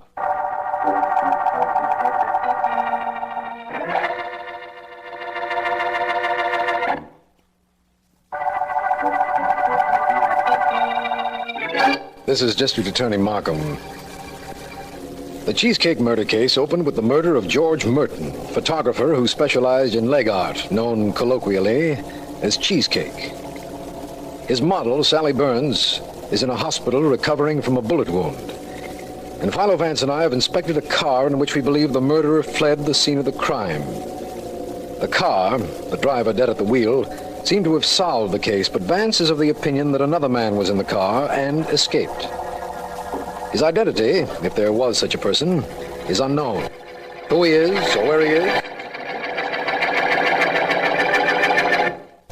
Read it to me again, Jenny. I like to hear it. Uh-huh. Just the part where I fooled it. All right. Gee, this is good cheesecake. Where'd you get it? Huh? Oh, the usual place, Rowley's. Okay, Billy, here we go. Sergeant Heath of the Homicide Department is confident that the murderer of George Merton was killed in the crash that followed a wild chase through the suburb of Arlingville. The car was identified as the one in which the killer fled, with the telephone operator in Merton's building supplying the identification. Great. Sally Burns, Merton's model, identified the mask found on the dead driver as that worn by the holdup man, and the gun in the driver's pocket has been checked and proven to be the murder weapon. Well, that's it, Billy. I guess I'm pretty smart, huh? Oh, I never doubted that for a minute, honey. Well, hey, listen to this. Another story on the murder. What? It says, Philo Vance, noted private investigator, in an interview today said that he believed a second man was riding in the car, which the police believed to be the one used by the murderer of George Merton. Give me a paper. Vance refused to give any reasons for his belief, but it is understood that District Attorney Markham is placing great faith in Vance's theory and has referred it to Homicide Sergeant Heath. What do you know about that? I don't get it. Me neither. How could Vance think there was somebody else in that car? Gee. How could he know about me? The cops chasing us never got a look. They couldn't know there were two people in the car. Golly. I didn't leave anything there except the cheesecake. Hey, what could Vance mean? What could Vance mean, Billy? Well, Vance could mean that he's just as smart as you are. Don't bet. Sweetheart, this little clam bake this morning didn't work out according to plan. I got no dough from Merton, but I know where there's a load of it just waiting to be taken. Well, where, Billy? There's a factory payroll getting made up this afternoon. I got the place cased. It'll be a snap. After that, wedding bells. Okay with you, sweetheart? Oh, sure. Do a good job, honey. I will. A good job, and I buy a string of pearls for you. Oh. A bad job, and the state gives me a rope for free.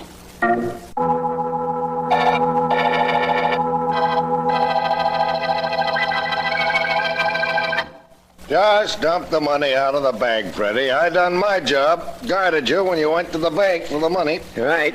Well, here we are. $30,000 worth of Uncle Sam's calling cards. It was sure shaky when I carried it from the bank, even with you around. Well, here's a greenback shower. I sure wouldn't mind getting caught in that kind of rain. I guess not. All in 10s and 20s, Pat.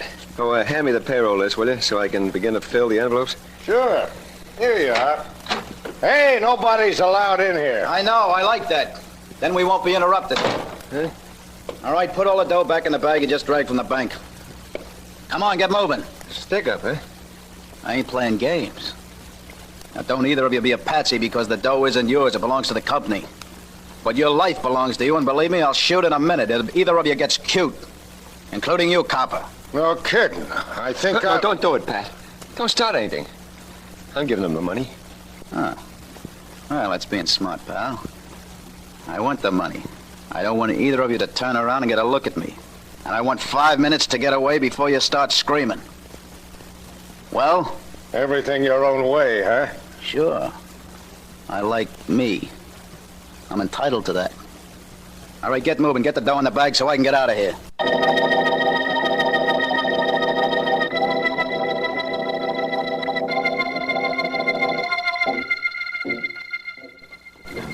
I suppose you're wondering why we're going to see the model who was shot, Markham.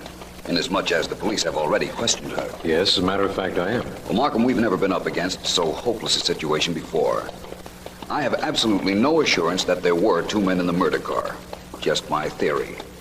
We have a top coat, which means nothing, and a cheesecake, which doesn't help us, and, well, that's all. Perhaps the model might supply us with a little information. All I can tell you is that she remembers nothing. Apparently, she was hypnotized by the gun in the murderer's hand. But you'll find that out for yourself. Oh, nurse. Yes, Mr. Markham. You want to see Miss Burns? We'd like to. How is she? She's resting in her room. Please try not to do anything to disturb her. I won't, nurse. I promise you that. Come on, Vance. I'm with you.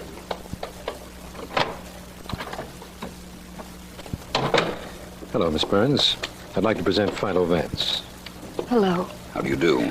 Miss Burns, Mr. Vance would like to ask you a question or two. Do you feel equal to answering? What do you want to know? I was hoping that you could tell us something about what the hold-up killer looked like. Something that would help us find him. I can't. The police asked me that. I've tried and I can't. When he came into the room, all I could look at was his gun. I kept staring at it, expecting any minute it would shoot. I keep seeing that gun and the middle finger of a man's hand on the trigger. I see it all the time. I see it right now. Oh, please don't ask me anything more, please. I'm sorry, Miss Burns. Please don't be upset. It's all over now. But you've helped us, Miss Burns. Believe me, you have. Come on, Markham. I'm sorry I'm such a baby. You're not. You're a very brave girl and a very helpful one. Thank you very much. I do hope you feel better. Oh, thank you. Goodbye, Miss Burns. Vance, what do you mean by telling her that what she said was helpful? Trying to make her feel good? Not at all. She was helpful. I'll know exactly how helpful as soon as we make a stop at Rawley's restaurant.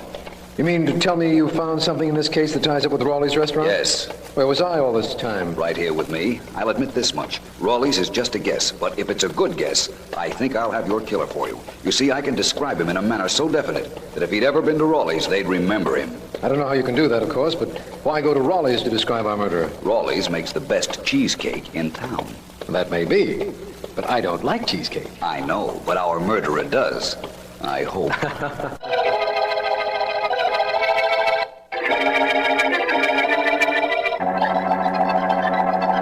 Of course, I'm proud of our cheesecake, Vance. It's famous all over the country, and this cheesecake you have is definitely ours. That's what I thought when I borrowed it from the police, Mr. Rawley.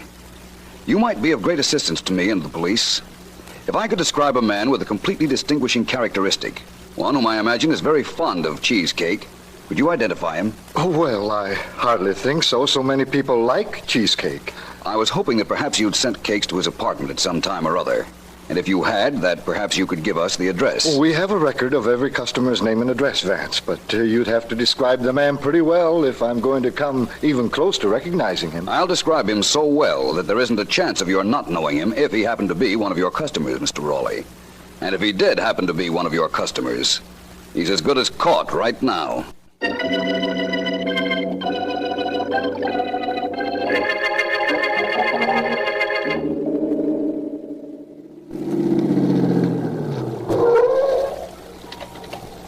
Hello, Sergeant Heath. Glad you're here. Hello, Heath. I drove down to this address just as soon as I got word that you and Mr. Markham wanted me to meet you, Vance. What's up? Heath, Sally Burns, the model, told Vance that she was fascinated by the killer's middle finger around his gun when he broke into Merton's studio. Well, sure. That's why she couldn't even come close to describing the guy. That and the fact that he wore a mask. I'll take it from there, Markham. Okay. You wait down here, if you will. Heath, come with me. All right. Where? Up the stairs of this house. Keep your eyes open, Markham. I will. Luck to you, Vance. Thanks. Now, Heath, when that model told me that the killer's middle finger was around the gun, that got me thinking. Nobody shoots a gun with his middle finger. It's always the index finger. Yeah, that's right. Lower your voice now, Sergeant, please. We have to walk up a flight of steps to grab our killer.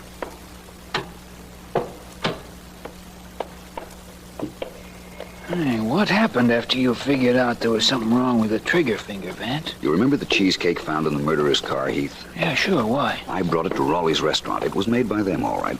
So? So I gave Mr. Rawley a description of the man I knew was the real killer, Heath. I told him the man we were looking for had a paralyzed index finger. Hey, that's probably right. Else why would he shoot a gun with his middle finger? No reason. Heath, Mr. Rawley remembered a customer whose finger was paralyzed. Yeah? He looked up his records and found that he had delivered cheesecakes to him several times. Gave us his name, Bill Avery, and his address. I get it. And we're crawling up to his apartment now, is that it? That's it. Now, I know he's in there because while Markham and I were waiting for you, we spotted him. And this is his apartment door. Wait. What for? Just wanted to try the door. Might have been unlocked, but it's not. Quiet now. Yeah, there's nobody inside. Shh. Yes, there is, Heath. I hear somebody moving around. Come on, help me break down this door now. One more ought to do it, Vance. There we are. Hey, there goes a guy trying to get out the window of the fire escape. Grab him, Vance. Don't worry, I will. Leave him to me. Get downstairs and help Markham head him off in case I don't get him. Right? Pretty smart, aren't you? But you haven't got me yet. Slight difference of opinion, my friend. I'm getting out on that fire escape with you. Now, that's what you think. Oh, well, that won't stop me from getting out there with you. Okay, smart guy. You're going down the fire escape the hard way over the rail. No, I'm not. I doubt it. Help! Help me! I'm falling! Ah! Hey, Vance, is this the killer down here? Yes, Markham. That was our murderer.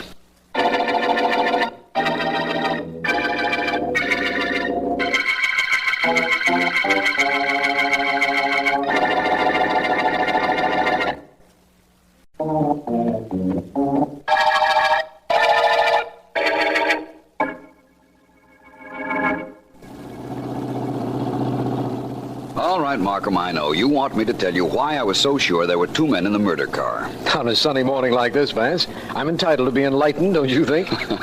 I think. Well, Markham, the first reason was this. You and I are driving in your car. The sun is out and you have the sun shield pulled down. Of course. It keeps the sun out of my eyes when I'm driving. Right. Well, the sun shield on my side is pulled down, too. That's because I don't want the sun in my eyes. There were two sun shields on the murder car, both pulled down. Yeah, that would indicate there was a passenger in the murder car, come to think of it. Not conclusively, of course. But then there was that cheesecake and a top coat belonging to the dead driver across the back seat. Why the back seat, Markham? I don't know. The natural thing to do with a top coat if you're alone in a car is to throw it over the seat next to you. Except if there's somebody sitting in that seat. Right. I see now why you knew there were two men in the car, Vance. Wonderful observation. Thank you. Merely a combination of circumstances that couldn't be explained any other way to my satisfaction. Now, Markham, you know why, in the beginning, I insisted that the dead driver was not necessarily our murderer. Yes, I do. I know why you insisted in the beginning, and also how you found him at the end of the cheesecake murder case.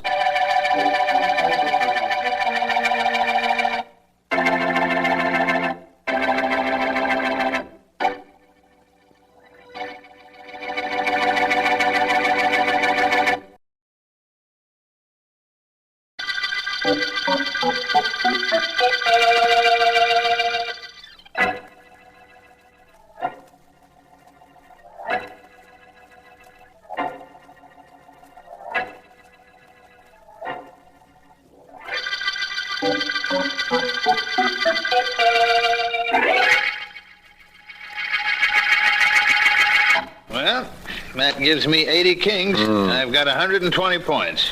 Want to keep playing, Billy? If I had your luck, I'd quit the police force and play pinochle for a living. I'm packing you in, Dan. Okay. Let's see. Now, you owe me exactly 28 cents. Yeah. I'd let you keep it if we could get some action down here at headquarters.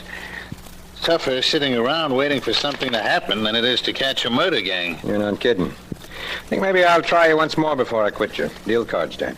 Maybe I'll break your luck this time. Anything you say, pal. Usual stakes? Suits me fine. Just don't give me my usual cards. I'm about due to... Hey, robbery alarm, Dan. Last we get some action. Let me take a look. It's the office of the Wellington Loan Company on Rugby Street.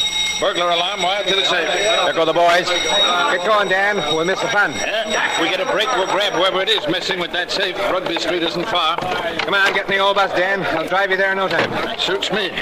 Let's step on it, though. Some of the boys are on the way out already. Get the car and we'll catch them. Catch the other cops or catch the crooks? Other cops first. Flip on the siren, Dan. It's fireman letting whoever's robbing that safe know we're coming. They heard the alarm go off anyhow. Right. Hold tight, laddie. Here we go.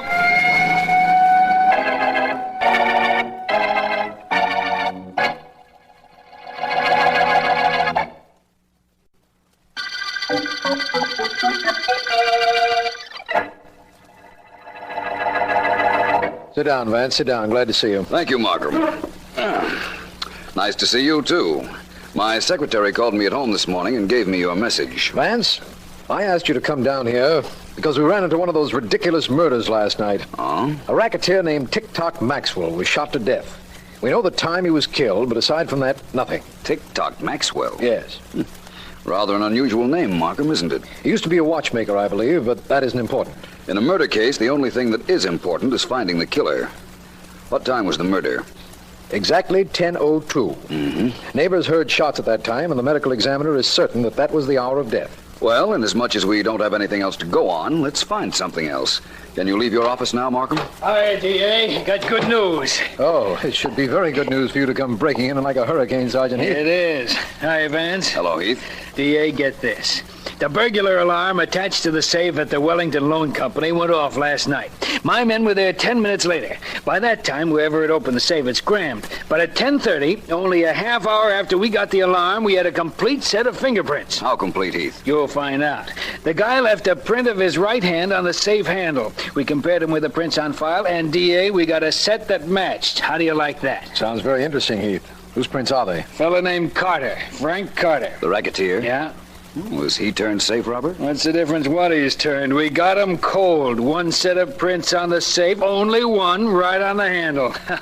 D.A., I'm going up to grab Carter. Like to go, Vance? It might be interesting. You go if you like, Markham. I'll find out what I can about the murdered TikTok Maxwell. Sometimes dead men can be more interesting than live ones.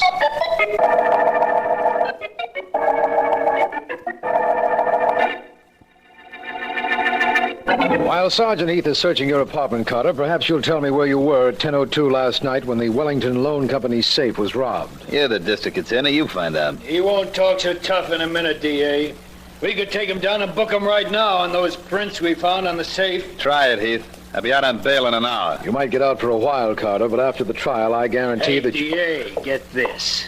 3 packages of $50 bills and the wrappers still around them. Look, Wellington Loan Company. Found him in his desk. Well, Carter, I don't suppose you have to do any talking now. This is conclusive enough. Come on, let's go. Why?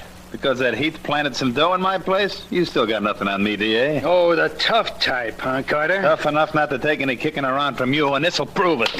Oh. Taking a punch at an officer, huh? Mr. Markham, would you turn around a minute?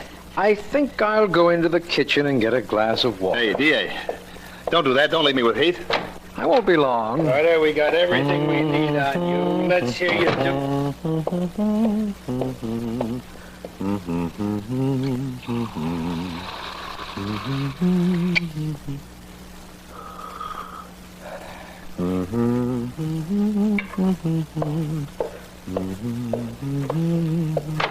Okay, lay off. Will you lay off? Oh, hi, D.A.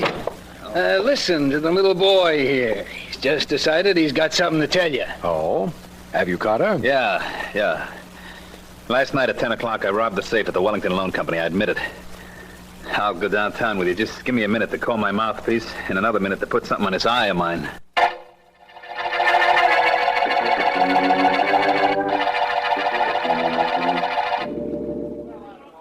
Oh, look, girls and boys, let's do it right this time.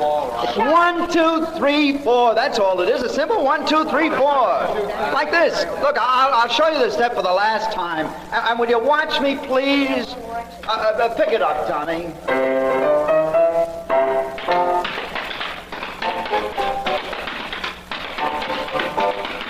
All right, now there, that's it. You see what I mean? That's what I want. Tommy, no, that's all right. Hold it, Tommy.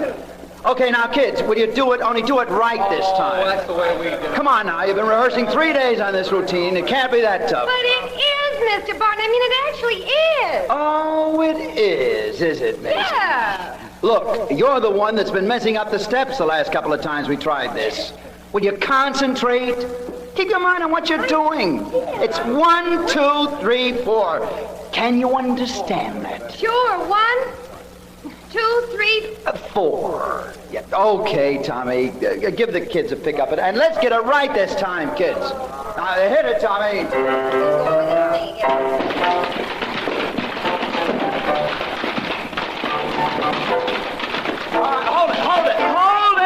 Hold it. Maisie. Yeah? Maisie. You want me, Mr. Barton? Yes, I want to talk to you. Did I do something wrong? Did you do anything right? Maisie, Mr. Connor's in the audience watching us.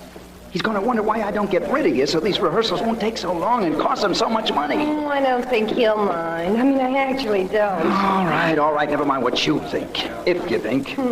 Just do it right this time so I don't have to... Come on down here in the audience. I want to talk to you. Oh, I'm coming, Mr. Carter. Okay, Maisie, go on over with the other kids and relax. Thanks. Take 5, everybody. I'm on my way, Mr. Carter. Good. Hey, Barton, how long does it take you to teach a chorus a routine? 2 months? Oh, I'm sorry, Mr. Carter. I guess the kids are a little tired. They'll do better. Well, they better do better. What's going on here? This is my first crack at show business, and I need straightening out.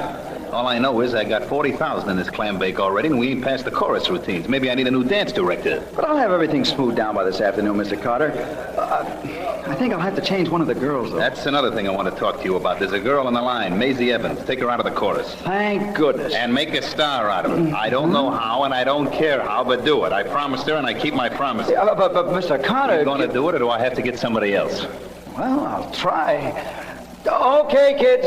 Places again. Now, I'm coming on stage, and we'll run through the number once more. Now, come on now. Places. Let's go, Tommy.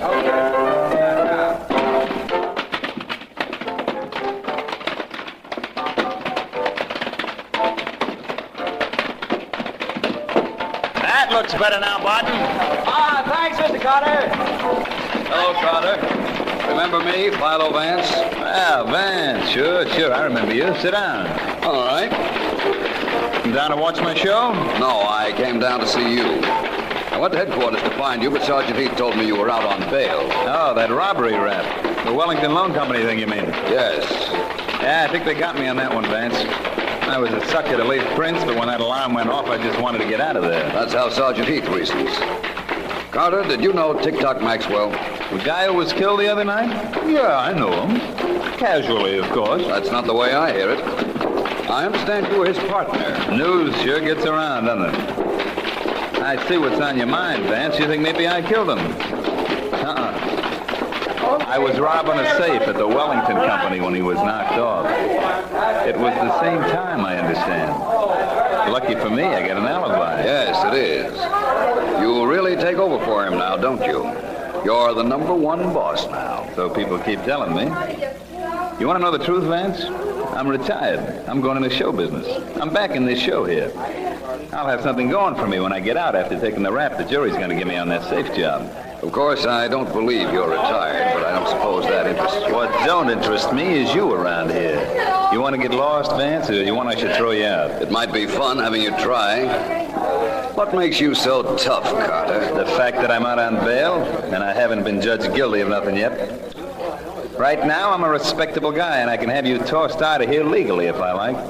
Make sense? Yes. It so happens I was leaving anyhow, but I didn't want you to get the idea you could throw me out. Does that make sense? So long, Carter. I'll be seeing you. You think? Go on out across the stage, Vance. It's easier for you. Only keep away from the dame. I will. And Carter. Yeah? I've got an idea about you, and this little talk hasn't changed it a bit. All right, now, please, we'll see what we can do. Mr. Vance. Mr. Vance. Oh, hello. Mr. Vance, you don't know me. I'm in the chorus of this show. My name's Maisie Evans. When could I see you? What's the matter with right now? Oh, no good. Too many characters around. One too many, Frank Carter. Oh? What about him? I know something about TOCK Maxwell's murder, Mr. Vance. He was Carter's partner, you know. I want to tell you about it. Well, I most certainly want to listen. When can you see me? Oh, we'll probably quit rehearsing around 11:30. How about midnight in your office? I'll be there, waiting for you.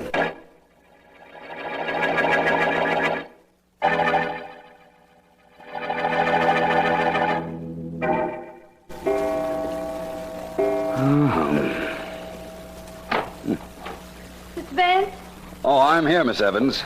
I've been here since midnight. You're late, but come right in. Mr. Vance, I'm scared. I'm awful scared. I had to wait to be sure I wasn't followed. If anybody saw me come to see you, I'm cooked. Do you think anybody did see you come here? No, I'm pretty sure they didn't. Look, Vance, this is the story. Frank Carter knew that his partner, TOCK Maxwell, was going to be killed. He was with me up till about a half hour before the murder. Then he came back a half hour later, and he was all smiles. That proves nothing, Miss Evans. Don't I know it doesn't prove anything? If I had any proof, I'd have gone to the police. All I know is that he was in on the murder somehow. Alibi or no alibi. I've been playing up to Frank, Vance, but it was Maxwell I really went for. I want you to see that Maxwell didn't catch a slug from a killer that's going to get away. I can assure you I'll work on this, Miss Evans. Thank you for coming. Shall I take you home? That's all I need to be seen with you. No thanks.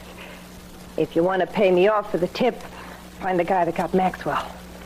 Deal? It's a deal, Miss Evans. And thanks for coming down here to give me the information you did. Ah, no trouble. Only do something about it, Vance. I'll try. Call you at rehearsal tomorrow, Miss Evans. Yeah. Good night.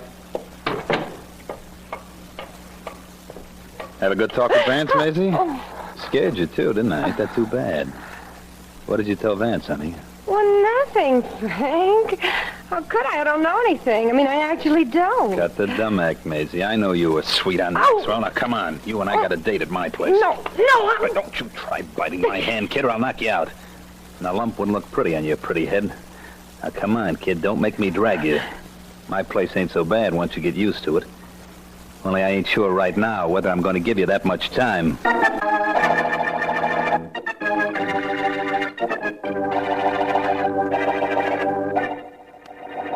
You ain't happy leaving good enough alone, huh, Vance?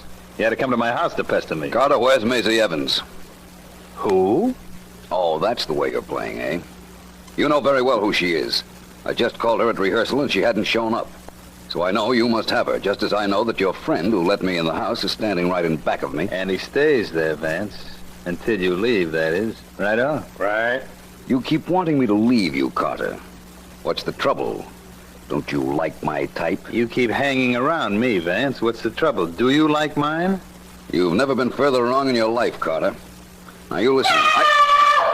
That's exactly what I was thinking. That girl is somewhere in this house, and I'm going to... You know, Leo, you could have done a better job on Vance if you'd have shot him instead of banging him on the head. It ain't too late, boss. No, but it might be a little too early. Time up. Okay. Hands and feet, and drag him upstairs where the girl is. You wanted to find her? He'll find her. And the cops will find them both if they drag the river good enough tonight.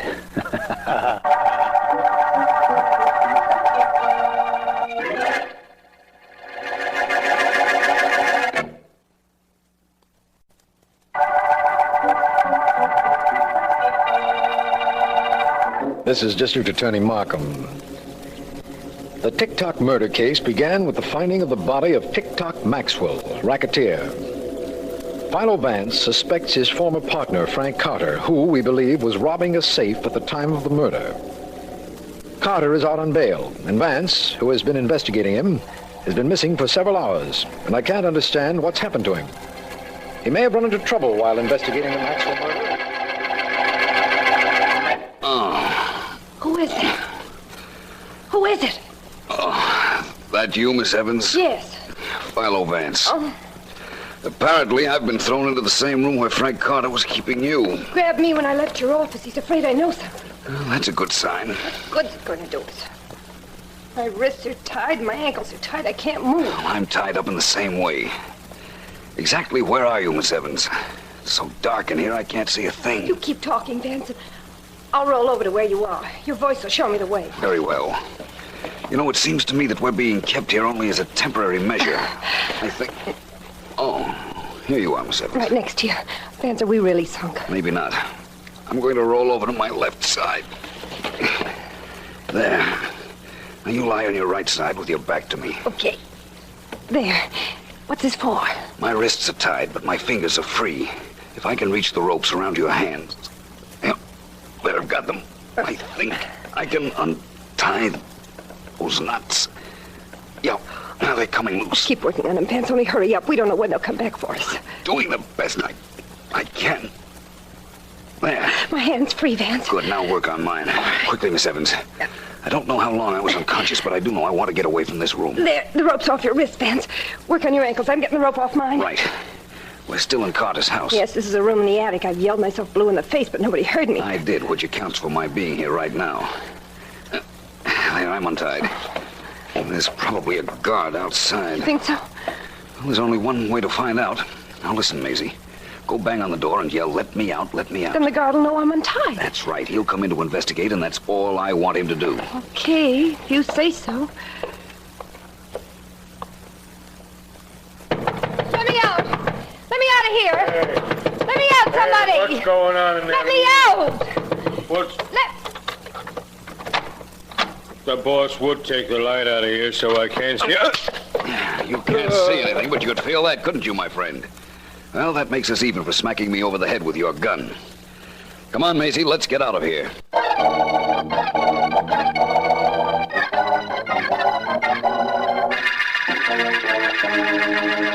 Don't give me any excuses, Heath. Find him. Vance is in the city someplace, and I want him found. But, D.A., it takes time to find a guy in this city. It's a big city, and he's only one guy. Heath, practically every one of your cops knows Philo Vance or what he looks like. Yep. I want them on the job every minute. Philo Vance must be found, and quickly. Well, we'll do the best we can. This could it, Markham?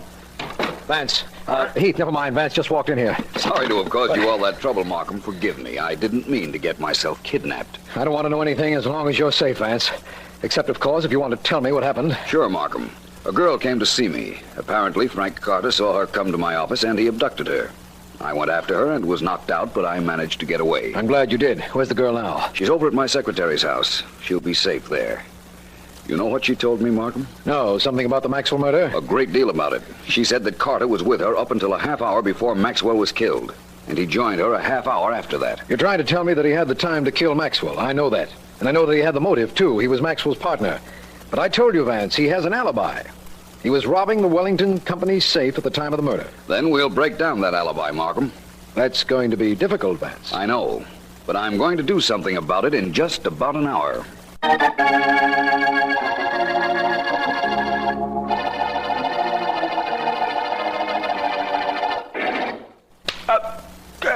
Cut it out, will you, boss? You let him get away, Leo. You let them both get away. Don't, boss, don't. I couldn't help it. Stop clipping me. That isn't all I'm going to do. Vance and the girl are both here, both tied up, and you let them get away. Leo, I could kill you. I ought to cut your heart out. I'm going to fix you. You aren't going to do anything at all, Carter, except stand still. You had the guts to come back here, Vance? Of course. I don't have a great deal of apprehension about taking care of you, Carter, when there's nobody in back of me.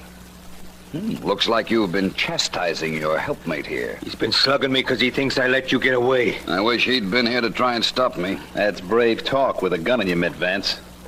Toss it away and let me hear you talk then. I may do that, Carter. Your name's Leo, isn't it? That's right. Get out of here. Get out fast before I change my mind. Don't worry, I'll be out of here before you know it. You made an awfully funny picture darting out that door, Carter. I got no sense of what's funny or not about a picture. What's going to be with you and me, Vance? The first thing I'd like is for you to tell me you killed TOCK Maxwell. Well, I could tell you that, and it wouldn't mean a thing. The police know I was robbing a safe at the time the murder was committed. They think that, Carter. A minute ago, you wanted me to throw my gun away. Remember? You're not going to be sap enough to do it. I think I am. There. There's my gun. And now do me one great big favor, please, Carter. Try and get out of here. I've been looking forward to this moment for quite a while. Please, try and get past me to that door.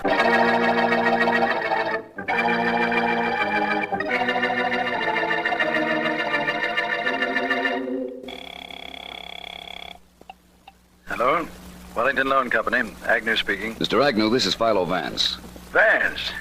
Don't tell me you need money. Not exactly. What I need is information. Mr. Agnew, what kind of safe do you have in your office? The one that was robbed, I mean. Well, it's a large safe, Vance. Large and unwieldy. We kept all our cash and records in it. Why do you ask? How is the burglar alarm connected to it? It's wired to the handle. When the handle turns, the alarm goes off. I see. And you say the safe is unwieldy. It's pretty old. The door's heavy and sticks. Takes quite a tug to open it. Strictly a two-hand job unless a fellow's pretty strong. Thank you, Mr. Agnew. I was hoping for a break like that in this case. You've helped me a lot. Thanks again. You're welcome. I appreciate what you've told me, even though Frank Carter won't.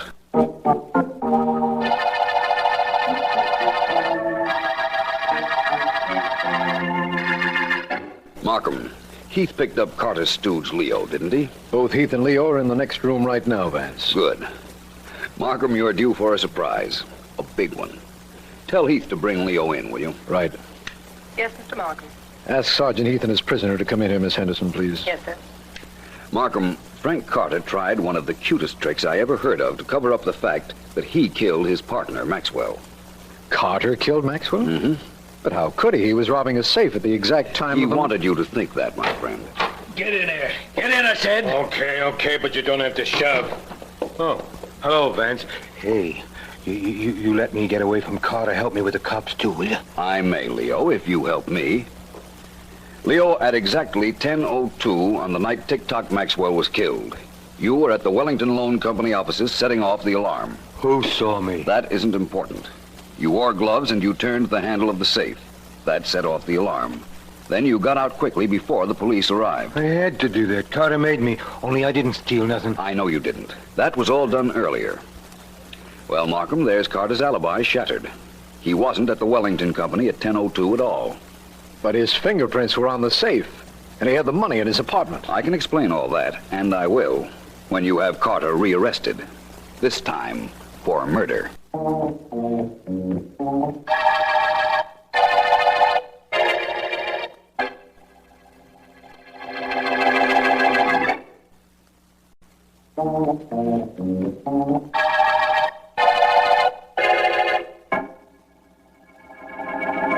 It's quiet again tonight, ain't it, Bill? It's okay with me. Just deal the cards, and I'm satisfied if no alarms go off and nobody wants any cops at this hour of the morning. Thinking of the Wellington loan safe job that Philo Vance busted for us, huh? Yeah. You know how he knew that Frank Carter wasn't in that office at 10:02? No. I saw the report. Seems it was a big safe. Mm-hmm. After you got the combination and turned the handle, you had to really yank to get the box open. Mm-hmm. Now, Vance reasoned that a guy would use two hands to do that. But we only found one set of fingerprints on the handle. Just the right hand. Well, that wouldn't mean anything definite, Billy. Maybe not. But if you were opening a safe that was tough, and you were using only your right hand on the handle, you'd put your left hand on the side of the safe to give you leverage. Anyhow, that's what Vance claims. He ain't wrong either, come to think of it. And come to think of it, there weren't any left-hand fingerprints on the side of the safe. What did happen anyhow, Billy? Who did steal that dough? Well, here's the whole story. You deal the cards while I tell it to you. Okay. Carter got up to the Wellington place right after it was closed. And he gimmicked the burglar alarm so it wouldn't go off and opened the safe, stole the money, and then closed the safe door, making sure he left a nice, clean set of prints of his right hand on the safe handle. Then he left. Go ahead. Well, when he was killing that Maxwell guy, he had this Leo, his stooge, go up to the Wellington joint and trip the burglar alarm. I see. Carter knew the cops would find enough evidence to lead them to him, and he actually wanted to take a burglary rap. He did? What could it mean? Maybe 5 years. And he'd be in the clear in the murder he'd committed. He'd be out and have all the dough he and Maxwell would have had to split. See why he did it? I sure do. Kind of cute. That Vance is awful smart. Well, let's get our pinochle game going. Time we started to play. Yep. We start right at the end of the TOCK murder case.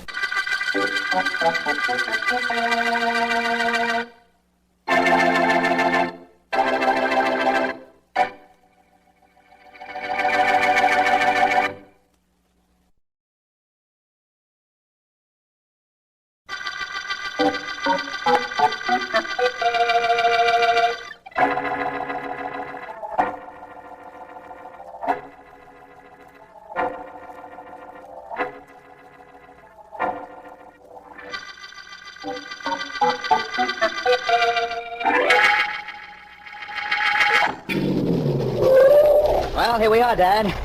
Happy fishing. Thank you, son. Thank you. I can't wait to get my line trailing in the ocean. Today's the day, son. Yeah. Pretty calm out there, Dad. Oh, the tuna will be running. They've got to be. Ever know me to go after anything I didn't get? I'll be seeing you, son. Wish me luck. Well, I already did, but once more won't hurt. Good luck, Dad. I hope you can sell the tuna on the idea of being out there when you get there. Oh, they'll be out. Looks like there's only one fishing boat left. All the others must have gone out already. Only need one, you know, son. See you at dinner. Bye. Bye. Tell the cook to be prepared for a big one, Arthur. I'll be home about 3 o'clock. Ahoy there! Ahoy, the fishing boat! Ahoy! Ahoy yourself! What do you want? My name is Case, Millard Case. I'd like to hire your boat to go fishing. Sorry, can't do. Try some other boat. But there are no other boats. They've all left. You're the last one here. I'll pay you anything you want. I've got to go fishing this morning, and you've got to take me. What's going on here, Captain Smith? This man... my name is Case, Millard Case. Gentlemen, there's no question at all about this. You've got to take me fishing. He wants to hire our boat, Iggy. Didn't you tell him it was already hired? Hired? So what? So somebody's paying you. I'll pay you double. Gentlemen, I always get what I want, and right now I want to hire this boat. I won't listen to any arguments, gentlemen. I simply must go fishing this morning, and you simply have to take me. Let's have no further discussion about it. Iggy, listen. Right, Captain Smith. You, Mr. Case, go take a walk or something. I want to talk to my mate. Will you just tell him to get ready to shove off? I'll be right over here. Iggy, We gotta take that old character aboard. But, boss, how can we? You know we got a job to do this morning. I know, but suppose he sticks around and sees that we shove off without anybody else coming aboard. Oh, yeah. You'll want to know where the guy is who hired us. That's right. This Case guy is used to having his own way. We can't take a chance on his raising the roof around here. That'll be followed by questions. And we can't stand questions. Don't I know it? We're gonna take him out, Iggy. He wants to go fishing. Okay, we'll take him fishing. Only we don't make any contract to bring him back.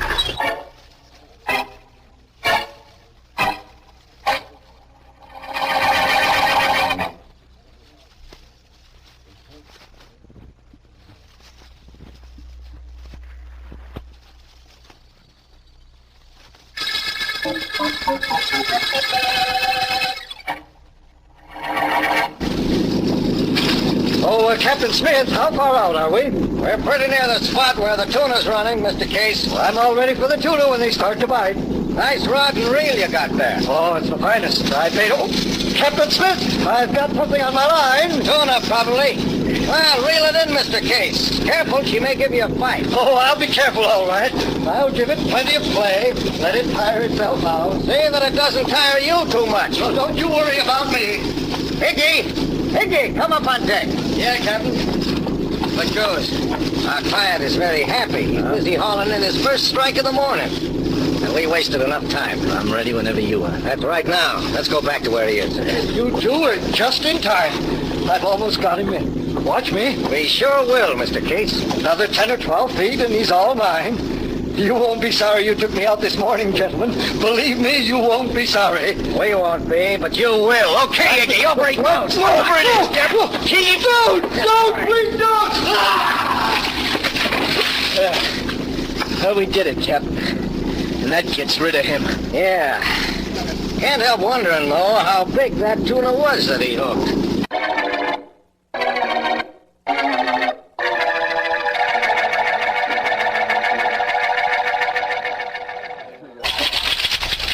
I could stop typing these notes anytime you want me to, Vance. No trouble at all. Wouldn't mind it a bit. Stop anytime you like, Ellen. There's no rush on those. I'm glad.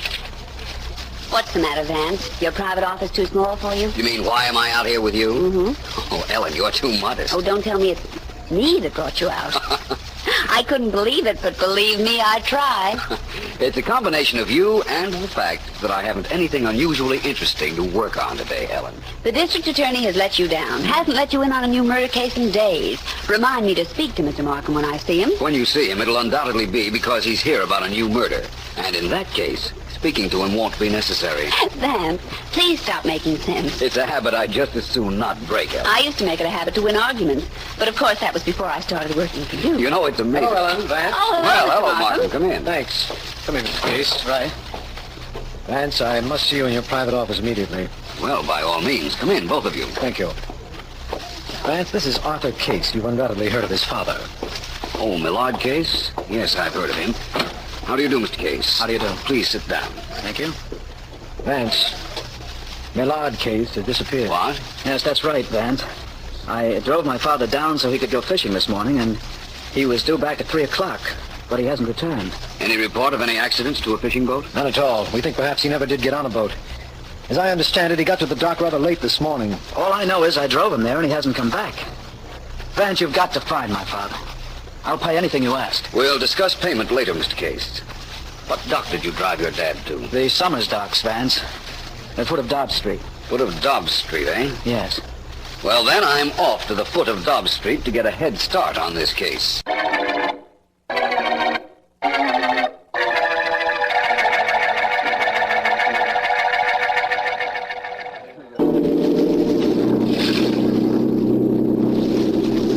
Okay, Iggy, cut it down. There's the buoy we're looking for. Right, Cap.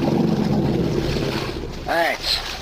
Now we stick around till a friend of mine shows up in his boat, and we'll get what we came after. Well, suits me if he hurries. How about you, Cap? He'll be here. He couldn't very well have that old Case guy around when we grabbed this stuff, could we, Iggy? No, sir. He's better off where he is anyhow. Chances are he caught a lot of fish in his time. Maybe by this time some fish caught him, huh? Poetic justice of a sort at that. Huh? Never mind. Well, this is where we park till our friend shows up. Well, I'll throw the anchor overboard. Do that. Here we go. How much is he bringing this trip, Cap? About $20,000 worth. All perfect, all blue-white, all diamonds. And all coming in without paying a dime in duty. Good. Our friend will pass in his boat, throw him in the dory in back of ours, and we're on. You know, McGee, this is real fishing.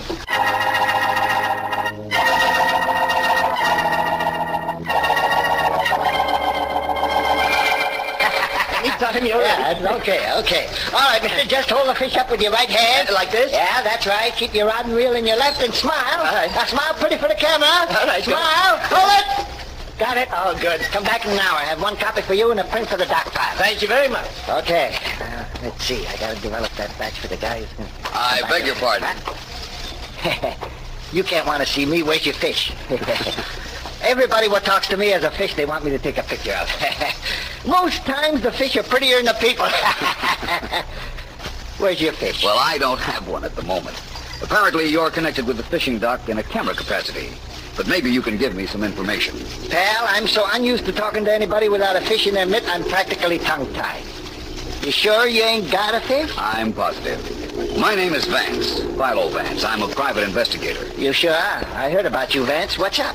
If a man came down here at 10 o'clock this morning and wanted to go fishing, what boats would be available? What, boats? Yes. No boats. All of them are out by then. They're out and I'm sleeping. Time to get back. I'm here with my camera ready to shoot pictures of anybody who catches anything over 2 pounds. I bet I made 1,000 pictures this year already. People are vain about their catches, I know. Vain? They're out of their heads. Catch a fish, take a picture, catch a fish, take a picture. I bet we got 10,000 pictures of guys and fish they caught and where they caught them, how they caught them, what boat they were on, how much the fish weighed, how much they weighed. Honest, Vance, you never saw so many guys fish foolish. Well, fishing's a great sport and a lot of people enjoy it, my friend. Tell me this. Yeah? If one boat did happen to be around at 10 o'clock this morning, who would know what boat that was? See that shack across the street? Yes? Belongs to Captain Smith. His boat's called the Daisy. He goes out a little late some days. Ask him. Maybe he can help. Well, thank you. I will. Anytime you grab a fish, Vance, and you want a picture taken, don't forget me. You get him on the line, I get him on film. Thanks. I'll remember that.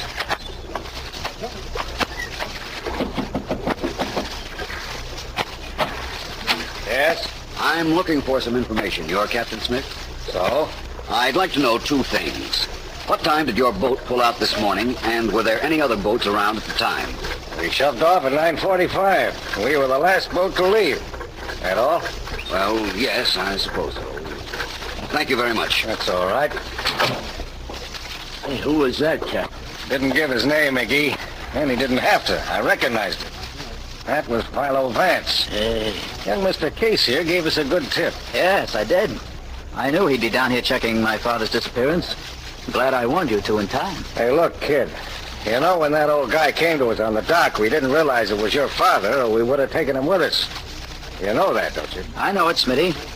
I didn't know it was your boat at the dock, or I never would have suggested he take it when I dropped him off. Okay, as long as that's understood. They told the old guy we wouldn't take him. He slung his rod over his shoulder and started walking, saying something about he'd find somebody to take him out. Well, he's gone, that's all I know. And for that matter, that's all I care about. I own everything all by myself, now that he's gone. Well, look, let's forget your old man and get on to this business here. You got the stones we got from the buoy. You got the cash like you're supposed to have? Yeah, of course I have, Piggy. Yeah, right here.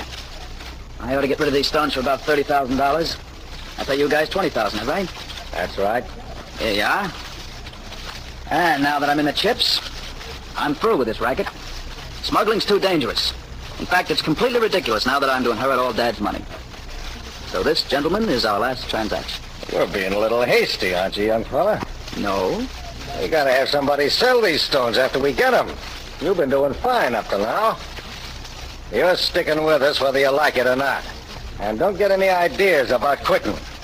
We wouldn't like that, would we, Iggy? No, Cap. We wouldn't like it at all. You two don't bluff me. I'm walking out of this racket, and if either of you thinks he can do something to stop me, I'll do something you really won't like.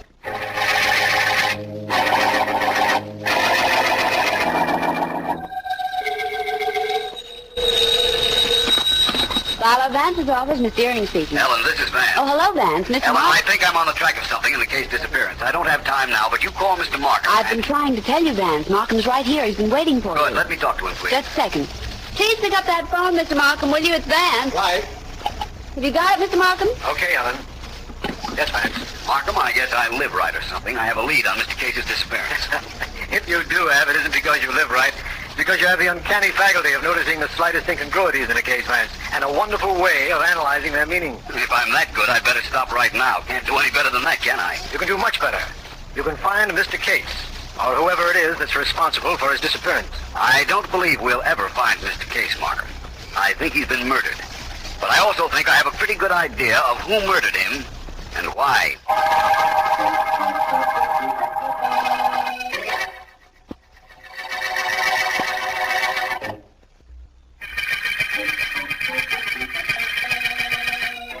This is District Attorney Markham. We are now working on the disappearance of Millard Case, wealthy, eccentric father of Arthur Case, who reported to us that his father was missing. After speaking to a photographer who specializes in pictures of fishermen, and after talking to a Captain Smith who owns a fishing boat, Vance is of the opinion that the elder Case has been murdered and believes he knows who did the killing. Right at the moment, I have finished talking on the telephone with Arthur Case, who is at home, and as I understand it... Well, Smith, what do you and Iggy want in my home? It won't take us long to tell you. Case, we don't like what you said when you were down at my shack this afternoon. No? In fact, we don't like a lot of things. That's right. Like, for instance, how your old man happened to come down to the dock while ours was the only boat around. Well, that's one of the things that brought you here. Case, let's understand each other.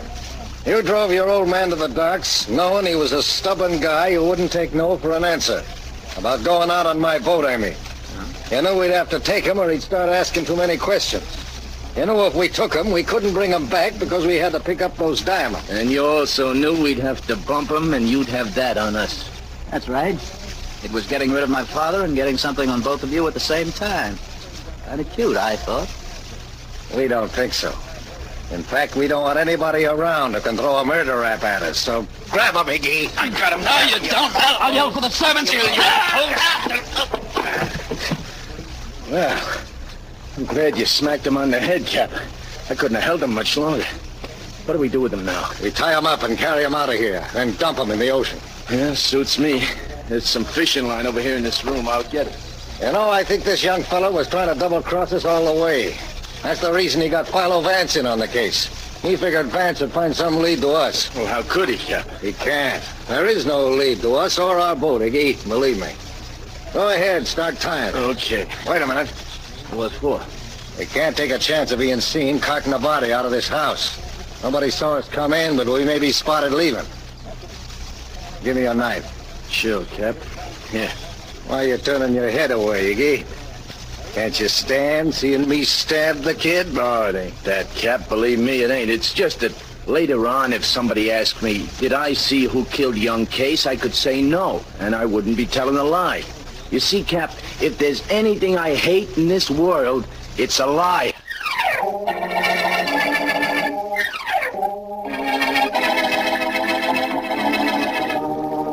Well, Vance, there's young Case, stabbed. Looks to me as if somebody wanted to wipe out his entire family, and has pretty well succeeded. I wouldn't waste too much sympathy on him, Markham. What's that? Thanks for calling and getting me up here, though. It simplifies things quite a bit. How do you mean? Young Case told us he drove his dad to the fishing dock yesterday morning. He wouldn't have left him there if there weren't a boat at the dock that could conceivably have taken his father. The father wouldn't have stayed either, for that matter. That's right. That means there was a boat. But Case wouldn't tell us that. And you know why not? No. Because if he had, he knew we could have traced the boat. And that's the last thing he wanted to have happen. You mean he planned his father's disappearance? I'm relatively certain now that he knew what would happen to him if his father, who, as we know, was stubborn, insisted on getting on the one available boat. Markham, did you ever hear of a Captain Smith? Only what you told me. Well, we're going to find him. And I think we're going to have to rent a launch to do it. Feel equal to a little boat trip? Definitely. It's kind of a fishing trip, but don't bring a rod and reel. Just bring your revolver. We'll need it to coax our fish into shore.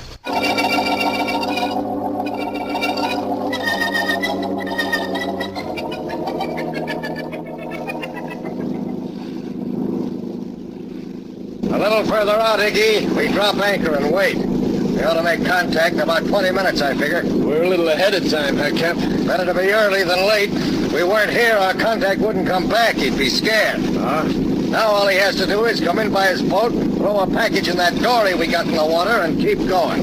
You know, I'm kind of glad we got rid of that young case, Cap. Oh, my. Now we got only the two of us to split the take, and we don't run no risk of nobody finding out we tossed the old guy overboard. Huh? That's right, Iggy. Perfectly right. Cut the motor. Aye, sir. Well, I'm getting just like a regular sailor, Cap, huh? You'll do, Iggy. Hey, there's a boat coming our way. Where, Cap? Off the port bow. Well, say it in English. I ain't that good a sailor yet. Off the front of the boat to the left. Oh, yeah, I see it. Is that the boat we're waiting for? No, I don't think so. I'll take a look through these glasses.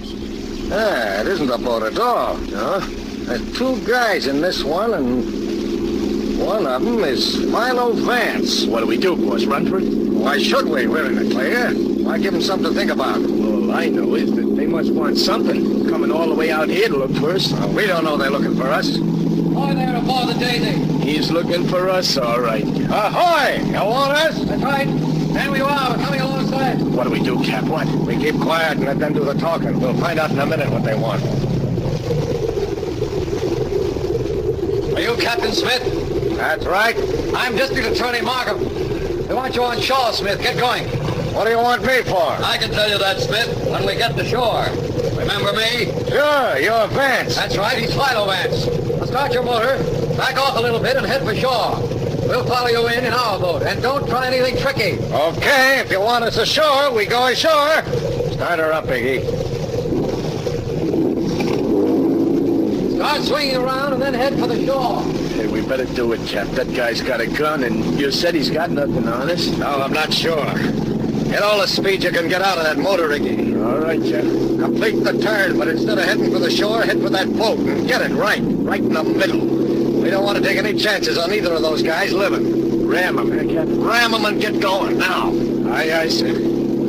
Hey, keep away! You're going to run into us! So that's your idea, is it? We'll see about that. You'll never get a chance to shoot again. Hold tight, Iggy. This is it. All right, Jeff. Come on. Here it goes. That'll teach those two to keep their noses out of our business, eh, Iggy? Oh, I sure will. Hey, Cap, any chance of their swimming to shore? In this current, 6 miles out, not a chance unless they're part fish. Come to think of it, they will be part fish any minute now. Okay, Iggy, let's get moving. Maybe we missed our contact, but we took care of something a whole lot more important.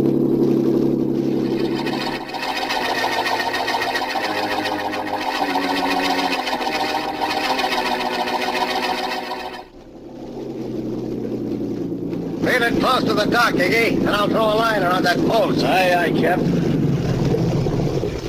Here we are. I'll hop on the dock and tie us up. Hold on to the dock till I make the jump, Iggy. Go ahead, Cap. We're steady as a rock. There we are. Now to tie us up. Come on ashore, Iggy. Okay. There I am, and glad to be here. You know, Cap, that's the first time I ever did something like that. Ram a boat on the water and knock off a couple of guys that way. It really doesn't matter how you kill a man, Iggy. The results are always the same. You're perfectly right, Captain Smith. Hey, come on, Markham, hey. Hey, Cap, they're alive. The two guys we rammed. Let's get out of here. Not so fast, young man. You're not going anywhere. Don't like you tripping my mate, Vance. I got a little return message for you. Here, hold him off for a moment, Vance. I'm coming. Right, come on, you. I'll get him. I want to see. My mind's down. That did it. Okay, Vance, I'm through. Don't hit me again. Captain Smith is lucky. He's still able to talk. His mate is slightly unconscious. Good work, Markham. Hey, you two guys.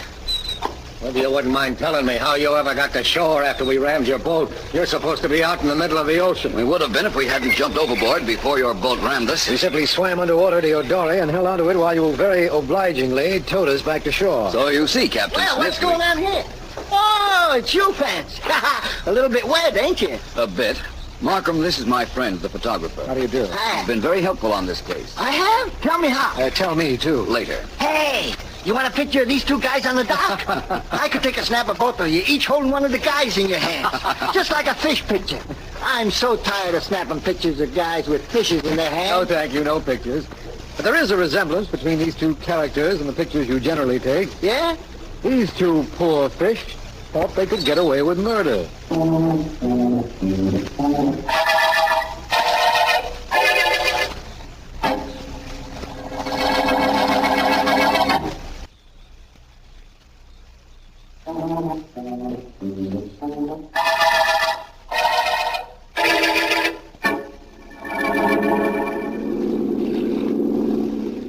Catch anything yet, Ellen? Nope, not even close. What are you using for bait? Perhaps that's the trouble. Oh, you have to use bait? Well, I guess I better start all over again. Vance? Yes? What was the clue in the murder case we just finished? How was the photographer helpful? Don't you know? How could I know? Even he didn't know. Well, it was relatively simple. He told me he took pictures of every fisherman that caught a good-sized fish. Yes? And that there was a notation in the dock office about what boat it was caught from. I checked those records and found that a lot of fish were caught from a lot of boats this season, but none from the Daisy. Captain Smith's boat. Right.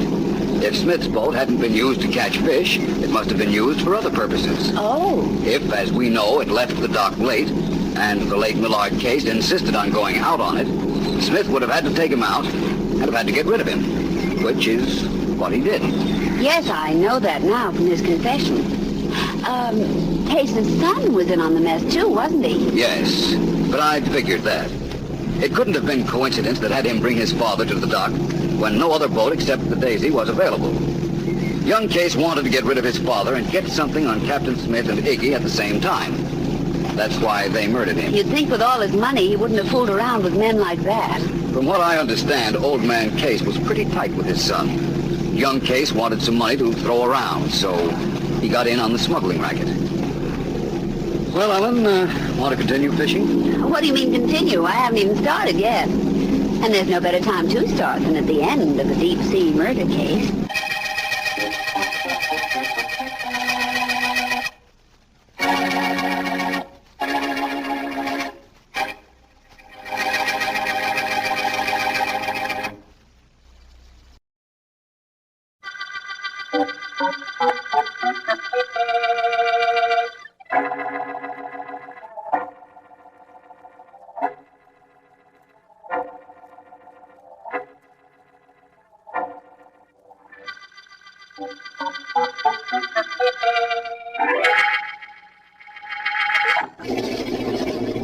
Just ease this crate to a stop, Mike.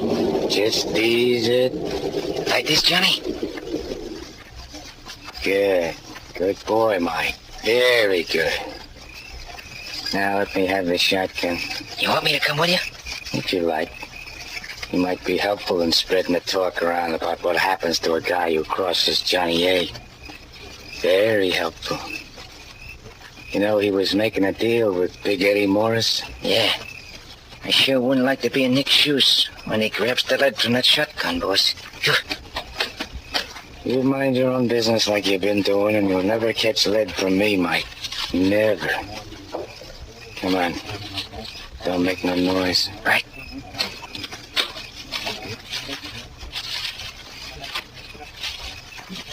Hey, look, Johnny. You could see Nick from here. Back of his head through the window, see it? Sure. But I knew it would be there. I knew he'd be there. I've known everything he's done or thought of even in the past 2 weeks. Watch out for those bushes. You're gonna get right on top of him, Johnny? I'm gonna get so close that I can't miss. So close. Like from right here. One slug through the window, then through him, and that should do it. Hey, shoot, Johnny, shoot. As soon as I fire, you and I beat it back to the car and get away fast. Very fast. I got you. Where do we go? You drop me at Sonny's house. Gotta see my girl after a good night's work. She's going to South America tomorrow. That's another reason I gotta see her tonight. A guy's gotta give his girl a goodbye kiss. Yeah, that he does. Well, Mike, this is it. Hey, just thought of something. Yeah? Can't let nobody go away anywhere without saying goodbye. You mean your girl? Well, you're going over there after this to say goodbye to, ain't you? Sure. But, she's not the only one going somewhere. You take Nick in there, he's going somewhere, too. So goodbye, Nick. Goodbye.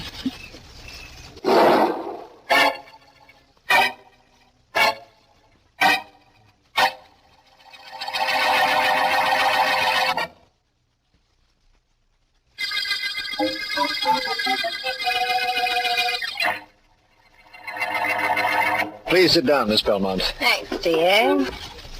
Swell layout you got here. Pays to be a district attorney, don't it? Not too well financially, but rather well in satisfaction. I know what you mean, Markham. That's the kind of reason I'm here. Satisfaction. I'm going to pay off a guy named Johnny A. Have you heard of him? Yes. He rates way up there on our list of public enemies. Well, Markham, I was his girl. I was up to this morning. In an hour, I'm off to South America, only before I go, I got this to tell you.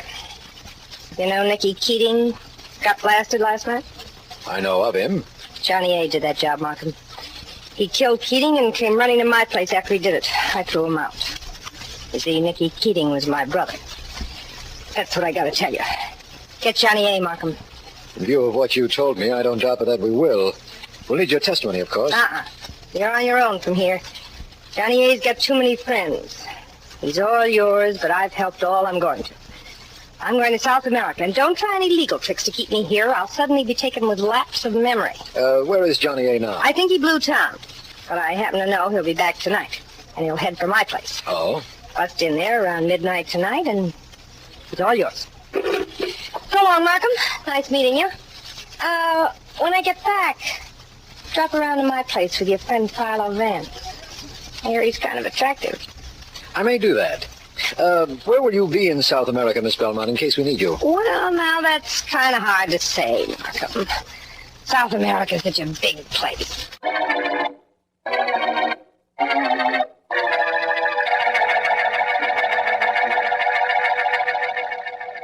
Pardon me, but I was told Philo Vance was in this gymnasium. Have you seen him? Sure, there he is over by the punching bag in the corner. You're glad I'm not that bag. Thank you. Hello there, Vance. Well, Markham, glad to see you. I'd ask you to sit down, but there isn't anywhere for you to sit except for that exercise horse, and you'll be much more comfortable standing, believe me. I'll take your word for it. What are you doing at midnight, Vance? Well, up till now, there was a good chance I'd be sleeping. Why? This morning, a girl named Sonny Belmont was in my office. Huh? She told me that a gang leader named Johnny A. was the man who fired a shotgun slug into Nick Keating. Sonny Belmont. Isn't she Johnny A.'s girl? She was, but she was also Keating's sister. Oh. She left early today for South America, but she told us that Johnny A. would be at her house around midnight tonight. I thought maybe you'd like to be in on a kill that doesn't require any of your very adroit masterminding. Oh, I most certainly do, Markham. I'll be there. Rather unusual social event, though, isn't it? What do you mean? With the hostess out of town, there'll be a party at her house. A certain party, that is, of course.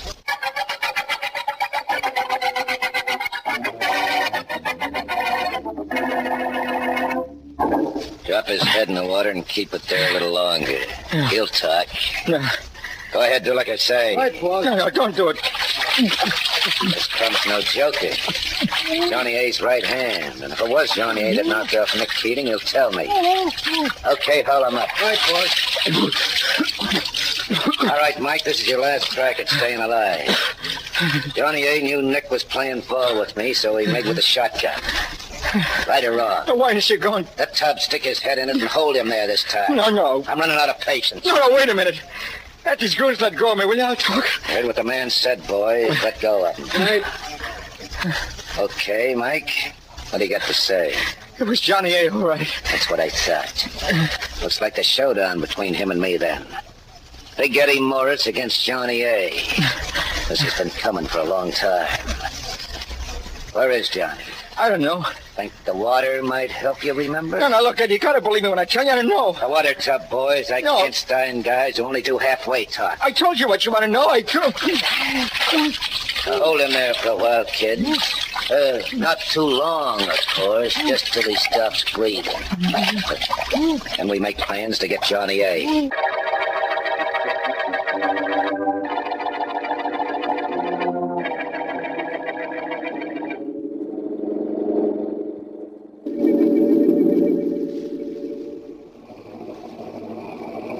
That's the second time that car's passed you, Vance. I know. And at midnight, it is a little unusual for a car to circle a block twice. You know, I think I recognize the man next to the driver, Big Eddie Morris.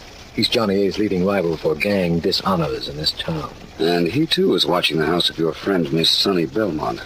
All I can mean is that Johnny A. is inside that house across the street, Vance. I think I'll signal to Sergeant Heath and close in on it. You imagine that Johnny A. is in there asleep? Yes, I do. I believe Miss Belmont's tip. Heath and his men are waiting for me to wave this white handkerchief, and I think I'm going to do it. Well, it's exactly midnight. You might just as well. That house, Vance, that explosion came from Miss Belmont's house. I know, and if Johnny A. was in it, that's the end of him and the end of our case. Or so it seems. But somehow I doubt that very much.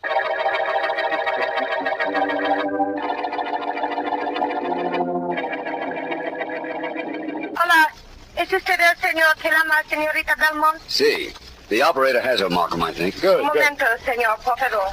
Gracias. Adelante, por favor, señor. Just sit tight, Markham. I'm sure I'll contact Miss Belmont in South America. The operator's trying to get the call through now. Vance, it's only an hour since the explosion, but we've already done some great work on this case. The body in that house was identified without a shadow of a doubt as Johnny A.'s, and you succeeded in finding where Miss Belmont is. Not too difficult, Markham. There are only 2 airlines to South America. I checked them both. Found which one took a girl answering Miss Belmont's description and where they took her. The operator's now checking the hotels in that city. We'll be talking to her shortly. Wait and see. We're going to a lot of trouble just to inform the young lady that her ex-boyfriend is dead. I think I'd rather go after Big Eddie Morris. It was undoubtedly he or one of his gang that planted the bomb that wrecked Miss Belmont's home and killed Johnny A. I'm sure I'll be seeing your friend. Aquí es señorita Belmont. Hello? Hello? Hello, who is it wants me? Hello, Miss Belmont. This is Philo Vance. You don't know me. No, but I will, since I get back. I was mentioning to your friend Markham that we all ought to get together sometime. I'd hardly call 5,000 miles just to accept an invitation, Miss Belmont. Oh. I want to tell you that your boyfriend, Johnny A., is dead. Tried to shoot it out with the cops and caught one, huh? Not exactly. Your home is partially wrecked, Miss Belmont. A bomb exploded. And Johnny was caught in the blast. Good. The joint's insured and he's out of my life. Now, it's nice of you to let me know, Vance. You're making sure I have a good time on my vacation. I'm glad you've enjoyed yourself up till now, because your vacation is over. You're coming back. Who says so? I do. Suppose I don't come back. What then? Then I'll come down and get you. Huh. You know, Vance, that sounds like the best offer I've had in years.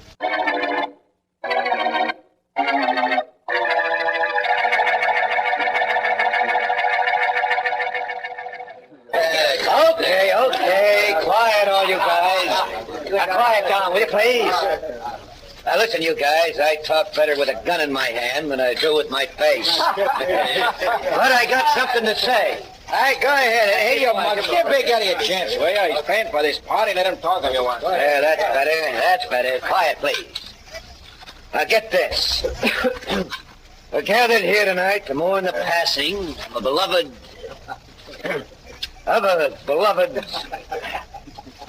Well, never mind. I thought I had a speech memorized, but skip it. Now, look. Boys, this is straight from the feed box. Johnny A. is dead. Some of you guys used to work for him. Okay, so now you work for me. What kind of a deal, Eddie? Same kind you got from Johnny A. The take is still here in this town. We'll make even more if we have one good organization instead of 2 fighting each other. Well, what do you say? Sure. That's what I want to hear. All right, fellas, enjoy yourselves. I'll be back in a minute. I got to make a phone call and find out what happened to the dancing girls I ordered.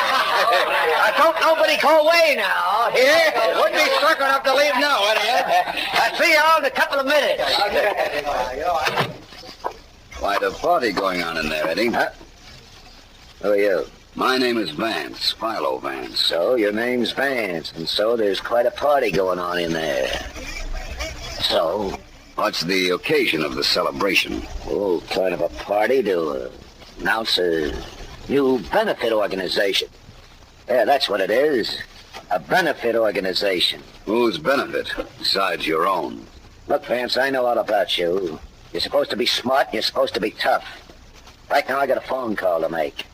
You gonna be smart and let me make it, or tough and try to stop me? It might be very smart to stop this entire organization right now. Yeah? Eddie, I have an idea the district attorney wants to see you. So let him send me a summons. He did better than that. He sent me. You sure you know what you're doing, Vance? You yourself said I was smart. I take it back. You're an egghead. Now get out of my way. Seems to me I said you and I were going to see the DA. Seems to me I'll get. But the results are going to be the same. Says you. You're going to be bouncing around any minute now, Eddie, and this ought to give you a start.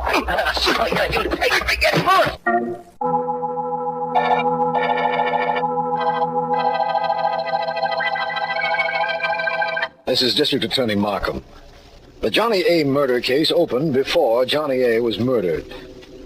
A was a gang leader who had killed an underling, Nick Keating. Johnny A.'s girl, Sonny Belmont, told me that before she left for South America.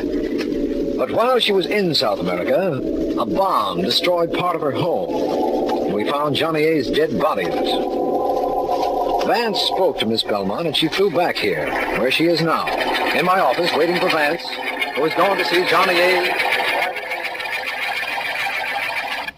Kind of surprised I'm here, aren't you, Markham? Yes, and I'm just as surprised that Vance isn't. I wonder what's keeping him. Don't forget, he never got a look at me. If he had, he'd have been here an hour ago. What time is it, by the way? 5 o'clock. I don't mind admitting that's what's worrying me. Vance went to see Big Eddie Morris 2 hours ago. You know, that's the trouble with you guys who carry watches. You worry too much. Me, I never carry them. I wouldn't have one around. What good are they? All they do is make you hurry when you want to take your time, and that's not for me. I'm a gal that likes to take her time. Your theory is undoubtedly excellent for you, Miss Belmont. But Vance should have been here an hour ago. Maybe he doesn't know I'm here. Oh, excuse me, please. Hello? Markham, sorry I've been delayed. Where are you, Vance? I only found out myself a few minutes ago. It seems that Big Eddie and I had a little session. But I guess we made too much noise because a few of his friends interrupted us. And that's all I remember. Are you hurt? Well, my eye isn't in very good condition.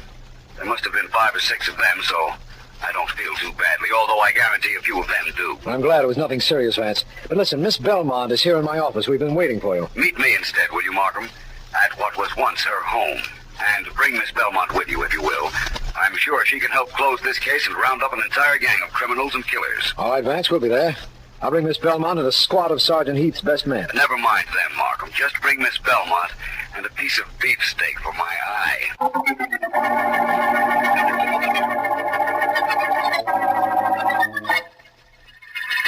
Quite a mess they made of this room in your house, Miss Belmont. Big Eddie Morris made quite a mess out of you, Vance. And the stuff in this house is insured. So am I, against repetition of an accident like the one that happened to me. Markham, your men looked over this place pretty well, didn't they? The police bomb squad did. They found evidence that the blast was caused by a simple bomb which could have been planted in the house or thrown through a back window. Presumably by the men in the car we saw circling the block. Well, let's see now. The blast was at midnight.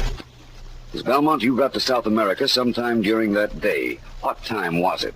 I've got no idea. Time doesn't mean a thing to me. Miss Belmont has an allergy where watches and clocks are concerned. Vance won't have them around. When I get anywhere, as long as I get there, I'm on time. Understand, Ben? I can understand why anyone who had an appointment with you would subscribe to that, yes. You know, you're quite attractive. Throw away your watch sometime and I'll come over and see you. Do that, Miss Belmont, please. In the event you do, we'll need no watch. Time will stand still. You know, I was under the impression that we met here to get some evidence against Big Eddie Morris. Oh, I got all the evidence I needed before you arrived, Markham. You remember I was here first. Yes. What evidence did you find? This. What's that? It looks like a piece of tin. It is a piece of tin. A curved piece, about 3 inches long, I'd say. And the color is, well, a sort of dull gray. I picked it up off the floor. With all the beautiful bric-a-brac in this room shattered by the explosion, why would a piece of tin interest you, Vance? I don't understand it. But then again, I don't have to. Just say the word and we'll move in and make an arrest. You're the district attorney, my friend. It's a little silly to make an arrest if you can't get a conviction, and I haven't enough proof. Yet. My next move is to get more proof. And Miss Belmont. Yes? I'm going to need your help.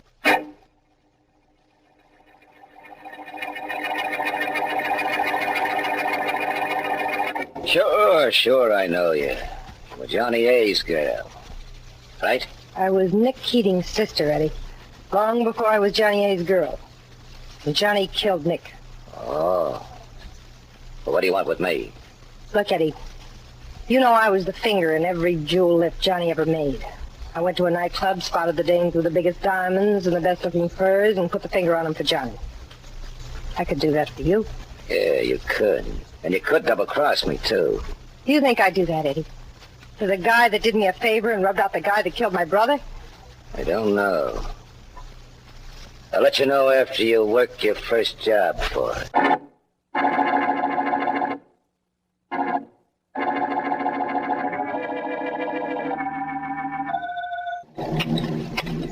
Waiting for somebody, friend? Huh? Oh, it's you, Vance. That's right, and you're one of Eddie Morris's boys. One of the boys that piled into me when Eddie and I were seeing how tough we were at the banquet yesterday. Oh, gee, Vance, I had to do that. If I hadn't, what about a lot of guys smacked into you? Don't pick on me. Why are you sitting in this car with the engine running across the street from a very smart nightclub? As if I couldn't guess. Look, Vance, don't interfere with it. Keep out of it. Don't mess around. You're getting Big Eddie's hair. Get out of the car. I'm sitting in for you. Not a chance, Sam.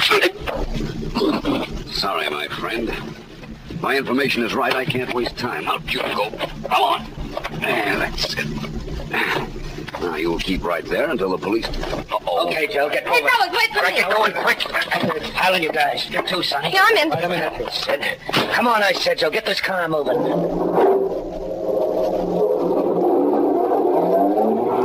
Nice work, Sonny. Thanks, Eddie. This diamond I grabbed ought to be at least 15 carats. Nice piece of change. Joe, where you driving? Just a minute. I'm not driving anywhere, and I'm not Joe. Vance. Hey! That's right, only I'm not alone this time. I have a gun for company, as you can see. And there's a car full of policemen right in back of us. You crossed us, didn't you, Sonny? I oughta... Please, Eddie, don't do anything you won't live to regret. Miss Belmont had her choice of crossing you or helping us, right, Miss Belmont? That's right, Ben. And you're so much better looking than Eddie.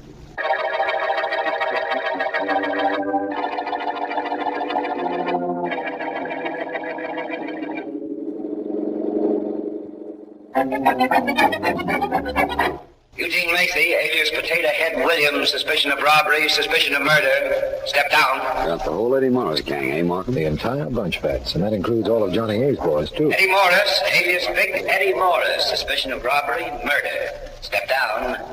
Now, that winds it up, Mr. Markham. Thanks, Healy.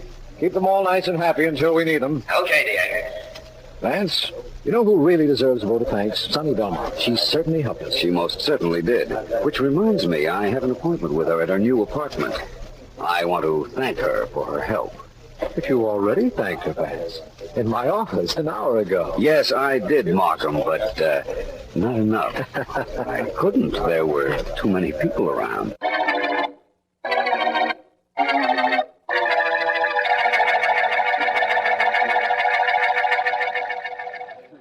Anybody ever tell you were wonderful, Vance? Not recently. Now put me down in your book as today's entry, then. You're wonderful. I left my book home. I'm afraid you'll just have to keep on telling me. I'd tell you anything, Vance, any time. Well, not to switch from a very interesting subject, me, I'd like to know something about Johnny A. What, for instance? What kind of a man was he? He was a scared rat. He never moved without a bodyguard. He used my place as a hangout. You know why? Why? Because he was scared to use his own apartment. I thought I loved him. He wasn't afraid to use your house? That house was the safest spot in the city. Windows were bulletproof. Doors were sheet metal. You couldn't get into that joint with an acetylene torch. Johnny A. paid for all those extras. Quite a character. Yeah. Well, we talked about him, about you, about me. Now let's talk about you and me. Sounds very interesting. We'll see how interesting after you tell me just one more thing, if you don't mind. When you left for South America, where was Johnny A? I don't know. He came to the house after he killed my brother, told me he'd be back the following midnight, and left. I imagine if he'd left, he'd be alive today. What do you mean, if he left? He did leave. No, I'm afraid you killed him before you left for South America, despite the explosion which occurred when you were 5,000 miles away. I'm afraid I can prove you killed him, Miss Belmont. Now it's your turn to be afraid.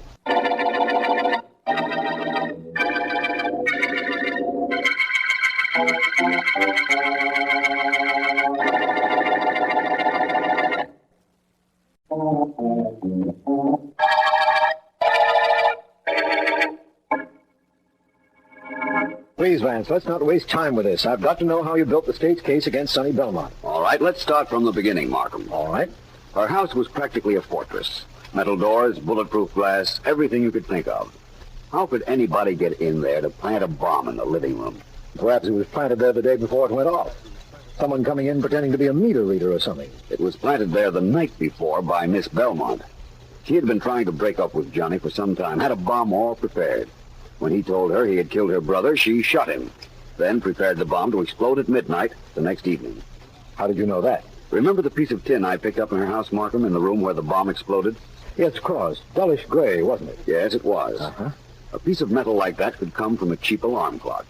I checked and found an alarm clock the same color in a store near Miss Belmont's home. Yes, that would indicate a time bomb was used, inasmuch as Miss Belmont had an aversion to clocks. Even if she had no aversion to them, Markham, she never would have had a cheap alarm clock in a lavishly furnished room. It was a time bomb, all right. Yeah. Vance, the Eddie Morris gang could have planted that bomb. Markham, the day of the explosion, you had Miss Belmont's house watched every moment from the time she left your office. But your men never saw Johnny A. come in that day, yet his body was found after the explosion. Yeah. Now, what's the answer? Simple. Johnny A. had been there since the night before. Dead, of course, but there just the same. Yes. The Morris gang could never have gotten into that house at any time to plant a bomb. Well, Miss Belmont's confession shows your reasoning was correct. She had me fooled completely, especially since she helped us trap the Eddie Morris gang. That was merely to throw us off her trail, just as her trip to South America was supposed to do. Yes, I know that now. Too bad about her, Vance. She's very attractive. I thought she was attractive at the beginning, Markham, but she's just a killer at the end of the Johnny A. murder case.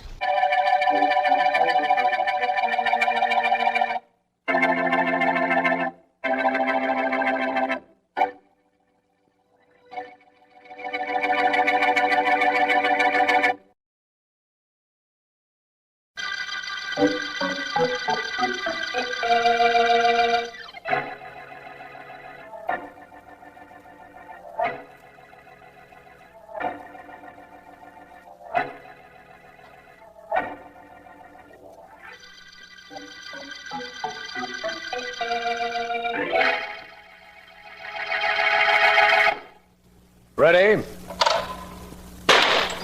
Good shot, Markham. Perfect score for you so far. All it's gotten me in this skeet shooting contest with you, Vance, is a tie. That shows you what a tough man you are to beat. Testimony disregarded as having no basis in fact. As district attorney, you should know better than to make statements like that. Kindly refrain from prompting this witness, Vance. Your shot, you know. So it is. Well, the rules allow me to load only 2 shells in this gun of mine. The shells are in. I'll see what I can do with 2 birds. Ready? Ready?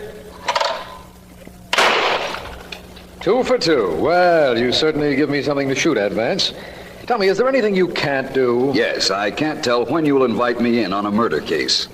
All I know is it won't be this afternoon, inasmuch as there was no case in your office when we took this holiday, and there are no telephones out here on the skeet field. I know that disappoints you, but I'll try to make a contest out of this skeet match to make up for it.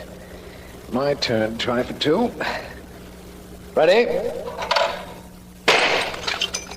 Ready? Well, that puts you 1 up on me, Vance. Vance! Oh, Vance! Well. Do you hear what I do, Markham? The clarion cry of a female. The voice of your secretary, Ellen Deering, unless I'm very much mistaken. What could she want out here? I don't know. All I can do is hope. Vance! Over here, Ellen. You mean you hope an interesting case came into your office while we were out here? Mm-hmm. A case interesting enough to get your secretary to come after you? You didn't miss with that shot, my friend. We'll know Ellen's mission in a moment now. Here she is. Oh, hello, Mark. Hello, Ellen. Whew. What a hike. Isn't there some way they could have put this skeet field nearer the road? I wasn't meant for walking, I can tell you that. Whew. I'll see what I can do about having a pair of wings made for you, Ellen. So I could fly over here and have somebody shoot me down? Oh, fine thing. You'd still be flying if I was the one with the gun. Well, Miss Deering, if you've recovered your breath and your bearings, perhaps I'm okay now. Markham, I really came out to see you. Oh? Your office called to see if you were with Vance, and I volunteered to come out here and bring you the message. Which was? Which was that a woman named Edith Allen has been murdered in her apartment. Uh-huh. There's no apparent motive. She was happily married, her husband has a perfect alibi, and nothing in the apartment has been touched. Well, at least Vance was wrong about one thing. He was certain we wouldn't be called in on a murder case while we were out here. A murder without motive. Well, That's the most fascinating kind to solve, Markham. The most difficult, you mean? Well, looks like we go to work, Vance. Fun's over for today. On the contrary, Markham. Apparently, it's just beginning.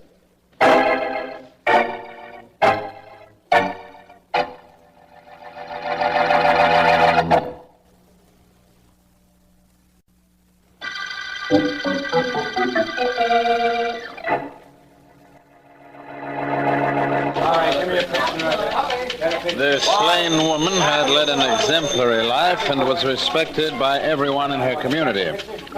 Police are baffled by the lack of motive. Mrs. Allen was found by a maid lying on the floor near the piano in the Allen living room, strangled.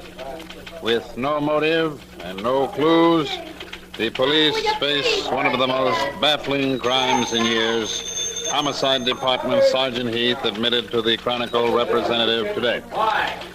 Good story, Joe. Nicely handled. Right to head for it yourself and give yourself a byline. Okay, Chief.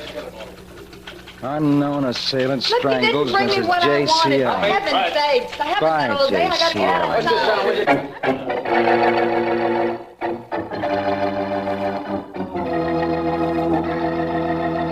Vance and I want to be alone in the murder room, Heath. Keep everybody out for a while, please. Okay. Well, Markham, it looks as if first reports were correct. There's nothing in this room that even remotely resembles a lead to Mrs. Allen's killer. From the position of the body, I think she was playing this piano when her murderer came into the room and strangled her. She fell from the piano bench to the floor. That's probably true, but doesn't help us at all.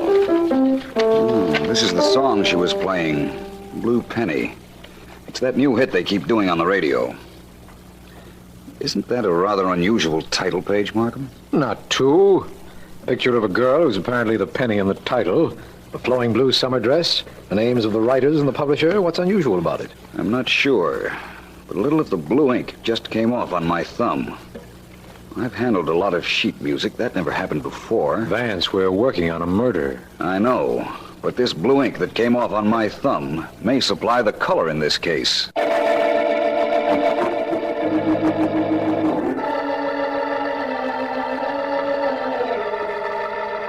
Your song's as good as Blue Penny? Yeah, it is. Huh.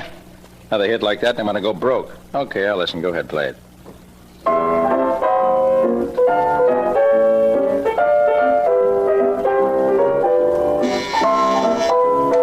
Yeah? Mr. Morris, there's a man named Philo Vance here to see you. Philo Vance? Tell him to come in. Bye, Daddy.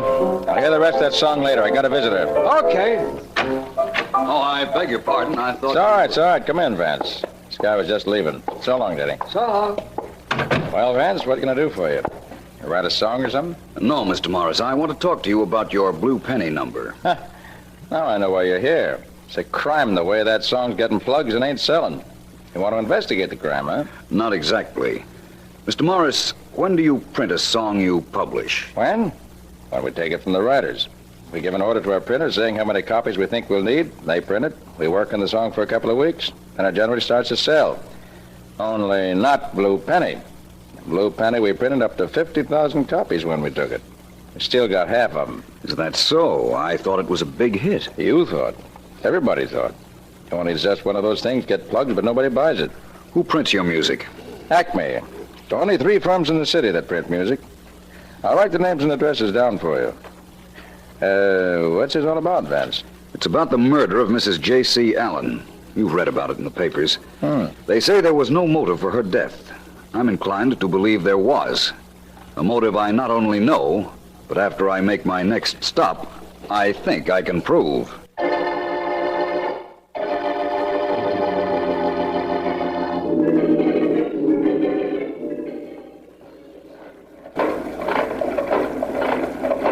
That's a pretty sound those printing presses make, ain't it, Ears? Pretty, Eddie. Beautiful. Ears, tell me how much of a genius I am. I like to hear it. Boss, you got a beautiful head. Beautiful. How you ever figure this out, I don't know. Neither will anybody else. How we can be making all this dough on something that sells for only a quarter at 30 cents? I don't know either, but it's beautiful money.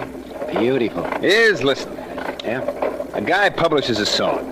It costs him money to print. Money to plug. Money for royalties. Well? He makes a hit out of it, right? Right. All right. I got a printing plant. I publish the same song. The publisher has all the expenses. I get all the profits. It costs me 2 cents to print. I get 18 from the dealer. 16 cents profit. On a 1,000,000-copy song like Blue Penny, figure it out. Too much for me, but I'll take my... Come on in. I'm Philo Vance. Which one of you is Ed Stevens? That's me. What's with you, Vance? I've been told there were only 3 firms in this city that were equipped to do music printing. I've already seen the other 2 companies. You mind if I look at your shop? What for? I have an idea about the murder of Mrs. J.C. Allen. Now, may I see your machines? Well, Vance, at any other time, I'd be glad to let you inside. This afternoon, maybe, if you come back. But right now, we're running some special stuff for a guy who asked that we keep everything very much on the QT. It's an announcement of some new product, and he doesn't want any word of it to get out. Now, that's understandable, isn't it, Vance? Of course. Thank you, Stevens. I'll be back later in the day. Goodbye. So long, Vance. Boss, you handle that beautiful. Beautiful. Only Vance will be back later. We'll have those copies of Blue Penny off the presses by then. I don't like the idea of Vance finding us. Maybe I ought to take care of him. Like you did Mrs. Allen? Yeah. Nothing doing his. We'll take care of Vance, all right. Only it'll be in a way he's never been taken care of before. Believe me.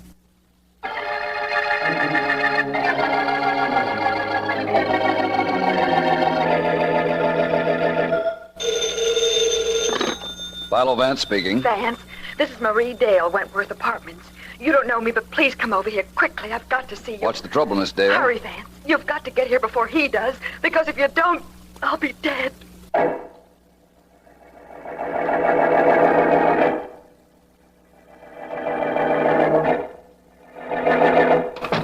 Miss Dale. Miss Dale, where are you? Over here, on the couch. That's you, Vance? Yes, what happened, Miss Dale? He was here. Vance, bend down. Look. Look at my neck. His fingers. Vance, he was going to kill me. Now, take it easy, Miss Dale. The police are on their way here. I called them after you called me. Who was it? I don't know. Someone phoned me and said he was the man who strangled Mrs. Allen. And he was going to do the same thing to me. I'd read your name in the newspapers. Knew you were working on that case, and I phoned you. You sound better now, Miss Dale. I'm sorry I didn't get here in time. Oh, I'm sorry, too. But I'm all right now, Vance. And I'll be fine when the police get here. Thanks for coming. No trouble, Miss Dale. I'm very close to the man responsible for Mrs. Allen's death. Oh? I have an appointment at a printing plant in an hour. And I have an idea I'll wind up 3 things at that time. I'll find the individuals responsible for killing Mrs. Allen, the man who choked you, and I'll break up a very unusual racket.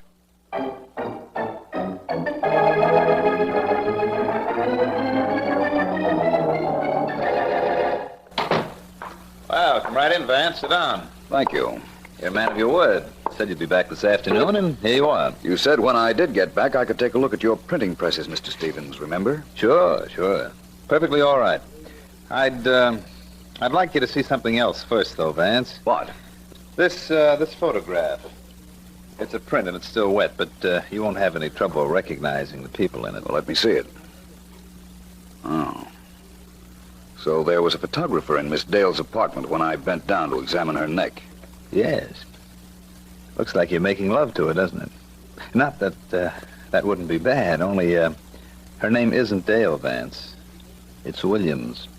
Marie Williams, and she just got out of jail last week. I'm beginning to see what this is all about. I'm going to... Now, Vance, that won't do you any good. Oh, but it'll make me feel better, I guarantee that. Now, wait a minute. Wait a minute, Vance. Slugging me won't help you any. I don't want anything from you. Just leave town for 2 weeks, that's all. 2 weeks. When you come back, I hand you the negative of this picture, and nobody'll know you ever made love to a gal just out of jail. So that's the story, eh? Look, you can go through this plant with a microscope, and you won't find any evidence that we've been printing somebody else's music on our own. I don't know how you figured our racket, but there isn't a thing in this shop to prove what you think now. There was this morning when I was here, though. So? Look, Vance. You leaving town, or do I make 1,000,000 copies of this picture and flood the town with them? Philo Vance, leading crime fighter in the city, and his girlfriend just released from jail after serving 7 years for manslaughter.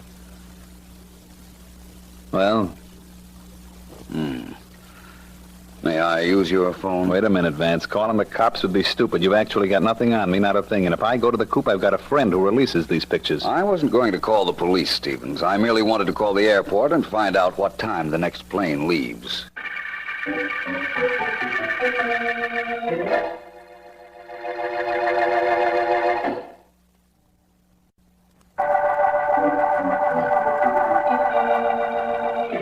This is District Attorney Markham.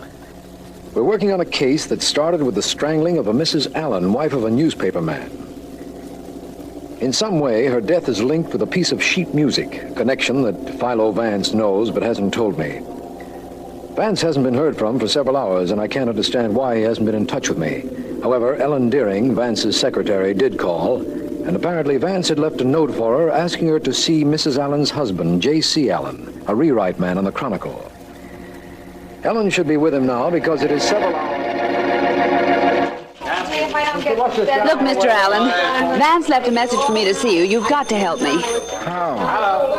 Don't you think I want to find the man who killed my wife? What can I do to help you? Just one thing. Your wife played piano, didn't she? Yeah, sure, of course she played. Where did she buy her music? That's one question Vance wants answered. Where? Yes. Little shop around the corner from our house. Cut-rate music shop run by a man named Baker. What difference does it make? All the difference in the world, according to Vance. You see, his note said he knew who killed your wife. He knew why she was killed. But there's only one way of proving it. That cut-rate dealer is the one way a murderer can be made to face the music. And I'll see him after I see a certain young lady.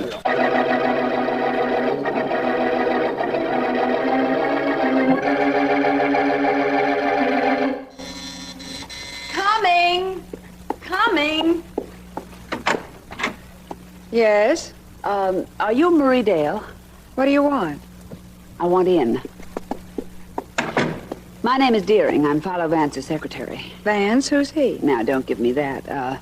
Look, I found your name and address on Vance's pad. I know he was up here to see you. And, I want to know where he is now. I haven't the slightest idea. Goodbye, Miss Deering. Oh, no, you don't. When I leave here, it'll be because I want to go. Take your hand off my arm. Miss Deering, you don't want anything in here. Why don't you try the lost and found department if your boss is missing? You're going to be missing something if you don't start talking. A couple of teeth, for instance. Tough, aren't you? Well, we'll see how tough your hair is. Oh, you little devil. If you want to play like that, I'll play with you. My arm! Stop! You're breaking it! Let go of my hair! Stop twisting my arm! I'll tell you all you want to know. Well, go ahead. Start talking before I start twisting. Vance came here to see me. I don't know why. I told him there wasn't anything I could do or say to help him, and he left. I don't know where he went. Big help you are. There. There's your arm back. You've hurt me. Oh. Well, I've wasted enough time up here. I thought you might know where my boss is, but apparently you're not going to help me find him. So I'll just go follow his instructions. Next stop, music shop. Please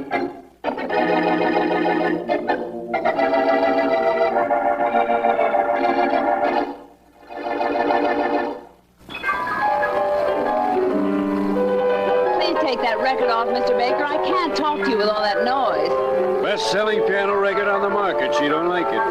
Okay, lady, off it goes. By the way, lady, what happened to your cheek? Oh, I got caught on a couple of nails.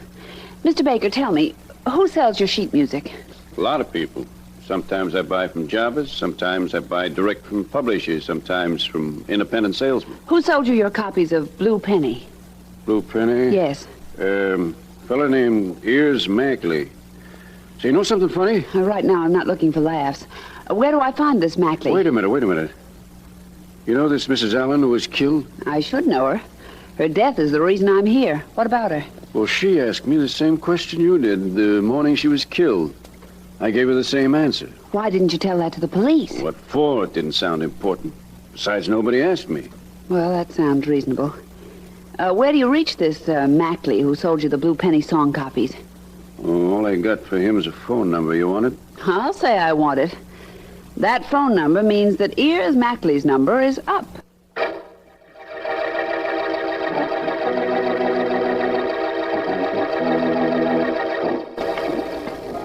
This is the printing place, Markham. When I called the phone company, I asked them for the address of the phone number I got from Mr. Baker. This is the place they gave me. Well, let's go in. Somehow I wish that Vance were here. No word from him? Nope. That's why I called you. Well, take a deep breath, Ellen, old girl. Here we go.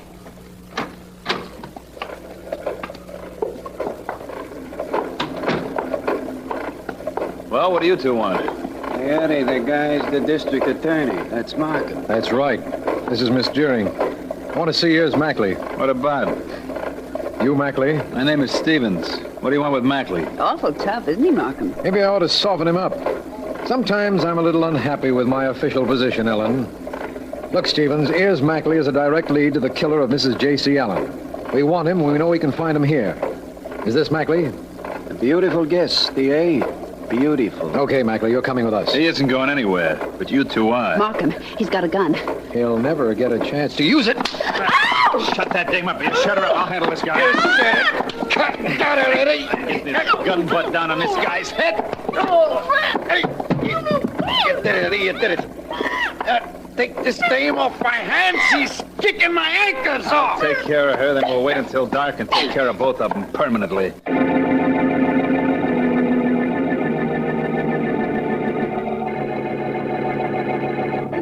Pretty good actress I am, don't you think, Eddie? Shut up, will you, Marie? I gotta think. Well, I'm still a pretty good actress. I got Philo Vance here to my apartment so you could snap his picture and run him out of town with it, and I fooled his secretary. Didn't I? Yeah, you handled that good. Now, will you be quiet? I got the district attorney and Vance's secretary tied up in my printing joint. I gotta find a way to get rid of them by tonight. You're going to kill the district attorney? You're out of your head. How many times do I have to tell you to shut up? This is important. I can't have them alive. They know I've been duplicating sheet music copies. So how they know, I'll never know. They know Ears killed that Mrs. Allen, too. Well, why did he kill her? Why? Yeah. What else could he do? She came down to the shop. We found out her husband was a newspaper man and that she traced us through a phony copy of the Blue Penny song. What did you expect Ears to do? Let her live? So she could feed the story to her old man? Now, look, Eddie, I took one rap for a killing. I'm not going to be mixed up in another one. Especially if it's the DA that's going to be bumped. Include me out. I only signed up for that picture stunt to frame Vance. No murder for Marie. No, thank you. You think I'll leave you alive if you don't come in with us on this? Well, sure, you know I won't talk. Yeah, sure I know it. I'm making sure of it right now. Eddie, you... Yeah. Another few seconds and it'll all be over. You said no murder for Marie, huh? How wrong you were, honey. How wrong you were.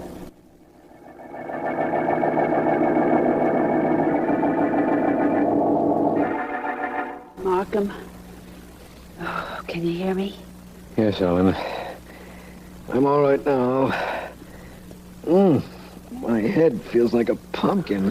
What about mine? I got slugged, too, right after they knocked you out. But we're still in that printing joint, I know that much. Yes.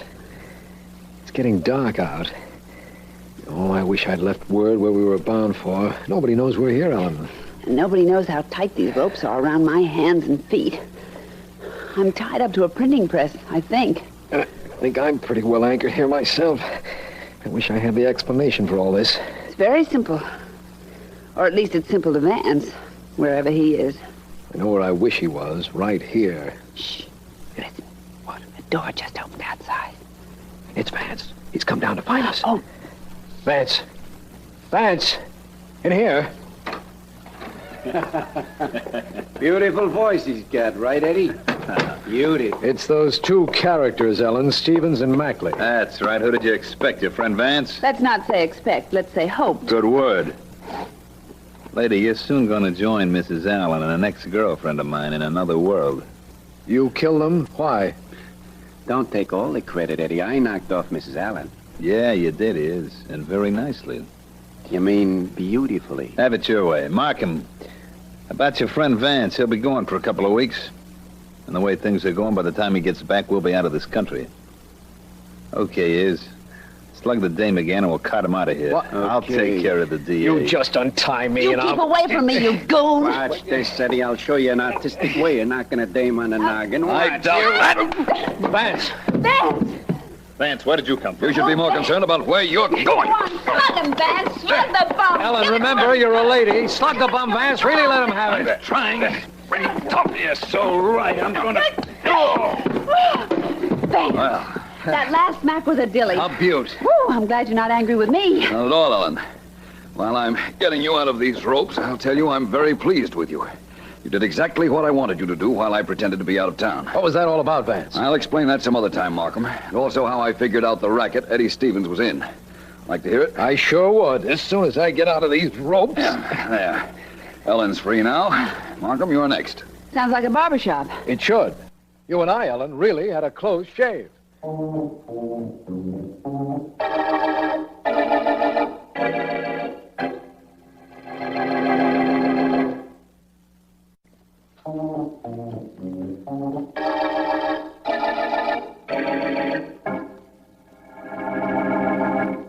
Ready? Don't you ever miss, Vance? Of course I do, once in a while. Your turn, Markham. Hey, wait a minute. What about me? I'd like a shot at one of those clay pigeons. Use my gun, Ellen. Thanks. Okay. Ready? E. Oh, well. Here's your gun back, Vance. Not very good. Doesn't shoot where I aim. Well, it doesn't. Vance, I think I've waited long enough. Will you please tell me what the lead was in the Blue Penny murder case? Of course, Markham. It was very simple. The ink wasn't dry on the title page of that song we found in Mrs. Allen's apartment, right? That's right. Some of it came off on your finger. Well, Markham, if that was a legitimate copy of the song, it would have been printed months ago. The publisher told me that. And also told me he was disappointed in the song, which got a lot of plugs but wasn't selling too well. What was the answer? Apparently, someone was bootlegging copies of Blue Penny. But who? Always a good question. I found out Eddie Stevens' plant could handle music. And when I went there, he wouldn't allow me to inspect the presses. I was sure then that I was on the right track. I pretended to fall for their blackmail photo scheme and had Ellen check the shop where Mrs. Allen bought her music. That led her and you, Stevens, and his friend. And I came out of hiding in time to handle them when they were about to mishandle you. They killed Mrs. Allen because she was on their trail and they knew she'd give her husband the whole story and he'd print it, eh? That was the motive. A little hard to find, but the motive just the same. I heard enough from Stevens while I was tied up to convict him, Vance. So I guess when I put him and Ears on trial, that'll be the end of them. Of them and the Blue Penny murder case.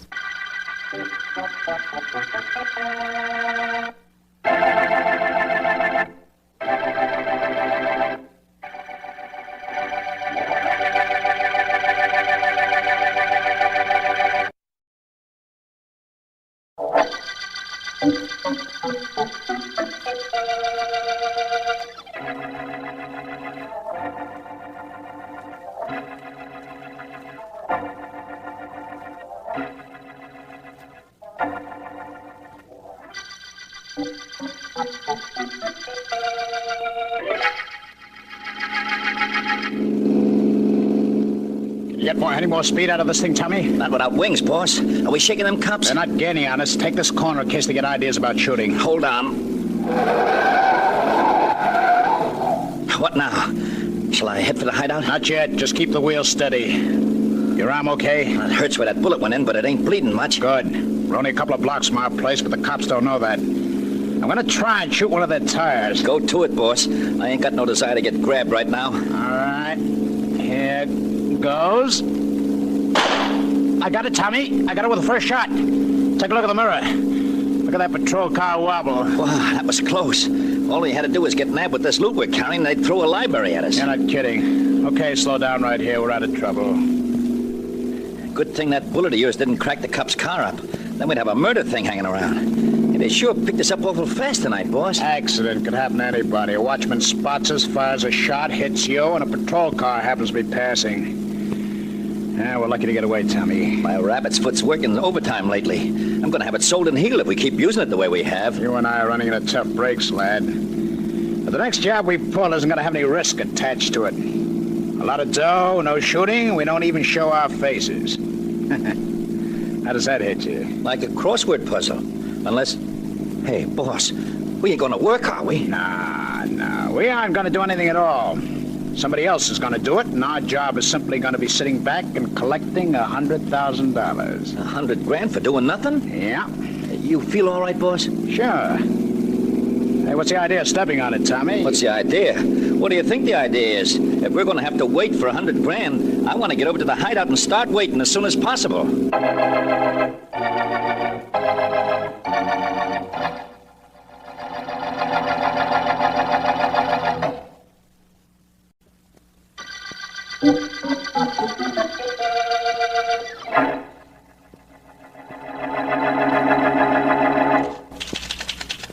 According to J. Henry Wheeler, attorney for the... Ellen, you're not listening to me. How can you tell, Vance? You're typing, and I'm trying to read this newspaper item to you. I can type and listen. I'm typing while I'm talking to you, aren't I? Yes, but talking is second nature to you. Listening requires concentration. Sure, but typing doesn't. However, if it will make you happier with your secretary will stop. Oh, Ellen. All right. I thought you only objected to that when I did it with the inter-office buzzer. If you want to know the truth, I don't object to it at all. It just leaves me suspended from everything until you hit the last boom. Fine thing. Boom, did-a-boom, boom, boom. Vance? Boom. Now you know what I mean. Ellen, listen to this. It's from this morning's Herald.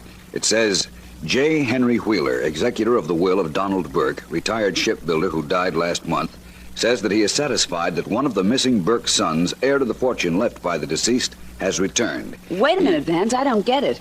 The lawyer is satisfied that one of the sons is returned. What does that mean? It means that Burke had two boys, Yeah? both of whom left home years ago and were never heard from again. As I understand it, the old man was kind of a tyrant. The kids couldn't take his abuse and ran away from home. Mm-hmm. Burke left all his money, about $250,000, to the boys in the event they returned. How is anybody to know that the son who came back is Burke's son? Well, Wheeler, the attorney, is apparently satisfied that the man who claims half the inheritance is the missing Fred Burke. The article in the paper goes on to say that he's been in China for 10 years and has no idea where his brother Ben is, but believes him dead. That's all? That's right. That's all I wanted to know. You don't mind if I go back to work, do you? The whole thing sounds rather dull, Vance. What you need is District Attorney Markham to call up with news of a murder. Said he'd call back, didn't he? Yes, only that was about a will, not a murder. Whom would you like to find murdered? The guy who wrote the newspaper piece. Oh, really? Now, Vance, please. Oh, don't go away. Hello. Hello, Ellen. This is Markham. Vance there? Oh, hello, D.A. Yes, he's here. Just a minute. Mr. Markham, Vance, here you are. Thank you. Hello, Markham. Vance, this call is in the nature of a disappointment, I'm afraid. No murder? No murder. Merely a combination of circumstances that I don't like. Too much coincidence. What is?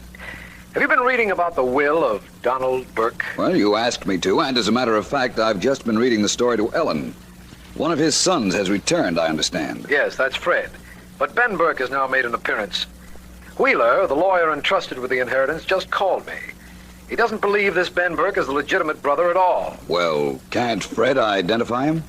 After 20 years, Vance? Well... Fred says he may or may not be his brother. The man who claims to be Ben knows all about the family and childhood of the Burkes, but then that's been in all the papers. Yes. Wheeler is afraid that if Ben is not the legitimate brother, he'll be turning over $100,000 to an imposter. Well, no question about that. Well, thanks for calling, Markham. I'll look into this. Good. I thought you'd want to. Bye, Vance. Bye. Going out, Vance? Yes, I'll phone you later, Ellen. Anything to say to me? Just this. Well, Vance? Do that again, Ellen. On the desk this time. Goodbye. Oh.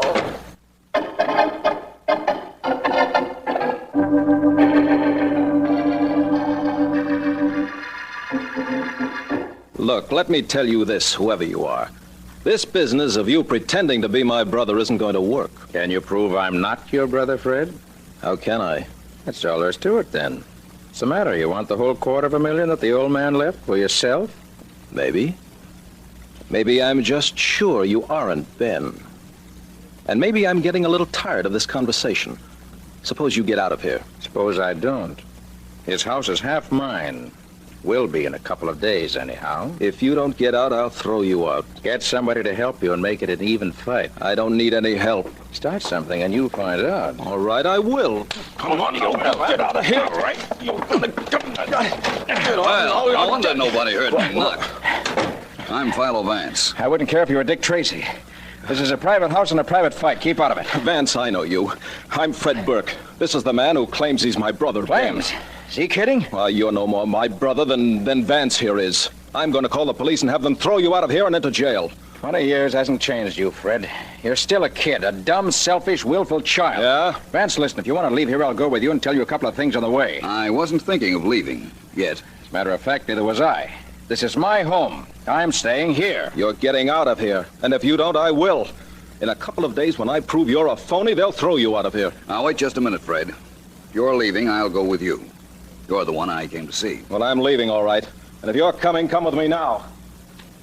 Well, I'm ready. I'm with you, Fred. And Ben, or whoever you are, I'm making you a promise. I'll be seeing you. Be seeing me, Willie.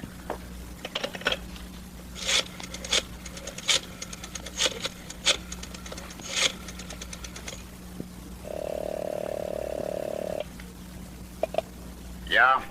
Joe? That's right. Just want to give you a little report. Your idea is great so far. Sure it is. This is the way I planned it. Nobody's gonna know you aren't the real Ben Burke. What's with this phone call? Just wanted to tell you that you'd better have some more answers ready. Philo Vance just left this house with my brother, Fred. Think he's going to go to work on me, Joe. Oh, he is he? Well, we'll take care of him. Okay. You better hop back here so we can make some plans. I've got 100,000 reasons for not wanting Philo Vance to investigate you.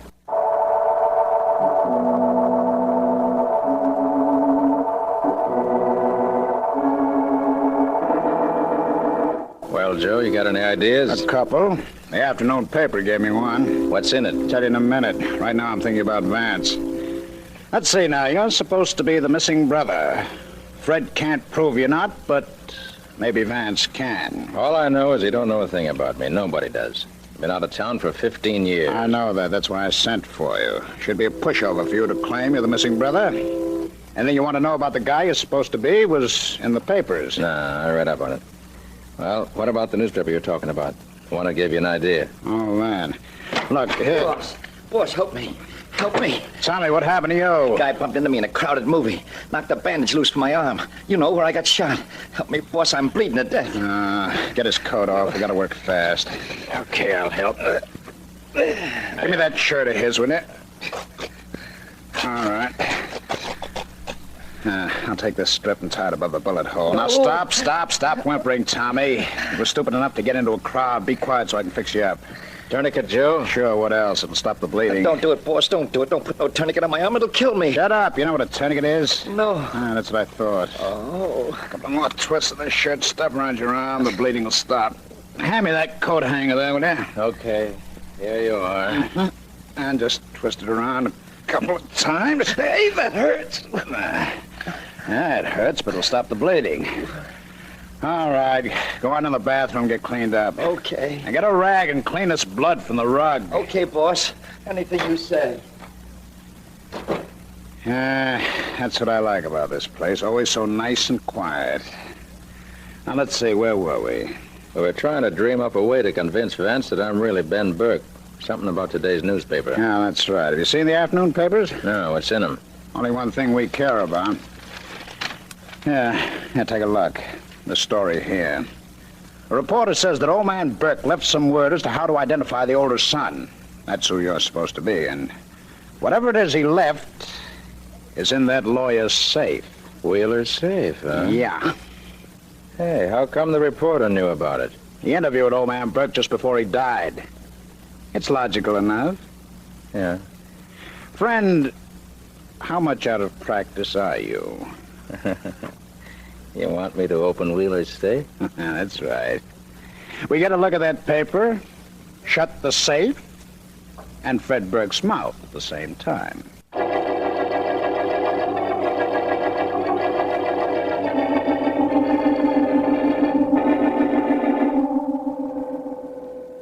Do you think this will work, Vance? I don't know. When you're trying to anticipate human reactions, Markham, you're never sure. You can only try to lead people on to committing themselves. That's why I had that phony story planted in the newspapers. And that's why we're en route to Mr. Wheeler's office right now. It's your theory that the man who pretends to be Ben Burke will try to get at Wheeler's safe and learn just what it is that will positively identify him. Ninth floor. Mr. Wheeler's office, 928. Watch your step. Thank you.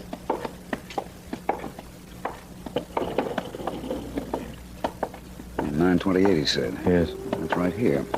Yes, there's a light on in the office. Somebody's working late. I hope that's what it is. Come on, Markham. Right. Vance, look. I see. It's Wheeler, the lawyer. Help me untie him, Markham. I will. I'll take his gag off while you're working on the ropes. There, Mr. Wheeler. I'm District Attorney Markham. Tell us what happened. Mr. Wheeler... He doesn't answer, Vance. Probably stunned. Apparently he was hit on the head by whoever it was that tied him up. But look over there by the safe. It's a man lying on his back and shot through the chest. Yes. Take a look at that fellow, Markham. Ever see him before? No. I have. It's the man who wanted to be known as Ben Burke. Oh? Apparently he came up here to rifle this safe, which is just what I figured he'd do if he were a phony. Vance, I know what happened now. This man, whoever he is, came up here with a Confederate. Yes. He went to work on the safe. Wheeler came in, saw him, and shot him as he was bending over the safe. Uh-huh. This man's Confederate then hit Wheeler over the head and tied him up. Oh, look, Vance, Wheeler's moving. Mr. Wheeler? Mr. Wheeler? My head. My head. Mr. Wheeler, this is District Attorney Markham, and I'm Philo Vance. Tell us what happened. Came in office. Man at safe. Saw his back. Shot him.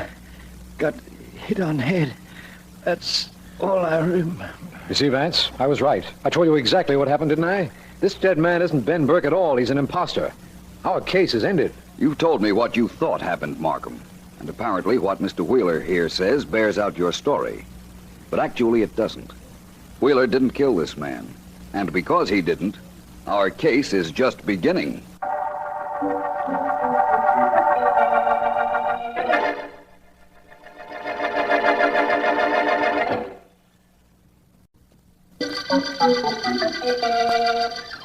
This is District Attorney Markham. The brotherly murder case concerns the killing of a man who pretended to be Ben Burke, one of two brothers who, after having been missing for 20 years, returns at the death of their father to claim an inheritance.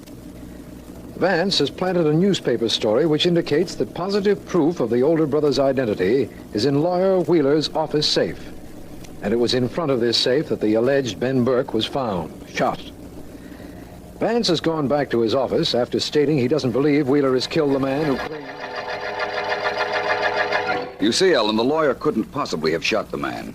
The lawyer's story was that he came in his office and saw a man standing over the safe. He saw only the man's back and he fired. But the man we found had a bullet wound in his chest. There was no mark on his back. In that case, what happened to Wheeler's bullet? Or did he just make up the whole story? Wheeler missed when he shot. We found the bullet he fired in the wall of his office. Now, let's start with the knowledge that the dead man was not Ben Burke as he claimed. Who could have shot him? First, let's find out who he was, Vance. We know that already. He was an ex-safecracker, missing for years. Oh.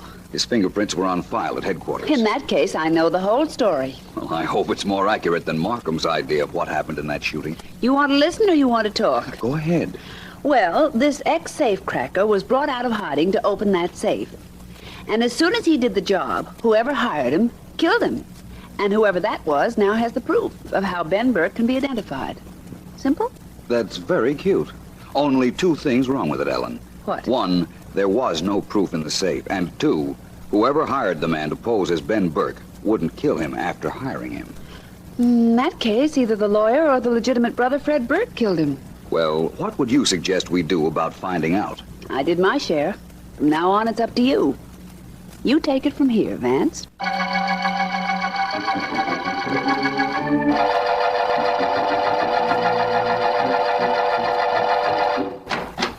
This the room where you doctor up accident patients? Yes. You'd better sit down, young man. We'll take care of that arm. I ain't got no time to have no arm taken care of. Just fix it so it stops bleeding. Of course we will. Now, please sit right where you are while I take a look at it now. Okay. There we are. Hey, Doc, don't take off that bandage. I'll bleed to death. Well, How did you get this wound? I'll fix it up. Don't ask no questions. But I've got to ask a few. We've got to report this to the police. Oh, no, you don't. I don't want anything to do with no cops. Huh? They'll tie me up to that Ben Burke murder. Get your hands off me. Get them off. Now, look, you've got to sit there until I can... I said let go. You should have let go. Now I got to get out of here and get a phony doc to take care of me. You're not going to leave here until I can... Hey, look. Look at me. I only got one good arm, and I knocked this guy stiff.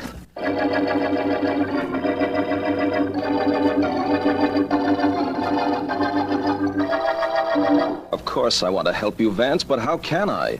I've told you and I've told Markham 100 times that I don't know what my real brother Ben would look like. I knew what he looked like when he was 16, but, well, that's the last time I saw him. The man who claimed to be your brother was found shot to death in the office of your father's lawyer. You know that? Yes, the district attorney phoned and told me. I knew he wasn't my brother, and I know why he went up to Wheeler's office. Yes?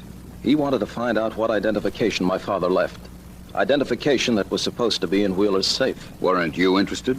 Why should I be? My father left no identification, and even if he had, it wouldn't concern me. It was to the other person's advantage to find what was in that safe. Well, the newspapers plainly said the identification concerned Ben Burke. Yes, I know. You realize, of course, that you're a suspect in this murder. Me? Yes. What? Why would I kill this man? For what reason? To avoid splitting the inheritance. As it is, the entire $250,000 goes to you. The money goes to me anyhow. I knew it would go to me. I knew that man wasn't my brother, and eventually I would have been able to prove it. Well, perhaps that's right. Yes, I'm glad I was able to track you down. Oh, hello, Markham. Come in, will you? You know Fred Burke. Of course. Hello. Vance, we have a lead on the Ben Burke killing. Have you, Markham? Tell me about it. A fellow showed up at the Harrison Hospital a little while ago with a bullet wound in his arm. He broke away from the intern who was trying to treat him when the intern said he'd have to report the wound to the police. How does that tie up to the murder case we're on? As he was struggling with the intern, he said something about not wanting the police to get word about him because then he'd be tied up with the Ben Burke murder. Oh, I see. Where is this young man now? Well, it was simple to track him. He got in a taxi parked in front of the hospital. We checked all the cabs and found out where he was taken. It's a shack down near the waterfront. I thought I'd report to you before we closed in on it. I'm glad you did. Because you realize, of course, that you have no proof against this fellow. Yes, I know. Well, let's go get him. We'll worry about the proof later. Vance, I'd like to go with you. You, Mr. Burke? Why? Excitement. I'm bored to death sitting around here. Take me with you. Have you a gun? No, but I've got a pretty good pair of hands. Well, what do you say? All right, Fred. Before the night's over, a couple of hands may come in mighty handy.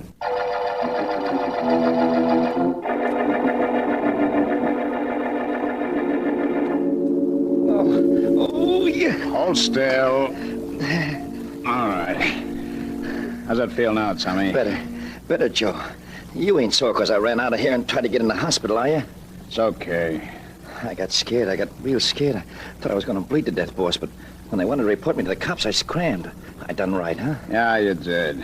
Now that arm better heal in a hurry. Yeah. We've got to go back to doing stick-ups, and I need you to drive the car, and you need 2 hands for that. I'll drive it one eye for you, boss, if you want. But what happened to this gimmick of yours where we were going to make that $100,000 doing nothing? That blew up when Pete got shot at Wheeler's office. Oh, so that's what it was. You got him to pretend like he was Ben Burke. In that case, why did you kill him? Don't move either of you. Why? Come on in, Vance. Burke.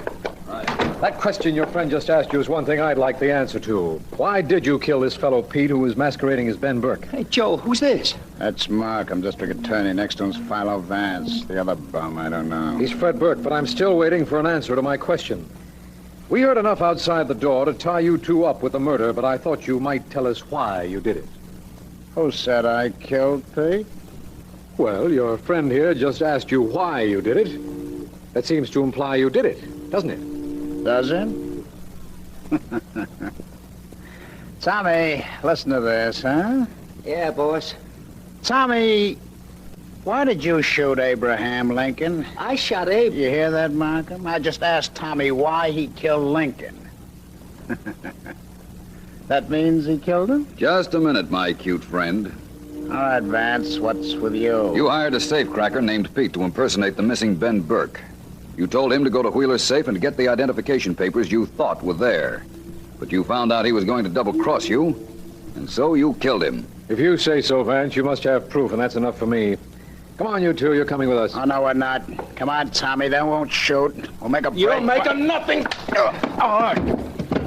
Well, quite a right hand you have there, Mr. Burke. Yes, isn't it? You flattened our friend very nicely. Look, nobody clipped me here. I don't know nothing. I didn't see nothing. Besides, look at me. I'm wounded. See, my arm, wounded. We won't hurt you. However, we will take you downtown with us, you and your friend here, when he wakes up.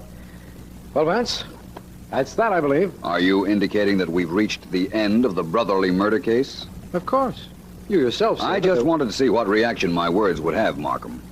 This Joe individual didn't kill the man pretending to be Ben Burke. He didn't? Well, then who did murder the man who claimed to be my brother? You did. Me? Are you kidding? Why would I kill him? How would I kill him? And even if I did, how could you possibly know? You told me. Not in words, but you told me just the same. You actually told me something just as important when you did. You told me that you aren't Fred Burke. What? That you, too, are an imposter. Why, you... Arrest him, Markham, for murder. And for not being half as clever as he thought he was.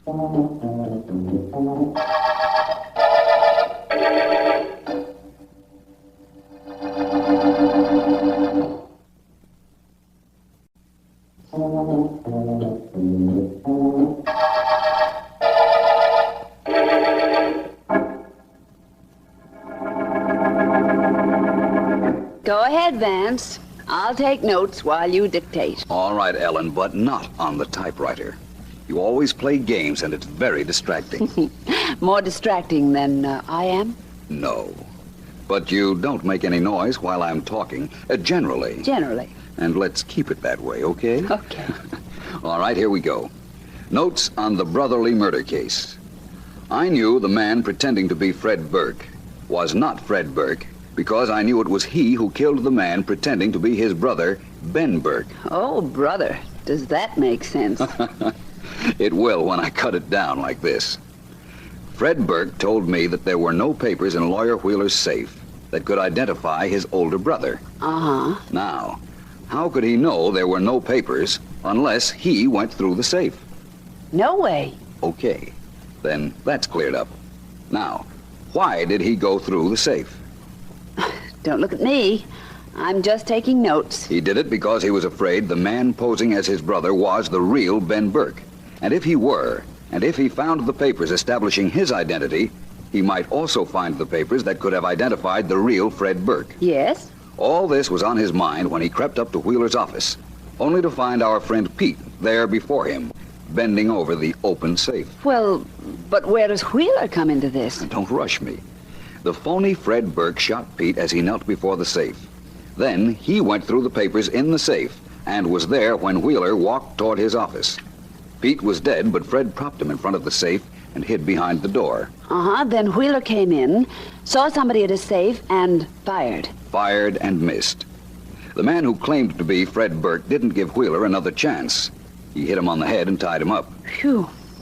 And all this happened because you gave the newspapers a phony item about there being proof of identification in Wheeler's safe. Well, I had to do something to force a move from the bogus Ben Burke. I'll tell you honestly, I didn't know that Fred was an imposter. But it all came out in the wash. It sure did. That the end of the notes, Vance? Yes, Ellen. Good. That means it's also the end of the brotherly murder case.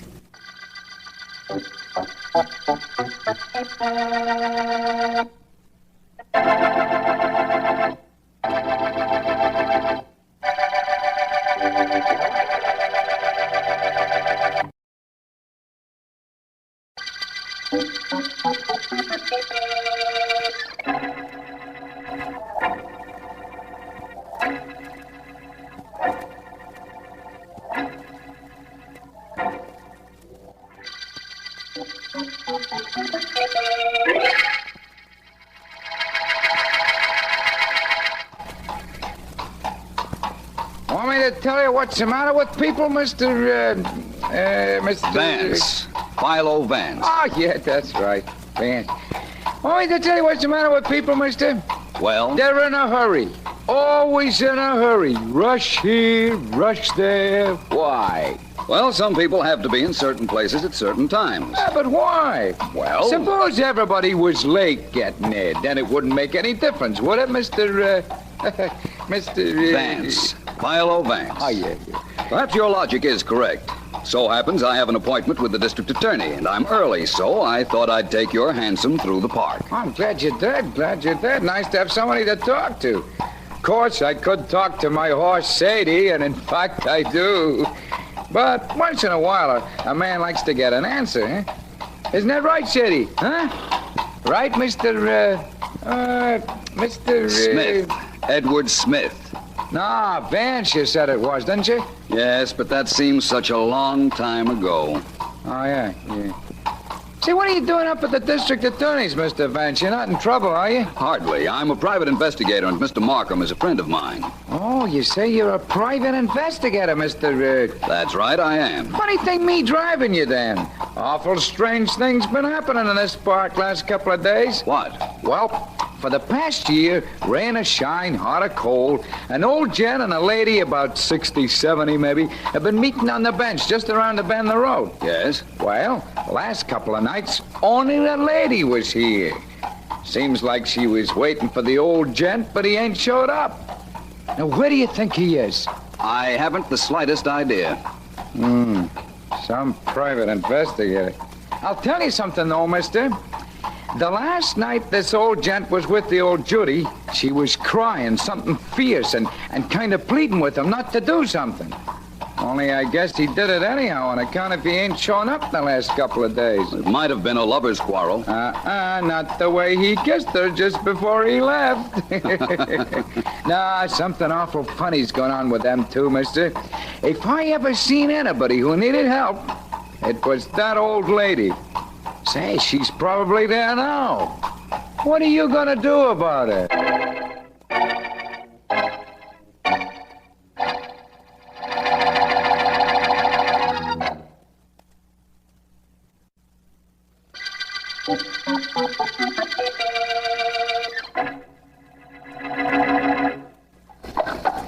Well, let me know what happens, will you, Mr. Vance? Yes, I will, cabby. Hello. Something wrong? Oh, no, nothing really. Forgive me for speaking to you. My name is Philo Vance, and I understand you're in trouble of some sort. No, I don't think so. Thank you just the same, sir. You're very kind, but there really isn't anything. You are crying.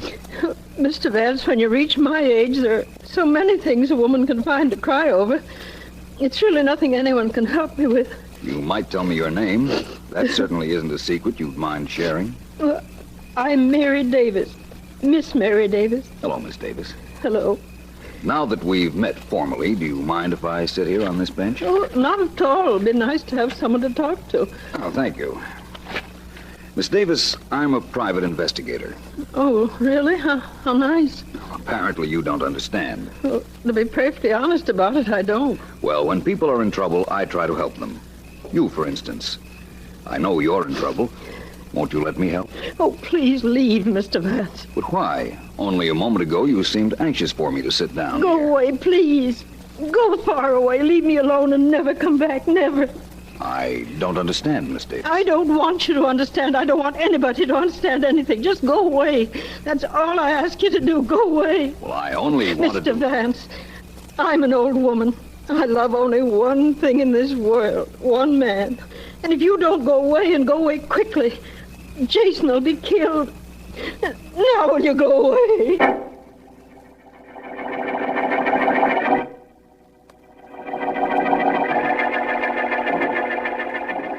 Kind of cramped in this room. Guess you'd rather be out in the park with your girlfriend, Jason? Well, stop tramping up and down.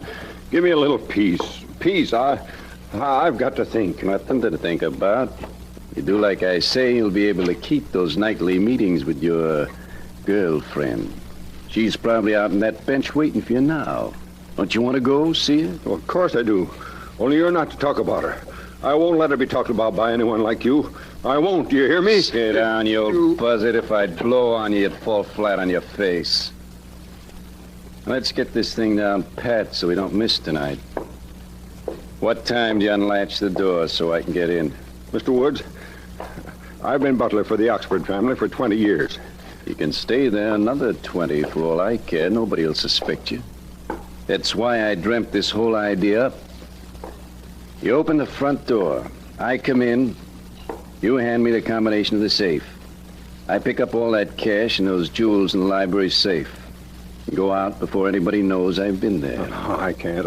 I can't do it. I can't get you the combination. I can't let you in the house. Okay, so you stay here till you decide you can. Look, I just made up my mind. You're getting out of here right now, reporting for work. You know Oxford opens the safe every night. Watch him close and get the combination, and at midnight you're coming down and unlatching the front door. Am I? You don't, and I'll take care of that Judy you're so in love with, that Mary Davis. I told you never to mention her. I'll do more than slap you and mention her if you don't do like I say. How come you never married her, Jason? Oh, shut up. Shut your mouth. Okay, I guess that is none of my business, but money and jewels are my business. You're going to do as I say about that door in the safe, so that at midnight tonight, business is going to be very, very good.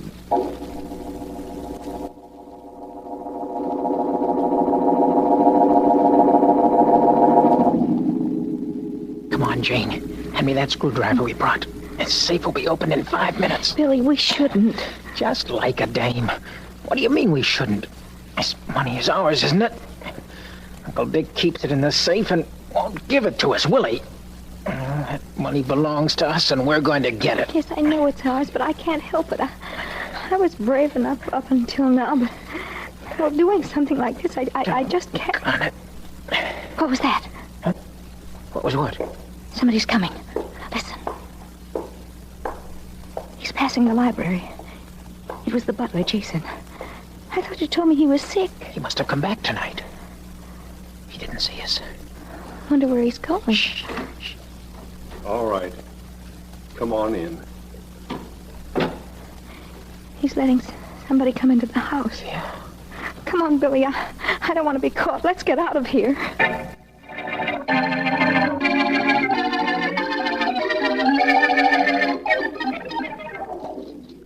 You're old, Vance, only please, no double sixes. I have enough trouble beating you at backgammon without your getting lucky, too. All right, Markham, no double sixes. Here we go.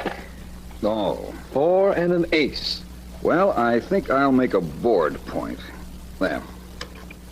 Your play, Markham. Yes, I know. Now, let's see. What points would I like to throw? The dice won't be able to hear even after you decide. Well, you can't be too sure. They're my dice, you know. By the way, Vance, what delayed you tonight? An incident in the park with a charming old lady. It's still bothering me, by the way. I wish she'd have let me help her. I imagine by this time, so does she. Well, I think I'd like a 6-5 combination. I get it. I can close up a point on my home board. Here we are. 6-5. Well, Vance. Well, wait until the district attorney hears about the district attorney and his crooked dice. You know, Excuse me, Vance. Oh, surely. Hello? Mr. Markham? Yes? Rogers at headquarters. Yes? There's been a murder at 42 Johnson Street. What? A man named Oxford lives there alone. He's been killed. The butler's missing and the safe's been robbed. Right, Rogers. I'll be down there right away with Philo Vance.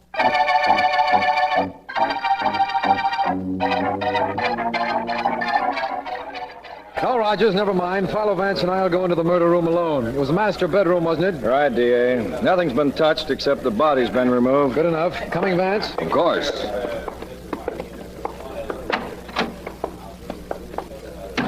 Well, it seems to be an open and shut case, Vance. The downstairs door wasn't forced, the windows hadn't been jimmied, and the butler's disappeared.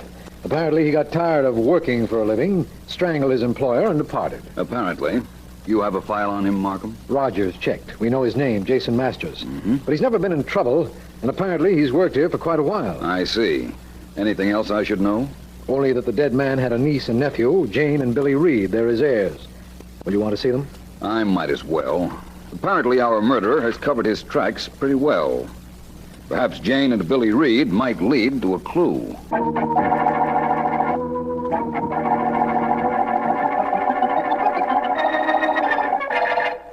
I'm going to tell the police, Billy. I'm going to tell them. Oh, you are you? Yes. And are you also going to tell them what we were doing in the library at the time? Are you? Yes, I'll tell them that. I'll tell them anything. We needed our money, so I agreed to help you get it from Uncle Dick's safe. But we know who killed him. We've got to tell. Do we? Yes. Oh, fine. Well, then tell me, who killed Uncle Dick? The man Uncle Dick's butler let into the house while we were there. And who was that? Well, I don't know. All we know is that we were there and that some unknown man came into the house. You've got nothing to tell the police. I haven't, but you have. You stayed behind when I ran out the back. Jane. Billy, did you... Shh. That might be the police again. Oh. Now, calm down, Janie. Come in. Good evening. I'm Philo Vance. Hi, I'm Bill Reed, and this is my sister, Jane. And look, Mr. Vance, if it's about Uncle Dick's death, we don't know a thing. Not a thing. Wait a minute, that's not true. Jane. I don't care, it's not. Vance, you're not the police. I know about you. Please don't have us arrested. We didn't do anything. Perhaps you'd better finish what you started to say when your brother stopped you. Well, we were in the house when Jason the butler let a man in. We don't know who it was. I ran out. But don't listen to her, Vance. She doesn't know what she's saying. It's true. Find the man that Jason let into the house, and you'll find my uncle's killer, Vance.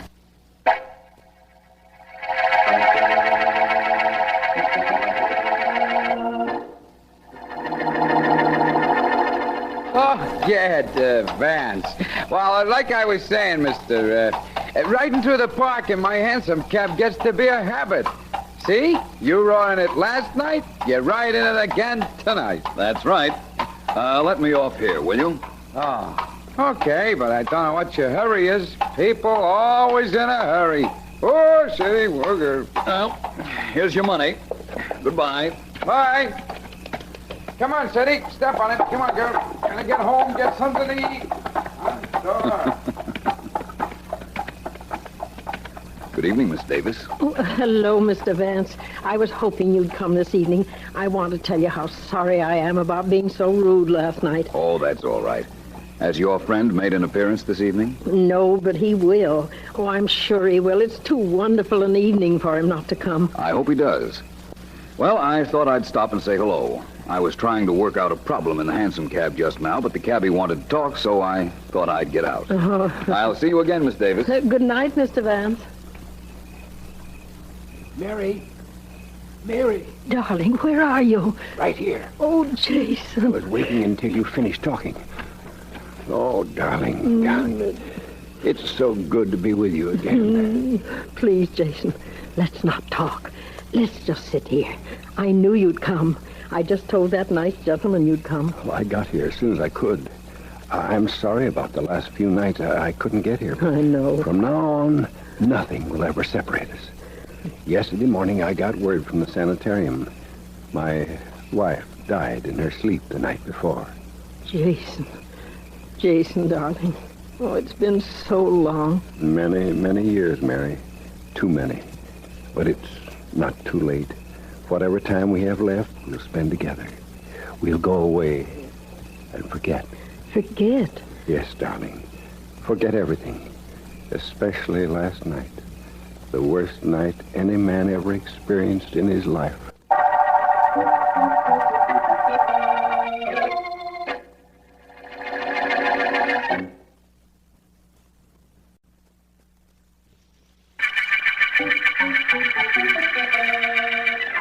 This is District Attorney Markham. The Oxford murder case opened with the finding of the body of millionaire Richard Oxford. Vance has questioned his two heirs, Jane and Billy Reed, and has some information which he hasn't as yet disclosed to me, but feels that it pertains to the murderer. Jason, family butler to the Oxfords for many years, is missing. And the last I heard from Vance, he had decided to... No. Please. No, I can't tell you anymore, Mary. Don't ask me. But, Jason, you must. We can't start Perhaps off... Jason will tell me. Good evening again, Miss Davis. Mr. Vance. Mary, who is this? My name is Philo Vance, Jason. I was hoping you'd show up here tonight. You were Mr. Oxford's butler, weren't you? Yes, I was. But believe me... You had nothing to do with his death, I know. And by the way, in case you think my coming here just now was coincidence, it wasn't. Miss Davis here mentioned your name the first time I saw her, the time she ordered me away. Yes, I did. I didn't mean to, Jason. Believe me, I didn't mean to. No, I don't imagine she did. But the fact that the Oxford butler was missing, the fact that she hadn't seen you for a few days was too much coincidence to ignore, especially as the name Jason fitted both of you. I decided to wait for you to show up. And here you are. All right, here I am. Now what, Vance? Now you tell me who it was that you let into the Oxford house. How could you know that? It doesn't matter, Jason. Tell him. Please tell him. All right. It was a man named Harry Woods. He threatened harm to Miss Davis here unless I did what he said. Then he killed your employer. Well, I don't know. When I let him in, I went to my quarters. Do you know where I can find him? I know where he lives. I should. I was kept there for 2 days. Good. Give me the address, and Mr. Markham and I will try and get his number.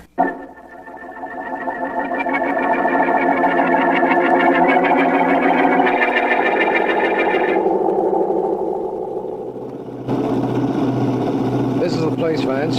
According to the address you got from Jason, this Harry Woods lives here in this house on the river. We'll stop. It's all right if you don't arrest Jason right now, isn't it, Markham? But as long as you know where to reach him. I do. Look, Vance. There's a man running for the speedboat that's moored to the dock. That's probably Woods. Come on, we've got to stop him. We won't if he ever gets into that boat. We won't stop him, and we won't find him. Woods! Stop! Stop! A shot might do it, Markham. I think you'll find he has a record. All right, Vance. It's the only way, I guess. Got him in the leg. Excellent shooting, my friend. Now we can go and take him rather easily, I believe. I'll keep my gun out, just in case. Well, that's the man who murdered Richard Oxford, Vance. I didn't say that. I wish it were. No, Markham, we've caught a criminal.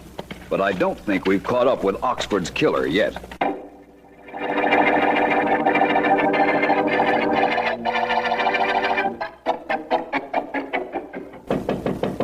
Come in. Mr. Vance? Miss Davis. Well, please come in. Thank you. Mr. Vance, I came to tell you that Jason and I are married. Congratulations. I'm glad you did tell me. And I came to ask a favor. He's told you all he knows about Mr. Oxford's death. Won't you let him leave town with me? We want to go away. Well, that's really up to the police to decide. I know, but you have influence. Wouldn't you use it, please, for us? Well, excuse me. Certainly. Philo Vance speaking. Hello, Vance. This is Jane Reed. Oh, yes. I've got to talk to you. Will you come right over, please, before my brother gets here? Of course, but what is it? The night of the murder, I left Uncle Dick's house, but he stayed on. He knows something about Uncle Dick's death. Please, Vance, get here right away. So Billy might know who killed Mr. Oxford, eh? Yes, I think so. I'm sure you can get the whole story out of him. Where is he now? Well, he's out playing tennis at Windmere Courts, but I want you to be here when he gets home. Well, maybe I ought to go to the Windmere Courts to see him. No, I want to be with you when you make him tell what he knows. Come here, Vance. I'll be waiting. Very well, Miss Reed. I'll come at once. Goodbye. Well, Miss Davis, or rather, Mrs. Jason Masters, I think maybe I'll be able to do as you ask. Oh. Someone who knows something about the murder of Richard Oxford is going to talk. Wonderful. Well, it isn't wonderful yet. First, I've got to hear what he has to say. Oh, I'll tell Jason. He'll be so happy. I'm really good luck, and I'm going to remind him of it. Don't think I won't. About how I was here when the phone call came in, and exactly what happened in the conversation. Do that. I'll be in touch with you, Mrs. Masters. Before very long, I promise you.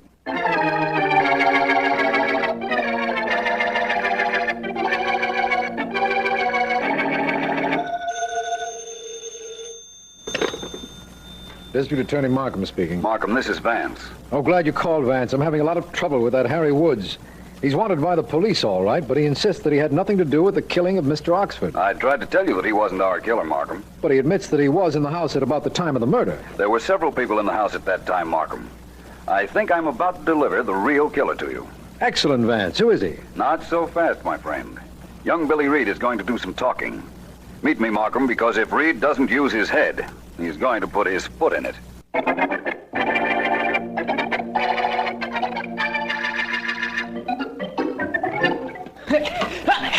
Hey, you're running me ragged, pal. Cut it out. Cut it out. Hey, let's see if you can hit that one back. Hey, you missed, friend. Outside. Well, looks like my game. Now me for the showers and home. See you later, Frankie. Okay, Billy. Good so long. Yeah, it sure was.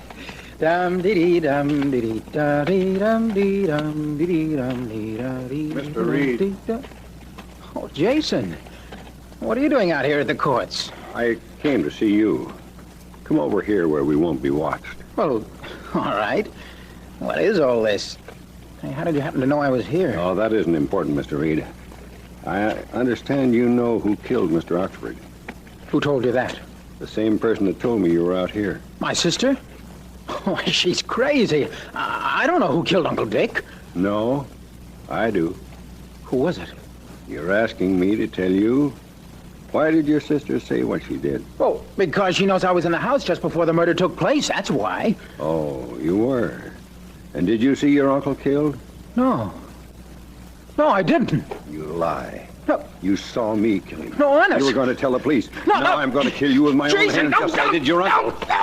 With my own hands, the way I killed him. I had to kill him. He woke when I went to his room to get the combination of the safe. He saw me. That'll be all, Jason. Get your hands off Reed. Vance, you too, huh? I can handle you. I may look old, but I'm strong. No, you won't. And now I'll do the same to you, Vance. You heard too much. You're smart. But your neck is just as easy to choke. Don't, Jason. I don't want to have... Hold him, Vance. We're coming. Hurry, Mark. Hang here. All right, Billy Daniels. Help me get this madman off. You'll never take me. Use your Billy Daniels. I can handle 5 like you. I can... Oh, give me your hand. Well, that was close, Markham. Yes. I don't think our young friend Billy Reed suffered much damage. No, he'll be all right. You can take Jason in, you know. Murder? That's right, Markham.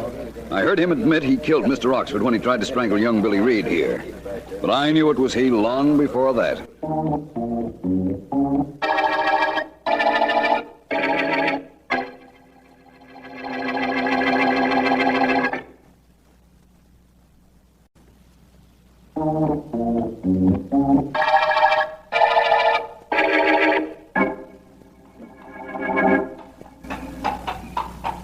Say, I've been reading about your work in the Oxford murder case, Mr. Vance. That's right, Vance. Yeah. Hey, I've been reading about it. You're pretty smart. Only you solved the case in too much of a hurry. Everything everybody does is in a hurry. Why? Well, it seemed like a good idea at the time. Let's let it go at that. Hey, tell me something. Yes? The papers say you knew it was this old Jason guy even before you heard him brag about it while he was choking this Billy Reed. How'd you know? Well, that wasn't difficult. First of all, Mr. Oxford was killed in his bedroom. Why would anybody kill him there if the only motive for murder was robbery of the safe? Oh, that's why it couldn't have been either that Billy Reed or his sister, huh? His sister had left the house, and young Reed had no reason to go into his uncle's bedroom. All he was there for was to get into the uncle's safe, and he could have done that rather easily. But how about this Harry Woods guy that the district attorney shot? He was a fugitive from the police, as I suspected, but he never knew that Jason had crossed him. Apparently, Jason had given him the combination of the safe, but Woods found it empty. And the reason it was empty was because Jason had been there first. Woods had no reason to go into Oxford's bedroom. None at all. Yeah. Well, how come Jason had a reason? He wanted the money from Oxford's safe. Money he could get married on. Apparently, his mind went a little haywire during the past few years, and he decided to get the combination of the safe from his employer's room. He was caught, and so he strangled Mr. Oxford. Seems to me he was taking a pretty big chance. Not really.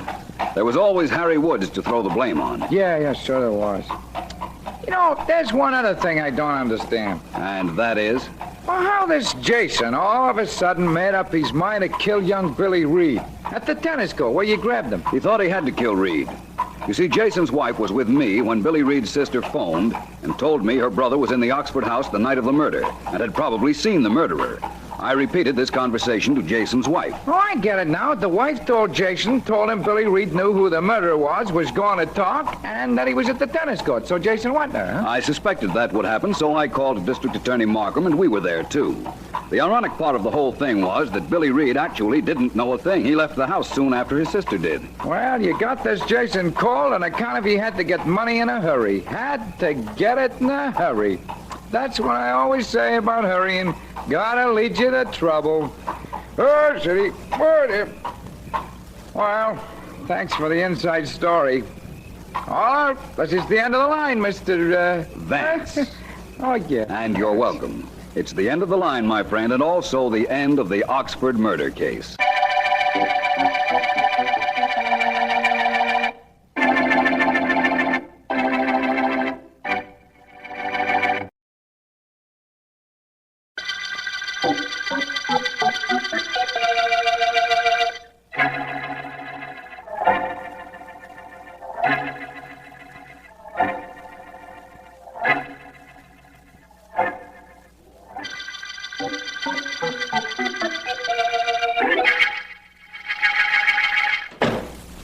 Don't move, you.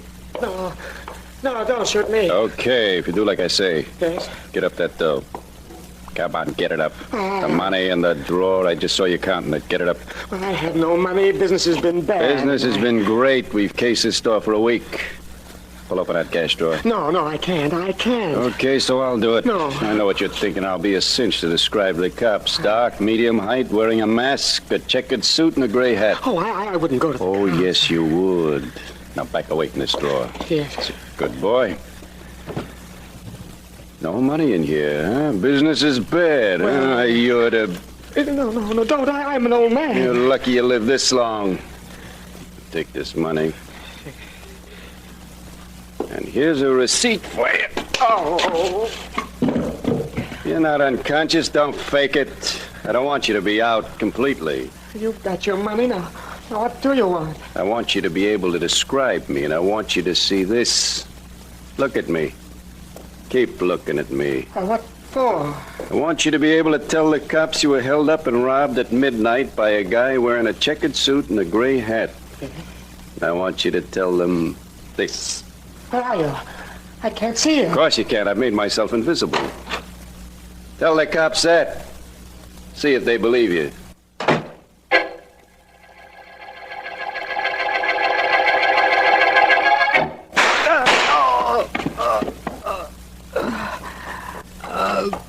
Holy mackerel, you're hurt bad.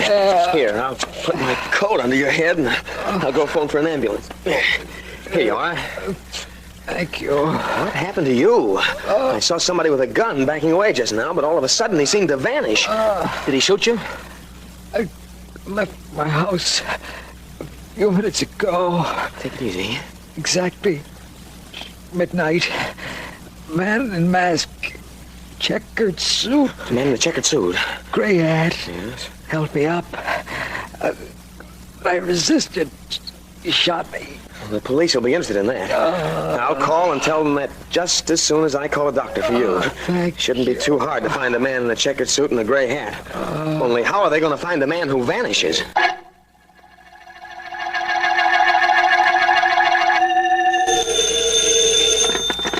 Police department. Oh, police. Come quickly.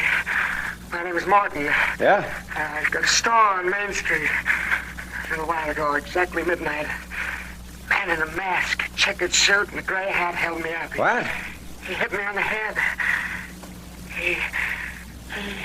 Huh? He thought I was unconscious, and then he made me come to, and after he hit me, he stood over me a minute and told me to describe him. And then he disappeared into thin air. Wait a minute.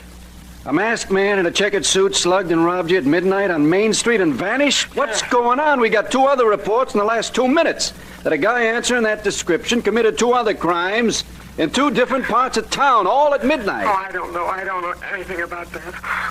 All I know is I'm hurt. Please, send someone over here right away. This is serious. Sure, I know, Mr. Morton. It's serious, but it sure sounds awful funny to me.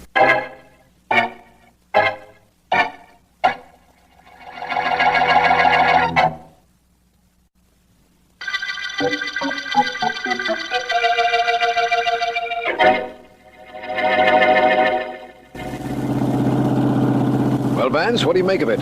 3 crimes, all taking place at midnight in different parts of the city, and all by a man answering the same description. I don't know what to make of it, Markham, except to dismiss it by saying it's impossible, which you answer immediately by saying, I know it's impossible, but it happened. I've left out the most startling bit of information of all, Vance. If you think the 3 situations are fantastic, I want you to hear a witness to one of the crimes. Wait till you listen to his story. Come with me. Right. I have a policeman guarding him in this store right here, Vance. Just wait till you hear what he has to say. All right, Markham, I'll wait. It will have to be something to be more unusual than 3 crimes by one man committed at the same time in 3 different parts of this city. It is. In all my years as a district attorney, I never heard of anything like this. So come in here with me. Hi, D.A. Hello, Mr. Hello, Collins. Hi. I think our friend Mr. Frank here has calmed down a little, D.A. Yes, I'm all right now, Mr. Markham, only I still say that what I told you actually happened. Well, suppose you tell me, Mr. Frank. I heard shots at midnight, and I started to run toward them. I saw a man on the ground. He'd been hit. I saw a masked man in a checkered suit backing away, his gun in his hand. And then while I watched him, he whirled around and became invisible. Invisible? See what I meant, Vance? Completely invisible. I could see him 1 minute very plainly. A second later, he'd vanished. I know it sounds ridiculous, but it happened just that way. Well, perhaps, Mr. Frank, he passed beyond your range of vision. But that's impossible. I could see the drugstore on the corner, and that was 50 yards in back of him. He just vanished into thin air. The same thing happened in the other two crimes, Vance. The thug just vanished. You know, Markham, come to think of it, anybody who can be in 3 different places at the same time might be able to do a little thing like become invisible.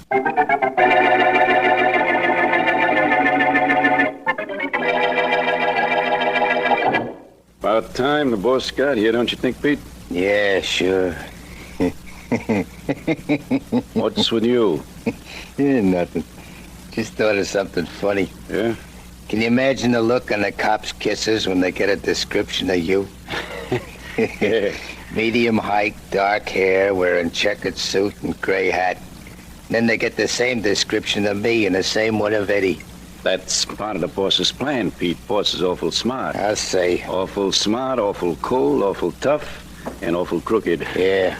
You know, if I had my choice of any 4 things in the world, those are the 4 I'd want. Sure, if you had them, what else would you want that you couldn't get awful easy? But you know something? What? One thing I wouldn't want is for the boss to be sore at me. I know what you mean. Sometimes I... Oh, hello, boss. Hey, boss, everything went smooth tonight. Georgie and Eddie and me did just like you told us. Wore the clothes, made sure the suckers got a good look at us. I had to shoot a guy, and Georgie here had to knock a guy in the noggin, but what's that? The other boys haven't reported in. None of the rest of my boys is working tonight. You both did very well. Where's the money, the fruits of your activities? The results of my well-formulated planning? Fruits? What fruits? I got all the loot, Miss Walker. Got it all here ready for you on a table. Here, look. I can see it's there. And I think you know me well enough by now not to try holding out. And now, how would you like to hear about our next job? Personally, I'd like. What is it, Miss Walker? Gentlemen, where, besides the bank, is there better than $25,000 in bills of various denominations lying around, waiting for us to pick it up? Search me. That would hardly help us any. Hey, that's a pretty funny joke. Gentlemen, the situation I described is real. I know where there's about $25,000 in cash, just waiting for a smart young man in a checkered suit, but carrying a submachine gun this time, to grab it. I'm young. Well, I'm the smart one. Send me, Miss Walker, huh? I'll send you both. And Eddie will be there, too, wearing his checkered suit. Yeah. I might even have a couple of more boys in checkered suits scattered around, in case of a tie. Whatever you say goes, Miss Walker. But where is this 25 grand that's just waiting to be taken? I'll let you know, Pete, when the time comes. And, when the time comes, you go.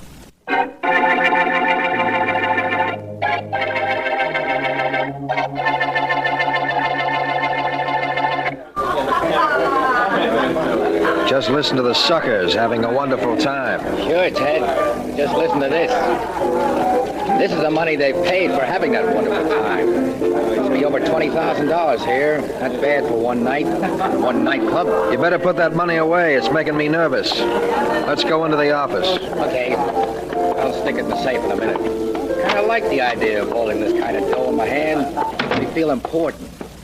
Now, one of these days, I'm going to have a club of my own. It's great when it shows a profit, but you can lose your shirt if things go bad. I'll take my chances. I'm a little tired of being here night after night, checking the waiters and keeping books. Someday I'm... Okay, you both of you freeze. Stick up. That's right. We won't need all these lights in here in case somebody gets nosy and looks in. Yeah. Is he good enough for what I want? And what is that? All the dough in front of you guys. Want to live to report that a masked man in a checkered suit did the sticking up, shove all that money in a bag, and make it quick. It ain't that I'm nervous, you understand, just as this Tommy gun is. Do it, Ted. I'll be darned if I will. I'm going to show this...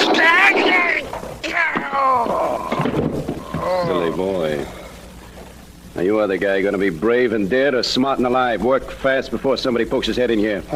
I'll get you your money. Step on it, then. Too bad the customers can't see this act. This would really be a floor show for them. Because as soon as I get that dough, me and the dough are going to disappear right before your eyes.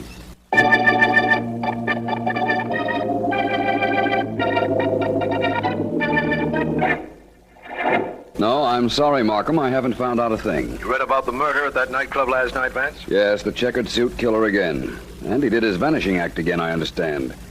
He's getting a little too cute, Markham. Cute? He's getting ridiculous.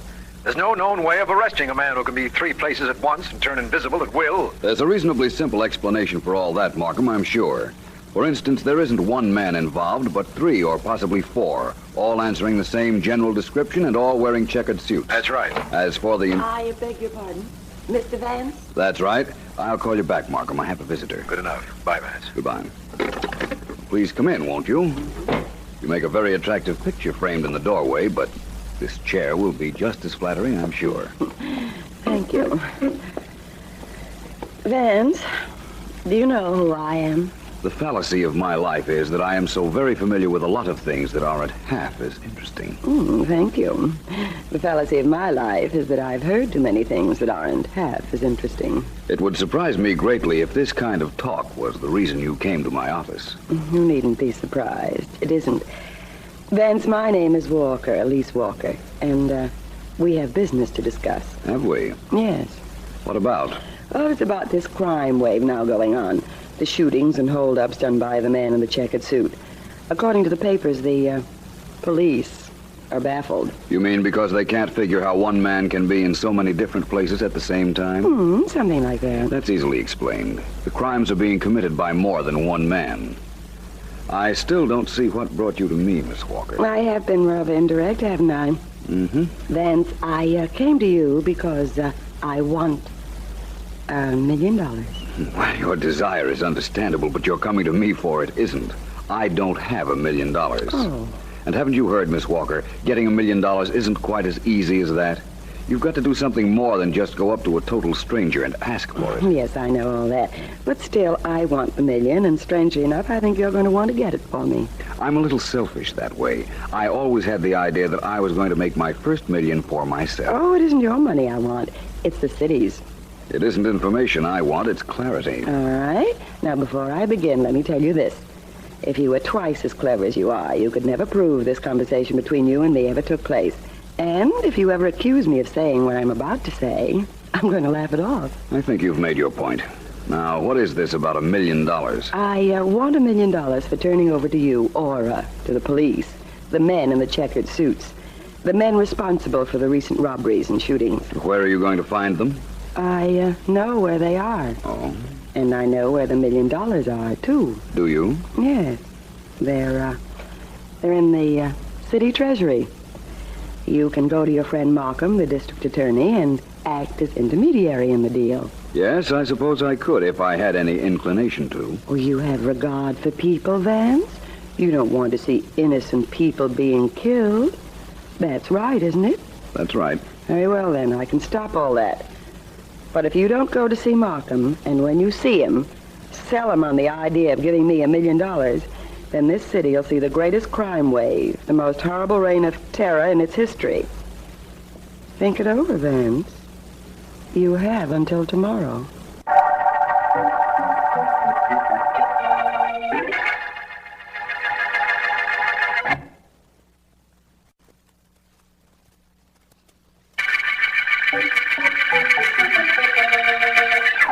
This is District Attorney Markham. The checkered murder case opened when 3 different people in various parts of the city reported they had been assaulted at the same time by a masked man wearing a checkered suit who became invisible. Philo Vance is certain that a gang is at work and indicated to me that he had something terribly important to say, but believed he'd wait for further developments. All he said was that an attractive woman was involved in the checkered gang, a woman whose identity I do not know and whose whereabouts are a complete mystery. She might be... Where's Pete, Georgie? He was supposed to be back a half hour ago. Search me, Miss Walker. I have an idea he stopped off somewhere after he completed his mission. If he did, he'll wish he hadn't. Pete's okay, Miss Walker. And you know something? What? He looks good in a checkered suit. Me, I've got his color and I'm his height, but on me, nothing looks good. I wish I looked good in checks like he does. I wish you were here. He's supposed to have a report on the bank vaults over at First National. I told him to put on a blue serge suit and to rent a safety deposit box so he'd get close to the inside and draw a sketch for us. Well, that's our next job, huh? Yeah. We sure did a pretty one on a nightclub. How much we get on that, Miss Walker? You'll get your... Hey, Where have you been, Pete? where you sent me? Over to the bank. What kept you so long? I got delayed. You left there over an hour ago. Where have you been? I had to go see my girl. She called me up. I had to go see her. She told you to go see her, and I told you to come right back. But you listened to her. Oh, half hour one way or another don't make no difference.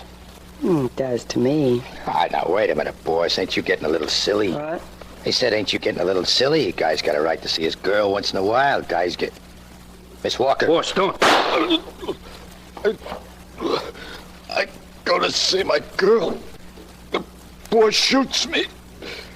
Honest, boss, it wasn't worth it. Well, Georgie, any questions? Not me, boss.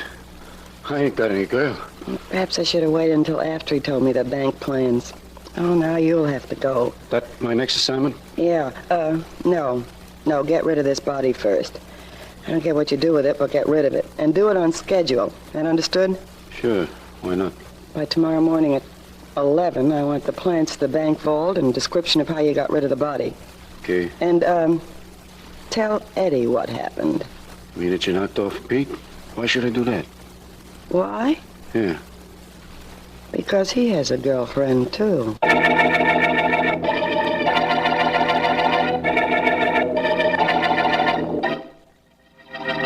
The day's almost over, Vance, and your mysterious lady friend hasn't called you. I know, Markham, but she will. She was very definite about wanting to cross her gang for $1 million. What kind of a mind would dream up an idea like that, Vance? It's the strangest and most unreal thing I've ever heard of. Of course, it's ridiculous, my friend, but that doesn't make the woman any the less dangerous. The idea is not normal, and probably she isn't either.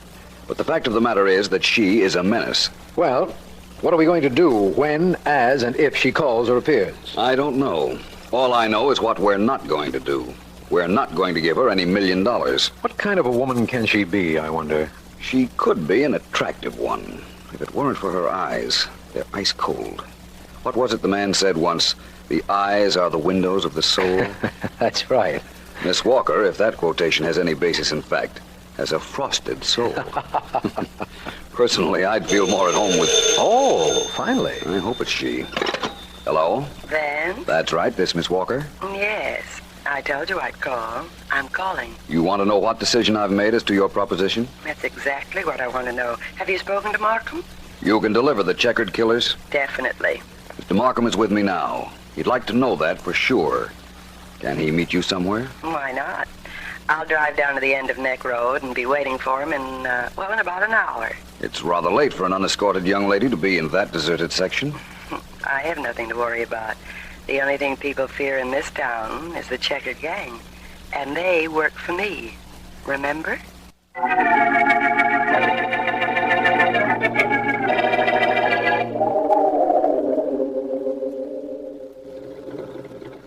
You realize, of course, that instead of sitting here in my car, I could arrest you this minute, Miss Walker, after what you've told me. Oh, you couldn't make it stick, Markham, and you know it. Why didn't Vance come with you to meet me? He didn't say. Getting back to you and your proposition, you know, there's never been anything quite like this done in any city. There's never been anybody quite like me in any city. Yes. Let me tell you something that I didn't tell Vance. Yes? Suppose you do catch one of the checkered killers. There are half a dozen waiting to take his place. They're all well paid and well organized. $1 million is cheap to get rid of them. $1 million of taxpayers' money used to make a deal with a criminal organization. Why not? Who's going to benefit if there's no checkered gang? The public, of course.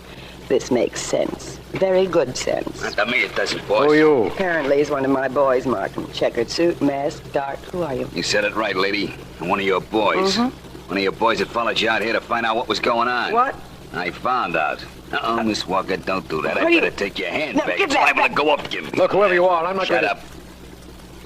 Boys, this is the district attorney. And you were going to make a deal with him, weren't you? Well? I don't know what I'm going to do with you. But as for the DA, he gets this. I think he'll be more comfortable laying out here in the road, so out of the car he goes. Move over to the wheel, boss. driving me back to the hideout where I can tell the boys what you were up to. They're gonna have something to say about what you was trying to do.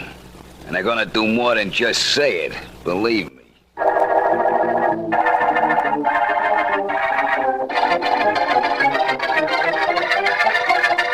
The next thing I knew, Eddie, she yanked out a gun and shot Pete. Yeah? Right where you're standing. Holy Shot him like she was smoke. putting on lipstick. That's how calm she was. Oh, she's ice, that broad, Georgie. Ice. Then she tells me what to do about the bank vault. Says to get rid of Pete's body, just like that. Yeah.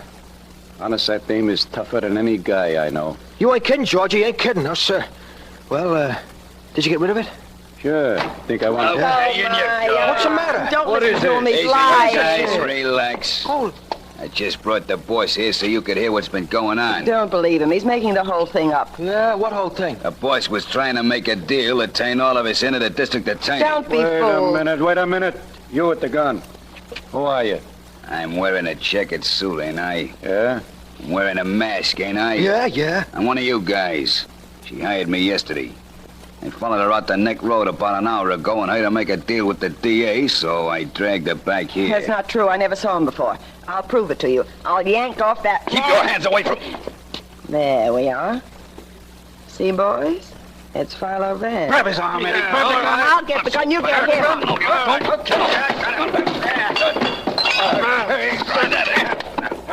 Eddie, use your blackjack. All right. Oh. Yeah. Well, Miss Walker, we done it. We knocked him cold. Good, grabbing his gun like you done. That made it easy. Only he put up quite a scrap. So that's Philo Vance, huh? He sent a friend of mine up. This one's on me. Give me your gun, Georgie, huh? Sure. Here you are. Thanks. Vance, you can't hear me, but just for luck, I'm saying goodbye. Nobody in that room move. My men have machine guns. That's Markham. He's bluffing. He's alone. Let him have it, boys.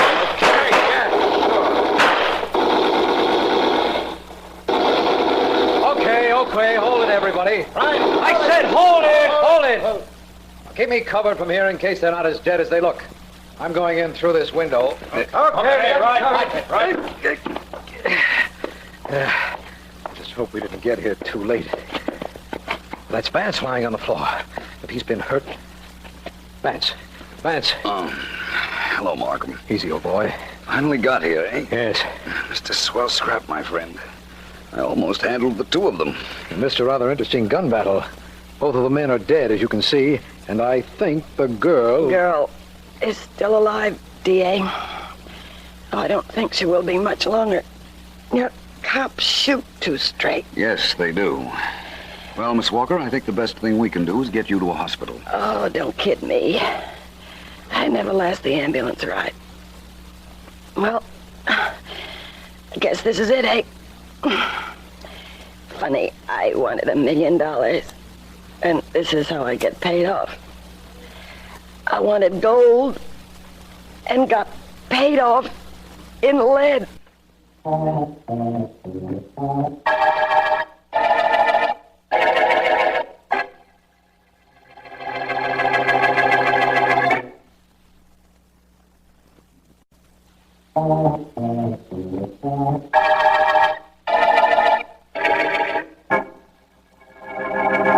Well, Vance, I'd say that the only thing I don't understand about the Checkered Gang is how they turned invisible. That still sticks in my mind as impossible. It is, Markham. The invisible gimmick was a trick. The checkered suits were only checkered in front. The back was solid black. That applies to the back of the gray hats they wore, too. They worked in darkness or semi-darkness. The whole thing was planned to have a theatrical effect on the victims. It practically had the same effect on me. You're quite an actor yourself, Vance. When you showed up in that checkered suit and mask out on Neck Road, I wasn't sure it was you at all. I wanted it that way. The blank cartridge I fired at you didn't hurt any, did it? No, but the bump when I landed on the road did. You ought to be more careful how you throw corpses out of the car. A corpse couldn't complain. Only did it so it would be logical for Miss Walker to drive me to the hideout, so you and the police could follow us. Oh, I see. It was the only way I knew to get her to take me to the gang. Well, you saved the city $1 million tonight, Vance. And tonight saw the end of Miss Walker's overambitious plans. That it did. But Markham, most important of all, tonight saw the end of the checkered murder case.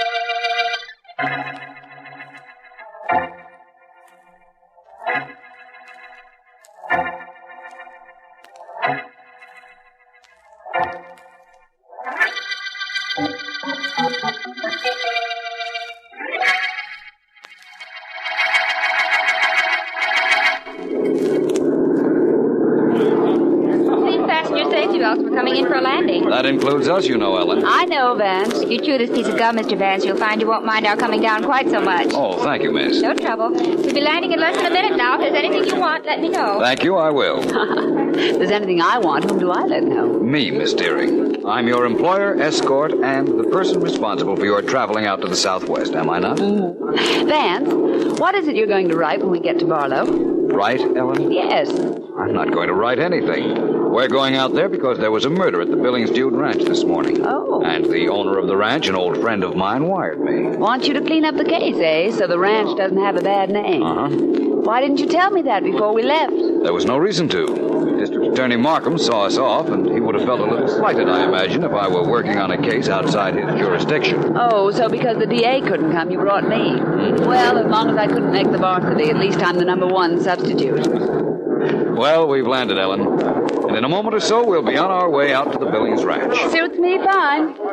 Well, this is it. Get that bag for me, Vance. Yes, sure. Philo Vance, telegram for Philo Vance. I'm Vance, young man. Oh, here's a telegram we've been holding for you, Mr. Vance. Thank you very much. Not at all. I know bosses who let their secretaries open their communication. I'm saving you the trouble, Miss Deering. What is it, Vance? Something wrong? I don't know. It's from Billings, the owner of the Dude Ranch. Oh, the man who got us all the way out here because of the murder on his place? What does he say? I'll read you the message. It says, Vance, please disregard my request. What? Gladly pay you for your time and trouble, but urge you to take next plane back without coming to ranch. Wow. What in the world could that mean? I haven't the slightest idea, Ellen, but I guarantee I'm going to find out.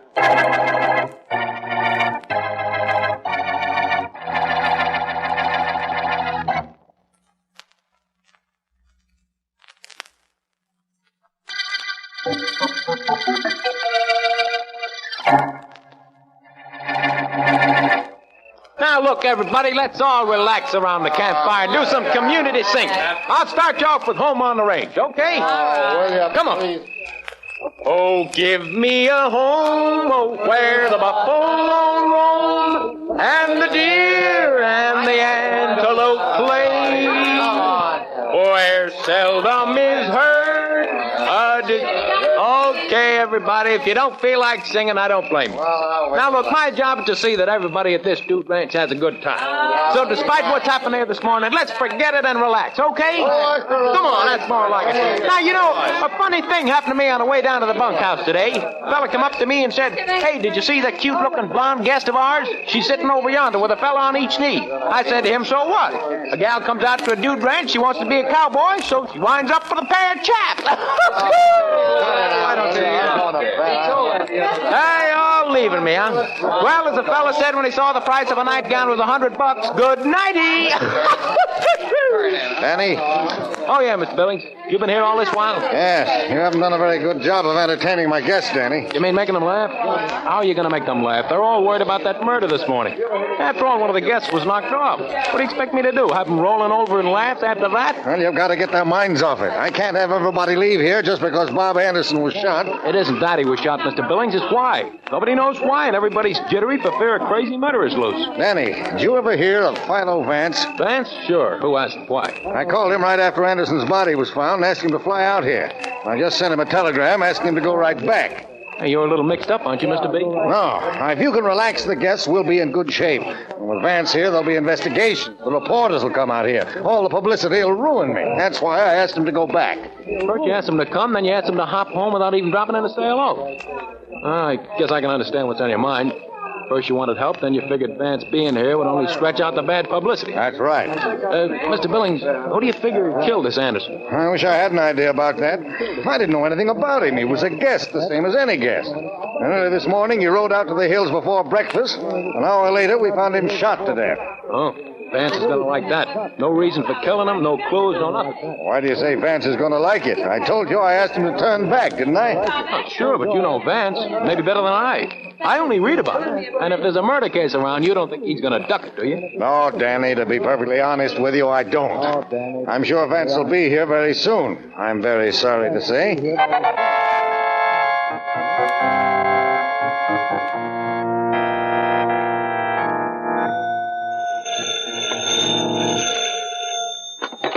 Hello? Mr. Philo Vance? Yes? Our long-distance call's been put through, sir. We're ready with Mr. Markham. Good. Put him on, please. Hello, that's you, Vance? Yes. Good morning, Markham. Morning. How are things in the wide open you-know-what? Excellent so far. Ellen and I got here to the Dude Ranch last night, despite the fact that my friend Billings tried to rescind his invitation at the last moment. Have you seen him? Yes, late last night. Had quite a talk with him and thought you might be interested in the details of the murder I'm about to work on. You know I am, Vance. Well, it seems that a young man named Bob Anderson was a guest here at the ranch. Yesterday morning, he rode out into the hills. Yes? His body was found a couple of hours later in a clearing. He'd been shot, and his horse hadn't moved until the body was found. Well, that sounds inviting enough to please even you, Vance. Any clues? I don't know of any yet. The body's not here anymore, of course, and I haven't seen the horse Anderson was riding, nor questioned anyone except Billings and a fellow named Danny Edwards, who acts as a sort of master of ceremonies around here. Learn anything from them? No, except that two young ladies had their sombreros set for the dead man. Oh. I'm going to talk to them right after breakfast. Well, nice of you to keep me posted, Vance. Call me again, will you? I will if I make any progress. In that case, I expect to hear from you in a couple of hours. Well, thank you, Markham, for your confidence. Right at the moment, I wish I was as sure as you.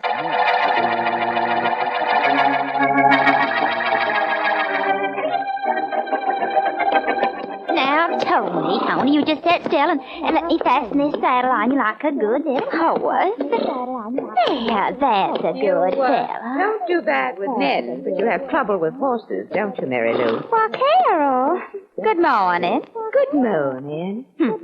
Oh, brother, that southern accent of yours is as phony as your blonde hair. I declare, I never heard you talk like that in my life before. On the old plantation? Never you mind about me. Why don't you run off somewhere before somebody finds out a few things about you? I hope you don't know what you're talking about, for your sake. Look, Mary Lou, maybe if Bob were still alive, I'd have reason to dislike you. You'd have a very good reason. I was taking him away from you. Not that that was too hard. Kind of upset your plans a little, didn't it? Yes, as a matter of fact, it did. I came out to this ranch because Bob was here, and I thought I could get him to propose. You didn't forgive him very nicely when he didn't. Firing a shot into him. I didn't kill him, but you might have. Me, honey child? Why would I kill him? He's in love with me. He had no intention of marrying you either, and you know it. You've got no right to say things like that about that poor dead boy. No? No. Listen and let's understand each other. All right. Bob's death is being investigated. A fellow named Philo Vance got here late last night. Philo Vance? Who's he? You know who he is, all right. He's a friend of Billings, who owns this setup. And he came out to try to find out who killed Anderson. Well, I don't see how that could possibly concern me. No? No. Then why were you outside Billings' office when Vance arrived, eavesdropping on everything Billings was telling Vance about the murder?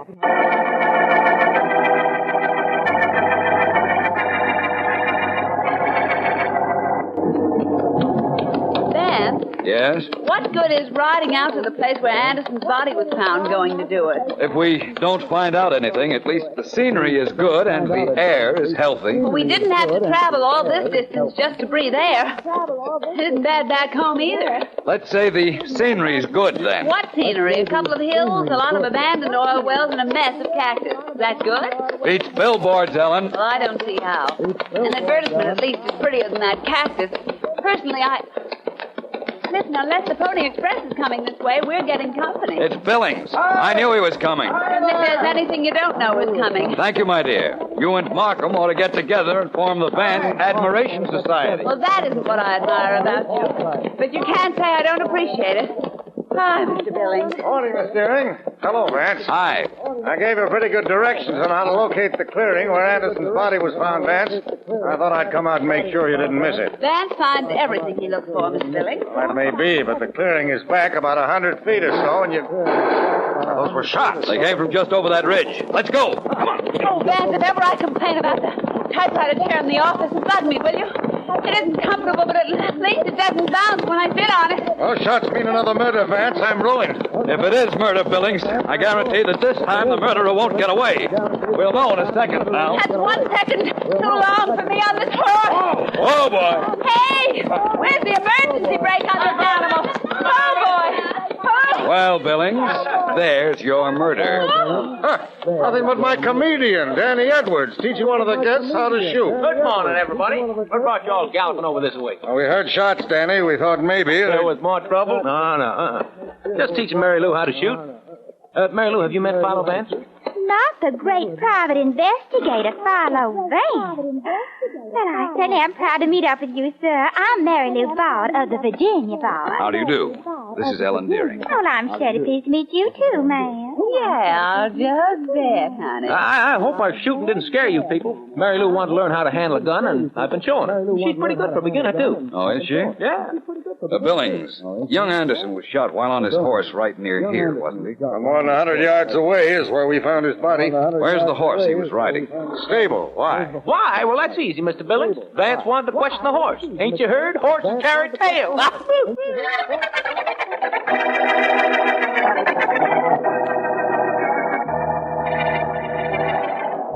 Vance, I'm scared of horses. Now, I'm not going near that animal. All right, Ellen. Stay here outside the stable if you like. All right, Ellen. I'm not going to look at him either if the truth has to come out. I want to see this saddle. Why? It just looks like a saddle to me. It's the saddle Anderson was riding when he was shot. Ellen, come here. How close can I get? This will do. Take a look at the middle of this saddle. I'd rather look at it than be in it. What do you want me to look at? That scratch in the leather? Yes. How could a scratch get in the middle of a leather saddle? A scratch that was made only recently. You can tell by the color. How could a scratch get there? I haven't the slightest idea. I think I know. Well, that's fine. Only what does it mean? It means that Anderson was not killed in the clearing where his body was found. Oh, no, Vance. Now, don't tell me a scratch tells you that. I don't believe it. Our murderer won't want to believe it either, Ellen. Believe me.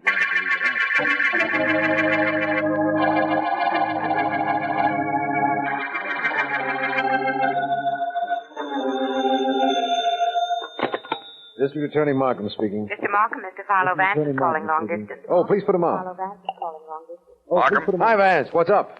A development in the Anderson murder so soon? Definitely. In fact, I think I know almost everything about the case. Where Anderson was killed and why he was killed. If that's true, come on back here, Vance. I'll have a new murder all ready when you arrive. I know everything about the case except one thing, Markham. I don't know who did the killing, and not only that, I don't even suspect anybody.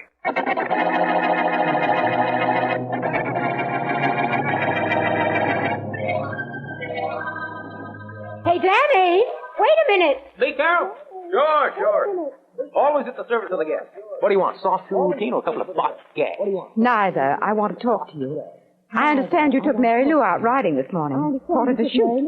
So what, Carol? It's part of my job. Entertain the guests, the boss tell me so. I entertain them. Do you want to learn to shoot? I teach. That phony dame doesn't need any instructions. Hello, you two. May I join you? Oh, hi, Vance. Sure, come on. What's up? Just a couple of questions I want to ask both of you. About Bob Anderson's death? Yes. I might as well tell you, Vance. I knew him in the city, and I... Followed him out here thinking perhaps he'd propose in so romantic a setting. Mary Lou? Yes, she told me that a little while ago. She, Hey, Vance. Oh, my secretary, Miss Deering. Over here, Ellen. Come over. Not a bad-looking girl. You're so right. Vance. Oh, Vance, I've really got something to tell you. Whew. Well, it can't be that whew, Ellen. It isn't, but I've just got to catch my breath. Billy just sent me to find you. Guess what's happened? They found oil in this territory. They found oil. Huh? How did you know that? I reasoned it, Ellen. In fact, unless I'm very much mistaken, it's the motive for Anderson's murder. What does that mean, Vance? You'll find out soon enough, Carol. Perhaps too soon to suit you.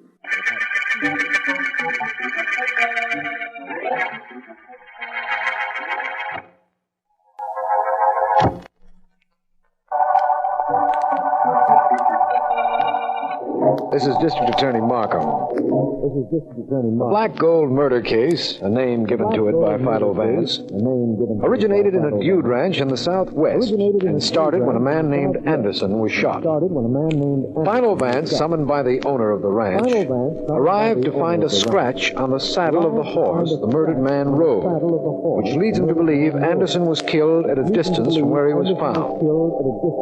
Vance also told me on the phone he knew the murder motive. And when oil was discovered in the vicinity of the ranch, that confirmed Vance's theory. Vance is still away, but is reporting the progress of the case to me on the phone. He said that Child, Danny boy, I'm getting kind of scared. Not the dialect, Mary Lou. We're alone. What are you scared about? This Vance being here. He'd already figured out why we had to kill Anderson. We? You did the killing. You shot him. All right, but why did I do it? Because I couldn't let him find out what we already knew. Couldn't let him, could I? I don't know. All I know is I'm a whole lot sorry I let you in on the oil I discovered out there in the hills. Because you like me, Danny. Remember? Sure. Remember, you still like me, don't you, Danny? You still like me, don't you, Danny? A dame that could kill a guy just like... Just like what, Danny? Just like... what, Danny? Just like... Honey. Don't let go, Danny. Don't ever let go. You're not scared when you're in my arms? You're not scared when you're not scared anymore. Won't ever be scared anymore as long as I'm with you. That's the way to talk. Too bad somebody had to stumble over that oil out in the hills. 2 more days, Monday morning, and we'd be way in the dough and way far away from here. If I'd have known somebody else would find what Anderson was looking at when I shot him, I wouldn't have had to kill him. No, it doesn't matter. The way we're set up, we're in the clear, and by Monday we'll be rich. All we gotta do is sit tight and kill time till then. Okay. I'm one of the best time killers you ever saw, sugar.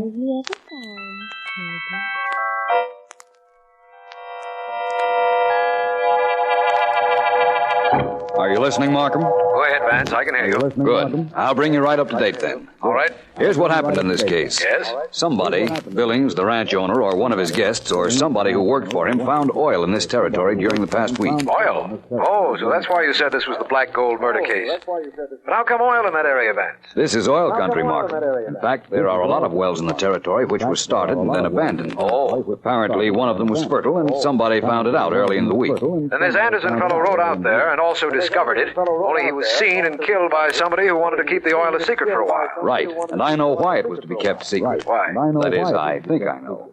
The killer was stalling until he could purchase that property. And he wanted to buy it before the owner knew there was oil on it. Exactly. I see.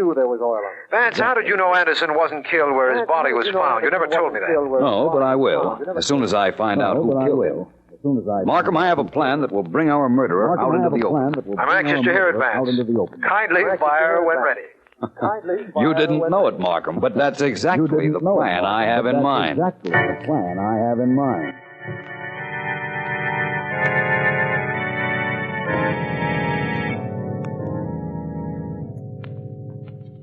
A little more of this gasoline around. I'll see what it... And what, Mr. Billings? Carol. That's right, Carol. What's going on out here? Gasoline, matches, fuse? What are you trying to burn? Go on back to the ranch house, Carol. This doesn't concern you. It didn't, but it does now. Looks to me like you were going to set this old oil well on fire. But I think I can figure out why. Figuring isn't going to do you any good. I've got to keep you quiet. No, I'm going back and tell everybody what you're doing. I can't let you do that. Carol, come back. Come back, I say. Carol, don't go back to the ranch house. Keep away from me. I can't let you get back. That'll spoil everything. Keep your hands off me. Don't touch me. I'm sorry, Carol. This is something I'm mighty sorry I have to do.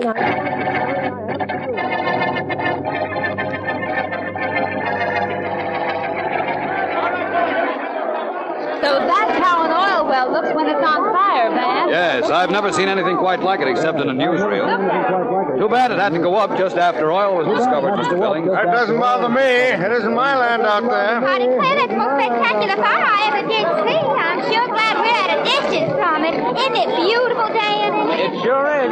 I remember one time I was playing One Night as Me. I got so hot on stage the theater burned down. Danny, Danny, come here a minute, won't you? Sure, Mary Lou. Excuse me, folks. Be right back for an encore.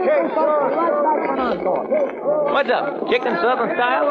Danny, there goes $50,000 of mine up in smoke. I know, only what can we do about it? I mailed a certified check to the farmer who owned the land that oil well was on. He'll get it tomorrow morning. Monday, that is, and if we don't get it out of the mail first... 100 miles from here where the guy lives, Mary Lou. It'll be tough for me to get away. You've got to. I'll see to it. I'm taking every dime I got in the world and spend it for a burned-out oil well. We're charged for that $50,000. I had to marry 2 guys to get it. I'm getting that check back before that farmer ever gets his mail tomorrow morning. You gonna leave here? You bet I am. Catch me, Danny. I'm pulling the faint. Hey! Oh! Help! Help somebody! Mary Lou's faint! What's the matter? What happened, Danny? What's the matter? I don't know. Here, honey, child. She started a shake and said something about the murder, and now this fire, and then she fainted. She seems to be coming out of it now, though. I've got to leave here. All this excitement is just too much for me. I'm going to leave here. It's all right, Mary Lou. You leave if you want to. You can move out tonight if you like. Ellen, Yes, Vance. she's moving out tonight. But I'm making my move right now.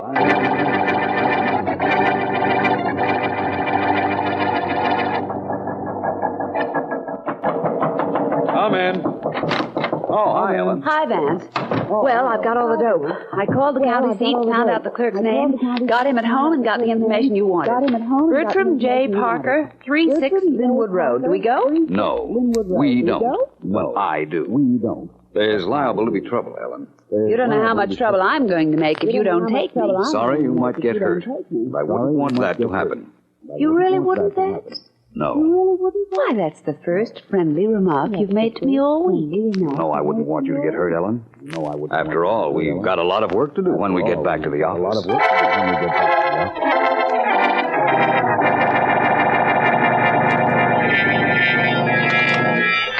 Hurry, Danny, hurry.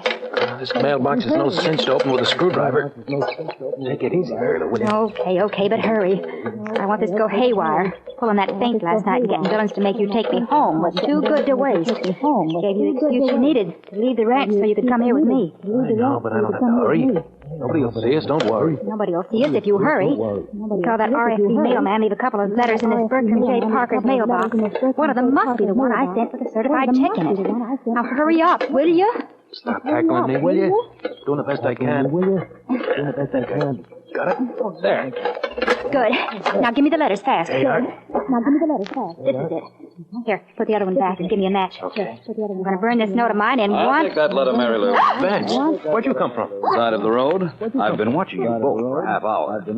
Now you're coming with me. Danny, don't just stand there. Do something. You bet I will. Oh, well, funny man, let's see you laugh when I hit. Turn him around this way. Turn him around, Danny, so I can shoot. I can't. I'm trying, but I can't. You've got to. You've got to kill him or we'll never get out of this. Now hold him right there now. Now hold him just 1 second, Danny.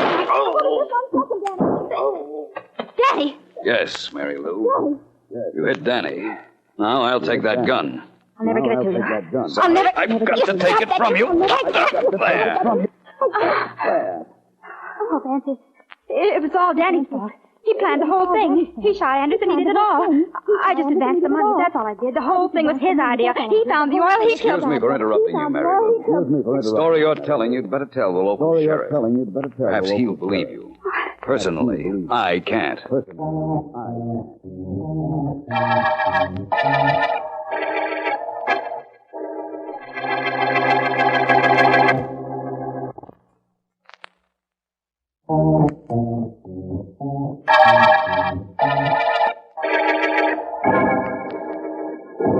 One good thing about being away from home, Vance, there always comes a time when we're headed back. I know we wound up the case all right, but I don't know how you figured out the details. Well, Ellen, Anderson's body was found in a clearing. There was a mark, a scratch on the saddle of his horse. Now, what would make a scratch on the saddle? Well, I'm sure I don't know. Something sharp, no doubt. That's right. Something like a belt buckle. Now, everybody on Dude ranches wears those huge silver buckles on their belts. Yes, I know. Now, how could a belt buckle scratch a saddle? Except if a body were thrown face down over the saddle. Oh, I see what you mean. Anderson was shot somewhere else, thrown over the saddle, and his horse led to the clearing some distance away. Right. And why? Because somebody didn't want him found where he was shot. There was one explanation for that, and the abandoned oil wells told me that explanation. Yes, I know that. That much I understood.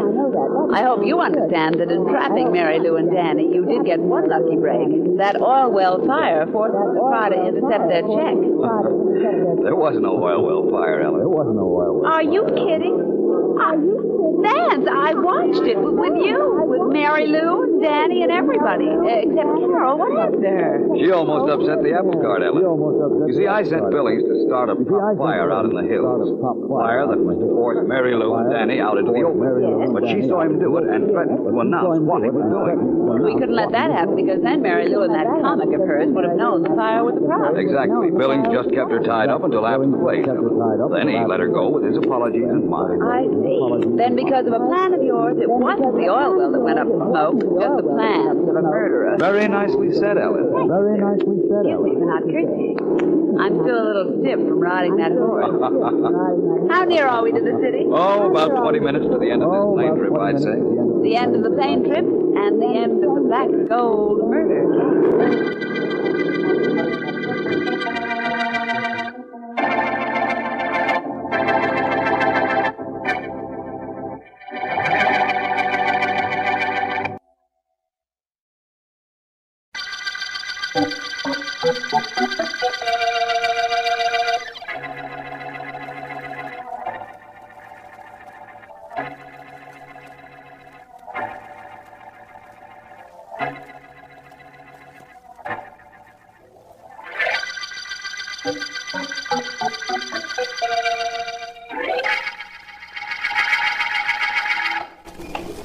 Well, not much doing with your hack tonight, is it, Joe? No, but it's still light. Anyhow, you don't seem too busy either. Traffic's not too heavy, nobody's beating the lights. Oh, you cops have a cinch. Fine cinch, on my feet 8 hours a day. You at least get to sit down. Sure, but that ain't good either. Hey, I think maybe I got a customer. Awful pretty customer. Well, I'll see you later, Joe. Right, Mac. Yes, ma'am. Where to? Take me down to the end of this block. End of the block. Oh, you in a hurry, huh? I'll step out of there. No, take your time. Drive as slow as you can. You want to pick up a friend of yours or something, lady? No, I'm not expecting to pick up anybody.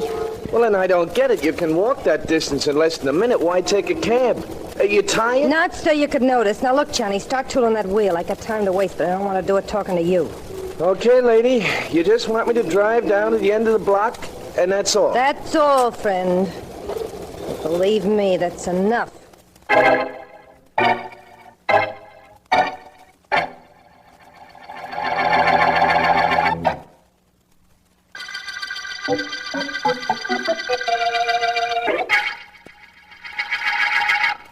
Well, Mr. Drake, I don't think there's anything more we can discuss tonight, is there? No, Mr. Little. Tomorrow's time enough to continue our discussion. I'd like to talk to your Mr. Aiken, if I may, before I leave. By all means. You'll find him in his office, right through that door and down the corridor. Oh, thank you. We'll meet tomorrow, then. Definitely. Oh, Mr. Drake, ask my secretary to come in here, will you? Oh, certainly. Thanks. Miss Lawrence, Mr. Little wants you. Yes, sir. Night, Mr. Drake. Good night. You wanted me, Mr. Little? Yes, Miss Lawrence. Come here, please. Yes, sir. You're ready to leave? Yes, I am. I just this minute put on my hat. Well, as you know, I had the combination of the safe changed today. It's locked now. Yes. Locked it myself in the other office a little while ago. But I wrote the new combination down on a piece of paper. Here it is. Now, put it in your bag. Certainly. Anything else, Mr. Little? No, I don't think so. Except to remind you that there's a lot of money in that safe, and you and I are the only ones that know the combination. I'll take good care of it, Mr. Little. Oh, I beg your pardon. Oh, come in, Richard. That Mr. Drake just left my office, Mr. Little. I want to talk to you about him. In a moment. Well, Miss Lawrence, I guess that's about all. You can leave if you like. Yes, sir. Good night. Good night. Good night, Dick. Night. I'll see you both in the morning. Good night again. Night. I just want to lock this outside door, Dick. Just a moment. There. Now, what is it about this Drake? Well, he left the office, sir, but there's something about him I don't like. Oh, he seemed all right to me. Don't worry about him, Richard. All right. Aren't you leaving for home yet? Well, I have a few things left to clean up, sir. Oh, my private phone. Probably my wife. Let me know when you're finished with your call, sir. We'll leave together. Good enough. Hello? Hello, Walter. What took you so long to answer? I was talking with young Dick Aiken, dear. What's the trouble? We just got an invitation to play bridge tonight, and I was wondering whether you'd feel like playing. I promised the Websters I'd call right back. By all means, I'd love to play. I'll be leaving here soon, dear. Be home within the hour. Good. Goodbye. And goodbye.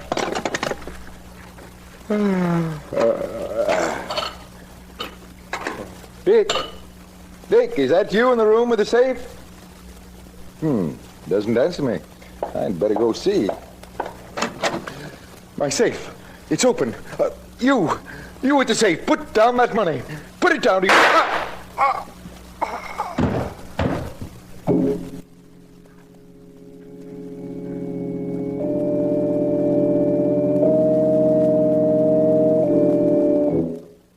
You can talk to Mr. Little now, Mr. Markham, but please don't ask him too many questions. He's very sick. Any chance for him to pull through, nurse? Oh, it's too bad. Thank you for your courtesy. I'm glad to cooperate with the district attorney. Thank you. Excuse me, nurse. Mr. Little? Yes? Mr. Little, my name is Markham. I'm the district attorney in this city. Do you know where you are? Yes. In a hospital. Have you any idea who shot you? I couldn't see the man. He was bending over a safe. His back to me. When I spoke to him, he wheeled and fired. I never saw his face. But the safe was open, and not blasted open. Who knew the combination? Nobody except my secretary, Dorothy Lawrence, and me. She was on her way home. I'm afraid, Mr. Markham. Just one more question, nurse. Mr. Little, your secretary had the combination when she left. Could she have communicated with someone in your office after she left and given him the combination? Impossible. Mr. Markham, I'll have to ask It's all right, nurse. I'm leaving. My friend Philo Vance is waiting for me outside the door. I won't disturb Mr. Little any further. Thank you. Now, Mr. Little, please relax and try to sleep. I'll stay with you. Well, Markham? He's pretty bad, Vance. I was right in asking you to come down here. This is a mystery that sounds completely baffling. I'm anxious to hear it. I'll give you the details, of course. And I promise you this. It's a mystery you're going to enjoy working on. In that case, I'm anxious to get started. Mr. Markham. Yes, nurse? Mr. Little is dead. I'm awfully sorry to hear that. So am I. Well, Vance, this has become not only a mystery, but also a murder case. In that case, Markham, I'm doubly anxious to get started.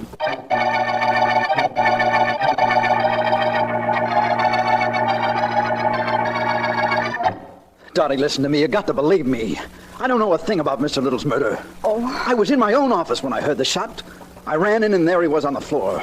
Oh, I heard footsteps running down the hall, but I was more interested in seeing what I could do for him. When the police find out about us, Dick, we're in real trouble. Well, what are they going to find out? That you and I work in the same office, that we were engaged, that neither of us had any money. Shall I go on? I can take it from there. That you were the only one that knew the new combination of the safe, and they'll suspect that you slipped it to me before you left the office. They'll have a pretty good case against us, Dick. Sure they will. We've got no alibis that'll stand up. Not against the circumstantial evidence there is against us. I know. Dick, are you sure you... Dottie. I'm sorry. I guess I... Oh, that's probably the police, Dick. If it is, I don't want them to find me here. I'm getting up out of this chair and out of here. Don't tell them, Dottie. Don't. Dick, you can't go out the back way. They may have men planted there. I can't take a chance on having them talk to me now. I've got to get my story down pat first. You handle this, Dottie, please. For me. I'm coming. Just a moment. Yes? Good evening. I'm Philo Vance. May I come in, Miss Lawrence? You're the private investigator? Yes. Please come in. Sit down if you like. Thank you. Well, Miss Lawrence, I didn't come here with a long list of questions to ask you. I don't work that way. I want you to tell me what you did from the time Mr. Little gave you the combination of his safe until the time you heard he was shot. You sound like a businessman, not an investigator, Vance. I'd like to think that a compliment. It is. Thank you. Vance, Mr. Little gave me the new combination as I was leaving his office. It was written on a slip of paper. I put the paper in my handbag, went down the elevator into the street, and took the subway home. When I heard about the shooting, I went to my handbag, and the paper with the combination on it was still there. Miss Lawrence, how friendly were you with Dick Aiken, Mr. Little's assistant? Why? Well, let's say I'm just curious. In that case, let's say I'm just stubborn. Have you seen him since the shooting? No. Has any man been up in this apartment this evening? Of course not. What happened to all those questions you weren't going to ask? The rest of them I'll save for later. That's all for now, Miss Lawrence. I'll walk you to the door. Thank you. You're quite sure no man has been up here in the last few hours? Positive. Why do you ask? That soft chair in the corner. From the indentation on the seat in the back, it's pretty evident that somebody quite big was sitting there. And very recently. Good night, Miss Lawrence.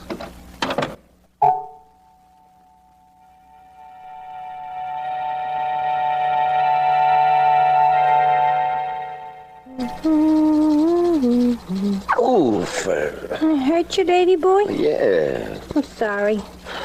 Maybe you ought to use a professional manicurist from now on. Huh, Davy boy? Yeah, sure. Okay, Sonny, you can quit now. Pack in. Okay. Where's Fingers? In the next room, I guess. He was around a minute ago. Huh? Fingers. Here I am. What goes? What goes? Always what goes. I think it's cute. Shut up, you. Fingers, you all ready to blow town? Tomorrow, today, any time, Davy. Well, I just want to know you got your stuff packed, that's all. What'd you do with the rod I used? What goes? It's in the river. You gonna cut that what goes out? Sure, Davy. I think what goes is cute. Say it some more, Fingers. All right, Go ahead, Fingers. Just go ahead and I'll break your arm. You know, Davy, you're awful tough lately. Oh, yeah? Yeah. One of these days, you're gonna get real tough with me. That wouldn't be good. Sure it wouldn't. For you. For you neither. I wouldn't want you to mess around with me. Only I think you're too smart for that. Keep talking. That's what I would do if you got funny with me. I'd keep talking to the cops. That'll learn you to keep your mouth shut. Davy. Hey, Davy, what goes? You should shut up, too. Davy, I didn't mean it. It'll learn you never to even think about talking to the cops. What's the matter with... What are you looking like that at me for? You sore because I slapped you? Gee, no. I ain't sore.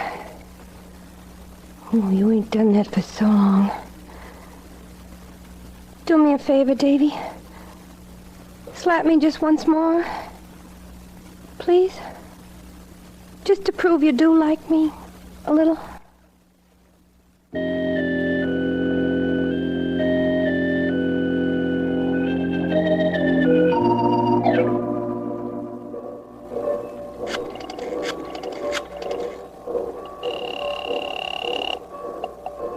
Hello? Dottie, this is Dick. Dick, darling, where are you? I hear trains, don't I? You sure do. Why shouldn't you? I'm calling you from the depot. I'm leaving town. No. I got this all figured out, Dottie. You played me for a sucker. You planned that safe robbery. You don't know what you're saying. Don't I? No. What a perfect setup. You leave the office with a combination, I'm still there, and so is some friend of yours hiding in the room where the safe is. You find a way of giving him the combination? Dick, listen to me. You're imagining. Oh, am I? Yes. Listen, you knew I'd be blamed. You knew the police would find the connection between you and me. You'd get off easily, and I'd be stuck with a robbery rap. Only it's not going to happen, see? I'm getting out of town. You can't do that. If you run away, the police will have something on you. They'll have to find me first, and that's not going to be easy. Goodbye. Dick, don't. Going somewhere, Mr. Aiken? What? Well, I was. Who are you? My name is Philo Vance. I went to your hotel to see you, and they pointed you out to me as you were leaving. I followed you here. Why? Principally because you're a suspect in the murder of Walter Little, your employer. I didn't kill him. All you had to do was listen to the phone conversation I just had, and you know I didn't kill him. But you would also know who did. I'm sorry, Mr. Aiken. I did listen to your conversation. Impolite, perhaps, but definitely not impractical. And I did hear you accuse your fiancée, Miss Lawrence. Now, suppose we go down to see District Attorney Markham, where you can accuse her again while I figure out the real reason you tried to skip town.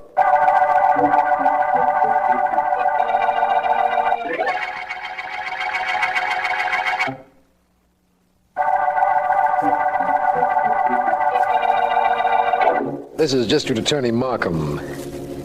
The Little murder case opened with the killing of Walter Little, manufacturer, after he had surprised his killer in the act of opening a safe. Only 2 people knew that combination, Little himself and his secretary, Dottie Lawrence. Miss Lawrence was engaged to Dick Aiken, the only person we know of who was in the Little offices when the manufacturer was shot. Vance has brought Dick Aiken to my office, and after a short talk, I agreed to let him go with a warning not to leave town. Because a few minutes later... Markham, you realize how absurd the situation of that safe is. That's the clue to this entire case, if we can ever figure it out. Why don't we try? All right, we'll try. First, the facts. That safe had to have been opened by the killer. We know that. It also had to be opened by somebody who knew the combination. We know that, too. We're not doing so badly, apparently. That's 2 things we know. Unfortunately, the things we know about this case are what make it so confusing. We know that the dead man knew the combination, and so did his secretary, Miss Lawrence. He definitely gave it to nobody, and she says she didn't. She could be lying. Of course. Her fiancé, Dick Aiken, either thinks that or would like us to think that he thinks that. I'm still not convinced that Aiken and the Lawrence girl didn't do this together. It would have been easy. He was alone in the office with Little. She had previously slipped in the combination. Might as well stop right there, Markham. There was no way for that to be done. We know that Miss Lawrence put the slip of paper in her bag and left the office for home immediately. Little locked the door after her. There were no phone calls and no way for her to communicate with Aiken after she left. What have we found out by detailing what we know on this case, Vance? What's the answer to all this? A very simple answer, Markham, I'm sure. Only, I don't know what it is.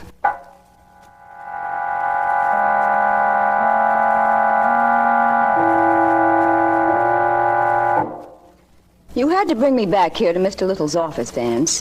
Why? Because this case is completely at a standstill.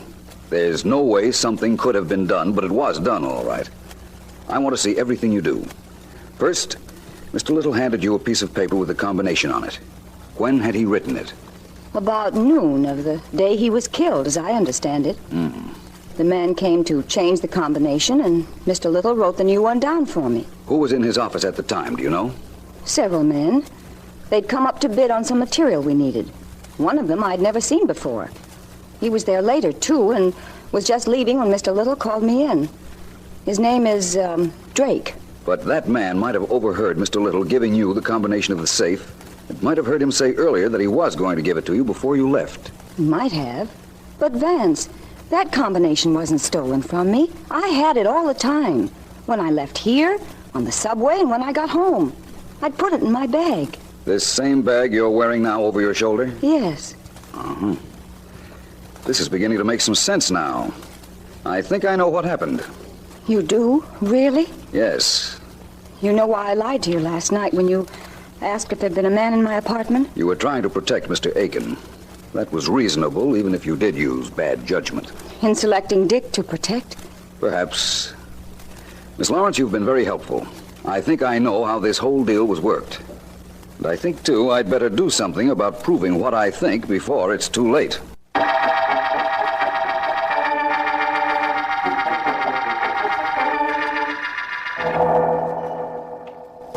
Oh, sure, I know you. You're Philo Vance, of course. That's right, officer. Listen, were you on duty the evening Mr. Little was shot in his office in that building there? Yeah, of course. Sure, it was I who ran up 4 flights when I heard the shot. Why? I want to know whether you saw anything ridiculous on the street a little while before you heard the shot. Well, how do you mean, ridiculous? Well, somebody on the roof of an automobile. Come now, Mr. Vance. What makes you think that happened? It had to happen. Did you see it? No, but I'll tell you. You might talk to Joey Cates, the cab driver who hacks on this corner. Something funny sure happened to him a little while before the killing. What? You better let him tell you himself. He'll be along any minute now, Mr. Vance. All I gotta tell you is that it was a funny thing happened to Joey. But it wasn't nobody on the roof of his cab. No, sir.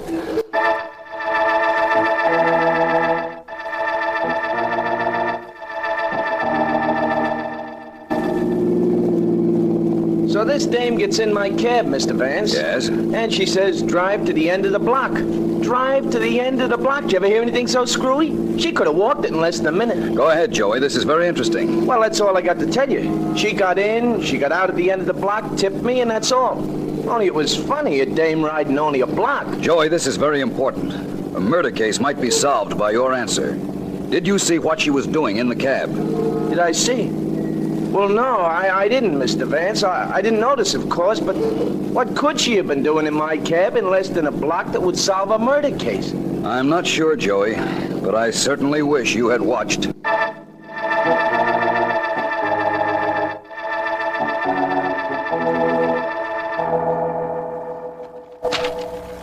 Give me part of the paper, Davy, honey, please, huh? Oh, what for, Sonny? You can't read good. Oh, yeah? You don't talk good either. I'll be quiet, I'm reading. Davy, why do your lips move when you read? Who knows? I never watch myself. Now, shut up, will you? Then give me part of the paper. Here. Didn't have to shove it at me. Yeah, I know. All right, you got the paper, so shut up. Look at the part he gives me, classified ads. Who wants to read them? Sonny, look. How would you like to be upstate where I sent fingers? I'll be quiet. Help wanted mail. Sounds interesting. So let it be interesting to yourself. Davy! Oh, how many times do I have to tell you to shut up? Oh, Davy, this is important. Okay, what is it? Here, right under where it says personals. It says personals. Now, you read it. I can't see what you mean. It says personals, blonde, who got in my cab on Thursday and rode only 1 block. Please get in touch with me immediately for your own good. What? I know what happened on that block and why you got in my cab. Give me that paper. Davy, your lips are moving. I'm moving, too.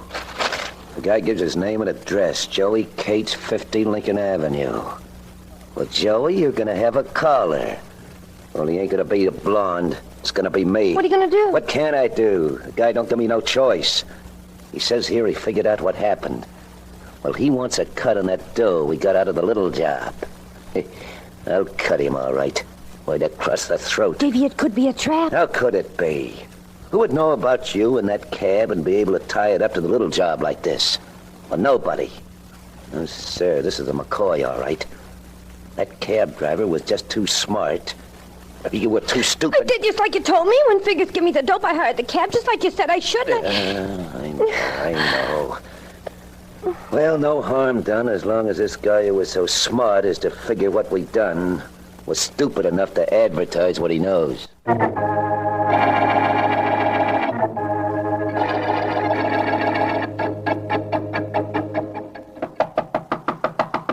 Yeah, who is it? It's a friend. A friend in answer to that ad you put in the paper. Oh, wait a minute. Hi. Hi. Hey, what's the idea of locking that door? Oh, we don't want to be disturbed, do we, Joey? Let's get this straight. You know what happened the day that dame took that 1-block cab ride? Sure, she leaned out the window, reached up and wrote something on the top of the cab so somebody in one of the buildings could see what it was. Yeah. I didn't think about it at all, except that it was screwy for a dame to ride 1 block. And then I start reading about how the cops can't figure how the guy who killed that Mr. Little got the combination of his safe. And I realized that she probably... They put that knife away. Sure. Only you ain't gonna like where I put it. No, don't. You were too smart, fella. You should have just stuck to driving a hack, then maybe I wouldn't have to do this. So say so long to everybody, Joey. You're on the way out. I doubt that. Hey, you. Oh, a guy who's handy with his hands, huh? You should have told me you had company, Joey. Get him, Mr. Vance. But be careful of that knife. You'll never get a chance to use it. No, just to make a liar out of you. Look out. One more ought to do it. Good. And it did. Well, Joey, thank you very much. You risked your life to trap a killer. I'm very much indebted to you. It wasn't nothing, Mr. Vance. You think this is risking my life? Do you ever try to make time in traffic in a taxi cab? That's really risking your life. Now, tell me, will you, what this was all about? I'll tell you, Joey, just as soon as I tell our friend, the district attorney.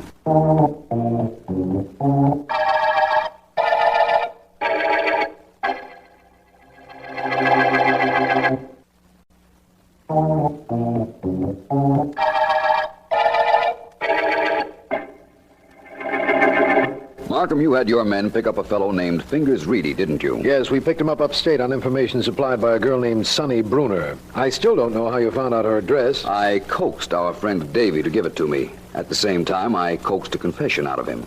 That wasn't difficult. He confessed to the cab driver in his room when he went to kill Joey because of that advertisement I planted in the papers. Now that we have all three members of the gang, please tell me exactly what happened, will you, Vance? Of course I will. That's half the fun in a case. First, Davy knew that Mr. Little kept a lot of money in his safe. So the afternoon of the killing, he went up there, presumably as a bidder for some materials, but actually to look around. I follow that. He heard a man from the company tell Mr. Little the combination had been changed. Saw Little write down the new combination and heard him remark that he would give it to his secretary just before she went home. Then our friend Davy left. That's correct. He came back later, of course. But he left then and got that pickpocket Fingers Reedy on the telephone. He described Miss Lawrence to Fingers, told him to get on the same elevator with her when she left the office, get a slip of paper out of her handbag, memorize the numbers on it, and then return it to the bag. Which Fingers did. Which Fingers did, and promptly gave those figures to Sonny Bruner, Davy's girlfriend. Sonny took your friend Joe's cab then, wrote the combination which Fingers had given her with a piece of chalk on the roof of the cab while it was riding. Davy never really left the Little offices. He left Aiken and hid in the room with the safe, looked out the window, saw the figures, and went to work on the safe. That's exactly what happened, Markham. Apparently, he made some noise. Mr. Little came into the office where the safe was, and Davy shot him. And that's all there is to it. Awfully complicated, wasn't it, Vance? It seemed to be. We got to the middle of this case without finding out much of anything we could use. What happened in the middle isn't important, of course, in view of the fact that we were successful at the end of the Little murder case.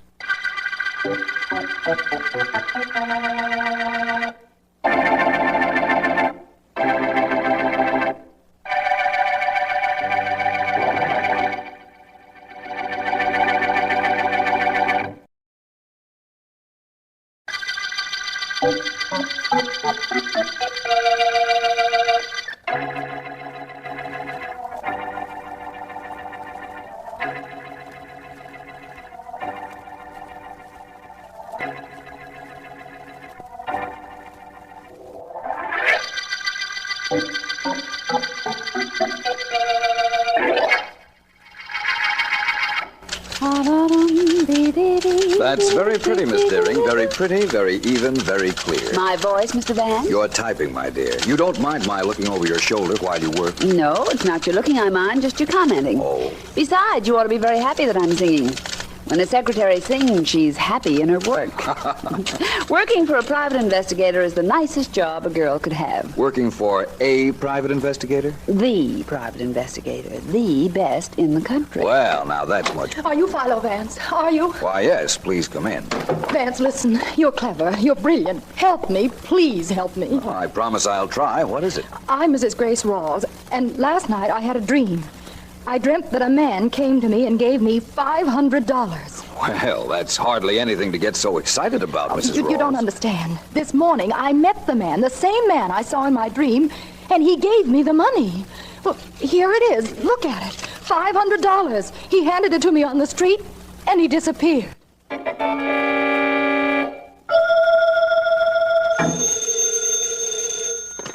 Philo Vance's office? Hello, this is Mrs. Rawls. I was in to see Mr. Vance yesterday. Please connect me with him. I'm sorry, he isn't in. Well, find him then. Please find him at once. Tell him that last night I dreamed that same man came to me and gave me a new car. This morning when I woke up, the same car I dreamt about was in front of my door. Tell Vance he's got to explain this before I go mad.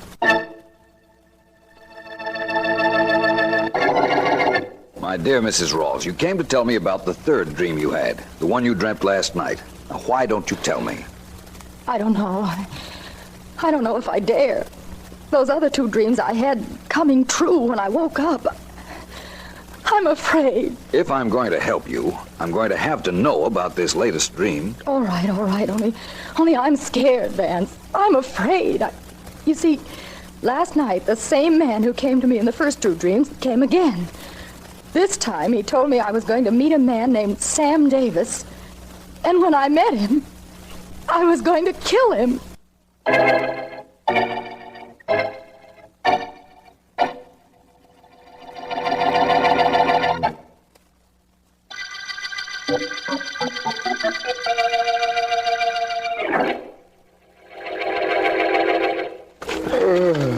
Gosh, I'm tired. Yeah, I can tell.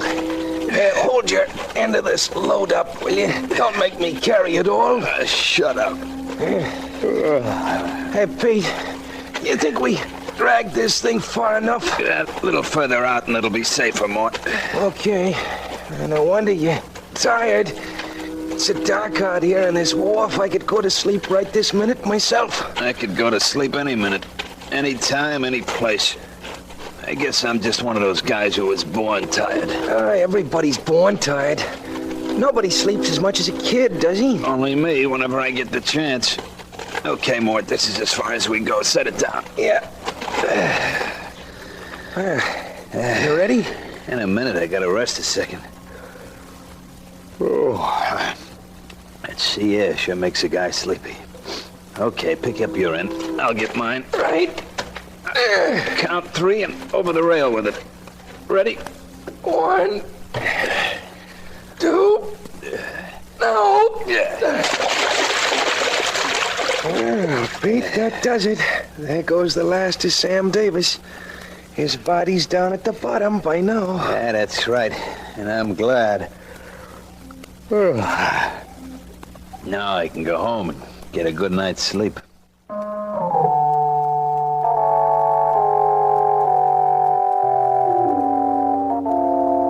Well, Vance, I'm always glad to see you when you come down here, of course. But even though I am a district attorney, I have no jurisdiction over dreams. I know that, Markham. I just thought I'd talk this out with you.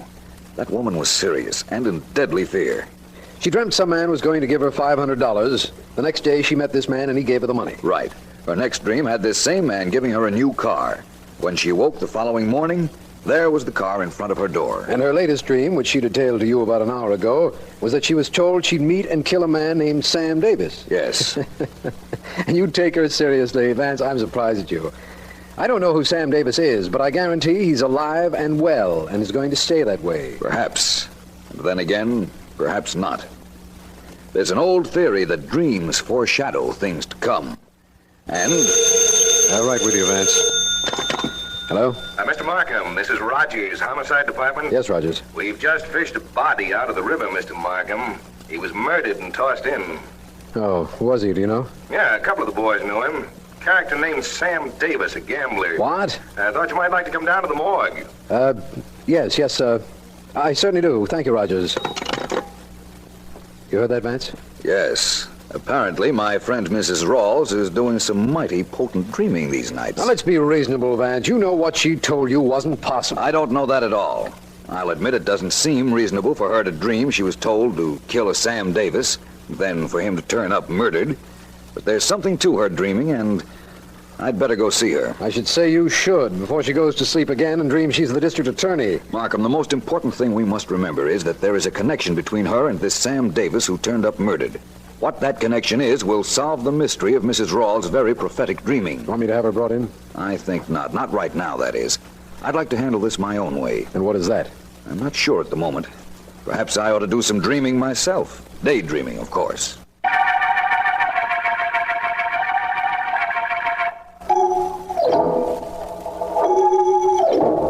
What's this? Very good shot, Mr. Lee. Very good. You hit that target right in the middle. Yes, that's the general idea when you're shooting with a bow and arrow. That is correct, isn't it, Pete? Who knows? All I know is I'm tired. Well, you worked rather late last night, Pete. Rather late and rather well. Getting rid of Davis's body was a good job. Thanks. I helped Pete, Mr. Lee. You know that. I helped him. Yes, Mort, I know. I'm grateful to you both. And now, if you'll just be quiet one moment, I'll see if I can duplicate my last shot.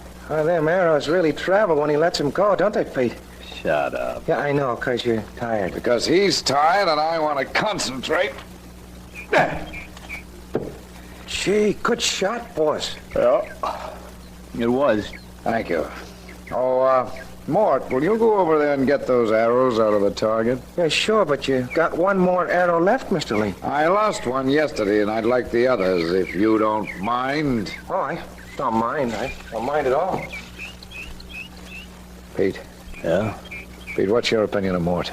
Yeah, he's all right. A little stupid, maybe, but he's all right. Do you think he'd ever do any talking if the police picked him up? Well, that's hard to tell. Maybe yes, maybe no. Like I said, he's stupid. You can't figure out what he's going to do. Yeah, that's what I thought. case the body of Sam Davis turns up, I'm afraid I would be very embarrassed if he talks. Oh. Hey, Mr. Lee, don't shoot that arrow down there now. Mort's in front of the target. You might hit him. Really? That was the general idea. Good idea, don't you think? All I know is it sure wasn't good for Mort.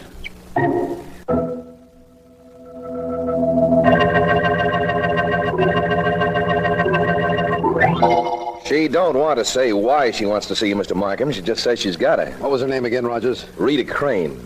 I never heard of her, but ask her to come in, please. Sure. Okay, Miss Crane. The DA will see you. Thanks. You're Mr. Markham? Yes, please sit down. Thanks. Look, Markham, I've never been to the cops before to gripe in my whole life. But I'm doing it now and liking it. Just what are you talking about, Miss Crane? That's Sam Davis you found in the river. I just heard about it on the radio. I think I know who killed him. Do you? Suppose you tell me the whole story. There's no whole story. There's just this. Sam was a gambler. He'd bet on anything, any time. Mm-hmm. And I'm a gambler, too. I'd like to bet I know who killed him. Really? Who? It was a woman. A woman named Rawls, Grace Rawls. She had a crush on Sam from here to China, and he kept sloughing her off. He was my guy, D.A., mine. She couldn't take being shoved around. So it's your theory that she killed him? What do you mean, theory? Sure she killed him. Nobody else would. Of course, he had trouble with Eddie Lee on account of Eddie was jealous of the business Sam was handling, but Lee wouldn't have killed Sam. So this woman, Grace Rawls, did know Sam Davis? Sure. Only not well enough to suit her. He saw to that. When he kept ducking her, she told him he'd never get away with it. She meant it. Apparently. You might be interested in knowing she's been to see Philo Vance, who's working on this case. I think perhaps I'd better tell Vance about your coming to me. Sure, tell him. Tell him, the cops, the militia, the Marines, tell everybody. But come up with that dame as the murderer of Sam Davis, Markham. Sam used to say that in case of trouble, he'd bet I'd be on his side to help. That's one bet he's gonna collect, even though he's dead.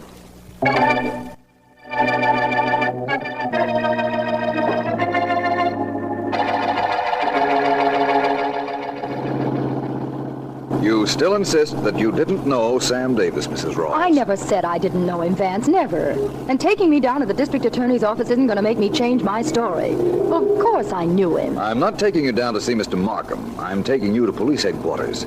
I want you to have a look at some rogues gallery photographs. What for?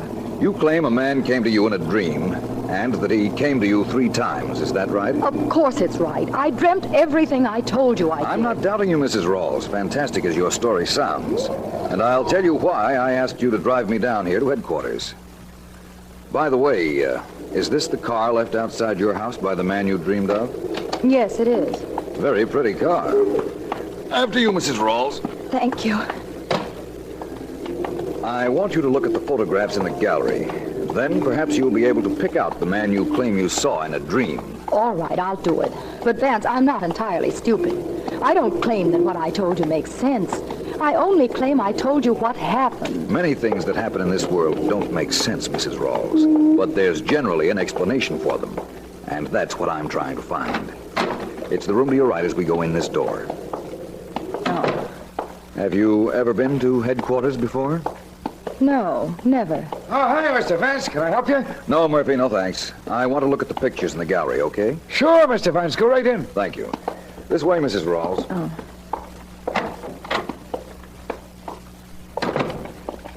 Are there pictures in all those files? Yes. Do I have to look through all of them? I doubt it, Mrs. Rawls. A lot of those files contain photographs and records of criminals who are dead. But they are classified, and there's always a chance that we might find what we're looking for without too much trouble. But what's the point of all this, Vance? I'm hoping that perhaps you'll be able to pick out the man of your dreams, Mrs. Rawls. And if his picture is here, I promise you the murder of Sam Davis is practically solved. None of these is the man. I know this is monotonous, but how about this drawer, Mrs. Rawls? Recognize any of the men here? No, not him. No, none of them is the man I saw. Well, if at first you don't succeed, try this section. While you're looking at those photographs, Mrs. Rawls, would you mind telling me how friendly you were with Sam Davis? Friendly? Well, we weren't friendly at all.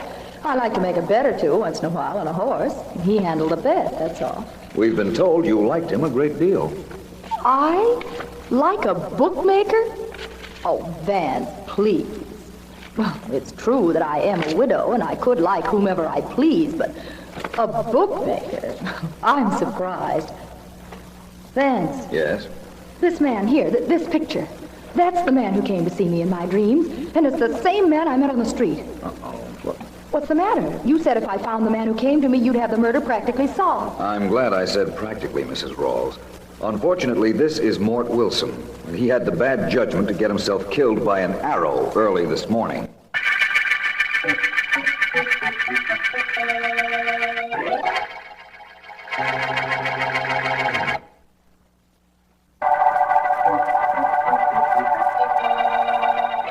This is District Attorney Markham.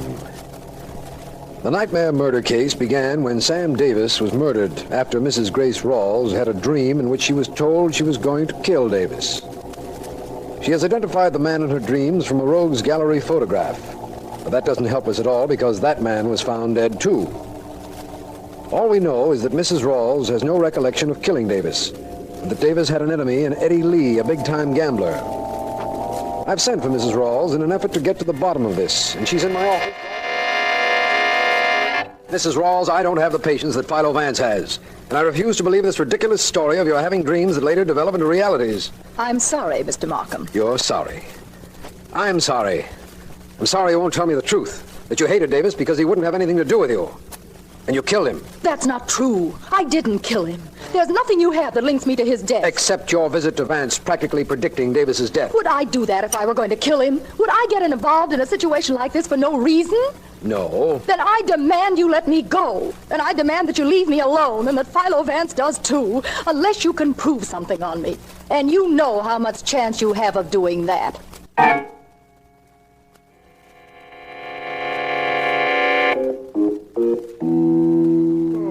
Oh, I'm getting tired just hanging around, Mr. Lee. Can't something happen?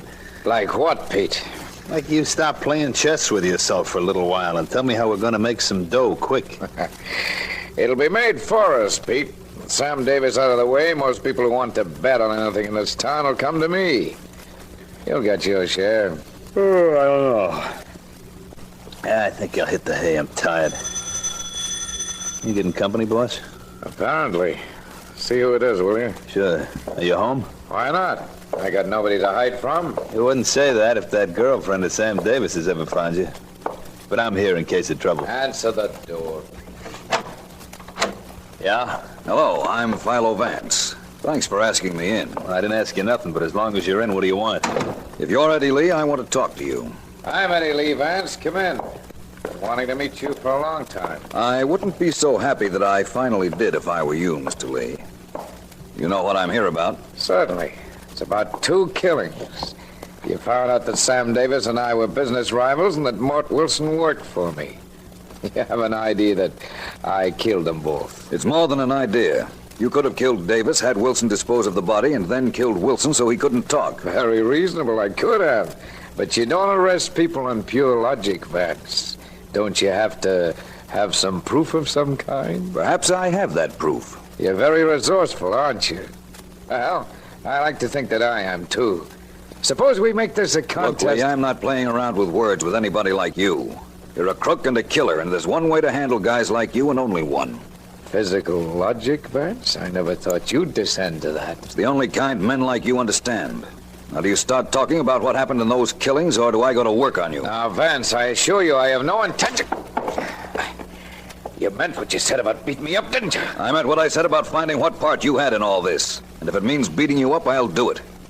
Perhaps you weren't convinced with that one clip I gave you. Maybe this... You know, Mr. Lee, no matter how smart a guy is, you whack him over the head with a gun butt, and down he goes. Why'd you hit Vance, Pete? Why? He was going to work on you, wasn't he, boss? Don't tell me you'd have liked that. No, but I can handle myself. Sure, but suppose you come in second. Suppose he got you to spill about killing Sam Davis. What makes you think I killed him? Well, it was you that told Mort and me where to find his body and take it out and dump it in the river. Yeah, I did tell you that, but it doesn't mean I killed him. Ah, you can trust me, boss. Oh, I'm quite sure of that. Well, then let's stop fooling around. What do we do with Vance? Oh, him? Yeah. Oh, Pete, my boy, I'll take care of him. In my own way.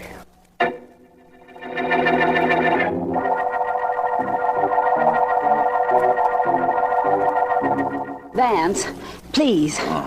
Please, wake up. Oh, brother, that bump on your head. Hello, Ellen. Hello. How did you get here? For that matter, how did I get here? Well, I can answer the first half of that. Somebody called the office and asked if I was your secretary. I said yes, so they told me to come to your apartment right away, that you needed me. I certainly did. Those wet cloths you put on my head did the trick, Ellen. Who did the trick of knocking you out? Oh, I deserved that. I was very impolite. I turned my back on Eddie Lee's principal stooge. Well, apparently they didn't want you dead, so they carted you here to your apartment and then called me.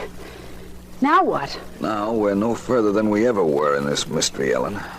That's a situation I guarantee ends right here. From now on, we're going to get action.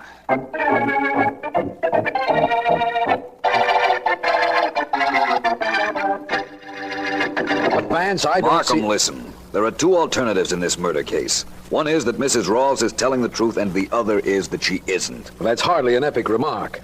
Tell me how she could possibly be telling the truth. How could she dream about a man who later showed up to give her money and leave her a car, then tell her she was going to kill Sam Davis? It could be done. Oh, Vance. Now listen. She wasn't dreaming, of course. We know that's not possible. But she might have been made to think she was dreaming. Awakened in the middle of the night, a man in her room. She wasn't completely conscious, and he might have talked to her, told her what he wanted her to think she dreamt, and then disappeared in the dark. Why would anybody do that to her? To make her think she killed Sam Davis. It was a clever plan and might work with an impressionable woman like Mrs. Rawls. In fact, it did work, if she's telling the truth. And if she isn't? Then she made up the whole thing to throw us off in the event that she killed Davis. Knew an association between her and Davis would be made by us and wanted to take as much suspicion off herself as was possible. That's great, only how do we find out? Ellen is finding out right now. Your secretary, how? There was one tangible element in this entire case, Markham. I won't tell you what it is, but Ellen is tracking it down. All right. But Vance, aren't you overlooking one major element? The death of Mort Wilson. Who killed him? I haven't the slightest idea. But I'll find out, believe me. Well, that's interesting. I'll get that. I told Ellen she could reach me here, and it's probably she. Hello? Oh, yes. Good work, Ellen. Very good work. So it was bought 1,000 miles from here. Well, this murder was planned a long time. Well, thanks, Ellen. You did a wonderful job. Bye. Well, Vance? We've got what I wanted, Markham. Have Eddie Lee, Mrs. Rawls, and Lee's henchman Pete down here in an hour, and in an hour, this case will be over.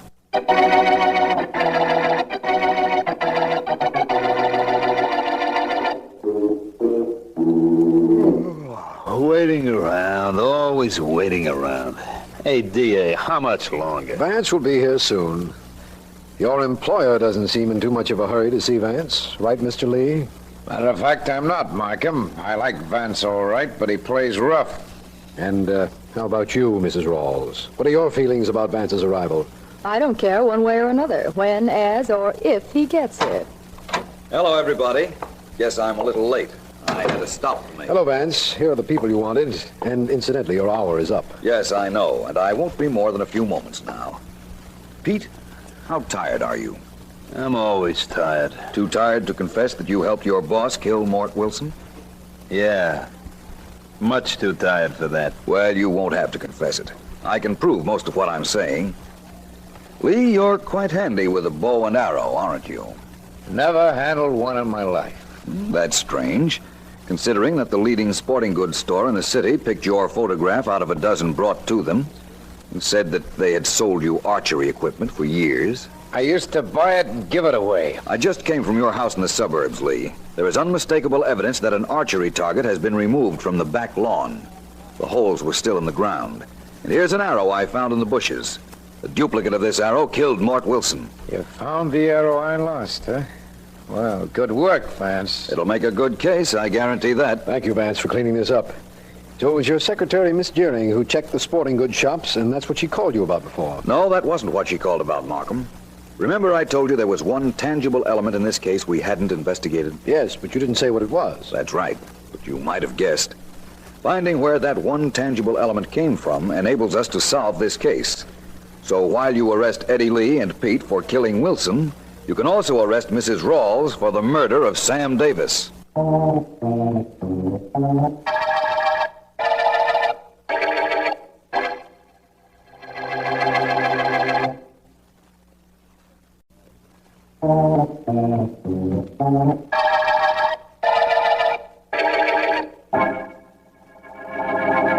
All right, Vance, what was this tangible element that practically convicted Mrs. Rawls of planning and killing Sam Davis? You remember, Markham, that she told me some man had come to her in a dream and had given her money. Yes. Then appeared later and gave her an automobile. And still later to tell her to kill Davis. Yes, I see. The money couldn't be traced, but the automobile could. Exactly. Ellen traced it, found it was bought in a city many miles from here.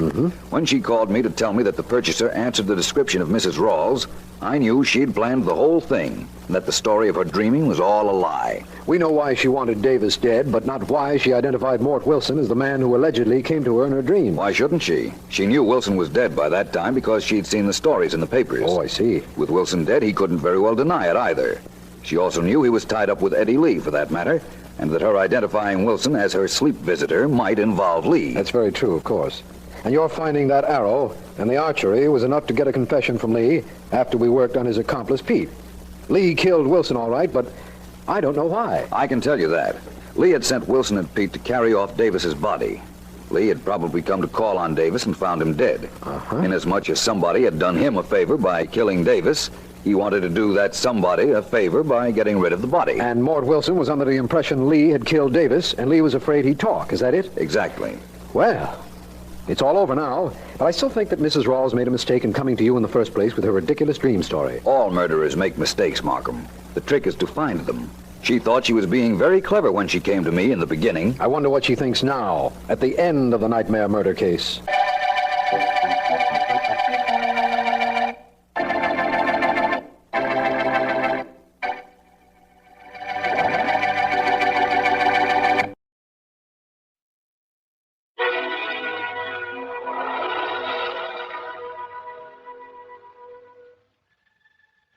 When a man is wealthy, a widower without children, it's possible for some dishonest person to try and get his money away from him. When the widower lost his only child in a drowning some 9 years ago, the most logical way to get the money, since the body of the drowned child was never recovered, would be to pretend to be the dead girl. Hello, creeps. This is T4Y, opening the doors of the Mystery Playhouse. Tonight we celebrate the return of the master of them all, the inimitable Philo Vance. The story, the case of the girl who came back. About 10 minutes ago, in Philo Vance's apartment, the eminent detective has just finished luncheon. Alone. Now, however, he has a guest, and she's very much at home, even with his servant, Curry.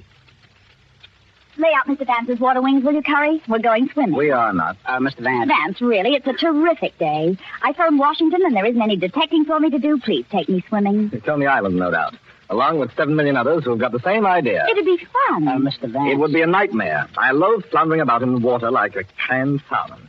What is it, Curry? You are a canned salmon. This gentleman, Mr. Vance, remember he's been waiting for you to finish lunch? The one in the hall? He was sitting there when I came in. Tell him to come in, Curry. Yes, sir. Wait a minute. What's his name? Martin, Mr. Vance. John Martin. Maybe he'll take me swimming. You can dream, can't you? Mr. Martin? Mr. Martin, come in, please. Thank you. You're Mr. Philo Vance? I am. This is Miss Randall, my, swimming instructor. I beg your pardon? How do you do, Mr. Martin? You're probably wondering why I'm here, Mr. Vance. I just had to come to you. This thing is so unbelievable, so fantastic. Let's hear it, Mr. Martin. I beg your pardon? Miss Randall, I ought to say, is a detective, Mr. Martin. In a manner of speaking. Oh, I see. Thanks for the manner of speaking. Don't mention it. Just what is your story, Mr. Martin? Perhaps I can suggest someone who'll be glad to help. It's horrible, Mr. Vance. You see, I live out on Long Island, Great Neck, Long Island. I have a home there on the water. I know the section. I'm alone now. My wife died 6 years ago. I see. You may remember, it was in the papers. Our only child was drowned on our beach when she was 11. Oh, I'm sorry. It was a great tragedy, Miss Randall. Mrs. Martin never really got over it. Oh, then this wasn't recent. Oh, no. No, Jean was drowned 9 years ago, Mr. Vance. 1936? Yes, that's right. My wife died 3 years later. The child and I were swimming together. I can remember it so plainly. She ventured out too far while I was on shore, and she was caught in a riptide. How horrible. I heard her scream, but I couldn't reach her. I saw her body carried out to sea, Mr. Vance. I saw it myself. It was recovered? Never. No, from that day to this. Her body was never found. Oh, I spent thousands, Mr. Vance, just to give her poor mother that much peace of mind. But her body was never washed in. Well, I am sorry, Mr. Martin. I can understand a tragedy like that. But I don't quite see... Yesterday, Mr. Vance, Jean came home. What? Yes, I didn't quite get that myself. This girl, this fraud, Mr. Vance, this cunning little imposter, she came to my home yesterday and tried to tell me she's my own daughter. What in the world? But, Mr. Martin, surely you can tell. Why, of course I can tell. She's a scheming little cheat, Mr. Vance. She's no more my Jean than this lady is. I hardly see that it's anything to worry about, Mr. Martin. Why not phone the police? I wanted to at once. But my law firm bears my name, you see. Unpleasant publicity of that sort, notoriety. No, I owe it to my associates to keep it out of the papers. But obviously, if the girl is an imposter, you can make short work of her. Trip her up on some simple little reference to her past, to her mother. It seems easy, Mr. Martin. That's just it. This girl knows more about me than I do myself. Terrifying, Mr. Vance. She knows the house, the grounds, the countryside, and she swears she's my daughter. I don't mean to be simple, but where does she say she's been all this time? Oh, she has a story for that, too. Says that she was washed up on shore, a complete victim of amnesia. Oh. Yes, the gall of it. Tried to tell me she's been without memory for 9 years and came out of it this week in a fall down the stairs. She sounds clever. You don't recognize her, of course. I'm sure she's not my daughter, Mr. Vance. Definitely sure. Well, she would change, naturally. She was 11 when she was drowned, 20 now. Yes, she changed a great deal. Oh, not that much, Vance. Yet you say she seems well acquainted with her alleged home, Mr. Martin. It's amazing. That's why I can't call the police. Her story is just convincing enough. They'd drag it through the papers for weeks. She's working with someone, of course. Someone who's told her the right answers. Right, Vance? You know, I'd like to meet a girl who would plan a game like this. I really would. Then you'll help me, Mr. Vance? You'll expose her? Still sold on that swim lane? Now? Not while you cavort with a 20-year-old ghost, darling. I'll stick with you.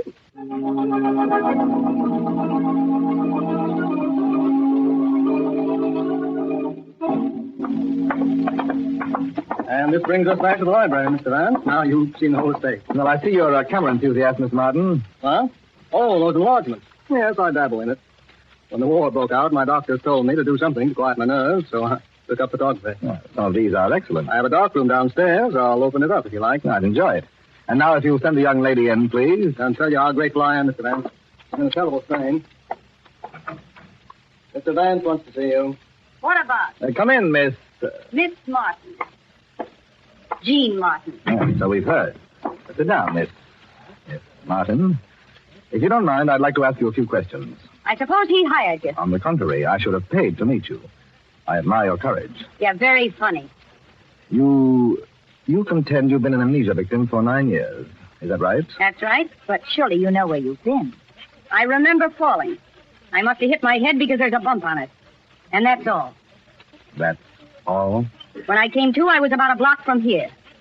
That was last night. You mean you don't know where you've been for 9 years? You heard me. Oh, your language, chum. Doesn't quite go with the detour around here. Okay, so maybe the last 9 years weren't so good. How do I know? Well, that lane puts you in the well-known place. Listen, mister, I'm Jean Martin, and you and nobody else can prove any different. So let's get down to terms. Terms? What kind of terms? Oh, he didn't tell you that, huh? Well, listen, my grandfather was stinking rich. He was lousy with it, see? And it all came to me. Only my father was to get it if I died. And now you come back with the money that's rightfully yours. Is that it? You think I'm going to let him keep it? He won't even listen to me. Imagine being so mean. You keep out of this. Careful, girls. You did miss up on one small detail, you know. Jean Martin had a scar on her right wrist. A rather prominent scar. And you haven't. A scar can heal, can't it?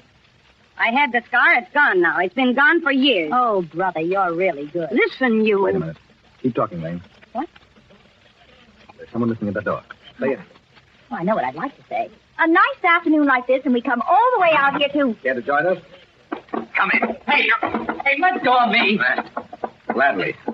And who, might I ask, are you? A long-lost brother, no doubt. Well, I work here. I'm the chauffeur. That's right, he is. Bill and I used to play together when we were kids. Would you say that slowly, honey? I'm a little sick today. His father worked here for us before. Bill was brought up on the estate. We used to play together all the time. That right, Bill?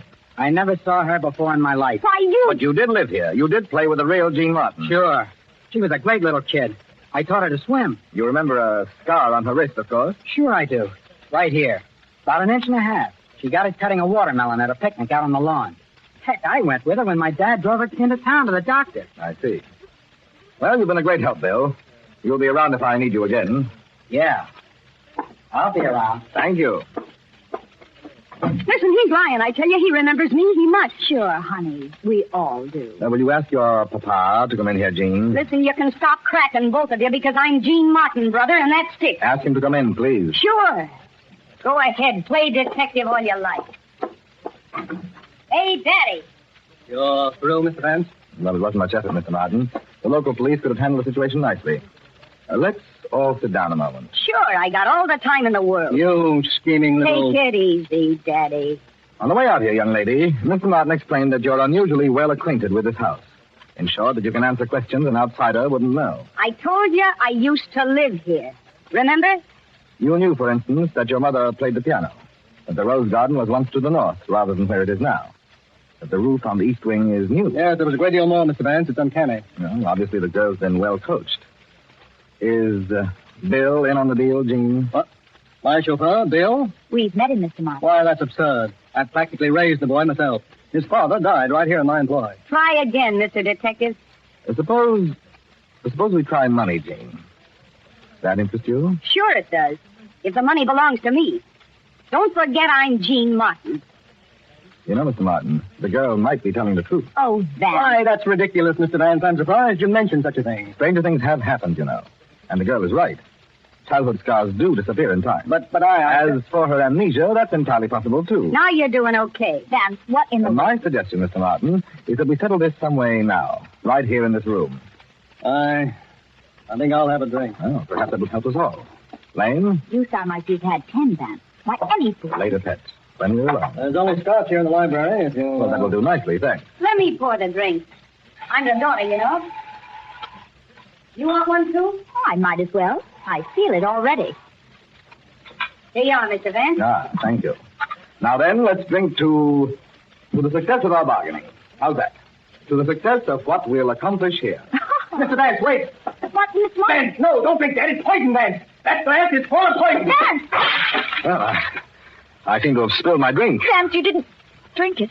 Thanks, Mr. Martin. No. Well, I'm sorry I had to knock it out of your hand, Mr. Vance. You devil. Why, listen. Smell that, Mr. Vance? Why, I know that odor anywhere. It's the emulsion I use in my dark room downstairs. You little fiend. You knew I kept chemicals in there. Then, when Mr. Vance was going to expose you, you decided to poison him. Good Lord. I am grateful to you, Mr. Martin. It seems I almost drank a developer highball. You're off the beam, all of you. Why, You keep quiet. I've had enough out of you. Well, Mr. Vance, shall I call the police? It won't be necessary, Mr. Martin. Miss Randall and I are driving into town. We'll take our young friend with us. Why, you chump. Oh, and I'd like to take Bill, too, Mr. Martin.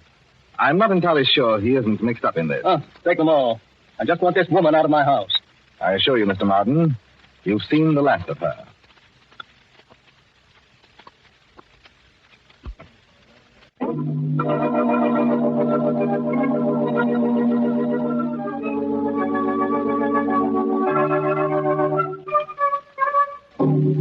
Want me to stay in here, Mr. Vance? I mean, with all this? No, I think not, Curry. I'll call if I need you. Yes. Oh, Vance, dear. Yes, Lane? Is it fair if I ask just one little question? By all means. What in the name of what are we doing here in your apartment? Let's take these two down to the district attorney's office and be done with it. Look, Mr. Vance, you got me all wrong. I never saw this dame before until last night. Oh, yes, you did, Billy. Yes, you did. All right, kids. I think the show's gone far enough. You can take that layer of skin off your wrist, Jean. Vance, what in the world... This is what I mean, Jean. Let me have your wrist a moment. Get away from her. All right, Bill. I'm quite convinced she is Jean Martin. See? Just an ordinary skin patch, isn't it, Jean? And very neatly applied, too. She's got the scar. She has. Miss Martin, Miss Randall. How do you do? You win, Mr. Vance. You found her, of course, Bill? Yes, sir. I never gave up looking for Jean. The amnesia story is true, then? Quite true, Mr. Vance. I came to on the beach about 6 miles from our house. On the day I was supposed to be drowned, I mean. I was 11 years old. The doctors figured a wave threw her up against a log or something in the water, Mr. Vance. Her head was cut. And then, Jean? Well, I couldn't remember anything, Mr. Vance. For days I'd walked around in a kind of a dream, and then finally I was taken to the Good Shepherd Orphanage. Well, you can phone them and check if you like. I've been working there for my boarding room. Go on. Well, just as Bill said, he's always looked for me. He never believed I was drowned. I couldn't afford to hire detectives or advertise, Mr. Vance, especially working right there in the Martin home. I'd just ask questions and write letters. Then, when a reply sounded worthwhile, well, I'd investigate in my time off. And one letter came to the Good Shepherd asking about an amnesia case in 1936. And so they told Bill about me. Bill came up to see me, and well, here we are. I see. Well, that clears up a great deal. Vance, you're out of your mind. Why, those two are bigger phonies than I thought. Why, Lane? Well, for one thing, why did our hero here keep all this from the girl's father? Why not let him spend his money looking for his own daughter? He thought she was dead. Oh, and you knew better, I suppose. Mr. Martin was careful that there was almost no publicity at the time of the drowning, Miss Randall. Just a little too careful. Why did he want to keep it quiet when the body wasn't found? Okay, we'll skip that for a minute. Suppose you are Jean Martin. Why the mystery? Why cover up the one scar that proves it? Why play the tough little mole with us all afternoon? And you, Bill, you pretended you didn't even know her. What goes on here? Fair question, Lane. Going to answer, Jean? Well, you're convinced that I am Jean Martin, Mr. Vance. Beyond a doubt, Jean. Even without the scar. I knew it before we left your home. All right, then I'll tell you. My father tried to murder me. What? Yes, I know that sounds strange, but that's true. I wasn't carried away by the tide that day. And he wasn't on the shore, as he said. He held her head underwater, Mr. Vance. Held her and pushed her out to sea. And when I got back, I knew if I proved I was Jean right away, he'd try to murder me again. And if I went to the police, he'd call me an imposter. He'd even lie about my scar. So the only thing to do was to throw him off his guard by convincing him that I was a fake. You see, we hoped we could find a way to trick him into admitting he tried to kill her. We planned it together, Mr. Vance. And when Mr. Martin called you in, we didn't know what to do. You see, Lane? Just skip me, Vance.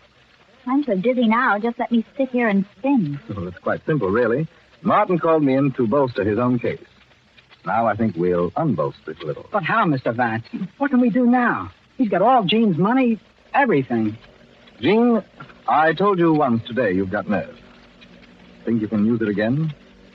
I can try, Mr. Vance. Good. Now, here's exactly what I want you to do.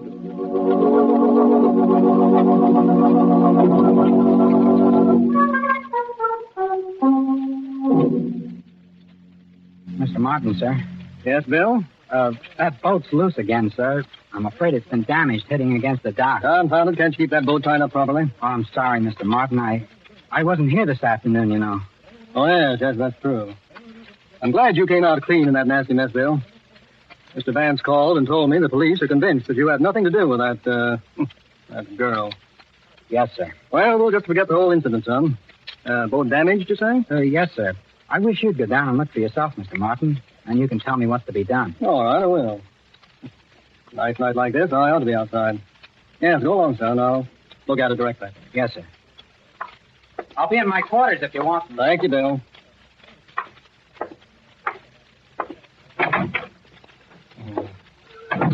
Beautiful night. Really beautiful. Well, I have to get the camera. Moon like that, I might get a good shot without a light at all. Good boy, Bill. Comes with good solid stock.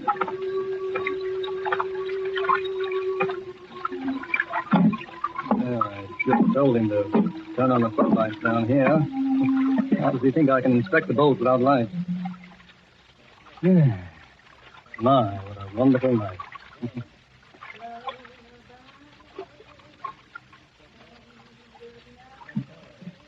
What? I could have sworn I...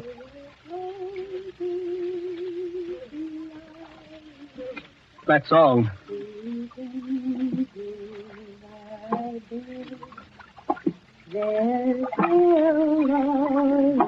Jane! Recognize the song, Daddy.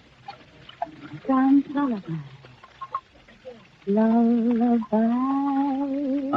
And good night. I must be asleep. Stop that! Stop that singing! You used to sing it to me when I was a little girl. You and Mother would come into my room at night, and you'd sing it to me.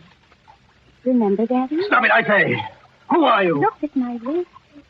See the scar on my wrist? The scar I got cutting the melon on the lawn? You remember, Daddy. Mother was there. Aunt Ada was there. Remember? Jane. I was 10 when I got that scar. And when I was 11... Shut up! Shut up, I say! When I was 11, we went swimming one afternoon right here, Daddy, right here at this pier. You remember the day I mean, don't you? You let me hold onto your back while we swam way out, Daddy. Way out where the water's deep and cold. And then you took hold of my neck, remember? You held me and you pushed me down into the water. Remember how I tried to scream? Remember how I felt struggling in your arms? Do you? You didn't die. You tried to murder me in this water. You held me down until you thought I was dead. But I didn't drown, Daddy. You see, I'm here. Now I'm right here in front of you. You fool! You think you could come back now? Did you think I'd let you come back after all I did? That money's mine, and it's going to stay mine. I thought I murdered you once. This time, I'll do it right. Oh, you little fool. No, same water in it. Well, you'll see, you little idiot. You'll find out. Mr. Martin. And don't move, please. I have a gun. Ben, where'd you come from? From under the pier, in a word. Oh, Bill, light, please. Right, Mr. Vance. Did it work? Beautifully, Lane. He tried to drown her just as I said he would. You all right, Jean? Get up on the pier, Martin. Watch him, Bill. I'll help Jean. Jean. Oh, Jean, darling. It worked. I heard the whole thing. Yes, it worked. You take this revolver, please, and escort Mr. Martin up to my car. You'll find Curry and some officers waiting. Yes, sir. Come on, Martin. This is the end of the line. Well, do you by any chance have a spare towel, Lane? The bottom rung of that ladder down there was just a little wet. Vance, tell me something before I bust. But... Oh, don't be stuffy. Why were you sure Jean was Jean? Because you saw the fake scar tissue on her wrist? Well, that helped, Lane. But I wasn't sure until Martin tried to make it look as if she'd poisoned my drink. But... Elementary, as that man would say. Martin told me he installed his photographic room after the market crashed in 1939. Remember? Yes, of course, but I still don't... But, darling. When he turned on Jean and accused her of stealing chemicals for my drink, he said she knew the darkroom was there. Well, now, she couldn't have if she were his daughter. He drowned her 3 years before it was put in, and if she was a phony, she was too well coached to betray herself that way. And finally, Pet, the darkroom was locked. Martin said as much himself. You know, Vance, in a way, you're rather hot stuff. Cold and wet at the moment. Well, give me that towel. Oh, what's so funny? Oh, nothing. I was just thinking. You really got that swim after all.